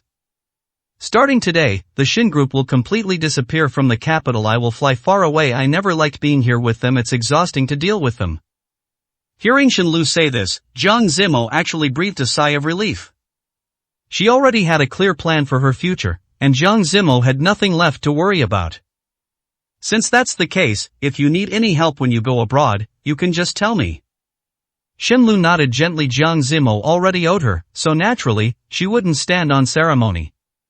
Shenlu didn't say anything more, but stepped aside to signal that Jiang Zimo could leave.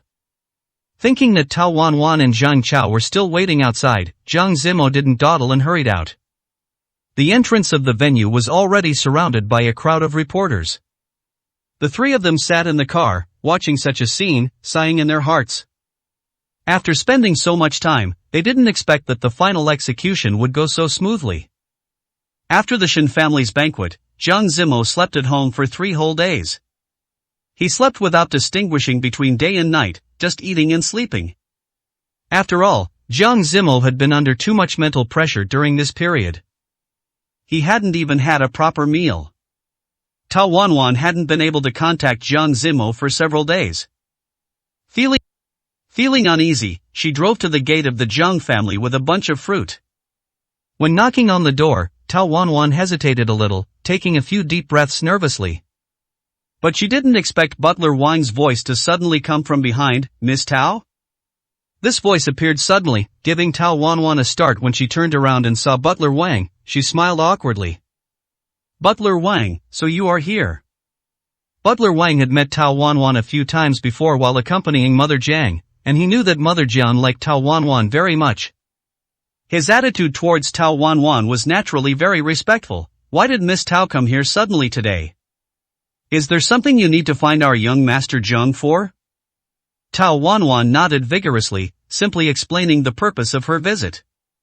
"I sent him messages, but he hasn't replied to me for many days. He originally said he wanted to go home and rest for a few days, but we haven't been in touch for so long, and I'm still a bit worried, so I wanted to come and check on him." After hearing this, Butler Wang couldn't help but laugh. He didn't know how to tell Tao Wanwan.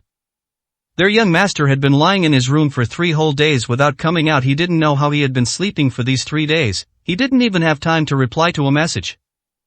"I will open the door and take Miss Tao in, but Mother Jiang is not at home right now, so you might need to wait for a while." Hearing Butler Wang say this, Tao Wanwan was really curious. She had already made it very clear just now that she was here to find Jiang Zimo. Why was Butler Wang still talking about Mother Jiang? Shouldn't he go and tell Jiang Zimo that she had arrived? Shouldn't he let Jiang Zimo come to see her as soon as possible? Although Tao Wanwan was full of doubts in her heart, she didn't say much more. Seeing Butler Wang opening the door. Since she was here, and Jiang Zimo was at home, she thought she would see him eventually. Chapter 269, Sleeping for 3 days and 3 nights. Tao Wanwan sat down in the living room and looked around at the furnishings of the Jiang family. The last time she came, she hadn't been in the mood to observe these things because of her own mother's situation. She had been sitting in the living room for over half an hour, but she hadn't seen a trace of Jiang Zimo. Unable to hold back any longer, Tao Wanwan looked at Butler Wang and asked, "Is Jiang Zimo not home today? How come I haven't seen him?" Butler Wang smiled somewhat awkwardly and pointed toward the room upstairs. "Young Master Jiang probably hasn't woken up yet. Once he wakes up, I'll go up and tell him you're here. Please wait a little longer." Tao Wanwan nodded slowly, feeling a bit strange. Why did Butler Wang's tone feel so off, as if Jiang Zimo sleeping the whole time was something shameful? Could it be that the Jiang family had some kind of requirement regarding this? For a moment, Tao Wanwan couldn't figure out the reason. However, since Butler Wang had said so, she would just have to wait quietly. After another hour or so, a sound came from the door. Mother Jiang had returned. Today was the day she usually went up the mountain to chant scriptures. Although Jiang Zimo had already returned home as she wished, Mother Jiang still maintained this habit and had never changed it. After all, having persisted for so many years, Mother Jiang wouldn't just give it up. Upon hearing the sound, Tao Wanwan stood up instinctively. Mother Jiang was somewhat surprised to see Tao Wanwan. After realizing who it was, she immediately smiled happily. Wanwan? Why are you here? For a moment, Tao Wanwan didn't know how to explain her reason for coming, so she could only smile awkwardly and say, I'm looking for Jiang Zimo. He hasn't replied to my messages for many days, and I happen to be passing by to see you. Auntie, I brought you a lot of fruit, see if there's anything you like? When Tao Wanwan went out today, she happened to see that the fruit shop downstairs had many gift boxes. Thinking that since she was coming to Jiang Zimo's house, she should bring something, she couldn't come empty-handed. Mother Jiang was very happy to see the fruit Tao Wanwan had brought. She hurriedly asked Butler Wang to wash some, and she tasted it herself. The fruit Wanwan brought is much tastier than what they usually buy. Tao Wanwan naturally knew that Mother Jiang was saying this to make her happy, so she couldn't help but smile. The two of them chatted casually in the living room until past 4 in the afternoon. A sound finally came from upstairs. Butler Wang said softly, the young master must be awake, I'll go check. Usually, no one disturbed Jiang Zimo when he slept at home. It didn't matter what time he went to bed or woke up. But the situation was different today. After all, Tao Wanwan was waiting downstairs, otherwise Butler Wang wouldn't have specifically gone upstairs to check. Jiang Zimo was extremely hungry and was rummaging through the cabinets in his room to see if there was anything to eat. He really didn't want to waste time going downstairs, so he just wanted to eat something simple if he could. He wanted to go back to sleep for a while after eating. But he hadn't expected that just as he found a biscuit, there would be a knock at the door. Jiang Zimo frowned impatiently. Could it be because he had slept too much these past few days? Perhaps Mother Jiang was curious and wanted to come check on him. Thinking this, Jiang Zimo patiently opened the door. He hadn't expected that the person standing at the door was actually Butler Wang. Uncle Wan, why are you here suddenly? Didn't I tell you I'm resting well these past 2 days and not to disturb me unless there's something important? Jiang Zimo was already a bit angry, but since the person in front of him was Uncle Wang, whom he had respected since childhood, he spoke patiently. Butler Wang sighed helplessly and looked downstairs. Miss Tao is waiting for you downstairs. You two haven't been in contact for a long time. The mistress is also keeping her company. You should go down and see her. Hearing this, Jiang Zimo suddenly remembered the matter and instantly woke up. He seemed to have been sleeping the whole time lately and had truly forgotten about Tao Wanwan's situation. He hurriedly picked up his phone to check over the past 2 days. Tao Wanwan had sent him over 100 messages and made over 50 calls. And he hadn't reacted at all. It was no wonder Tao Wanwan had come straight to the Jiang family. If it were him, he probably would have run straight to the Tao family to see what was going on too. Thinking of this, Jiang Zimo sighed helplessly and said, Uncle Wan, wait a moment, I'll be down immediately. Butler Wang nodded gently and, without urging him further, turned and went downstairs. He looked at Mother Jiang and Tao Wanwan downstairs and said, the young master is getting ready, he should be down in a moment. Mother Jiang rolled her eyes in disdain. Her son was always unreliable. It was one thing that he slept every day, but now he had actually forgotten about such a big thing as being in a relationship with his girlfriend. Jiang Zimo got ready for a while before running down from upstairs. As soon as he saw Tao Wanwan, he hurriedly said, I'm sorry, these past 2 days. For a moment, Jiang Zimo didn't know how to explain the fact that he had been sleeping for the past 2 days. But that was indeed the truth. Tao Wanwan looked at Jiang Zimo. She was actually still a bit angry, as she had been worried sick these past 2 days. Yet she had never imagined that Jiang Zimo had just been sleeping at home the whole time. Thinking of this, Tao Wanwan felt helpless and didn't know what to say. It was Mother Jiang beside them who really couldn't watch anymore. She slapped the table and said, is sleeping more important, or is being in a relationship more important? I told you a couple of days ago, since you're finally resting, you should go out and look for Wanwan more. And you, all you know how to do is lie in bed all day long. I don't even know what to say to you. Jiang Zimo admitted that Mother Jiang had indeed said such things a few days ago, but Jiang Zimo had been too sleepy at that time.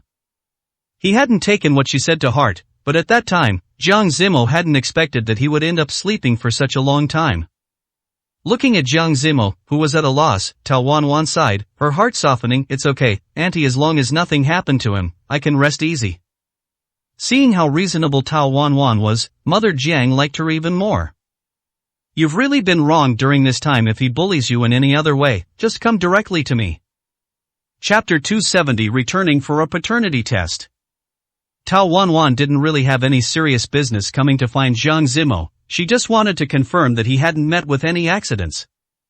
After all, such a major incident involving the Shin Group had just been exposed a while ago, and she didn't know if the Shin Group would take the opportunity to retaliate. Even so, Mother Jiang wouldn't easily let Tao Wanwan just leave. She hurriedly grabbed her arm and said, since you're here, stay for dinner tonight. Auntie will cook personally and show you what I can do. Tao Wanwan was a little surprised to hear this, raising her eyebrows as she hadn't expected Mother Jiang to actually know how to cook. But regardless, she was a guest in someone else's home, and having them cook personally made Tao Wanwan feel a bit guilty. She quickly added, then I'll help you out, auntie. Hearing this, Jiang Zimo, who was to the side, widened his eyes in surprise. He had personally tasted Tao Wanwan's cooking, and honestly, he didn't know how to evaluate it. Now that he knew Tao Wanwan would be helping Mother Jiang, Jiang Zimo didn't know whether he should agree or refuse. But looking at the happy expression on Mother Jiang's face, Jiang Zimo knew that even if he spoke up to stop it now, it was probably too late. After Mother Jiang and Tao Wanwan entered the kitchen, Jiang Zimo sat alone outside on pins and needles, wondering if any major accidents would happen tonight. Just at this moment, Tao Wanwan's phone, which she had left in the living room, suddenly rang.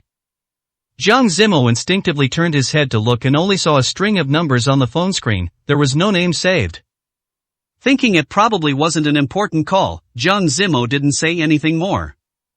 When it was time for dinner that evening, looking at the spread of dishes on the table, Jiang Zimo finally breathed a sigh of relief, thinking that no accidents had occurred. That made sense. After all, Tao Wanwan was only helping, not actually cooking the dishes herself.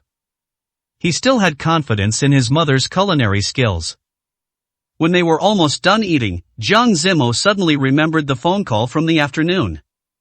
He turned to look at Tao Wanwan and said, someone called you this afternoon. If you have time later, you might want to call them back. I don't know if it was anything important. Tao Wanwan had been busy chatting with Mother Jiang and hadn't paid attention to the missed call on her phone. Upon seeing the phone number, she frowned in surprise, not expecting her mother to call at this time. Tao Wanwan's relationship with her family wasn't particularly good, to the point that she hadn't even saved her mother's phone number in her contacts. Otherwise, Jiang Zimo wouldn't have been unaware of who the caller was. Tao Wanwan took out her phone, walked to the entrance, and called her mother back. What were you doing this afternoon? Why didn't you answer my call? How long has it been? Tao Wanwan didn't want to waste any time with her, especially since she was at the Jiang family home right now. There would be too much to explain, so she made up a random excuse. I was just in surgery and only just finished. If you have something to say, just say it. Mother Tao had long guessed that this would be the reason and sighed helplessly. She had said back then that she didn't want Tao Wanwan to study Western medicine. Now look at this, it was incredibly difficult to find her at any time. Mother Tao complained in her heart for a while before saying, if you have time this week, come home. I'm taking you to the hospital for a paternity test. This was simply inexplicable. Tao Wanwan didn't know what on earth was wrong with Mother Tao's brain to suddenly want to take her to do some paternity test. Tao Wanwan, of course, refused without the slightest hesitation. But she hadn't expected Mother Tao on the other end of the line to shout angrily, it's just a paternity test, what reason could you possibly have not to do it? It's settled then, you come back this Sunday. This matter at home is very urgent. After saying this, Mother Tao hung up the phone directly. Tao Wanwan looked at her darkened phone screen and sighed helplessly. She had already left home for so many years. Did they really think they could make her rush back just because of something like this? It was simply wishful thinking. Tao Wanwan acted as if this call had never happened and put her phone back into her pocket. When she walked back into the living room of the Jiang family, Mother Jiang could see that the expression on Tao Wanwan's face didn't look very good and asked with concern, "What's wrong? Did you run into some trouble? If there's anything I can help with, just say the word." Tao Wanwan hadn't expected Mother Jiang to be so attentive to her. But Mother Jiang and Mother Tao were friends of so many years, even if she told her, it wouldn't be of any use regarding her own mother's intentions. Tao Wanwan just shook her head. "It's nothing, just some urgent matters at the hospital that I might need to go handle." Hearing this, Mother Jiang sighed with some disappointment. She had originally planned to take Tao Wanwan out shopping tonight. They had known each other for such a long time, and she still hadn't given her a proper gift. Hearing Tao Wanwan's words, Jiang Zimo stood up without hesitation. "Then I'll drive you there." Mother Jiang was quite satisfied with Jiang Zimo's reaction and hurriedly nodded. Yes, he doesn't have anything to do tonight anyway, he's been lying around at home for so many days, it's good to go out for a walk. Tao Wanwan had originally wanted to spend some time with Jiang Zimo, even though she had been at the Jiang family home for the whole afternoon. But she had been by Mother Jiang's side the whole time, and she and Jiang Zimo hadn't even exchanged a few words. Naturally, she agreed without hesitation. Jiang Zimo took the car keys and brought Tao Wanwan to the underground garage just after getting into the car. Jiang Zimo said, "Where to?" "Tell me." Tao Wanwan had just said she needed to go back to the hospital to handle some things. She didn't understand why Jiang Zimo had to ask that. Could it be that he hadn't heard her just now? "To the hospital, where else would I go?" Jiang Zimo turned his head to look at the expression on Tao Wanwan's face. It was somewhat heavy. "It's not at all that something happened at the hospital, just tell me the truth, and I'll drive you wherever you need to go now." Tao Wanwan was stunned when she heard this. She had thought her act was flawless and couldn't figure out at all where Jiang Zimo had seen that she was lying just now. But looking at Jiang Zimo's heavy gaze, Tao Wanwan didn't continue to hide it. Actually, it's nothing. That was my mother who called just now. She wants me to go home this week to do a paternity test." Jiang Zimo was also somewhat puzzled when he heard this, unable to make heads or tails of why she would suddenly be asked to go back for a paternity test. There must be some other reason behind this. "You go back and get some good rest first. I will investigate this matter thoroughly later." With those words from Jiang Zimo, Tao Wanwan instantly breathed a sigh of relief and finally felt at ease. Jiang Zimo drove Tao Wanwan straight home. It had been a while since he had come to see Jiang Haohao, so it was a good opportunity to see how he had been doing lately. Chapter 271, I chose wrong from the start. As soon as he entered Tao Wanwan's home, he saw Jiang Haohao and Shuangshuang sitting on the living room sofa, watching cartoons together. Seeing such a heartwarming scene, Jiang Zimo smiled subconsciously. Hearing the door open, Shuangshuang excitedly climbed down from the sofa in the living room. Jiang Haohao just calmly poked his head out to look, but when he realized Jiang Zimo was also there, he hurriedly climbed down from the sofa and ran over. He hugged Jiang Zimo's leg tightly. "Dad, why did you only just get here? I've missed you for so long." Jiang Zimo patted his head and said, "Dad's company has been a bit busy lately. As soon as I finished handling work, I rushed over to find you, didn't I?" Jiang Haohao just hugged Jiang Zimo's leg tightly, ignoring whatever he said, and stubbornly refused to let go. Helpless, Jiang Zimo could only pick him up into his arms nearby. Shuangshuang watched Jiang Zimo and Jiang Haohao looking so close, and for a moment, she felt a bit envious.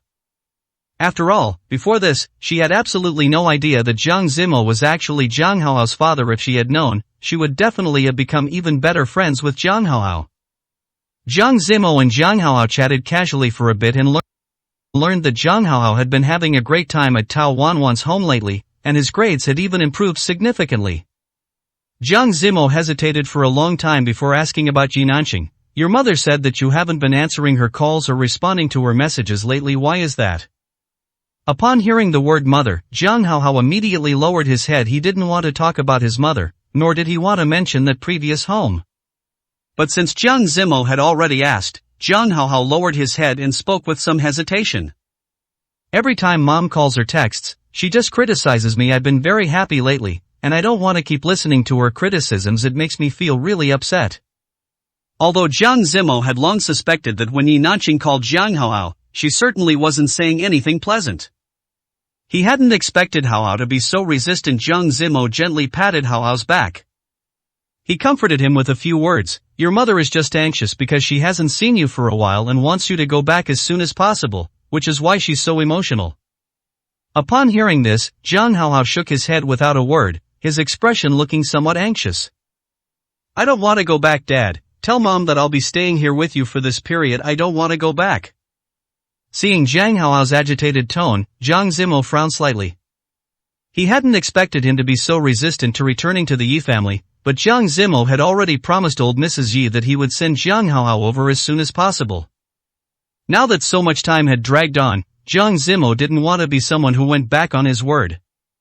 However, in this state, Jiang Hao Hao certainly couldn't be forced back. He needed to think it over carefully and come up with a foolproof plan. Jiang Zimo nodded gently, essentially trying to calm Jiang Hao Hao's emotions first. Don't worry, I will explain things clearly to your mother for now. Just stay here at Dad's place with peace of mind. If you need anything, just tell me, but don't cause too much trouble for Auntie Tao Wan. Jiang Hao Hao nodded vigorously. It had been a long time since Jiang Zimo had seen such an obedient and sensible Jiang Hao Hao, and he was still a bit unused to it. After leaving Tao Wan's home, Jiang Zimo wasted no time and immediately called old Mrs. Yi. Now, he still needed to explain Jiang Hao Hao's situation clearly to old Mrs. Yi. Old Mrs. Yi listened briefly, frowned helplessly, and said softly, I happen to have time this week. Why don't I go see Hao Hao? I'll talk to him personally. Jiang Zimo originally wanted to refuse, but thinking about how old Mrs. Yi was now, it really wasn't easy for her to go out. Since she had already said that, Jiang Zimo agreed.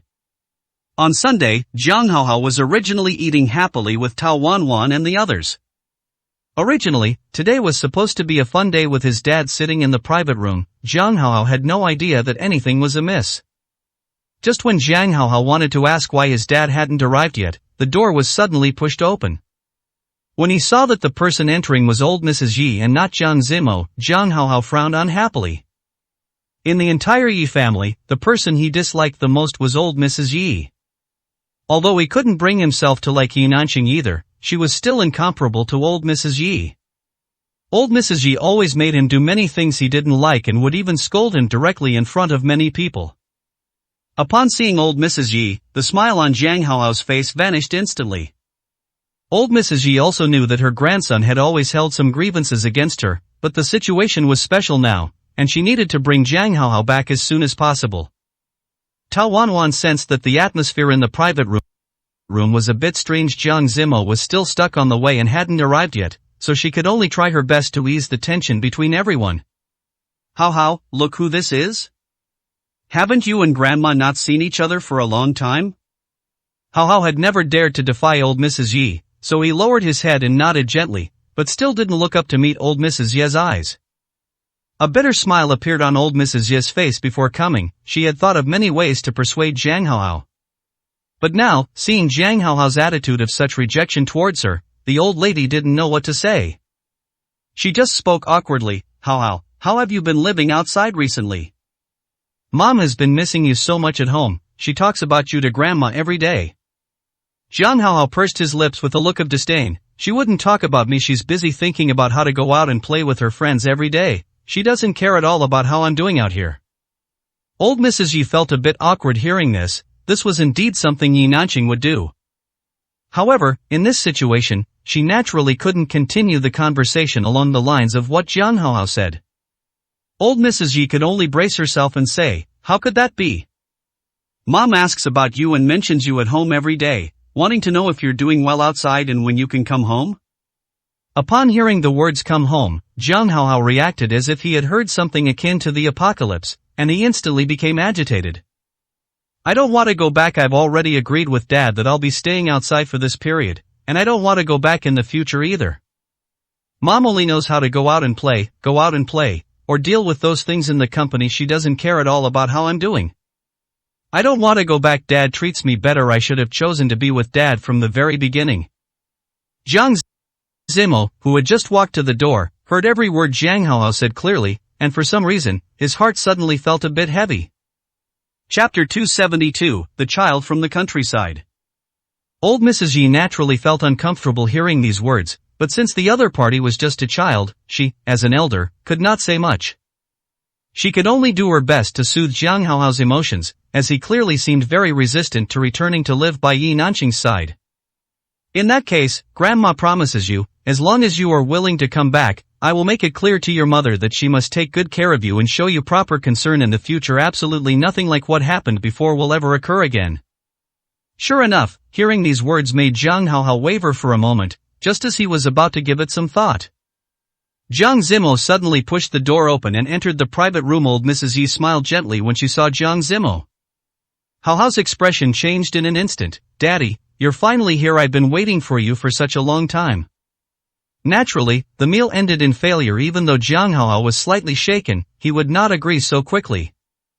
On the drive back to Tao Wanwan's place, Jiang Haohao sat in the passenger seat, hugging the toy old Mrs. Yi had given him that evening, his face full of worry.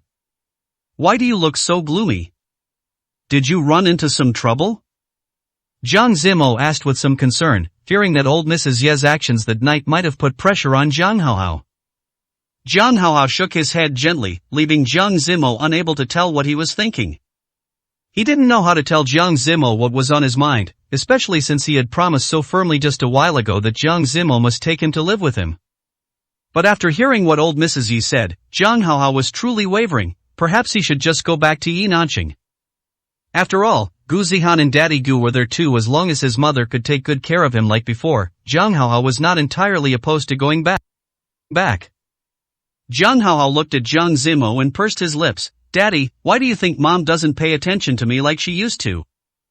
Jiang Zimo didn't know how to answer for a moment, as it was usually he who accompanied Jiang Haohao in the past. Back then, Jiang Zimo never thought that Yi Nanqing paid much attention to him. Perhaps it was because, at that time, Yi Nanqing only needed to spare a few minutes a day to care for Jiang Haohao. Jiang Haohao would feel that Yi Nanqing was the person in the world who cared for him the most, ignoring all the efforts Jiang Zimo made by his side every day. Thinking of this, Jiang Zimo felt somewhat pained again, but he still spoke up to comfort him. Mom has just had too many things to deal with at the company recently. Maybe it will get better after a while. Haohao, are you willing to give your mom another chance? Jiang Haohao did not answer. He simply lowered his head and kept staring at the doll in his arms, as if he had already made up his mind. Jiang Zimo didn't really care what Jiang Haohao was thinking right now. Regardless, he would eventually send him back to Yi Nanqing's side. He was just worried about why Mother Tao had suddenly asked her to go back for a paternity test. There must have been some major change in the family, otherwise, they wouldn't be bringing up something like a paternity test. Jiang Zimo gripped the steering wheel in confusion. As soon as he learned about this, he had asked his assistant to investigate, but so far, there was no new information. After dropping Jiang Haohao off at Yi Nanqing's place, Jiang Zimo suddenly received a text message from his assistant on his way home. Jiang Zimo took a rough look and finally understood why Mother Tao was so anxious to have Tao Wanwan come home for a paternity test.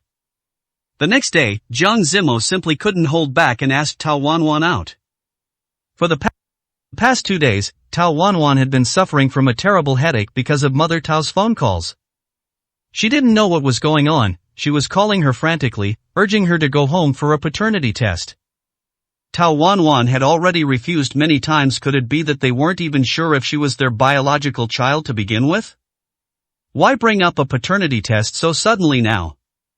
Or was someone in the family trying to compete for the inheritance, and this was a new tactic they had come up with?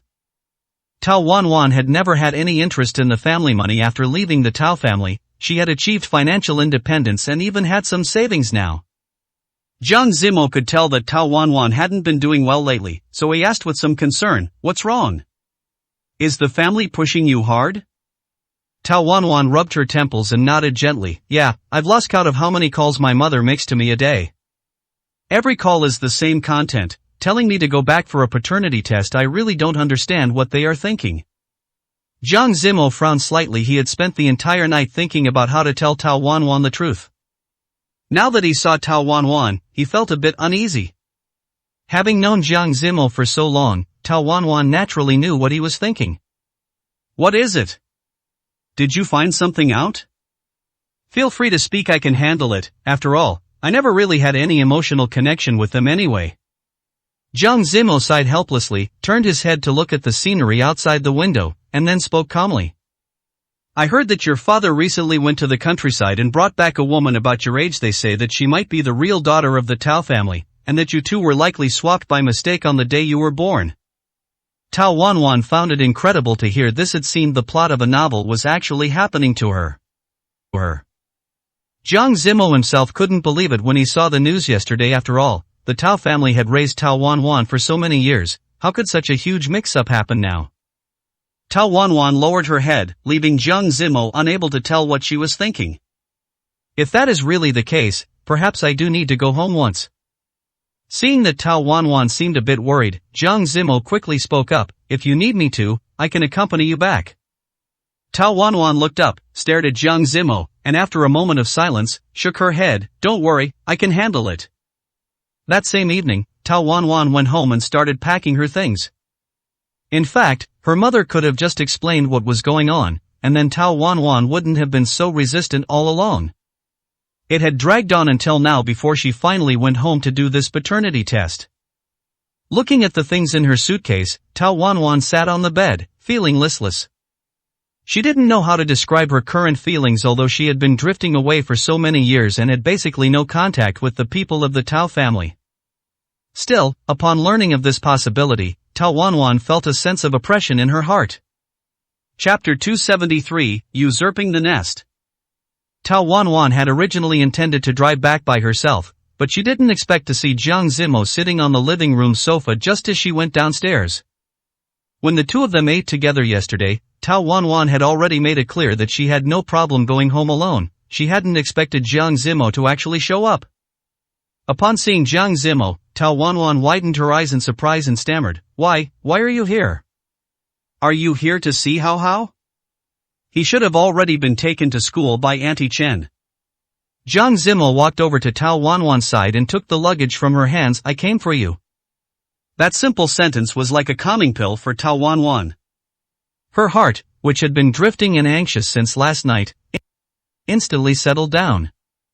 Jiang Zimo took Tao Wanwan's luggage and put it in the car. Even then, Tao Wanwan followed him, repeating herself over and over. I can go back by myself. It's a bit strange for you to come with me, and I wouldn't know how to explain it to them. Hearing this, Jiang Zimo frowned unhappily and turned his head to look at her. Under his gaze, Tao Wanwan instantly felt guilty and lowered her head. Only then did she cautiously whisper, if you really want to go, that's fine too. Seeing Tao Wanwan looking as if she had been frightened by him, Jiang Zimo smiled helplessly. I'm just worried that you might be bullied if you go back alone. After all, the Tao family has never been very kind to you. And now they suspect you aren't their biological child. It's better to have someone to back you up when you return. Looking at Jiang Zimo's serious expression, Tao Wanwan didn't know what to say for a moment. After all, what he said made some sense, and she didn't know what the Tao family's attitude was right now.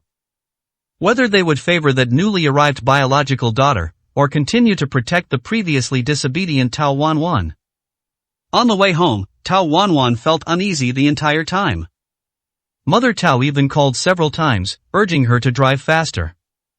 Tao Wanwan had already given up all hope, not expecting them to continue acknowledging her as their daughter. If that child brought back from the countryside really was the daughter of the Tao family, Tao Wanwan would not continue to occupy her place. In the blink of an eye, they arrived at the gate of the Tao family. Looking at this familiar place, Tao Wanwan felt a sense of melancholy. It felt as if she hadn't returned in many years. If it hadn't been for Jiang Zimo last time, she wouldn't even have met with Mother Tao. She hadn't expected to return to the Tao family so soon. Jiang Zimo gently held Tao Wanwan's hand. He knew that Tao Wanwan must be nervous right now. If it were him, he would also be flustered. After all, that was the place where she had lived for so many years, and now a possibility suddenly emerged, suggesting she was an outsider. Anyone would be at a loss. Jiang Zimo held Tao Wanwan's hand as they got out of the car. Mother Tao had been waiting at the door for a long time, but she hadn't expected Jiang Zimo to come along. Upon seeing Jiang Zimo again, she widened her eyes in surprise. Young Master Jiang, why are you here too? You should have told us in advance. As she said this, she shot a reproachful look at Tao Wanwan. Jiang Zimo quickly spoke up, I was the one who told Wanwan not to tell you. After all, I'm an uninvited guest, and I was afraid you wouldn't want me to come, but this matter is so special, and I wanted to accompany Wan Wan. Mother Tao smiled awkwardly. She naturally understood what Jiang Zimo meant by that. Wasn't it just that he was worried they would bully Tao Wan Wan? She hadn't expected that after living outside for so many years, Tao Wan Wan had actually found herself a reliable backer. Mother Tao didn't know what to say for a moment, so she just stepped aside and said, "You must be tired from the drive, come in and get some rest." Tao Wan Wan didn't want to waste too much time in this house. As soon as she entered the door, she asked without hesitation, "When are we going to do the paternity test?" Mother Tao hadn't expected Tao Wan Wan to be so impatient. "You two must be exhausted from driving for so long, you should rest a little. There's no rush for the paternity test since you're already back, let's all have a meal together and talk about it slowly." Tao Wan Wan had no intention of eating this meal. She was completely unfamiliar with the current people in the Tao family. The furnishings in the Tao family's house had long since been completely changed over the years. Tao Wan Wan couldn't even feel that this was her former home, it just felt somewhat foreign. Mother Tao went upstairs to call everyone in the Tao family down. When Mr. Tao came downstairs and saw Tao Wan Wan, the disgust in his eyes was almost overflowing. He was the person in the whole family who most disagreed with Tao Wan Wan studying Western medicine. He believed that studying Western medicine was simply a waste of time and life. Now, seeing Tao Wan Wan, he felt that no matter how much she had achieved outside, Mr. Tao still considered Tao Wan Wan a failure, and that it had been the most wrong choice. Jiang Zimo sat beside Tao Wan Wan, holding her hand tightly from beginning to end, never letting go. And it was precisely because of this that Tao Wan Wan felt a great sense of confidence. Tao Wan Wan looked up at the room she used to live in, somewhat wanting to go in and see if there had been any major changes over the years. But she didn't expect that just as she was about to get up, the door was opened by someone. The room she used to live in was now actually occupied by someone else. Tao Wan Wan couldn't believe what she was seeing before her eyes. The person walking out of the room was a strange girl whom Tao Wan Wan had never seen before. However, thinking back to everything Jiang Zimo had said earlier, Tao Wan Wan roughly guessed who this person was.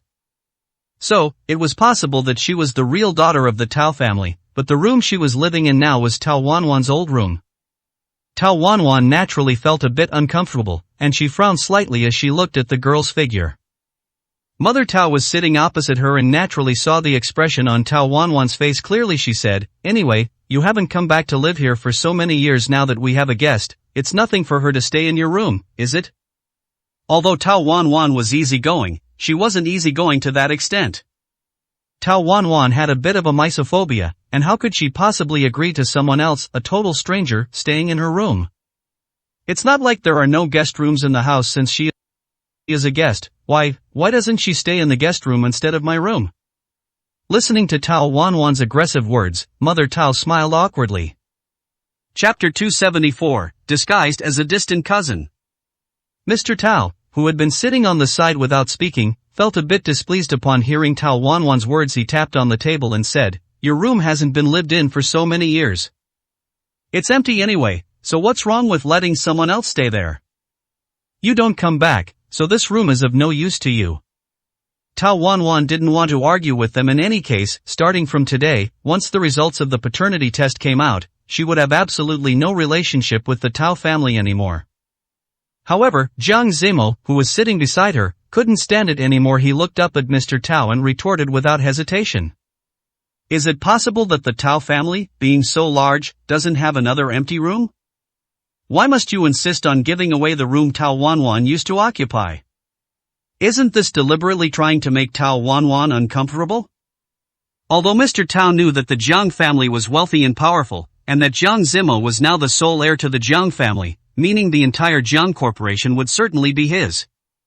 He was, after all, Jiang Zimo's elder, so how could he allow him to speak to him like that? Mr. Tao was instantly displeased and stood up directly. "How are you talking to me? Do you believe I'll call your father right now and let him know how you behave and conduct yourself outside?" Jiang Zimo was not afraid of such threats. He sneered and said, "If you want to do that, uncle, I certainly wouldn't refuse. You can also call my father and tell him about what you are doing right now. Let him judge between the two of us and see exactly who is in the wrong." Knowing Knowing he was in the wrong, Mr. Tao was instantly speechless. During the argument between the two of them, the woman upstairs walked down. What's going on? Why are you suddenly arguing? Tao Wanwan looked up and glanced at her. It had to be said that this woman did indeed look somewhat like Mr. Tao and Mother Tao. It was no wonder they believed the child from the countryside was the one they had mistakenly taken home years ago. Tao Wanwan instantly felt uncomfortable and lowered her head. Jiang Zimo was sitting right beside Tao Wanwan and naturally noticed her distress. He quickly raised his hand to gently pat her back and stopped arguing with Mr. Tao. Mr. Tao was not Jiang Zimo's match to begin with, so with this opportunity, he naturally stepped down quickly, acting as if what had just happened had never occurred. The woman stood on the side, and with no one paying attention to her, she felt a bit awkward for a moment. It was Mr. Tao who finally stepped forward at this moment. Wanwan, this is your distant cousin. She will be staying at our house for a couple of days. Tao Wanwan was no fool. Naturally, she knew that this distant cousin was the daughter of the Tao family who might have been mistakenly swapped. Before this, Mother Tao had kept all sorts of things from her when they were doing the paternity test. Tao Wanwan didn't want to be kept in the dark any longer, so she spoke up directly. Don't pretend anymore. I know exactly why you called me back. Who is this woman? I know clearly in my heart, and I understand why you gave my room to her. It's just that I don't understand. Regardless of everything, we have had years of parent-child affection and the kindness of upbringing. Why were you unwilling to even tell me about such a thing? Why weren't you willing to be clear with me, and why did you keep hiding it from me? What was the point of it all? Mr. Tao and Mother Tao looked at each other in surprise upon hearing this. They had originally planned to explain the truth of the matter to Tao Wanwan after the results of the paternity test came out. They just hadn't expected Tao Wanwan to expose it directly at this moment. The woman standing on the side felt awkward for a moment and didn't know what to say. She just looked at Mother Jiang for help. Jiang Zimo could see that this woman was just feigning pity, but he didn't quite understand why she was putting herself in such a lowly position at this moment. Jiang Zimo frowned slightly, sensing that the woman in front of him probably wasn't that easy to deal with. Tao Wanwan stared at Mr. Tao and Mother Tao in front of her for quite a while, but they didn't seem to intend to speak. Tao Wanwan then continued, you two have always known my character. You could have completely explained such a big matter to me beforehand. I wouldn't have dragged it out until now to come back and do the paternity test. If she really is the true daughter of the Tao family, I wouldn't make things difficult for her. It is naturally a good thing that you two can find your biological child, and for me, being able to know who my biological parents are is naturally a good thing as well.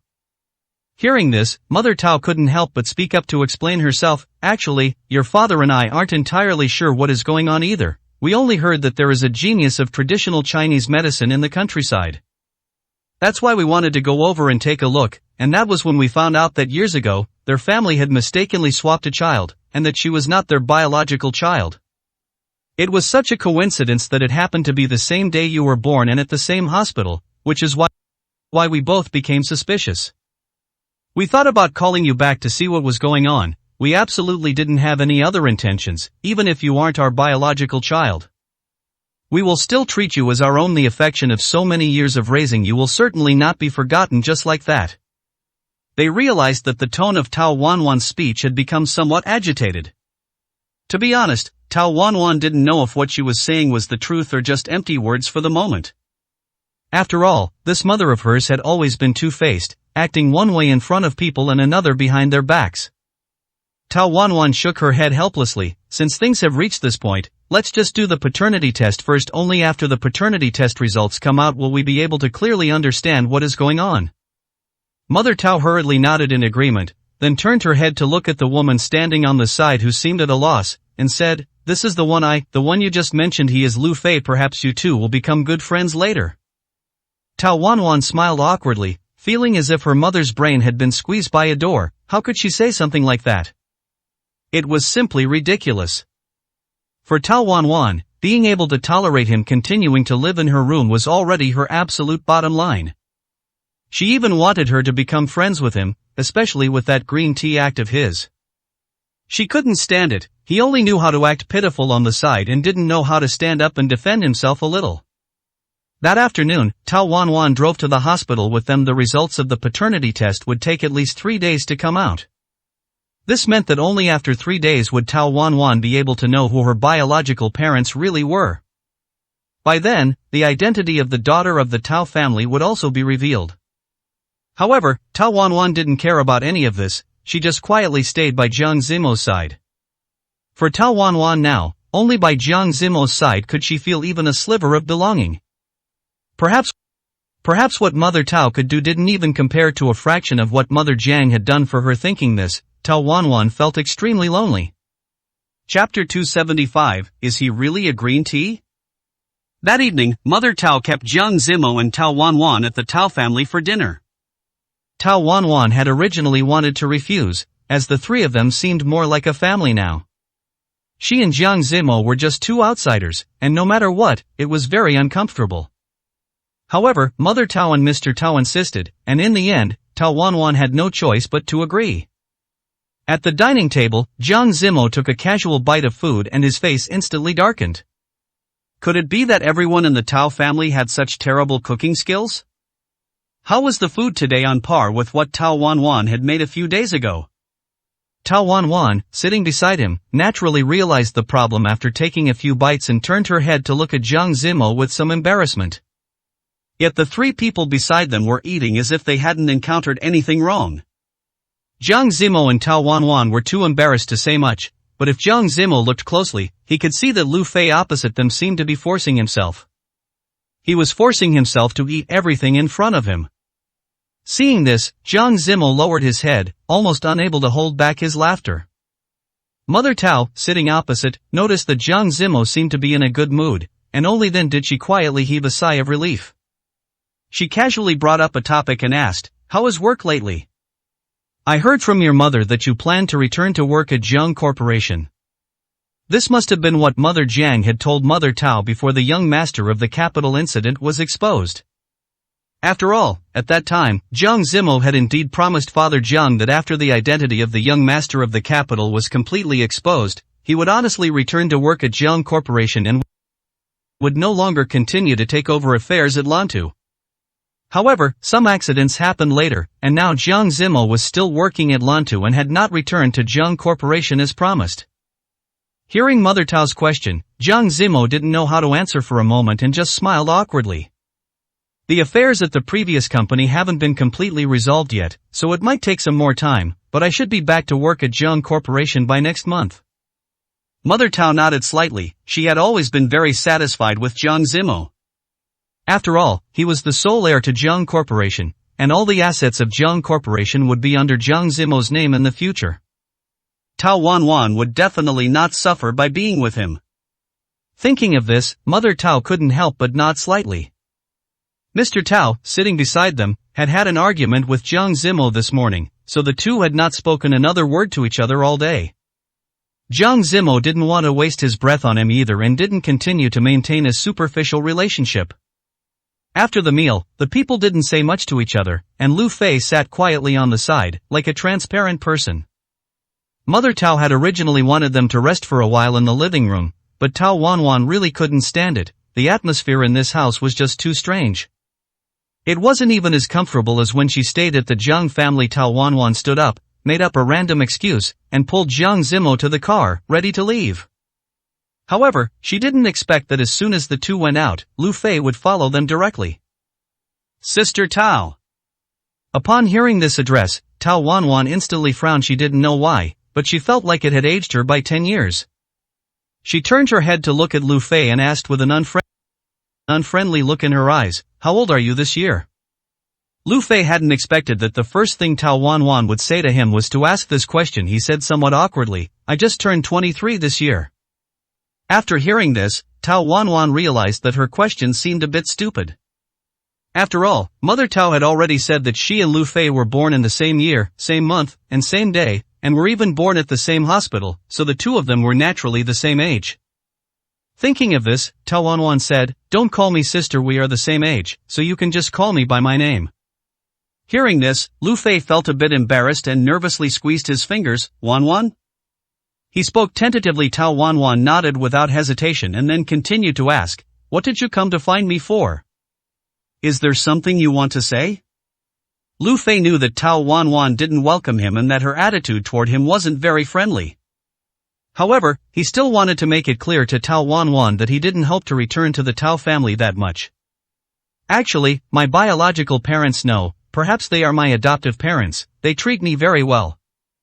If you feel uncomfortable with me coming back, I can also return to the countryside. This doesn't have much of an impact on me. But I don't want your family to have a rift because of me. Jiang Zimo was stunned when he heard this just this morning. He had thought Lu Fei was a green tea. He didn't expect that when he was about to leave this afternoon, he would actually say such things subconsciously. He turned his head to look at Tao Wanwan. Tao Wanwan's gaze was entirely on Lu Fei, and she didn't notice Jiang Zimo's movement at all. Tao Wanwan pursed her lips. She didn't care what Lu Fei was thinking, so she said, "If the two of them want you to stay, you don't need to care about my feelings. This doesn't have much of an impact on me. I don't live in the Tao family anyway. I have my own house, my own job, and my own life outside. The various choices you make have nothing to do with me. You just need to do whatever you want most."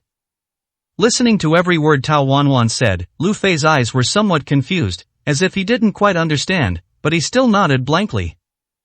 Watching Tao Wanwan's departing figure, Lu Fei suddenly felt a bit uncomfortable in his heart, as if it hurt like being pricked by a needle. Tao Wanwan got into the car and closed her eyes gently in the passenger seat. Spending the whole day at the Tao family, for some reason, Tao Wanwan just felt exhausted and weary, as if her body was hollow and she couldn't muster any strength at all. Jiang Zimo gently patted the back of Tao Wanwan's hand. "If you are very tired, you can sleep for a while. I'll tell you when we arrive." Tao Wanwan was just about to doze off slightly when she suddenly thought of something. She opened her eyes wide and said, "Don't go home. Go to a restaurant." Jiang Zimo naturally knew what Tao Wanwan meant by this and couldn't help but laugh out loud. He then teased, "I have to say, the cooking skills in your family are inherited quite well. The food you and your mother make tastes exactly the same." He had originally thought the food was made by their housekeeper. After eating and asking, he learned that it was Mother Tao who had personally cooked the meal to celebrate Tao Wanwan and Jiang Zimo coming over. If Mother Tao hadn't personally cooked the meal, perhaps Tao Wanwan and Jiang Zimo would have at least been able to get full tonight. Hearing Jiang Zimo say this, Tao Wanwan instantly frowned. She raised her hand and slapped Jiang Zimo directly. "What do you mean by that? You still think my cooking is terrible, don't you?" Chapter 276, Truth and Choices. The two of them played and joked in the car, as if the unpleasantness they had just experienced at the Tao family had never happened. The results of the paternity test arrived sooner than expected. On the morning of the third day, Tao Wanwan's phone rang. It was a call from Mother Tao, her voice carrying a hint of undisguised excitement and complexity. "Wanwan, the results are out. Is it convenient for you to come over now?" Tao Wanwan's heart sank. She glanced at Jiang Zimo beside her, who gently held her hand and gave her a firm look.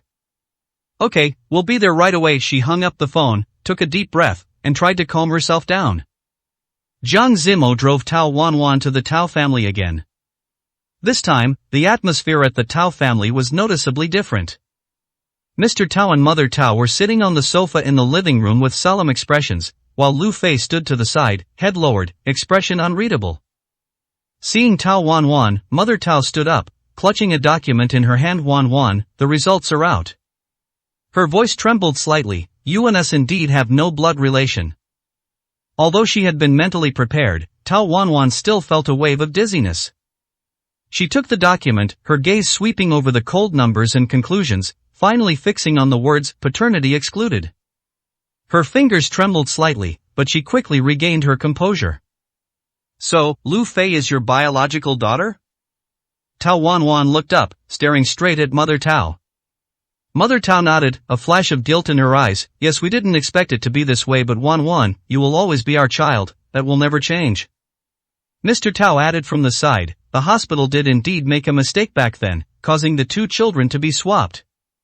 Lu Fei stepped forward at this moment and said softly, "Wanwan, I don't know what to say. Everything is too sudden. I never thought it would turn out like this."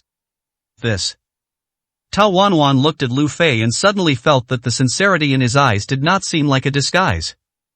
She smiled faintly. "You don't need to apologize. This isn't your fault. Fate plays tricks on people, and none of us had a choice." Jiang Zimo stood behind Tao Wanwan, sensing her emotional fluctuation, and gently put his arm around her shoulders, silently offering support. Mother Tao hesitated for a moment, then spoke again. Wanwan, we were thinking if you are willing, you can continue to stay at the Tao family. You and Lu Fei can get along like sisters. Tao Wanwan shook her head, her tone firm. No need, I have my own life and my own path to follow. You have found your biological daughter. This is a good thing, and I am happy for you. She paused, then continued, however, I hope you can help me find my biological parents since the hospital made a mistake. Perhaps they are also looking for me.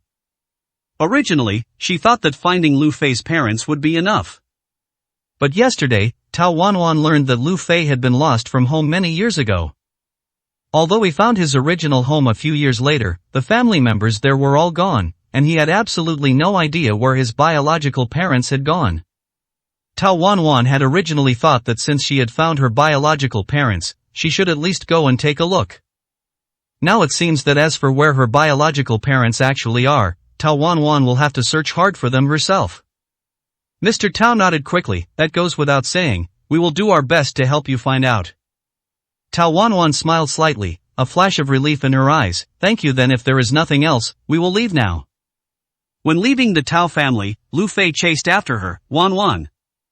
He ran up to Tao Wanwan and handed her a note. This is my contact information. If you need help, or just want to chat, you can find me anytime. Tao Wanwan took the note and nodded, okay. On the way back, Tao Wanwan looked at the passing scenery outside the window, silent.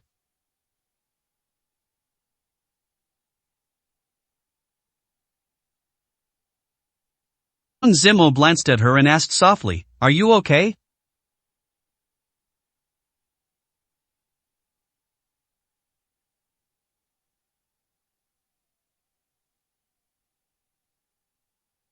Wanwan withdrew her gaze, a faint smile curling on her lips. Actually, I am calmer than I imagined. Perhaps it's because I haven't had many expectations for the Tao family for a long time.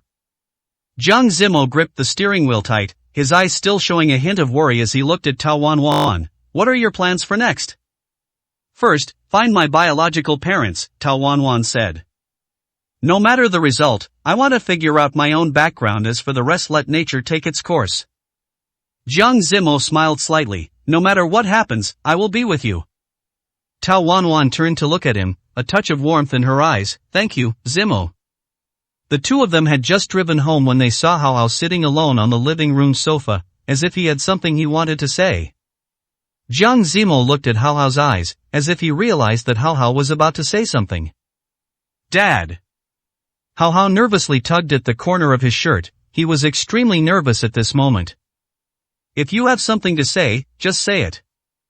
Jiang Zimo walked to Hao Hao's side and gently held his shoulder. For some reason, he now felt a sense of relief. I've thought it over, and I am willing to go back to Mom. After saying this, Hao Hao even lowered his head in shame. He had been so firm initially, and now that he had suddenly changed his mind, Hao Hao felt a bit embarrassed. But he didn't expect that in the next second, Jiang Zimo would directly raise his hand and gently pat his back. If you want to go back, I'll just have your mom come pick you up. There is nothing to be embarrassed about. When Hao Hao heard this, he looked up in surprise, his subconscious reaction naturally being one of happiness. Jiang Zimo was not angry because of his flip-flopping, but after realizing it, he frowned, feeling that something was not quite right. Dad, do you also not like me? Do you also feel that me staying here is causing you trouble? Jiang Zimo didn't know how to explain it for a moment and looked up at Tao Wanwan, who was standing opposite him. How could that be? Our Hao Hao is just overthinking it. No matter what choice you make, I will support you. Hearing Jiang Zimo say this, Hao Hao finally breathed a sigh of relief. When Yi Nanqing received the call from Jiang Zimo, she was overjoyed and sat straight up from the bed. I know. Then you go and bring Hao Hao back tomorrow. Although she was extremely happy, Yi Nanqing's tone remained very calm. Jiang Zimo didn't say much else and hung up the phone directly. However, Gu Zihan, who had just learned the news, felt as if the sky had fallen and had no good mood at all. It seemed his good days had come to an end. After Hao Hao returned, Gu Zihan would have to take care of him every day again. Chapter 277, The Lin Family's Child.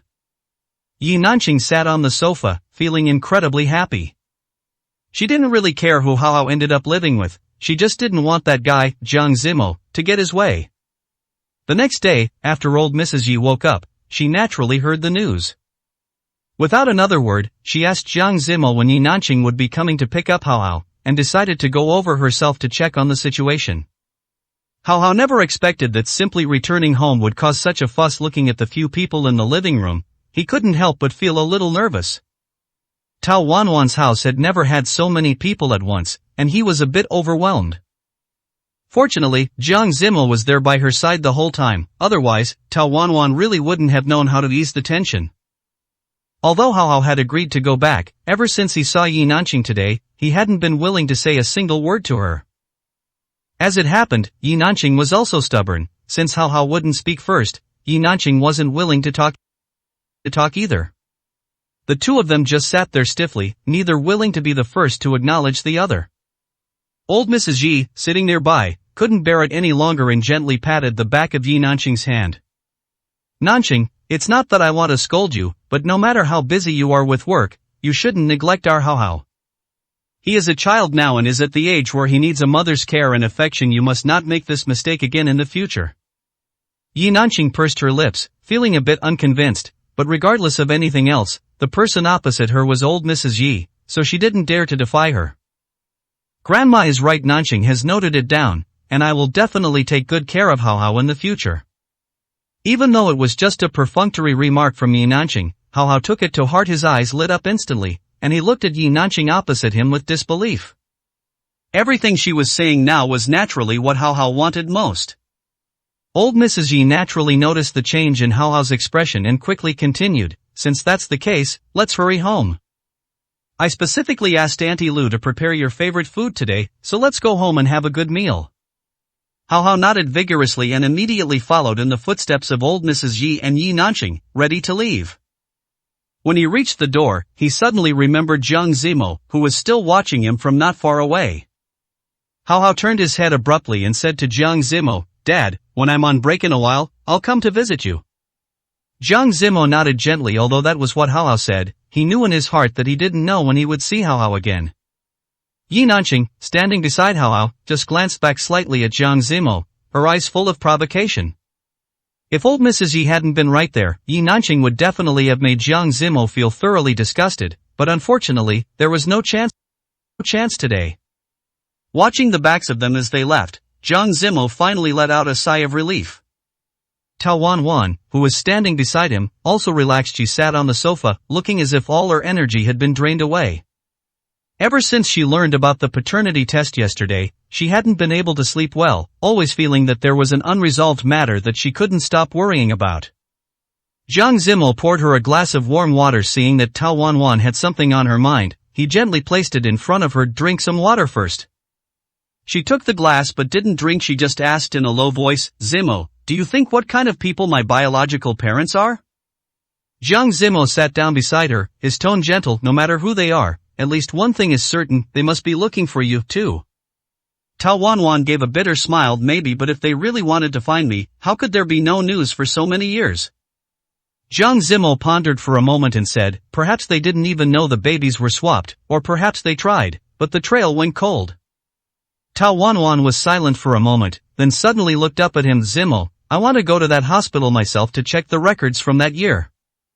Jiang Zimo nodded. Okay, I'll go with you. The next day, the two drove to the hospital where Tao Wanwan was born. The hospital had long been renovated, but the archives still held records from decades ago. With Jiang Zimo's help, they contacted the staff member in charge of the archives. 23 years ago, babies born in the same hospital on the same day.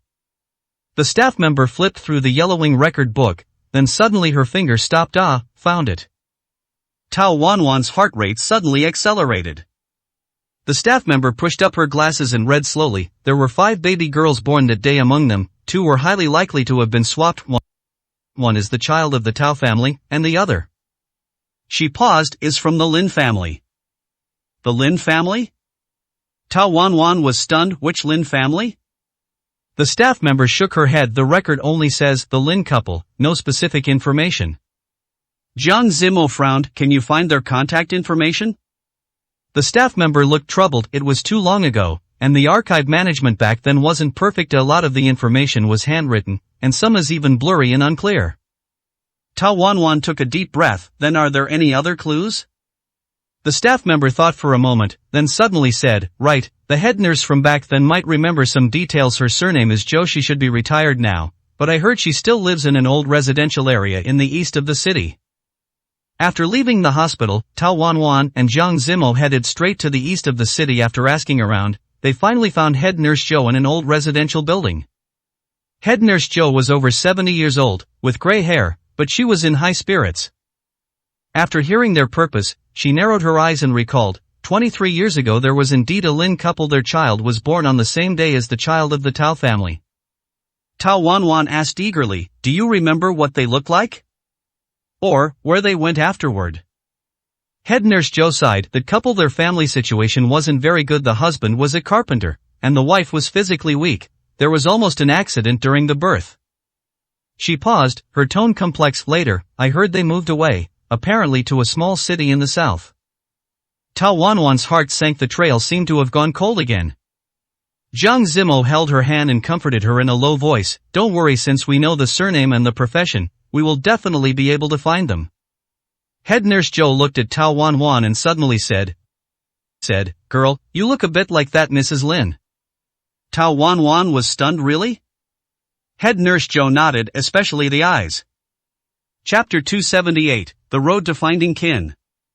On the way back, Tao Wanwan remained silent.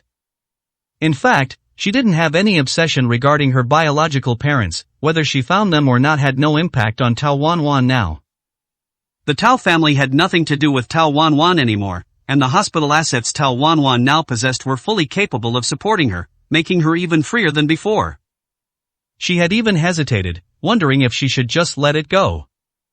Anyway, they had been separated for so many years. Even if she really found them, what would it change? Perhaps they already had new children and had long since left her behind. But a single sentence from head nurse Zhou just now had suddenly restored Tao Wanwan's confidence. She also wanted to know what her mother looked like, and just how much the two of them looked alike.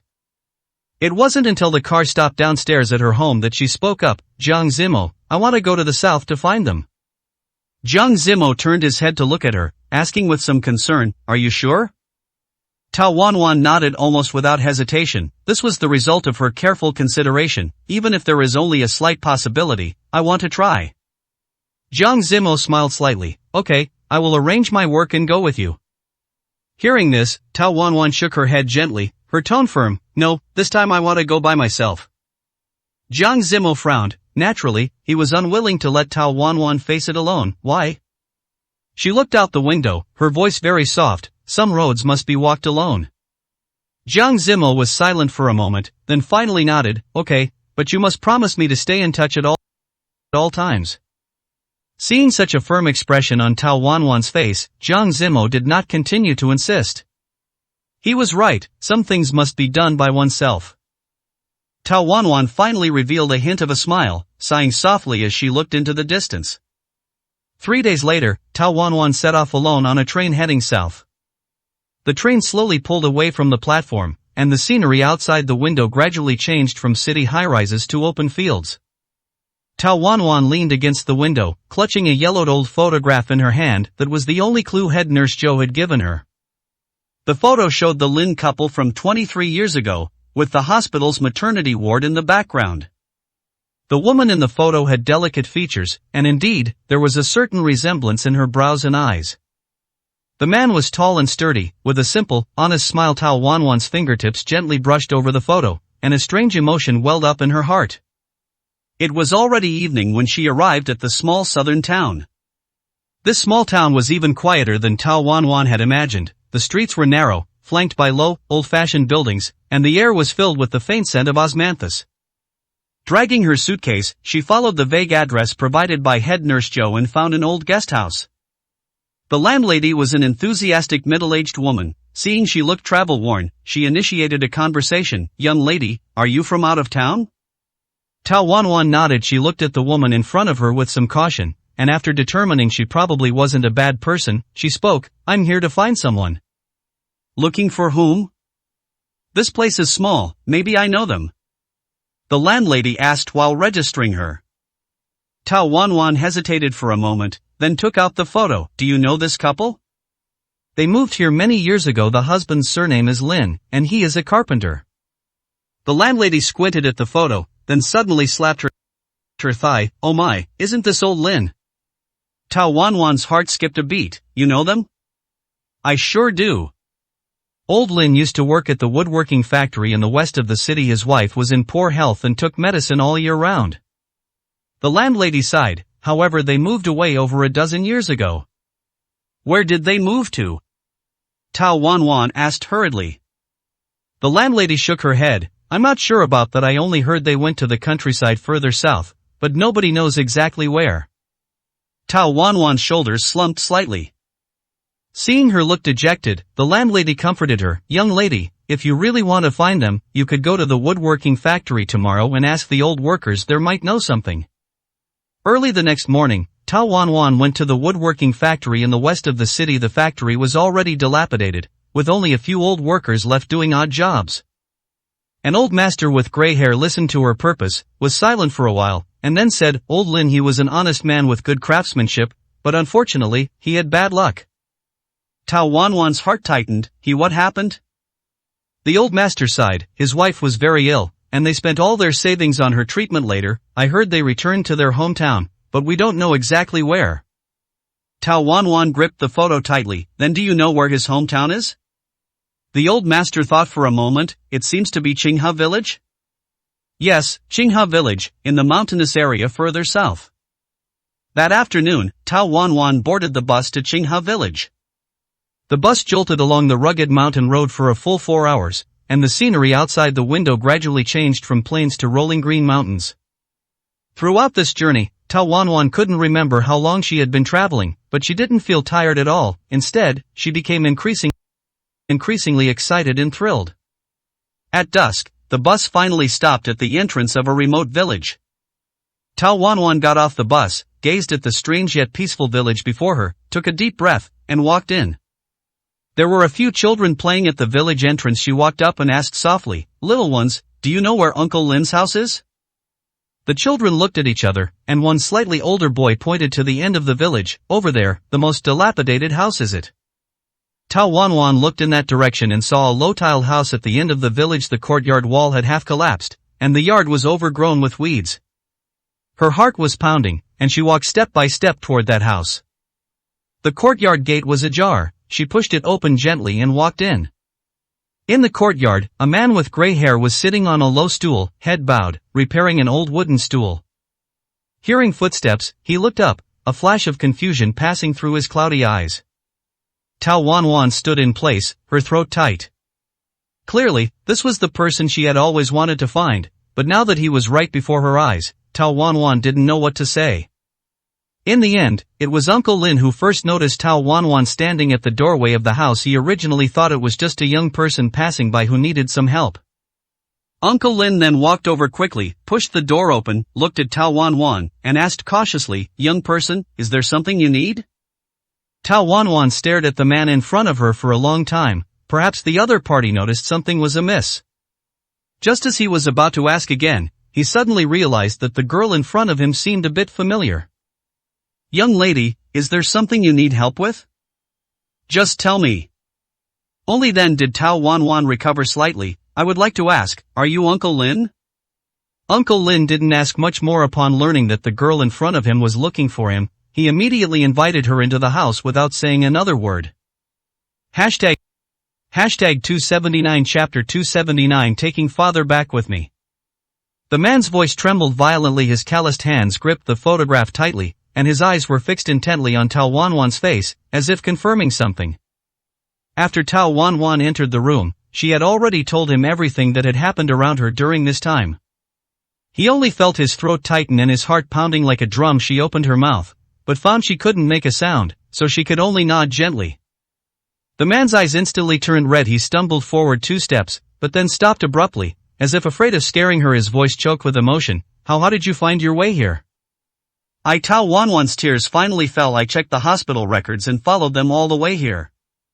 Her biological father, Lin Jiangwo, could no longer hold back. He pulled her into his arms, his rough hands patting her back gently, as if coaxing a child. It's good that you're back, it's good that you're back. Tao Wanwan buried her face in his shoulder, smelling the faint scent of wood and tobacco on him. A strange sense of warmth welled up in her heart. Lin Jiangwo pulled her into the house. Although the room was simple, it was kept very clean. He busily poured her water and rummaged for some treasured candies to give her, acting like a flustered child. Your mother, if she knew you came, she would be overjoyed, Lin Jiangwo said, his eyes dimming slightly. It's a pity she passed away too early. Tao Wanwan felt a pang in her heart. Mom, she? 5 years ago, she passed away from illness, Lin Jiangwo said in a low voice. Tao Wanwan's tears welled up again. Lin Jiangwo quickly wiped his eyes with his sleeve and forced a smile. Let's not talk about this. Are you hungry? Dad will go make you some food. He got up and walked toward the stove. Tao Wanwan followed, watching this man who was both strange and familiar as he skillfully lit the fire and rinsed the rice. Her heart felt both pained and warm. Dad, she called out softly. Lin Jiangwo's back stiffened, then he let out a heavy yes, his voice filled with unconcealable joy. Dinner was very simple, a plate of stir-fried greens and a bowl of steamed cured meat, but Tao Wanwan ate with great relish. Lin Jiangwo kept putting food on her plate, his eyes full of fatherly love. How have you been these past few years? He asked cautiously. Tao Wanwan nodded and briefly told him about the Tao family. After listening, Lin Jiangwo sighed. As long as that family treated you well, Dad has no ability and let you suffer.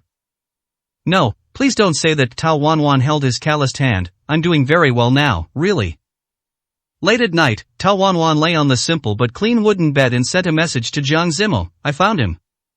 Jiang Zimo replied quickly. How is it?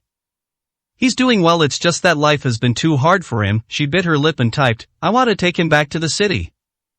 Jiang Zimo replied with a smiling emoji. Do you need me to come over? Tao Wanwan looked at the bright moonlight outside the window, feeling an unprecedented sense of peace in her heart. No, this time I want to handle it myself. Putting down her phone, she heard soft footsteps outside the door. It was Lin Jiangwo. He had quietly come over to tuck in the corner of her blanket before leaving on tiptoe. Morning sunlight streamed into the room through the wooden window. Tao Wanwan opened her eyes, momentarily unable to tell where she was. It wasn't until she smelled the aroma of porridge drifting from the kitchen that she suddenly remembered this was her father's home. She got up and pushed open the bedroom door to see Lin Jiangwo hunched over, busy in front of the stove. Hearing the noise, he turned his head, and a smile immediately bloomed on his face. You're awake?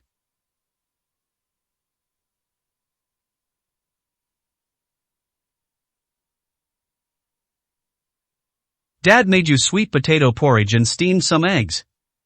Tao Wanwan's heart warmed. Such a simple breakfast was more precious than any delicacy she had ever eaten. Dad, there's something I want to discuss with you. She took the bowl and chopsticks and said softly, I want to take you back to the city to live. Lin Jiangwo's hand paused, and a trace of hesitation flashed in his eyes. It's too hard for you to live here all by yourself. Tao Wanwan held his hand. I have my own place now, and my job is stable. I can fully take care of you. Lin Jiangwo looked at his daughter's firm gaze, his eyes slightly reddening. But Dad is afraid of causing you trouble. How could that be? Tao Wanwan shook her head. You are my dad. In the end, under Lin Jiangwo's insistence, they decided to go to the city for a while first to see, and if there was anything unsuitable, he would just come back. Tao Wanwan knew that her father was afraid of not getting used to city life and was also worried about becoming a burden to her. When packing, Lin Jiangwo carefully wrapped his wife's photograph and those unsent letters, placing them into his carry-on cloth bag. Tao Wanwan noticed a few wooden carvings piled in the corner. She picked them up and saw that they were all in the shape of a child. These are? Lin Jiangwo felt a bit embarrassed. I carved them last night when I had nothing to do. I thought you must have looked like this when you were little. Tao Wanwan felt a sting in her nose. These wooden carvings, from small to large, recorded a father's entire imagination of his daughter. Let's take them all, she said softly. I want to see what I look like in your eyes. On the bus ride back, Lin Jiangwo appeared a bit reserved. He would occasionally steal glances at the scenery outside the window, then quickly withdraw his gaze as if afraid of being discovered by his daughter. Tao Wanwan saw this and quietly held his hand. Dad, don't be nervous, the city is actually similar to here, just with taller buildings and more people. Lin Jiangwo nodded and held his daughter's hand in return. With you here, Dad isn't nervous. When the bus drove into the city, Tao Wanwan's phone suddenly rang. It was a message from Jiang Zimo. Do you need me to pick you up at the station? She thought for a moment and replied, no, I want to take Dad to get familiar with the environment first. Jiang Zimo sighed helplessly when he saw the hung-up call.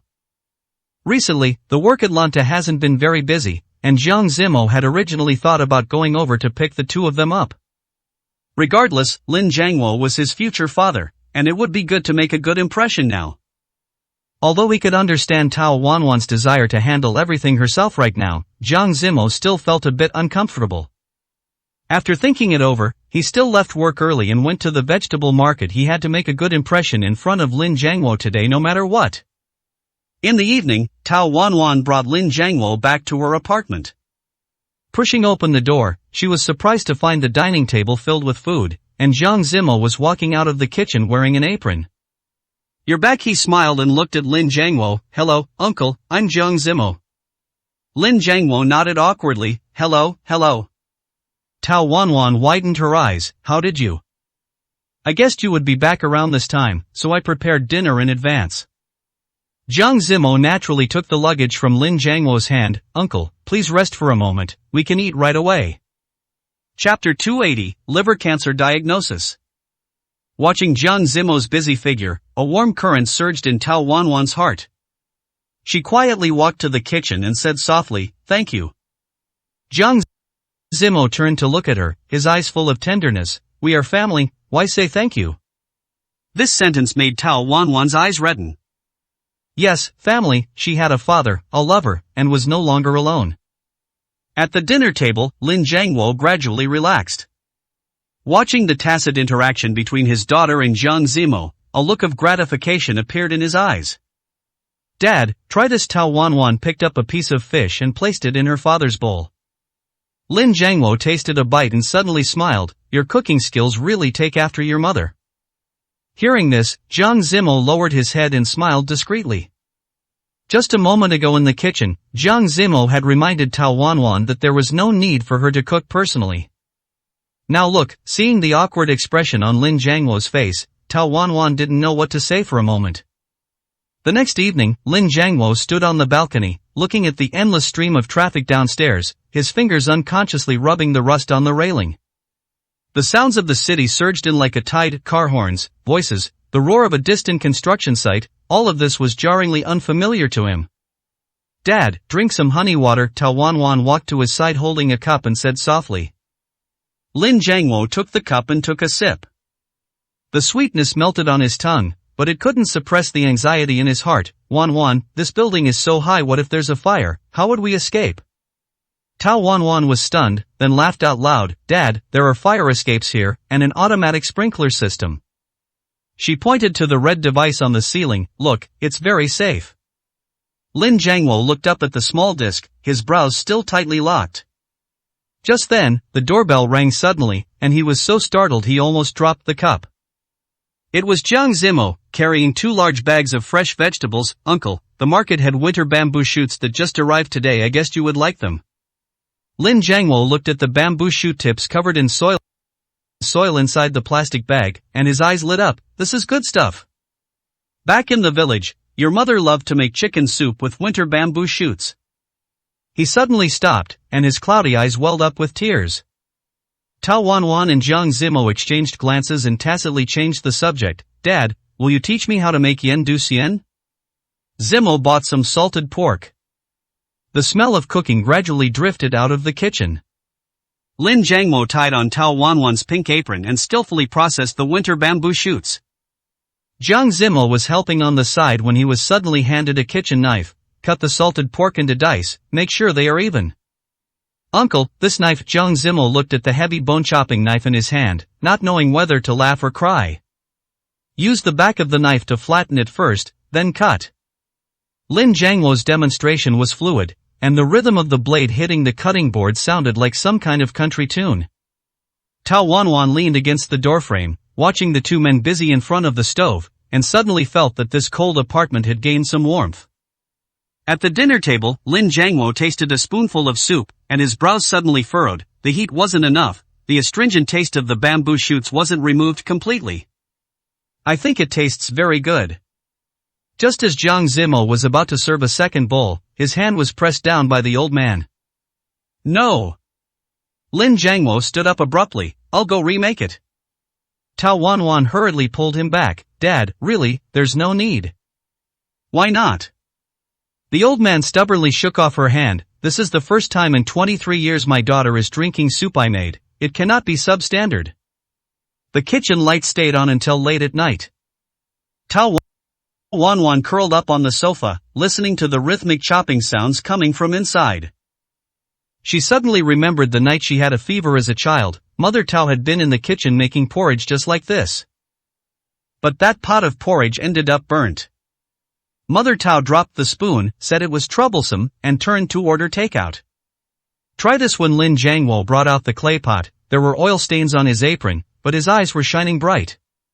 Tao Wanwan scooped up a spoonful of the milky white soup. The taste this time was completely different. The savory fragrance was wrapped in a faint bitterness. That was the delicate fragrance preserved specifically from the bamboo shoot skin. The sweetness that came after the bitterness was just like life. Perhaps because she had been busy back and forth recently, Tao Wanwan was exhausted and fell asleep early that night.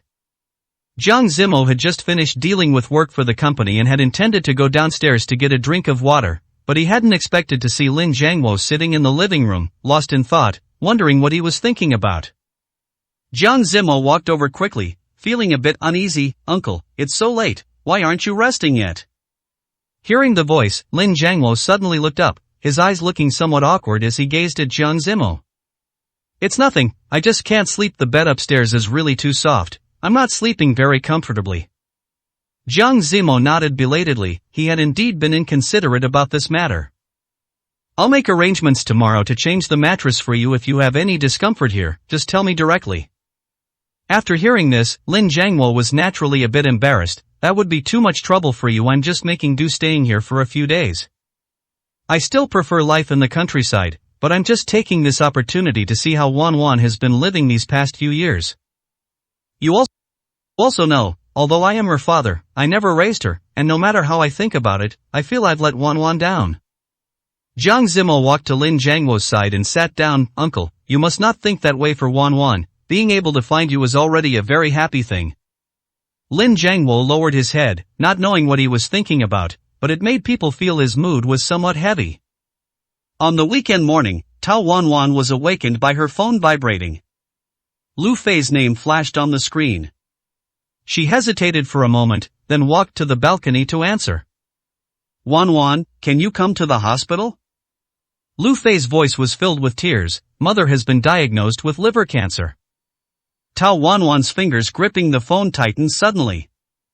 Through the glass door, she saw her father in the living room wiping those wood carvings, sunlight falling on his graying hair, refracting into tiny golden lights. Which hospital? She heard herself say. Footsteps came from behind, and Jiang Zimo draped his coat over her shoulders. I'll take you. On the way to the hospital, Tao Wanwan stared out the window the whole time. When she saw the 3 blood-red characters oncology department, she suddenly grabbed Jiang Zimo's hand, and Jiang Zimo hurriedly gripped back. On the way here, Jiang Zimo had already noticed that Tao Wanwan was extremely nervous. In the consulting room, Mother Tao was curled up on the hospital bed, her once exquisite face withered like paper. Seeing Tao Wanwan, her cloudy eyes suddenly burst with radiance. Wanwan. I knew you would come. Lu Fei stood in the corner wiping away tears, clutching a crumpled medical report in his hand. Chapter 281, Holding a Board Meeting as the Young Master of the Capital. Tao Wanwan walked closer to the hospital bed and smelled a familiar perfume. It was Mother Tao's favorite, Fifth Avenue, but now, mixed with the smell of disinfectant, it seemed exceptionally pungent. Why did you ask for me? She heard her own voice, which sounded terrifyingly calm. Mother Tao's fingernails dug deeply into the bedsheet. Your father's health has been poor in recent years, and Lu Fei doesn't understand anything. Only you can help me manage the company. Tao Wanwan suddenly laughed out loud. The laughter echoed in the quiet hospital room, and Jiang Zimo, standing to the side, looked at Tao Wanwan with some concern. So, even at this point, she was still just a tool. Do you still remember my 18th birthday? She leaned over and whispered close to Mother Tao's ear. That day, you had your secretary send me a necklace with the character Tao engraved on the pendant. Only now do I understand that it wasn't a gift, it was a brand. When she turned to leave, Lu Fei chased after her to the elevator entrance. This person who always loved to act weak had a fire of stubbornness burning in his eyes at this moment. I won't take a single cent from the Tao family. Wait for Mom. Once things are over, I will transfer all the company shares to you. Tao Wanwan pressed the elevator button, and the metal doors reflected her blurry silhouette. These were never what I wanted. The moment the elevator doors slowly closed, she heard Lu Fei's tearful shout, but I want an older sister. It was already late at night when she returned home. A nightlight was on in the entryway, and a thermal casserole dish was covered on the dining table. Tao Wanwan lifted the lid, and the aroma of yen du xian, bamboo shoot and pork soup, wafted toward her. Lin Jiangwo poked his head out from the guest room, still clutching a carving knife in his hand. There's soup in the pot, eat it while it's hot. Only after poking his head out did Lin Jiangwo realize that the expression on Tao Wanwan's face seemed a bit off. Just as he was about to ask properly, Tao Wanwan suddenly smiled and said, I know, Dad, I'll go take a shower first, then come eat. Lin Jiangwo watched Tao Wanwan's figure as she went upstairs and frowned, feeling a bit uneasy. He had long known that his daughter must have many other troubles in the city, but she had never spoken of them. And he was just an ordinary carpenter, with no way to help. Thinking of this, Lin Jiangwo lowered his head in even greater shame. Jiang Zimo had been dealing with Tao Wanwan's affairs for the past few days. Tonight, having finally returned to the Jiang family and wanting to get some rest, he suddenly received a call from Chen Ming. I'm planning to leave. Chen Ming had known about the incident with the Xin group from the very beginning, and it had taken this long for him to leave. It was also because Chen Ming's younger sister still had many things to take care of. When? Let me see you off. Jiang Zimo and Chen Ming did have some history, so since she was leaving, it wouldn't hurt for Jiang Zimo to see her off. Right now I'm already at the airport, so there's no need to come see me off. I've caused you a lot of trouble before. If there's a chance in the future, I will definitely repay you properly. Hanging up the phone, Jiang Zimo sighed helplessly. Too many things had happened recently. Perhaps he should go to the hospital to see how Shen Xian was doing now. However, he didn't expect that when Jiang Zimo arrived at the ward the next day, he would find out that Shen Xian had already been discharged a week ago. Jiang Zimo scratched the back of his head, feeling quite embarrassed. Come to think of it, since the Xin group had already collapsed, Shen Xian, had nothing to fear, so naturally there was no need to keep hiding here. On the way back to the company, Jiang Zimo received a call from Zhang Chao. Why aren't you at the company? Where did you run off to? Zhang Chao had originally wanted to discuss a proposal with Jiang Zimo and had just walked to his office, only to find it empty. I'm on the road driving back. What's up? Hearing Jiang Zimo's indifferent tone, Zhang Chao sighed helplessly. That I'll wait for you at the coffee shop downstairs. I happen to have something I want to discuss with you. About 10 minutes later, Jiang Zimo arrived at the entrance of the coffee shop, and Zhang Chao had almost finished the small cake in front of him. What's the matter? Why did you call me so suddenly? Zhang Chao looked up at Jiang Zimo's approaching figure. What did you run off to do this time? Jiang Zimo briefly explained that he had gone to look for Shen Xian, but he didn't expect Zhang Chao on the other end to tilt his head in confusion. Don't you know? Shen Xian has already signed with a new talent agency and is preparing for a comeback. She has gained a lot of attention because of this matter and has acquired many new fans. Jiang Zimo really wasn't very clear about this matter. He didn't usually pay much attention to entertainment news. But what have you been up to lately? You seem like a dragon that shows its head but never its tail. I haven't seen you in the company for several days. Naturally, Jiang Zimo wouldn't just tell Zhang Chao and the others about Tao Wanwan's affairs. Regardless, it was Tao Wanwan's own family business. Actually, it's nothing, just that something came up with Tao Wanwan recently. Seeing that Jiang Zimo didn't seem very willing to talk about it, Zhang Chao sensibly didn't ask any further. I came to see you today just to talk about this young master of the capital matter and clear up the misunderstanding. There was such a huge mix-up back then that everyone thought I was the young master of the capital from the beginning until now. Countless people have come to curry favor with me. That's fine, but I just want to ask you, have you forgotten something very important? Jiang Zimo didn't quite understand what Zhang Chao meant by this as he took a sip of coffee before saying, if you have something to say, just say it directly, don't beat around the bush. Zhang Chao pursed his lips helplessly. The young master of the capital is the founder of the Jiang Corporation. Recently, the Jiang Corporation has been trying to schedule a board meeting with me. Your father helped me fend them off for a long time, but now it seems he can't hold them back anymore, and they've started coming directly to me. Hurry up and think of what to do. How could I possibly run a board meeting for your Jiang Corporation? It's too terrifying. Jiang Zimo raised his eyebrows, not really caring. Why wouldn't you be able to? Anyway, board meetings are all the same. Haven't you chaired the Lanta board meetings so many times already? When Zhang Chao heard this, he couldn't stay calm instantly. What do you mean? How could I possibly know about those projects of your Jiang Corporation? Jiang Zimo shrugged his shoulders, looked at Zhang Chao opposite him, smiled, and said, I haven't gone back in so many years.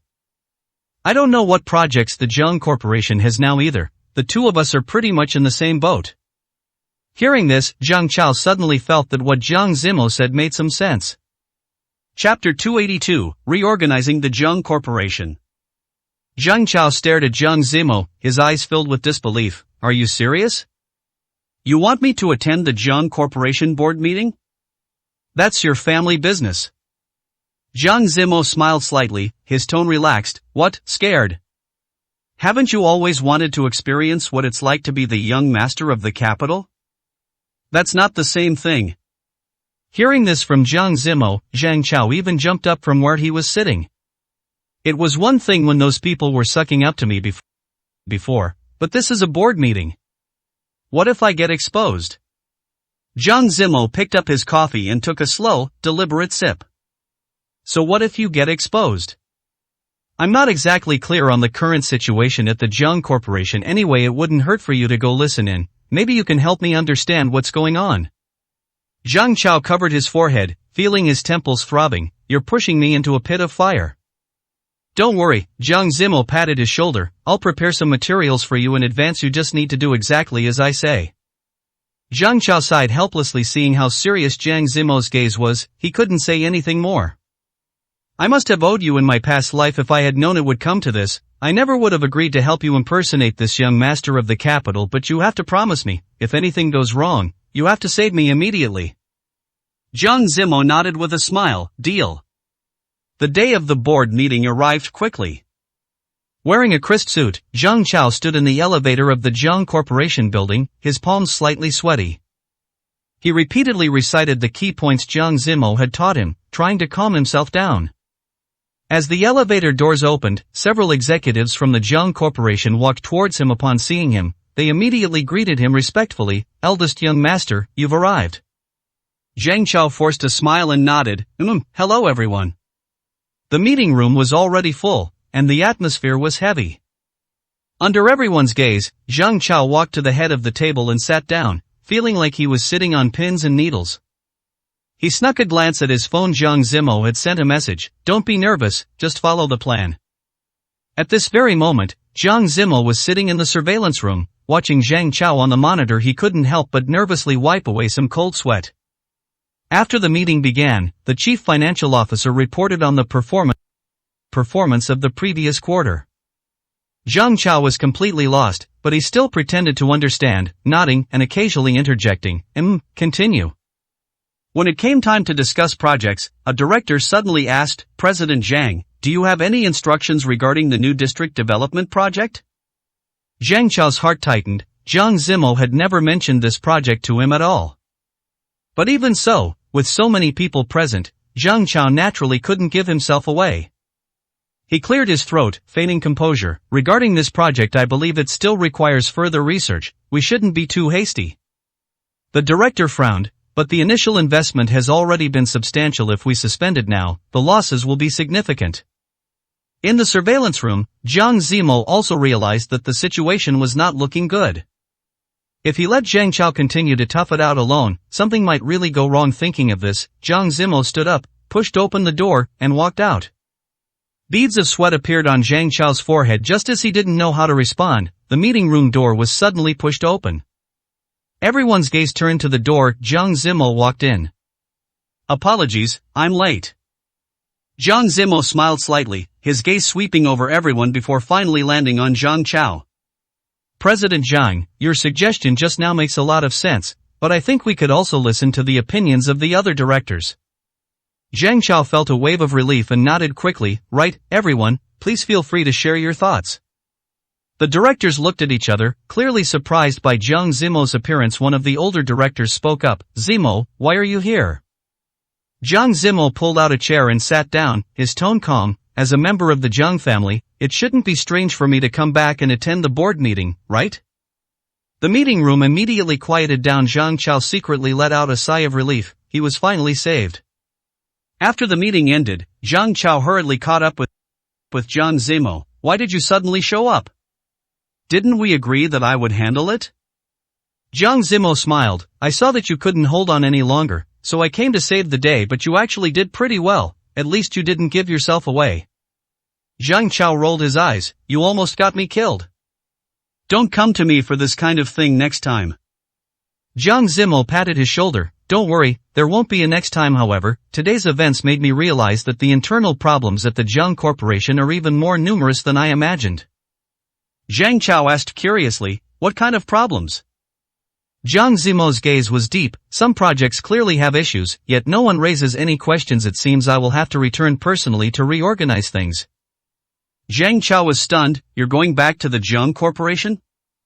Zhang Zimo nodded. It's time. Zhang Zimo's return to the Zhang Corporation had been delayed repeatedly because of the Shin Group, and now, even though he no longer had the status of the young master of the capital, regardless, as a child of the Zhang family, there was absolutely no issue with Zhang Zimo wanting to return to the company to handle official business. On the other side, Tao Wanwan was at home taking care of her father. Although Lin Jiangwo had gradually adapted to city life, he still occasionally felt uncomfortable. He sat on the balcony, holding an unfinished wood carving in his hands, looking somewhat lonely. Tao Wanwan walked over and asked softly, Dad, what's wrong? Lin Jiangwo sighed. Wanwan, Dad wants to go back to the countryside for a few days here. I always feel like something is missing. Tao Wanwan held his hand. Are you not used to living here? How about I go back with you and stay for a while?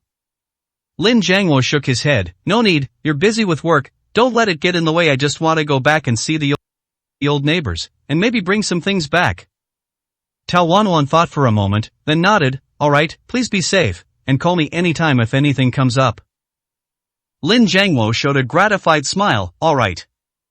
Looking at the smile on Lin Jiangwo's face, Tao Wanwan felt quite uncomfortable, feeling as though she had let him down. In the evening, Zhang Zimo returned home and found Tao Wanwan sitting on the sofa, lost in thought. Zhang Zimo could tell at a glance that Tao Wanwan's state of mind was not quite right. He walked over to her and asked softly, what's wrong? Tao Wanwan had been daydreaming and hadn't even noticed Zhang Zimo entering the house. Coming back to her senses, Tao Wanwan forced a smile. It's nothing, I'm just a little tired. Zhang Zimo sat down beside her and held her hand. Is it because of the Tao family's affairs, or is it uncle? Tao Wanwan lowered her head, her voice slightly choked. Today Dad said he wanted to go back to the countryside for a few days. Have I not done well enough? He's not happy here. Chapter 283, Hospital Issues. Zhang Zimo pulled her into his arms and said softly, don't overthink it. Uncle is just nostalgic. Once he's adjusted, he will naturally come back. You've already done very well. Tao Wanwan leaned on his shoulder and nodded gently. Zhang Zimo kissed her hair. By the way, I might have to return to Zhang Corporation for a while. Tao Wanwan looked up, surprised. Why? Zhang Zimo briefly explained the situation with the board of directors and concluded, Zhang Corporation has many problems right now, and I cannot stand by and do nothing. Tao Wanwan squeezed his hand. I support you, but don't overwork yourself. Zhang Zimo smiled. With you here, how could I be tired? Although they had been together for some time, Tao Wanwan still couldn't quite get used to Zhang Zimo's sudden sweet words. She shyly reached out and patted his shoulder lightly. The next day, as the morning sun spilled through the curtains into the bedroom, Tao Wanwan opened her eyes to find the space beside her empty.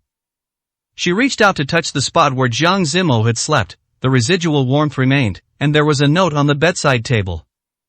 There is an emergency at the company. Breakfast is in the kitchen. Remember to eat, Zimo. She held the note, the corners of her mouth curling up involuntarily. Just as Tao Wanwan was about to get up and go downstairs for a quick meal, her phone suddenly rang. It was Lu Fei. Sister, can you come to the hospital? Lu Fei's voice was nasal. Mother Tao vomited blood this morning. When Tao Wanwan arrived at the hospital, a group of people in white coats were gathered outside Mother Tao's room. The attending physician saw her and walked over quickly. Miss Tao, your mother's condition is not optimistic. The cancer cells have already spread to the hepatic portal vein. On the hospital bed, Mother Tao's complexion was ashen, like a crumpled piece of paper. Seeing Tao Wanwan, her withered fingers suddenly gripped the bed rail. The company. The equity transfer agreement is with lawyer Lu. She had to stop to catch her breath after every few words. Don't let those jackals snatch it away. Lu Fei, with red eyes, handed over a tablet. The stock price hit the limit down again this morning. Director Wang and the others are dumping their shares. Tao Wanwan took the tablet. The glaring green curve on the screen looked like a venomous snake flicking its tongue. I'm going to the company. As she turned, Mother Tao suddenly began to cough violently, blood spattering onto the snow-white sheets. Sister! Lu Fei pressed the call button in a panic. Tao Wanwan turned back and gently wiped the blood from the corners of her mother's mouth with a wet wipe. Mother Tao gripped her wrist tightly, her nails digging almost into the flesh. You hate me, but Tao Corporation is your grandfather's. The monitor suddenly emitted a sharp alarm. In the top-floor conference room of the Jiang Corporation building, Jiang Zimo slammed the documents onto the table. Within 3 days, I want to see the termination agreements for all non-compliant projects. The CFO wiped away cold sweat, but these projects involve the interests of multiple directors. Then let them come to me. Jiang Zimo unbuttoned his suit jacket, his eyes showing a hint of impatience. The assistant rushed in. President Jiang, we just received news that Mother Tao is in critical condition. Jiang Zimo grabbed his coat and headed out, but was stopped by Zhang Chao at the elevator. Those old foxes on the board of directors have started making moves. Someone is buying up retail shares.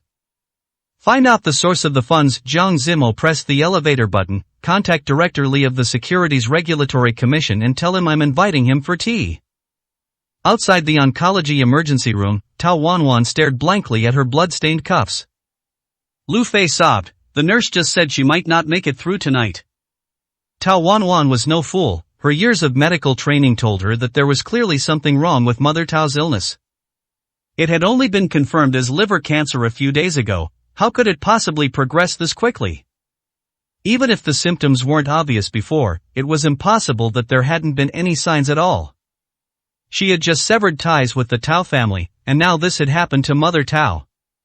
Although the Tao family had always been a medical family, in recent years, Mr. Tao and Mother Tao had stopped practicing medicine and started a company to manufacture medical devices. Moreover, it happened exactly during the time Mr. Tao was abroad, and everything developed so rapidly, it was obvious that someone was fanning the flames behind the scenes. Tao Wanwan sat there, thinking rapidly for a moment, before she made up her mind, looked up at Lu Fei opposite her, and asked softly, do you trust me? Me?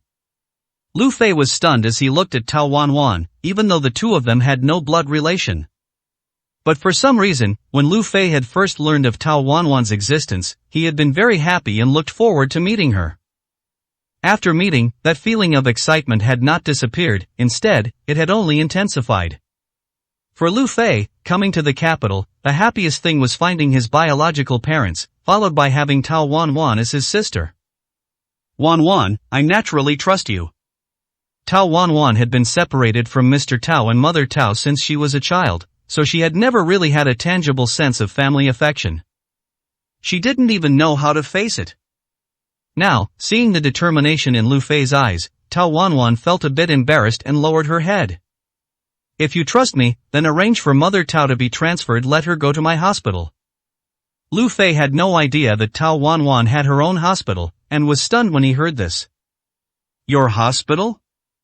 Tao Wanwan nodded firmly. Right now, people on the outside could not be trusted, they were all eyeing the shares of Tao Corporation like tigers watching their prey. She could only trust her own people.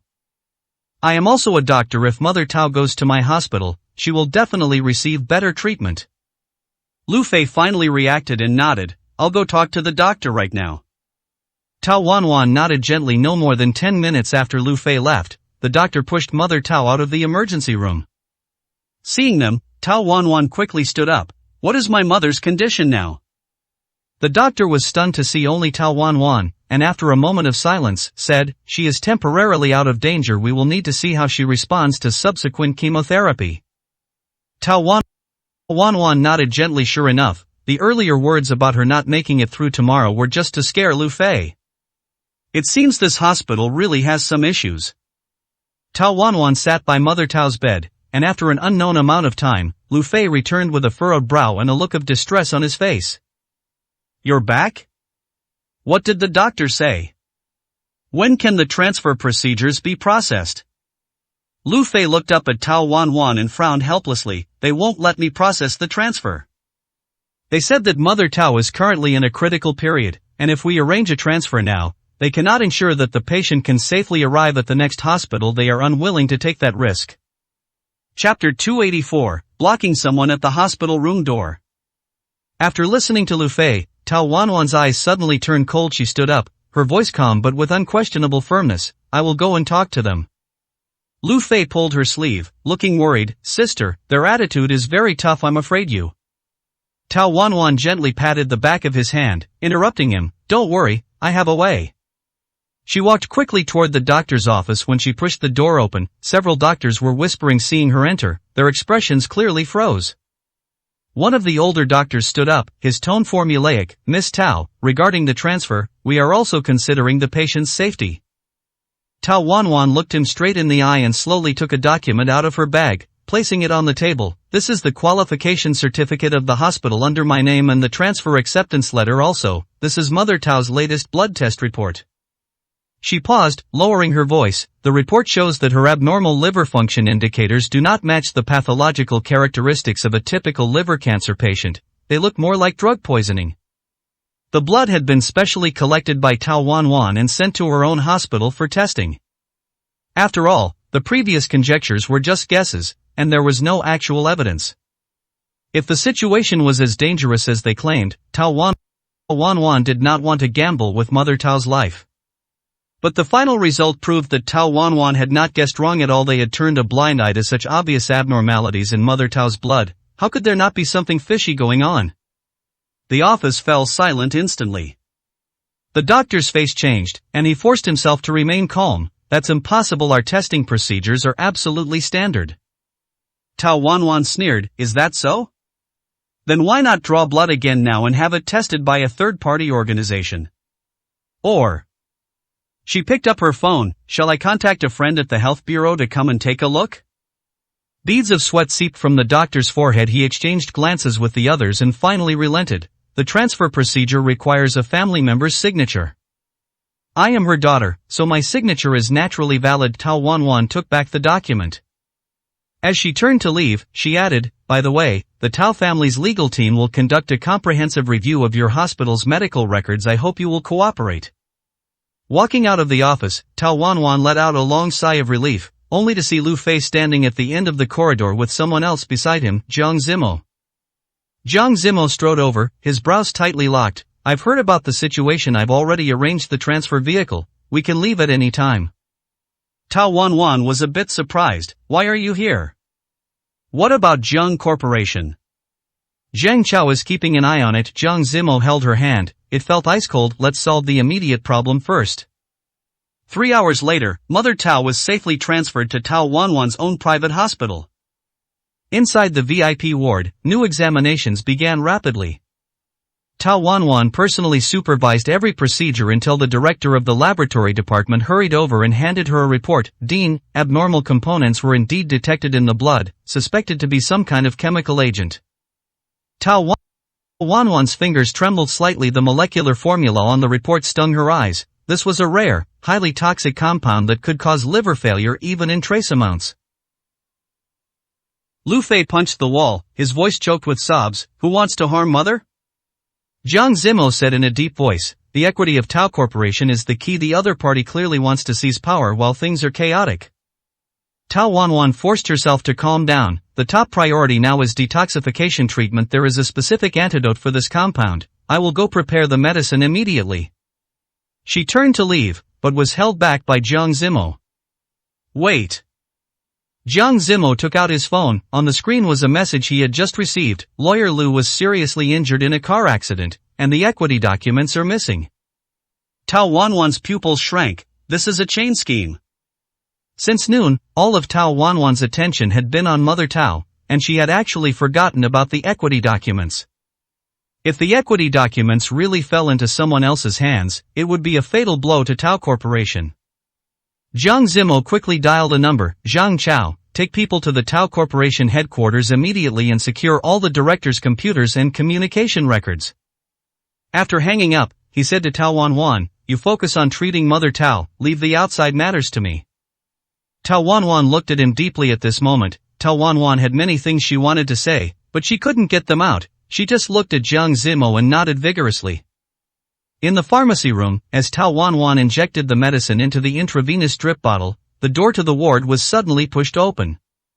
A nurse ran in, flustered. Dr. Tao, someone claiming to be Director Wang has barged in with security guards, saying he wants to see Mother Tao. Director Wang. Although Tao Wanwan usually didn't pay much attention to Tao Corporation's affairs, she had heard of this Director Wang. Every time there was a problem in the company, it was this Director Wang causing trouble, to the extent that Tao Wanwan had heard Mr. Tao and Mother Tao discussing him many times at home. Tao Wanwan's eyes sharpened. She put down the medicine bottle. Stop them and say the patient needs absolute quiet and rest. Just as she walked out of the pharmacy room, noisy arguments could be heard from the end of the corridor. Director Wang's greasy face appeared in her view, followed by 5 or 6 bodyguards in black. Niece, I heard your mother is ill as her uncle. How could I not come to see her? Director Wang smiled hypocritically, but his gaze kept darting into the ward. Tao Wanwan blocked the door, her voice as cold as ice. Uncle Wang, visiting patients requires an appointment. You brought so many people. Are you here to visit, or to grab things? Director Wang's face darkened. What kind of talk is that? I am worried that someone might take advantage of the chaos to harm Tao Corporation. The person truly harmful to Tao Corporation is likely standing right in front of me. Tao Wanwan did not yield an inch. Security, escort them out. Wanwan, it's been so long since we last met. How have you become so impolite? What could I possibly grab? I'm just here to visit your mother. Tao Wanwan frowned, her eyes filled with disgust as she looked at Director Wang. What my mother needs most right now is quiet and rest. If you are truly doing this for my mother's good, Uncle Wan, please go back today. Director Wang naturally didn't take Tao Wanwan seriously. He curled his lips into a sneer and walked forward directly, intending to knock Tao Wanwan aside. Just as the two sides were in a standoff, the elevator dinged and opened. Jiang Zimo walked over quickly with a team of police officers and flashed his credentials. Director Wang, the Securities Regulatory Commission just discovered abnormal fund flows in your account. Please come with us. Director Wang's face turned pale. You are framing me. The police stepped forward and cuffed his wrists. Whether it's a frame-up or not, we'll see when we get back. Jiang Zimo watched the figures of the Securities Regulatory Commission taking Director Wang away, and only then did he breathe a sigh of relief. Chapter 285, There are others behind this. Fortunately, she had acted quickly and had Zhang Chao monitor the capital flow of all shareholders in Tao Corporation. Otherwise, she truly wouldn't have discovered all the dirty deeds Director Wang had been doing behind the scenes. After the crowd dispersed, Tao Wanwan leaned against the wall, as if drained of all strength. Jiang Zimo supported her and said in a low voice, Zhang Chao found the backup files in Lawyer Lu's safe. The shares are safe. Tao Wanwan looked toward Mother Tao, who was sleeping peacefully in the hospital room, and finally let out a sigh of relief. This matter could finally be considered concluded.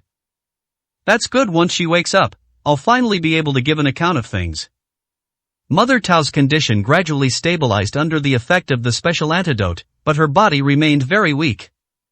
Tao Wanwan stayed by the bedside without taking a single step away until the third morning, when Mother Tao finally opened her eyes. Mom! Lu Fei held her hand excitedly, his eyes turning red. Mother Tao's gaze slowly focused and landed on Tao Wanwan's face. Her lips trembled, as if she wanted to say something.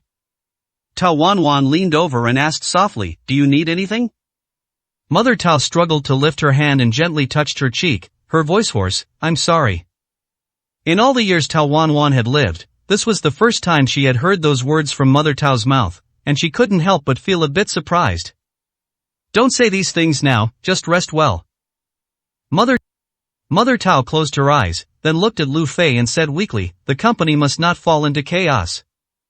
Lu Fei nodded vigorously, "Don't worry, sister and brother Jiang have already handled it. Director Wang has been arrested, and the other directors won't dare to act recklessly anymore."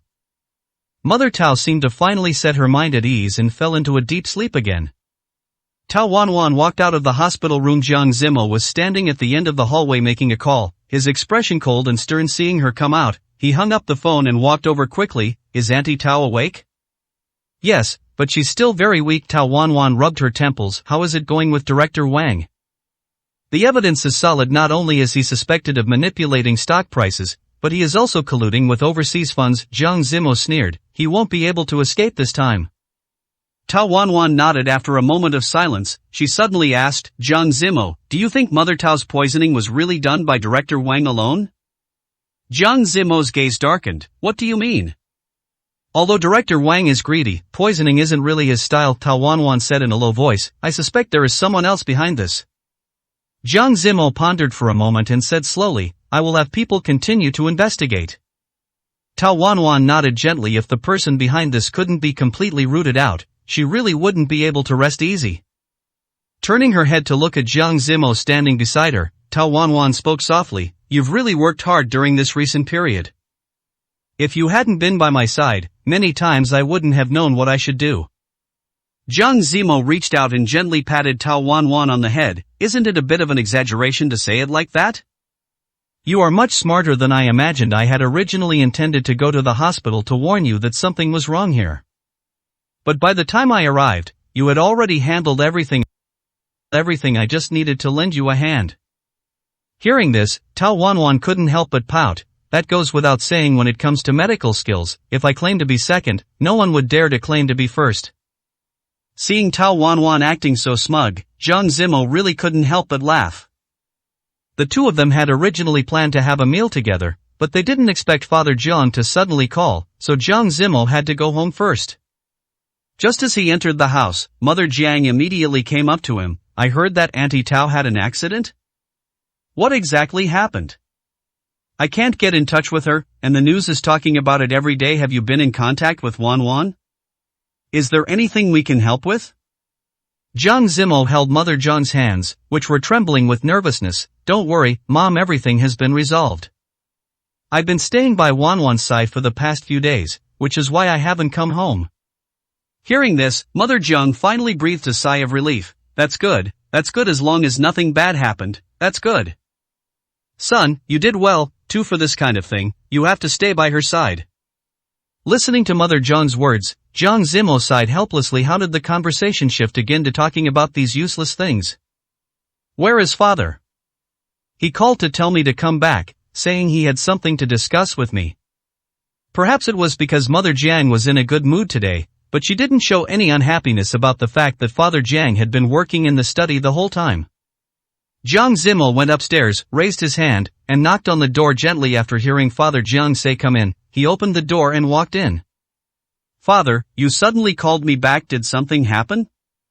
Father Jiang looked up at Jiang Zimo with a worried expression. Seeing this look, Jiang Zimo knew that something major must have happened. Recently, many directors have told me that you halted several projects, saying there were some financial irregularities? Jiang Zimo looked at the emails they had sent and sighed helplessly. He hadn't expected them to go directly to Father Jiang to complain. "It was me a while ago, when I had Zhang Chao attend the board meeting as the young master of the capital. I listened to the general situation. More than half of the company's current projects have financial problems. The amounts they declared were obviously suspicious. At a glance, I don't understand why approvals like these were even able to reach you, Father. I returned to the company a while ago, organized all the problematic projects, and halted them. I told them to restart only after they resolved the issues." Father Jiang listened to what Jiang Zimo said and pouted helplessly. Do you know that these directors have followed Jiang Corporation for most of their lives? Even if you wanted to rectify things, you should have told me in advance. Have you forgotten that you are not the young master of the capital? Currently, in their eyes, you are just my son. Jiang Zimo had indeed overlooked this issue before, but he didn't understand what this had to do with cleaning up Jiang Corporation. We cannot indulge them just because they have followed Jiang Corporation for most of their lives. In the end, it is our own interests that are being harmed. Father Jiang nodded gently, was silent for a moment, and then said, You still don't understand what I mean. I'm just saying, it can be done, but with your current identity, you cannot do it. Do you think I haven't known about this problem for so many years? Why haven't I taken action all this time? Do you think it's because I don't want to? In the entire Jiang Corporation, the only person they fear is the young master of the capital. Chapter 286, Undercurrents Surging. Jiang Zimo stood in the study, his brows furrowed. Father Jiang's words were like a basin of cold water poured over his head, waking him up instantly. He took a deep breath and asked, Father, do you mean, my current identity is not enough to intimidate them? Father Jiang put down the document in his hand, his eyes deep. Zimo, the business world is like a battlefield, it emphasizes legitimacy. Although you are the heir of the Jiang family, you haven't formally taken over Jiang Corporation yet. Those directors are respectful to you on the surface, but they might not be convinced in private. Furthermore, you previously appeared as the young master of the capital, and now that your identity has suddenly changed, they will inevitably be suspicious. Jiang Zimo was silent for a moment, then nodded. I understand. So, what should I do next? Father Jiang revealed a faint, gratified smile. I am very happy that you have this heart, but some things cannot be rushed. Right now, you need to stabilize the situation first, find concrete evidence, and then take down those parasites in one fell swoop. As for the identity issue. Father Jiang looked at Jiang Zimo and paused. In fact, he still hoped that Jiang Zimo could publicly reveal his identity as the young master of the capital and return to Jiang Corporation. But it seemed now that Jiang Zimo had no such intention in the short term.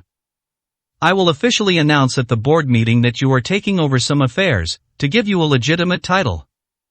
A flash of determination crossed Jiang Zimo's eyes. Okay, I will organize a detailed report on all the irregular projects as soon as possible.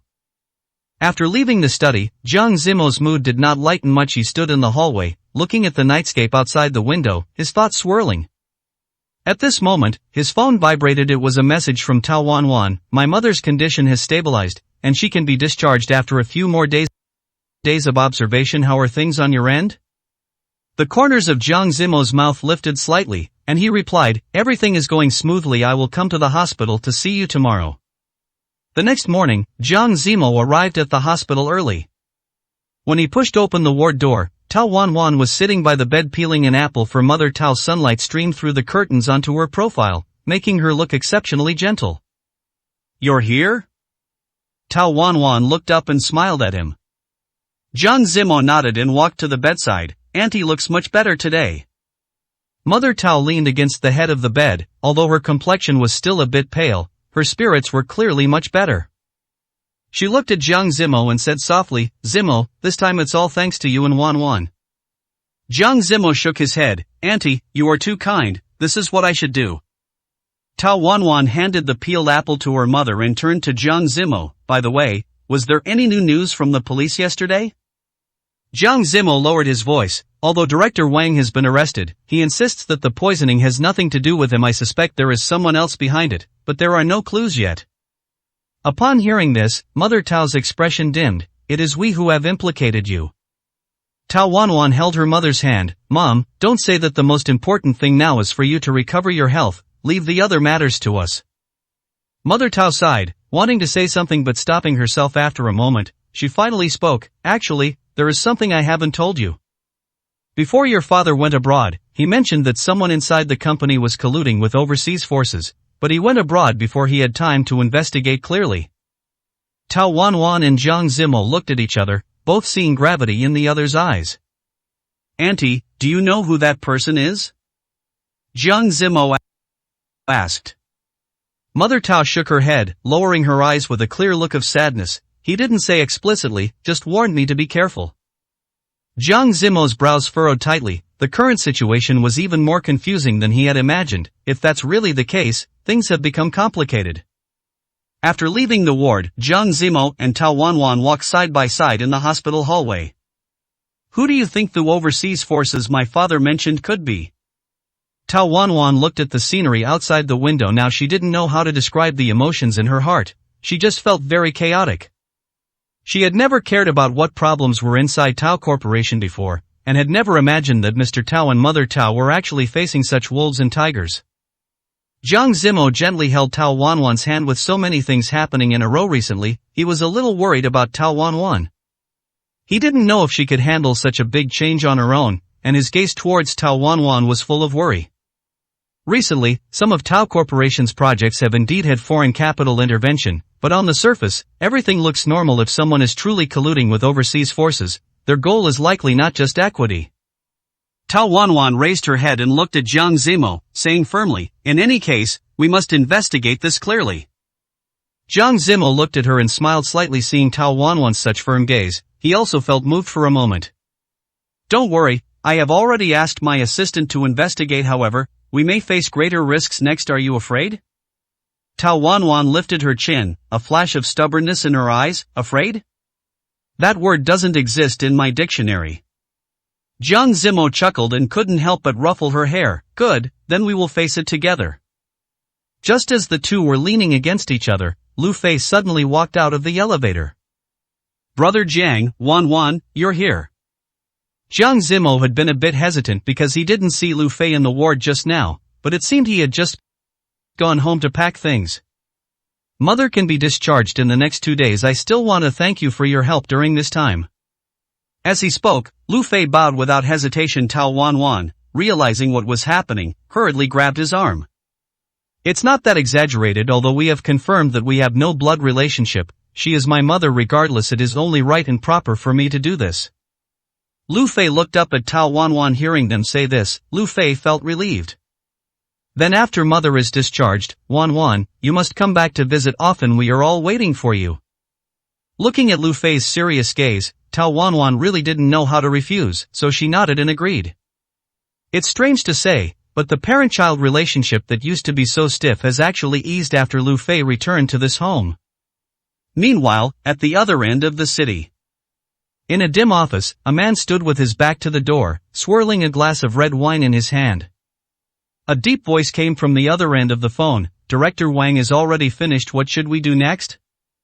The man sneered. He's just a pawn. If he's discarded, so be it. However, the Jiang family and the Tao family have really impressed me. Then our plan. The man stubbed out the cigarette in his hand. Of course, we continue since it has already begun. There is no reason to stop. Chapter 287, The Shin Group Returns. The night was deep. Jiang Zimo stood before the floor-to-ceiling window on the top floor of the Jiang Corporation, overlooking the city's lights. Zhang Chao pushed the door open and entered, holding an encrypted document with a grave expression. I found it. Zhang Chao handed him the document, his breathing even slightly rapid. He looked as if he had run over in a hurry. Director Wang's overseas account has had large fund movements recently. The remitter is a shell company named Xinchen Capital, registered in the Cayman Islands. Jiang Zimo opened the document, his gaze sweeping over the complex capital chains, finally stopping on a familiar name, the Shin Group. The Shin Group? Seeing this name, Jiang Zimo was still somewhat surprised. He looked up at Zhang Chao and confirmed, didn't they already exit the domestic market? Ever since Jiang Zimo exposed all of the Shin Group's evil deeds at Shin Lu's birthday banquet. The Shin Group had indeed been more than half eradicated, especially the two malignant tumors, Shin He and the Shin CEO. However, for the other children of the Shin family, nothing inappropriate was found. The current Shin Group is still run by them, but it is now notorious and exists in name only. Zhang Chao naturally had also investigated these matters, and he sighed helplessly as he looked at Jiang Zimo. On the surface, they withdrew, but in secret, they have been manipulating domestic projects through overseas capital. And, the Shin family's second young master, Shin Yu, has been appearing frequently in the capital recently. This Shin Yu from the Shin Group is not someone easy to deal with. If there is any possibility that the Shin Group could truly come back to life, it would be by placing all their hope in Shin Yu. He is a genius youth just like Jiang Zimo, but compared to the young master of the capital at that time, Xin Yu is still lacking. However, Xin Yu is very smart. He knows that the domestic market is basically monopolized by the Jiang Corporation, and no matter how hard he tries, he cannot compare to that well-known young master of the capital. Fresh out of university, Xin Yu went abroad to develop his career, and in just a few short years, he built his own business empire overseas. Even if the Jiang Corporation wants to develop overseas, it would be overshadowed by Xin Yu's company. Jiang Zimo's fingers tapped lightly on the desk, his thoughts racing. The Xin Group suffering such heavy losses domestically was entirely Jiang Zimo's doing. Now that Xin Yu has returned, it must be aimed at him, and the Tao Corporation was merely a warning to Jiang Zimo. Keep watching Xin Yu, Jiang Zimo said in a deep voice. Also, find out who else is behind Xingqiang Capital. Zhang Chao nodded just as he was about to leave. He turned back and asked, what about the Tao family? Wan has already arranged for people to guard Auntie Tao's hospital room 24 hours a day, Jiang Zimo said indifferently. But since the other party dared to poison her, they won't give up easily. We must prepare in advance. Tao Wan stood in the corridor outside the hospital room, looking down at her mother's blood test report. Although the toxins had been cleared, the liver damage still required long-term treatment. She rubbed her brow, and a wave of exhaustion washed over her. Wan Lu Fei walked over quickly and lowered his voice. The nurse's station just said that a strange man has been asking about Mom's hospital room. Tao Wan's eyes sharpened. What does he look like? He's wearing a mask and a hat, so I can't see his face, but the nurse said there is a scar on the web of his right hand. Notify security and increase patrols, Tao Wan said, looking up without hesitation. Having gone through so much, Tao Wan is now able to remain calm in the face of any crisis. Also, have the attending physician replace all external medications with our hospital's own stock. Lu Fei nodded just as he was about to turn around. Tao Wan called him back. Wait, don't tell Mom about this yet, so she doesn't worry. Lu Fei hesitated for a moment, feeling a bit flustered. Then, should we tell Brother Jiang? Tao Wan was silent for a moment, sighed softly, and then said, he is already busy enough on his end, let's handle this ourselves first. In a luxury hotel suite, Xin Yu stood before the floor-to-ceiling window, toying with a black chess piece in his hand. Behind him, a bodyguard with a scar on the web of his hand reported in a low voice, Jiang Zimo has already found Xingqiang Capital. Xin Yu chuckled and pressed the chess piece onto the chessboard. Let him investigate. The clues will break sooner or later anyway. What about the Tao family? No rush, Xin Yu narrowed his eyes. Madame Tao is just the beginning. The real target is Jiang Zimo. He turned around and looked at a document on the table, the internal equity structure chart of the Jiang Corporation. The names of several key directors were circled in red. The Jiang family has had it too easy these years. It's time to let them taste the bitterness of failure. The assistant beside him bowed his head and smiled. He suddenly thought of something and continued, I went to the hospital today to ask about Madame Tao's room. However, it seems I alerted them. They have now strengthened security patrols. Hearing this news, Xin Yu was not angry. He just raised an eyebrow and said, no matter. Our target wasn't him to begin with. It's just a pity that after spending so much effort, we still fell short at the last moment. I have to admit, this Jiang Zimo does have some ability. He truly is worthy of being the real young master of the capital. Xin Yu had long known about Jiang Zimo's identity as the young master of the capital. His self-perceived successful disguise was, in Xin Yu's eyes, nothing but a petty trick. Then what should we do next? The assistant stood opposite him, looking respectful. I heard that Jiang Zimo's relationship with his ex-wife, Yi Nanqing, is not very good. Yi Nanqing cheated with Gu Zihan, but little did she know that because she lost Jiang Zimo, the Yi Group suffered heavy losses and is now on the verge of bankruptcy? The assistant nodded vigorously and then told him everything he knew. Yi Nanqing originally thought Jiang Zimo was just a useless house husband, but she never expected that the entire Yi Group relied on Jiang Zimo to function. After the divorce, Yi Nanqing kept wanting Jiang Zimo to return to work at the Jiang Corporation, but after being rejected many times, Yi Nanqing grew angry from embarrassment. Gu Zihan was just slacking off while studying abroad and has no way to help Yi Nanqing operate the Yi Group. So now, Gu Zihan has become a real house husband by Yi Nanqing's side. Most importantly, Tao Wan, who is now by Jiang Zimo's side, used to be Yi Nanqing's good friend. Hearing this melodramatic family soap opera, Xinyu couldn't help but laugh. Go contact Yi Nanqing. I think she will become the first blade in my hand to stab at Jiang Zimo. Chapter 288, Collaborating with Yi Nanqing. The morning sunlight filtered through the sheer curtains into the room. Yi Nanqing sat before her vanity, gazing at her haggard reflection in the mirror, her eyes vacant. Ever since the divorce, her life had plummeted. Yi Group was on the verge of bankruptcy due to a broken capital chain, and her former friends had all distanced themselves from her. Just as she went downstairs, she heard Zhang Haohao's voice, "Mom, hurry up and take me to school." Ever since she had taken Zhang Haohao back from Jiang Zimo, Yi Nanqing had been doing everything for him personally. Yi Nanqing had long since had enough. She was so worried about Yi Corporation's affairs every day that she couldn't sleep, yet she still had to get up early every morning to take Zhang Haohao to school. If she had known, she should have just left this little ancestor, Zhang Haohao, by Jiang Zimo's side to torment him properly. Yi Nanqing turned to look at Gu Zihan, who was still fast asleep in bed, and a sudden, inexplicable anger welled up in her heart. Sleep, sleep, sleep, all you know how to do is sleep all day long. Unable to bear it any longer, Yi Nanqing threw a pillow directly at Gu Zihan. After venting her anger, she stood up and walked downstairs. After returning from taking Zhang Haohao to school, Yi Nanqing sat alone at the dining table eating breakfast. Ding, her phone suddenly rang, and a text message from an unknown number appeared on the screen. Miss Yi, are you interested in a collaboration? We can help you take everything back. Yi Nanqing's fingers trembled slightly, and after a moment of hesitation, she replied, Who are you? The other party replied quickly, 3 o'clock this afternoon, Blue Mountain Cafe, by the window Xinyu. Shan Yu? Yi Nanqing whispered, feeling that the name was somewhat familiar. She opened a search engine and entered Xinyu, and a large number of news articles immediately popped up on the screen. The second young master of Xin Group, an overseas business prodigy, and a genius youth who was once as famous as Jiang Zimo.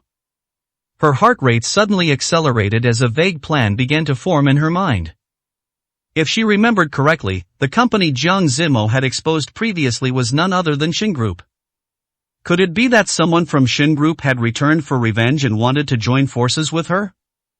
If that were truly the case, she had to admit that they were quite intelligent. After thinking for a moment, Yi Nanqing decided to go and see for herself what was going on. After all, Yi Corporation had reached a dead end during this period, and besides this, Yi Nanqing had no other choice. Yi Nanqing arrived at the Blue Mountain Cafe as agreed. She pushed open the cafe door and scanned the seats by the window. A man wearing a black suit was gracefully stirring his coffee. Seeing her approach, he nodded slightly. Miss Yi, I have heard much about you. Mr. Shin, what business do you have with me? Yi Nanqing sat down, her tone cold, yet she could not hide the probing look in her eyes. Xinyu chuckled and pushed a file across the table. He could tell that Yi Nanqing was very agitated right now, and he felt certain that he had not chosen the wrong person. I heard that Yi Corporation has encountered some trouble recently, and I can provide capital injection. Yi Nanqing opened the file, her pupils suddenly constricting. This was a financing agreement sufficient to save Yi Corporation, but the conditions made her heart tremble. Yi Nanqing swallowed nervously, although this financing contract was very tempting to her. However, she was not a fool, and naturally, she knew that this was not some kind of free lunch falling from the sky. Speak, what are your conditions? Xinyu smiled gently, looked at Yi Nanqing, and said, I just love talking to smart people like Miss Yi. The condition is very simple, cooperate with us to ruin Jiang Zimo's reputation. Why choose me? She forced herself to remain calm. Because you are the person who understands him best. Xinyu took a sip of coffee, his gaze deep. Furthermore, after he abandoned you, he turned around and got together with your best friend, Tao Wanwan. Don't you hate him? Yi Nanqing's fingernails dug deeply into her palms. Hate? Of course she hated him. She hated Jiang Zimo's heartlessness, hated Tao Wanwan's betrayal, and hated her own current wretched state even more. What do I need to do? She finally spoke, her voice hoarse. Xinyu smiled with satisfaction. It's very simple, you only need to Jiang Zimo stared at the surveillance footage on his computer screen, his brows furrowed tightly. In the footage, Yi Nanqing's expression was unusual when she left the cafe, and Xin Yu's assistant followed closely behind, handing her a black document bag. How could the two of them suddenly be together? He had originally sent people to follow Yi Nanqing because he was worried about Zhang Haohao. It was purely by accident that he discovered they were together. Keep a close eye on Yi Nanqing and see what exactly the two of them are up to. Zhang Chao nodded. I have already sent people to watch her. However, she is your ex-wife after all. Won't this alert the enemy? She is no longer the Yi Nanqing from before.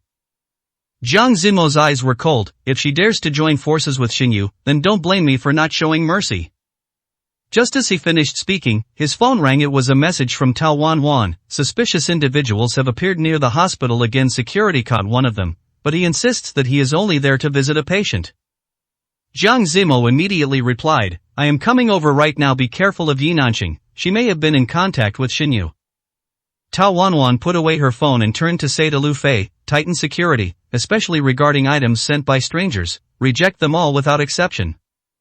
Lu Fei nodded, but then hesitated. Wanwan, there is something Yi Nanqing called just now, saying she wants to come visit Mother Tao.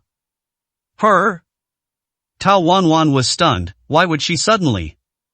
Before she could finish her sentence, the ward door was pushed open. Yi Nanqing stood at the doorway holding a bouquet of lilies, her smile gentle. Auntie, I heard you were sick, so I came to visit you. Mother Tao was a bit surprised, but she still nodded politely. Nanqing, come in and sit. Tao Wanwan blocked her mother vigilantly and said coldly, you are not welcome here. Yi Nanqing's eyes turned red, and her voice choked with emotion. Wanwan, I know you blame me, but Auntie was so good to me in the past, I just wanted to show my concern. Her acting was extremely realistic, and even Lu Fei was somewhat swayed. Tao Wanwan, however, was completely unmoved. Put the flowers down, and you can leave. Yi Nanqing bit her lip, placed the flowers on the table, and as she turned to leave, her gaze swept over the surveillance camera in the corner of the ward, and a barely perceptible cold smile curled at the corners of her mouth. Yi Nanqing sat in her car and dialed Xin Yu's number. The flowers have been delivered, and the surveillance has also captured the conflict between me and Tao Wanwan. Very good. Xin Yu's voice carried approval. Tomorrow the media will report that Jiang Zimo's ex-wife and current girlfriend are fighting for favor, getting into a brawl at the hospital. By then, his image will plummet. Yi Nanqing gripped the steering wheel tightly and asked in a low voice, when will the funds you promised me arrive? Don't be impatient. Xin Yu chuckled. Once Jiang Zimo falls, Yi Corporation will naturally be brought back to life. Hanging up the phone, Yi Nanqing looked up at the hospital ward window on the upper floor and muttered to herself, Jiang Zimo, this is what you owe me. Xin Yu stood before the floor-to-ceiling window, toying with a black chess piece in his hand. His assistant hurried in and whispered, Mr. Shen, we just received news that Jiang Zimo has already sent people to investigate Yi Nanqing. Let him investigate. Xin Yu pressed the chess piece heavily onto the board. By the time he finds out the truth, it will already be too late.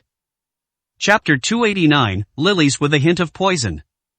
The night was as dark as ink, and only dim lights remained in the hospital corridor. Tao Wanwan stood at the entrance of the patient room, her gaze fixed intently on the bouquet of lilies placed on the table. Her intuition told her there was something wrong with these flowers.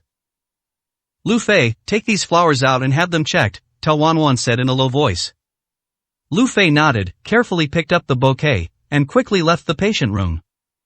Tao Wanwan returned to Mother Tao's side and gently held her hand. Mom, how are you feeling? Mother Tao smiled slightly. I'm fine, don't be so nervous. Mother Tao was unaware of the history between Tao Wanwan and Yi Nanqing.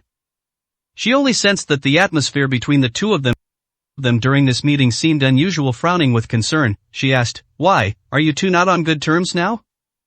Tao Wanwan smiled awkwardly, momentarily not knowing how to respond.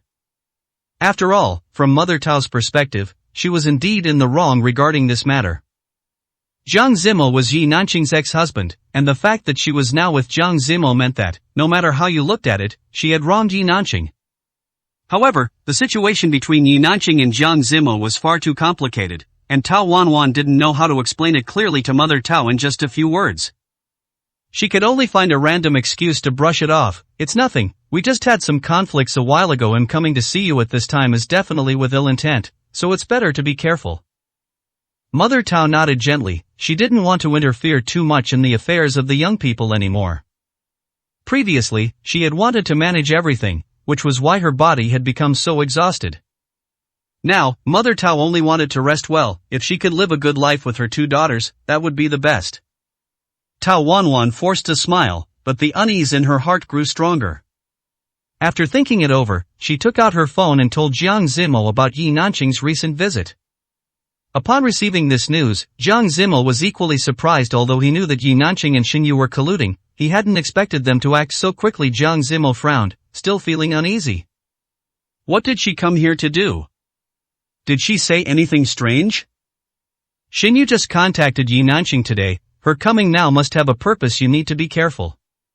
Sure enough, Tao Wanwan knew that Yi Nanqing was definitely up to no good. It was nothing, she just said a few words before I drove her out. She brought a bouquet of flowers, but I've already sent them for testing. Have you found anything on your end? Hearing this, Jiang Zimo finally breathed a sigh of relief. Xinyu's capital chain has issues. There might be someone behind him. I've already arranged personnel at the hospital, so be careful.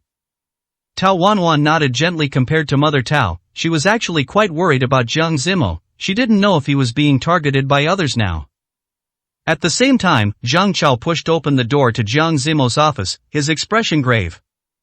I can't talk to you right now, Zhang Chao is here. After saying this, Jiang Zimo hung up the phone directly and looked at Zhang Chao, asking, how is it? Did you find anything? Zhang Chao nodded gently, then sighed helplessly. I must have owed you in my past life. Not to mention the matter with the young master of the capital, there are now a ton of things at Zhang Corporation that need to be synchronized with me, and I still have to help you investigate this and that. Hearing this, Jiang Zimo pursed his lips in embarrassment. He had indeed been troubling Zhang Chao quite often recently.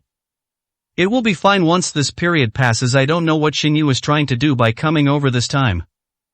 Zhang Chao frowned slightly before revealing the information he had investigated. The actual controller behind Xingqian Capital is indeed Xinyu.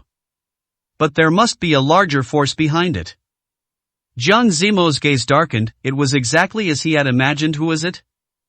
Zhang Chao shrugged his shoulders slightly helplessly. I don't know about that, it hasn't been investigated yet. Jiang Zimo's brows knitted tightly, and he sighed helplessly. He had long known that this matter wouldn't be so easy to investigate, but hearing Zhang Chao say this, Jiang Zimo still felt a bit disappointed. The other party must be very cautious. Keep looking to see if they leave any traces. If there is any news, let me know immediately. Zhang Chao picked up the water on the table, took a sip, and nodded vigorously. On the other side, Lu Fei took the bouquet and found the hospital's testing department. After preliminary testing, the bouquet indeed contained trace amounts of toxins. Although not lethal, long-term exposure would have a serious impact on the patient's health. There really is a problem. Lu Fei clenched his fists. He had originally thought that since the woman was willing to come and visit Mother Tao, she shouldn't be a bad person, but now it seemed Tao Wanwan was indeed right. Tao Wanwan heard the test results from Lu Fei, and her face instantly turned pale. She took a deep breath, trying to calm herself down. Don't make a scene yet. Dispose of the flowers, don't let Mom know. After hanging up the phone, a flash of coldness crossed Tao Wanwan's eyes. She hadn't expected Yi Nanqing to be so vicious. In order to take revenge on Jiang Zimo, she would go so far as to harm an innocent person. Just then, the door to the patient room was pushed open again, and Jiang Zimo walked over quickly. The two of them had just been on the phone, so Tao Wanwan was still a bit surprised when she saw Jiang Zimo's figure. Why did you suddenly come over? Have you finished handling the things on your end? Jiang Zimo looked at Tao Wanwan's nervous expression and smiled lightly. He suddenly remembered that after the affairs with Xin Group were finished, the two of them had agreed to go on a trip together to relax. Yet he hadn't expected Xinyu to make a comeback so quickly, disrupting the rhythm of their lives once again. Are you being a bit too nervous? Have you not been resting well these past few days? Hearing Jiang Zimo's words, Tao Wanwan raised her eyebrows in surprise. If Jiang Zimo hadn't mentioned it, Tao Wanwan truly wouldn't have realized that her nerves had been on edge for some time.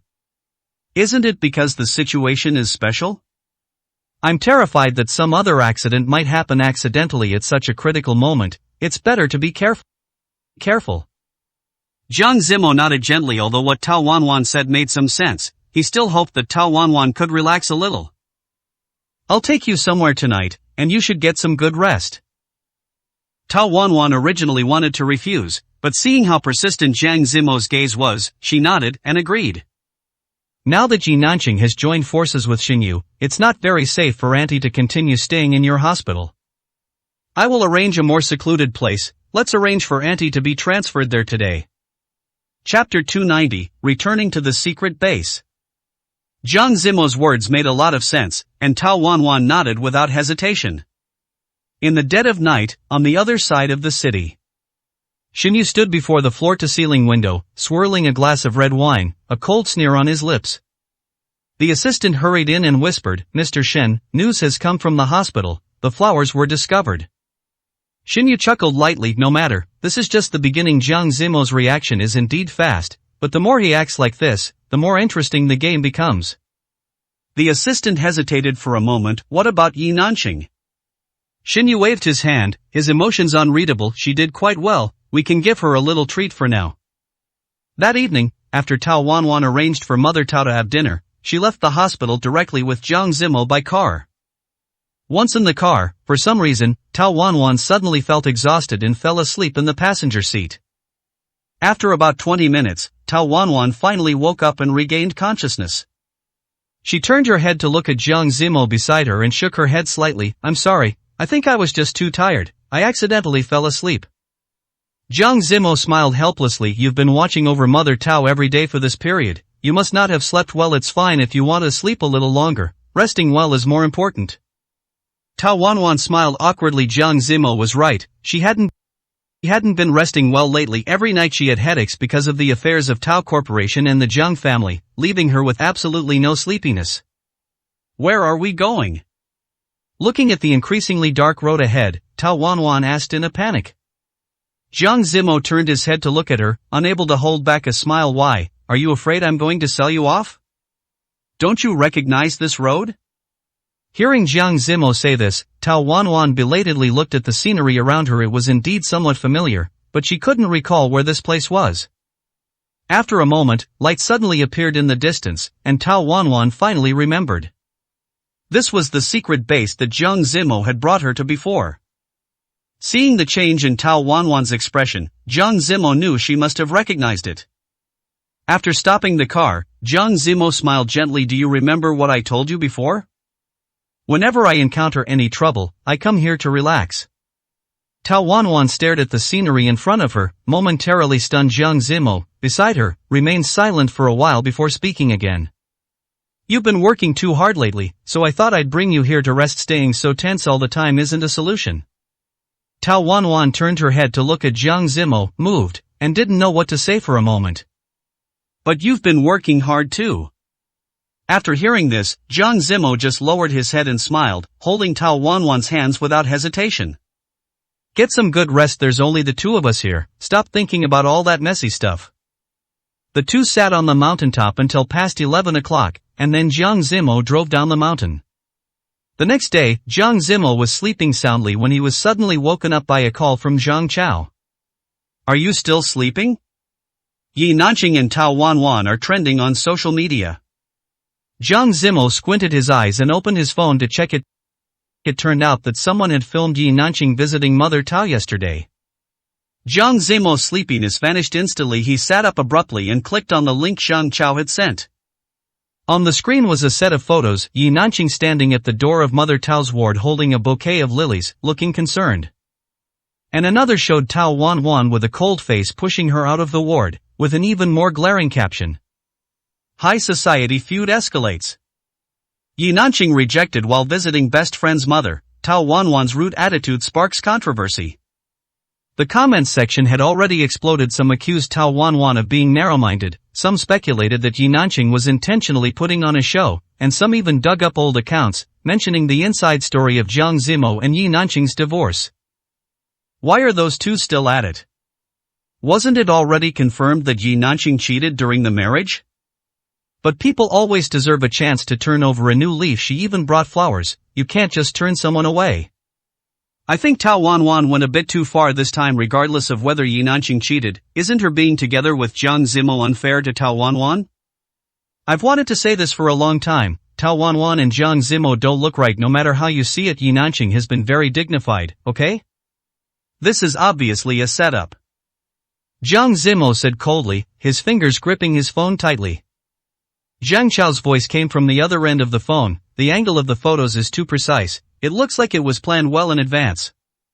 And the speed at which it's trending is abnormal, someone must be fanning the flames behind the scenes. Xinyu. Jiang Zimo squeezed the name through his teeth. He wants to use public opinion pressure to force us to lose our footing. After hanging up, Jiang Zimo immediately dialed Tao Wanwan's number. As soon as the call connected, Tao Wanwan's tired voice came through. You saw the trending topics too? Yeah, don't worry, I'll handle it, Jiang Zimo said in a low voice. Where are you now? The hospital. Mom just finished her checkup, she doesn't know about this yet. Tao Wanwan lowered her voice, her tone filled with a hint of annoyance. It's my fault for being too impulsive yesterday. If I had just endured it at the time. Sensing that Tao Wanwan's state was not quite right, Jiang Zimo quickly said, this is not your fault. Yi Nanqing's sudden appearance was already suspicious. The most important thing now is to find out who is manipulating public opinion. Tao Wanwan was silent for a moment, then suddenly asked, do you think Xinyu might have another trick up his sleeve? Jiang Zimo's gaze darkened. He agreed with what Tao Wanwan said. Given his personality, he would never stop after just releasing a trending topic. Meanwhile, inside Xinyu's private villa. He leaned back on the leather sofa, his fingertips tapping against the red wine glass, a cold sneer playing on his lips. The assistant walked in quickly and whispered, Mr. Shen, the trending topic has exploded. Public opinion is very unfavorable to Tao Wanwan. Very good. Xinyu nodded with satisfaction. What about Yi Nanqing? Following your instructions, she hasn't made any response and is letting the public opinion ferment. Xinyu chuckled lightly. She's learned to be obedient. The assistant hesitated, but Jiang Zimo should be counterattacking soon. Should we make our move? What's the rush? Xinyu interrupted him, his eyes cold. This is just the beginning. He put down the wineglass, took a document from the drawer, and handed it to the assistant. Send this anonymously to the media. Tomorrow's headlines will be even more exciting.